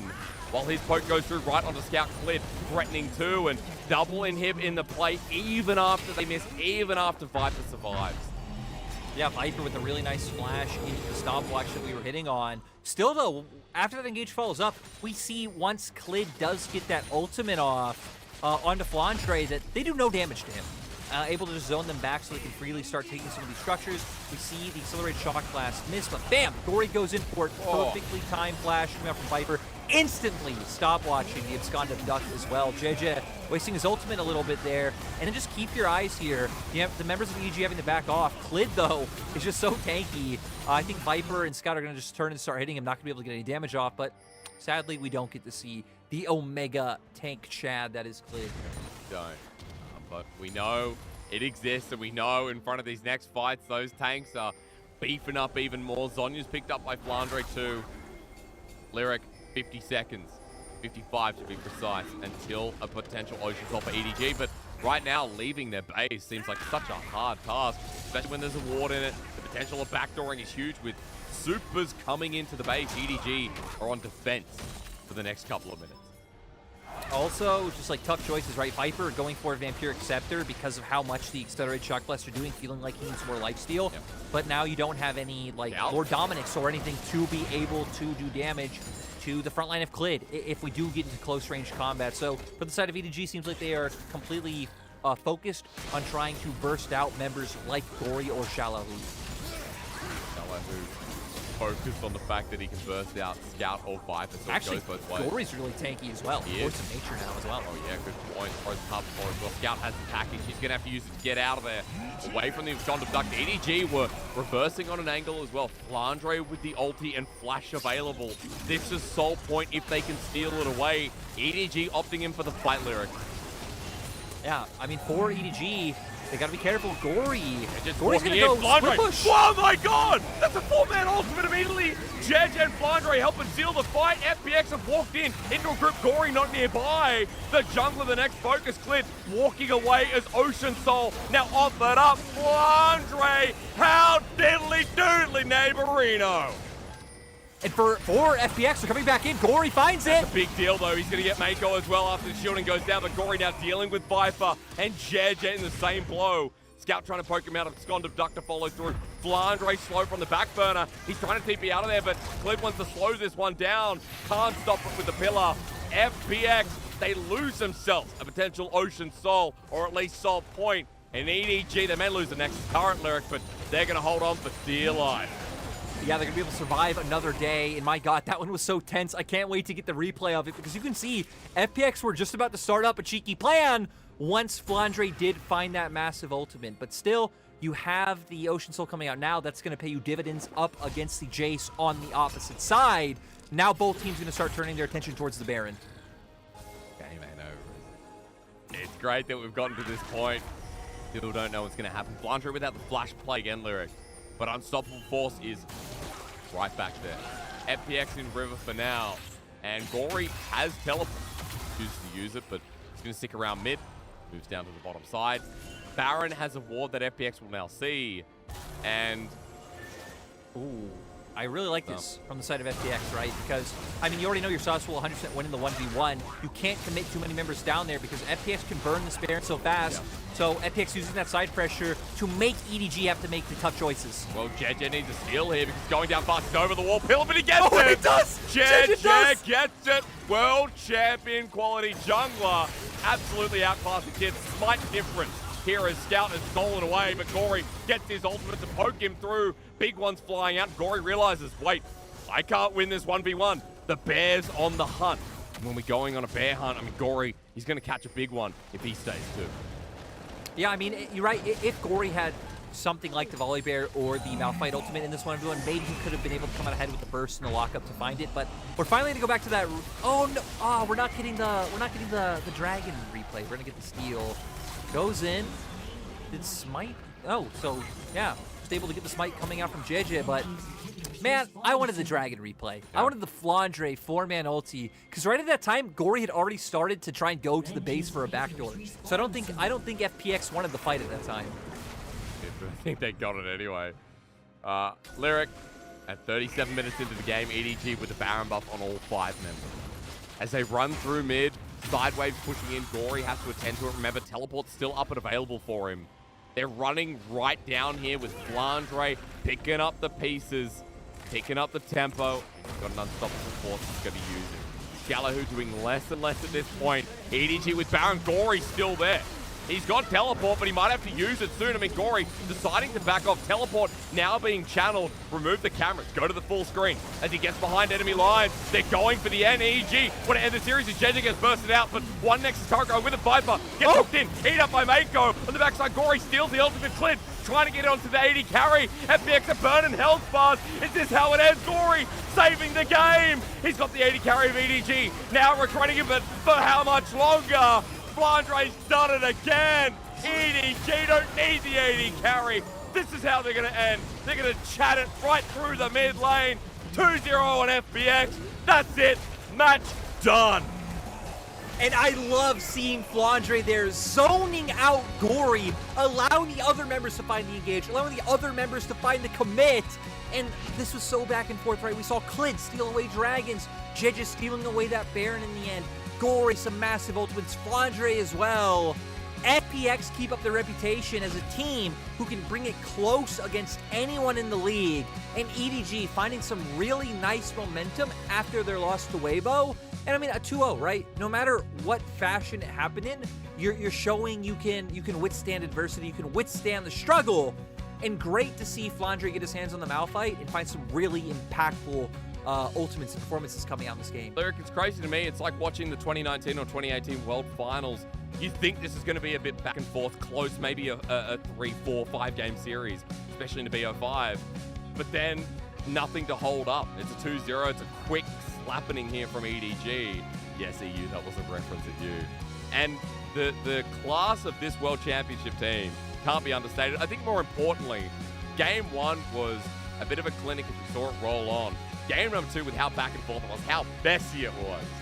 Kind of put the path of us understanding that FPX is still like a top tier team. You know, a playoff tier team that can go head to head with EDG. No, I even like the usage of top tier team, which I'm sure a lot of people might not agree with, considering now they're going to be sitting on 4-4, I believe, coming off of this game.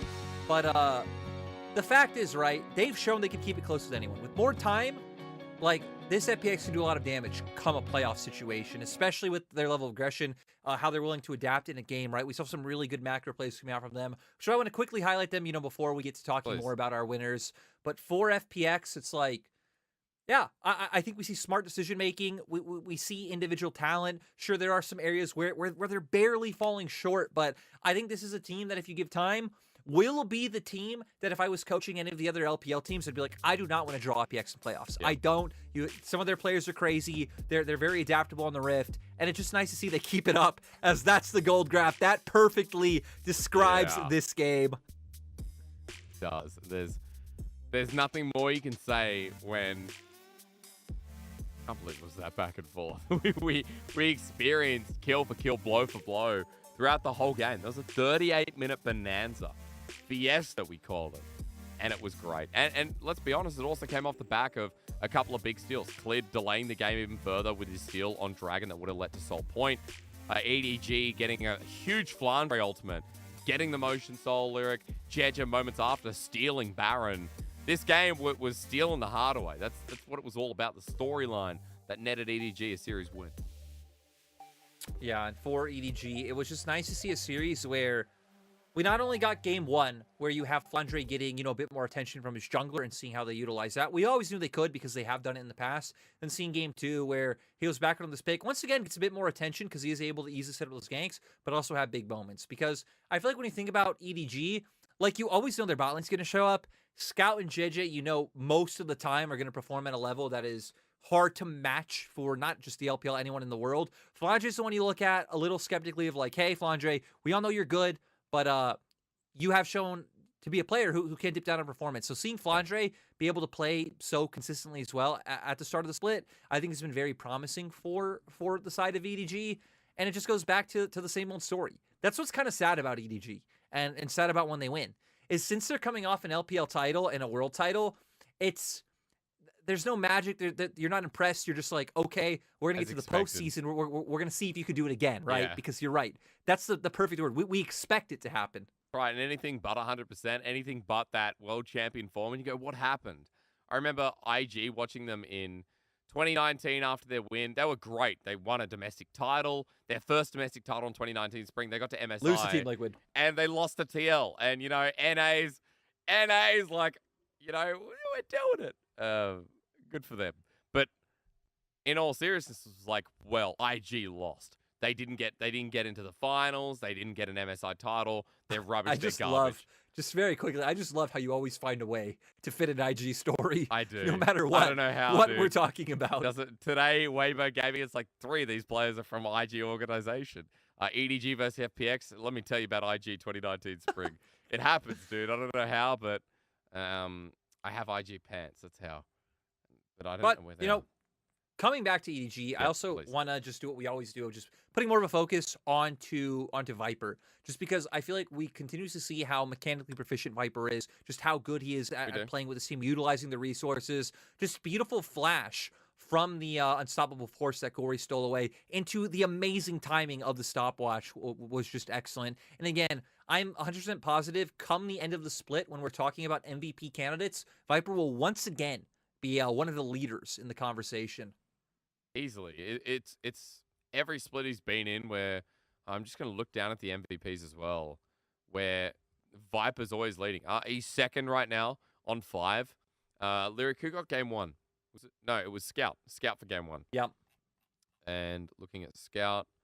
The funniest thing is seeing Betty up there. All the other names, Xiaohu, Rookie, Light, Tarzan, Viper. Then you're like, okay, Betty as well. So, but point is, right, Viper definitely going to be, towards the top of that conversation coming in on split. Yep. Just phenomenal to see this guy step up game after game. It's not even stepping up at this point. Like, it's like his normal level. Okay. So we've just been told we got Flandre for a bit of an interview. This is going to be a nice little touch considering his game 2 on the Malphite. So we're going to hand it back over to Christina, who's got Flandre standing by. Hello everyone, welcome to the post-game interview in Shanghai studio. This is Christina. Now we're joined by Flandro, the top laner from EDG.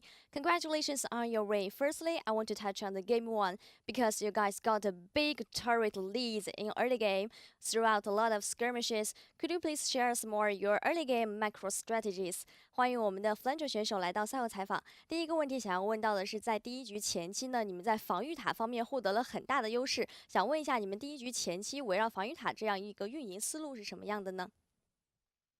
我们第一局前期主要是因为对面一直在拿小龙跟我们交换嘛，所以我们就前期尽量拿塔，然后后面我们装备比较好，所以一直找他们打架就行。Actually, our enemy opponent, they focused on the objectives like so many drags, so we just decided to do more trades with them, and if we can farm till late game, we will fight them and find a lot of opportunity to engage the team fight. So my next question is about the ban pit strategies, because I don't think Malphite is so popular currently in the LPL stage. Why was that pick? 想问一下，在第二局为什么会选出石头人这样一个英雄的选择？因为石头人看起来目前在 LPL 赛场上好像并不是非常的常见。石头人这个选择主要是因为拿来针对杰斯的嘛，因为石头人可以给杰斯非常大的进攻压力，杰斯压不住的话，自己后面石头人到6了以后会很难打，所以就选石头人。Because Malphite is a classic counter pick into JC, and if JC can't overwhelm Malphite in the laning phase after Malphite got to level 6 and when he got his ultimate, JC is too hard to play against Malphite. So let's talk a bit more about the game 2, and your enemy opponent put a lot of stress on top lane and they targeted on you on top lane. How was your strategy to deal with it? 在拿到石头人之后，对面也是在非常前期就给予了上路很大的压力，你是怎么样应对的呢？前期他们也有做设计那种1级团嘛，所以前面可能被针对比较惨，但是后面有一波2v2打的还是比较成功的。要是后续我直接选择 B 了，应该会赢得更快吧，还是自己出的问题。Maybe I think I made a little bit of mistakes on top lane, and I think I just need to do my best well. And we got a win on the 2v2 skirmishes. So the final question is about, in the very late game, FunPlus Phoenix was trying to push in the 3 waves, and they want to destroy your base, but you can defend it so successfully. What was your very late game strategies? 最后一个问题想要问到的是 ，FunPlus 在最后的几波团战当中来势汹汹，他们非常想要去拿下你们的高地，但是你们防守的都非常成功。想问一下，你们在最后这个时期，你们的整个运营思路是什么样的？我们最后时期的运营思路肯定是想着保着我们中路跟 AD 2个双 C 打，毕竟他们是2个大后期，飞机跟金克斯，所以后面我们一直找塞拉斯位置，不让他偷我大招，就或者我一直盯着他就行。让我们双 C 有足够的输出环境。So in very late game, we were focusing on the position of the Cyrus because he is farmed so well, and the only thing we need to do is to create a very good environment for our AP carry and AD carry because they can do a higher damage in the very late game. Congratulations again！ 再次恭喜我们的 EDG 战队，也再次感谢 Flandro 选手来到赛后采访。我们的赛后采访到此先告一段落。Back to you guys. Thank you to Christina, thank you to Flandre to round out the day. I mean, Flandre's obviously got a big focus on Scout, Viper. We know what this team's about. We know that Viper is a big part of it. We know that Scout has been playing off his mind once again. Good to see him return, Lyric, after what was a bit of a shaky series against Weibo Gaming. Back-to-back MVPs here in this series. That pushes him up to 6. And as I was looking before, he's tied first now. No, he's not because Viper's got 5. Excuse me, wrong player. He's on 3. Okay, he's tied 11th. Still for Scout, rising up the ranks. Yeah, I mean, we saw a phenomenal game 1, comes into game 2, also having a really good performance on this Corki pick. And overall, right, picks up the MVP, but I really feel like some of the individual decisions that EDG made or team calls, right? I feel like the deciding factor for me was at the end. Like, sure, it's super cool when we saw Scout and Viper commit to the dive for the Nexus turrets, instantly blowing up LWX, but I really feel like Flandre and Jidge zoning off Gory just so much that this game got to a point of where it's like, if you can keep Gory away without committing everything like we saw in the earlier fight, then EDG can do quite well. as we saw as the game went on. So really nice by EDG to do it. There's the clip of Viper just absolutely flashing in and smurfing on LWX. But again, keeping Gory away, the key thing for EDG to do, and they did it. Flandre, I mean, just deserves extra praise. I know, again, Scout, congrats on the MVP, but Flandre on this Malphite ban deserves a lot of praise coming through here. So, again, it's nice because Flandre is one of the members we talk about the least on EDG when you have people like Jeje, who was really smurfing the start of the split, Scout, who was still rising from that finals MVP performance, Viper, Mako, we know the story. Flandre is the odd one out at times, and here on the Malphite in game number 2, gets the praise. Now, Lyric, EDG after that win, very big deal. Considering they're sitting 5-1, they needed this to move back up towards the top of the standings. Top 3 once again here. They're over V5 because of their individual game score. So EDG kind of regaining their mantle a little bit right before they go up against, bit of a drum roll, IG, V5, Top Esports, RNG later in the split, their old nemesis. So I'm glad we still see EDG in great form. Let's bring up standings, and we can talk about a little bit about what happened here today and what it's looking like, because are we over the hump yet? I think we're over the halfway point. Let's look. Let's see. I'll take a quick step for you. Some teams have only played 7 series. RA, LGD, Top Esports. So we're not exactly there just yet. Okay. We are incredibly close. I mean, give a few more days. Every team has now played, 8 series. So, True. But those are results today. RA coming out in a slugfest to beat out LGD. Jay did debut. I told all of you, Jay would come in. He would smurf. He would be solid. I told you so. Okay. And, yeah, Weibo and EDG having closer series. I guess not Weibo. Weibo stomped. But EDG close series, still pulling out the win. Yeah, Weibo absolutely smacked the Ultra Prime around, but EDG expected win with FPX putting up a lot of resistance. Now sitting 4-4. Those standings we're talking about, remember, LPL runs 7 days a week. There's constantly updates. But LNG, Weibo, 7 and 6 win streaks respectively.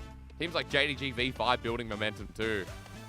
Excuse me, Lyric, this is I don't know. I keep saying this is the most competitive split. It feels like we're in another one of those splits. I think we gotta wait till we get to playoffs, right? Because I can't remember which split it was. Might have been 2020 summer. Yeah. Where I remember the regular season was decently competitive. You had teams like IG stepping up in the regular season. Obviously, that was the split of Victory 5 soon coming up. And then once we got to playoffs, things kind of panned out the way we expected, of TS and JDG just dominating. So I hope this could keep up going to playoffs where our top 6 look extremely competitive. We have some great best of 5s, but we gotta stop looking so far ahead and just look at tomorrow. Because speaking of the 2020 domination, Top Esports versus JDG, man, if they're not using Zoom tomorrow, I'm so sad. Give me Rude. Top Esports Zoom versus JDG 369. That'd be great. The reverse comes through. And more potential Uzi. That's right. Ooh. Where's Uzi? Well, coming back again tomorrow, we'll find out. Against Anyone's Legend, that'll actually be a good series. Anyone's Legend have been tracking on the up and up. I think one of the most exciting teams that we did expect to be exciting is AL. Also, going up against one of his replacements, right? Because Betty came in on RNG in 2020 and, was one of the first people to take up his spot. So, did too well.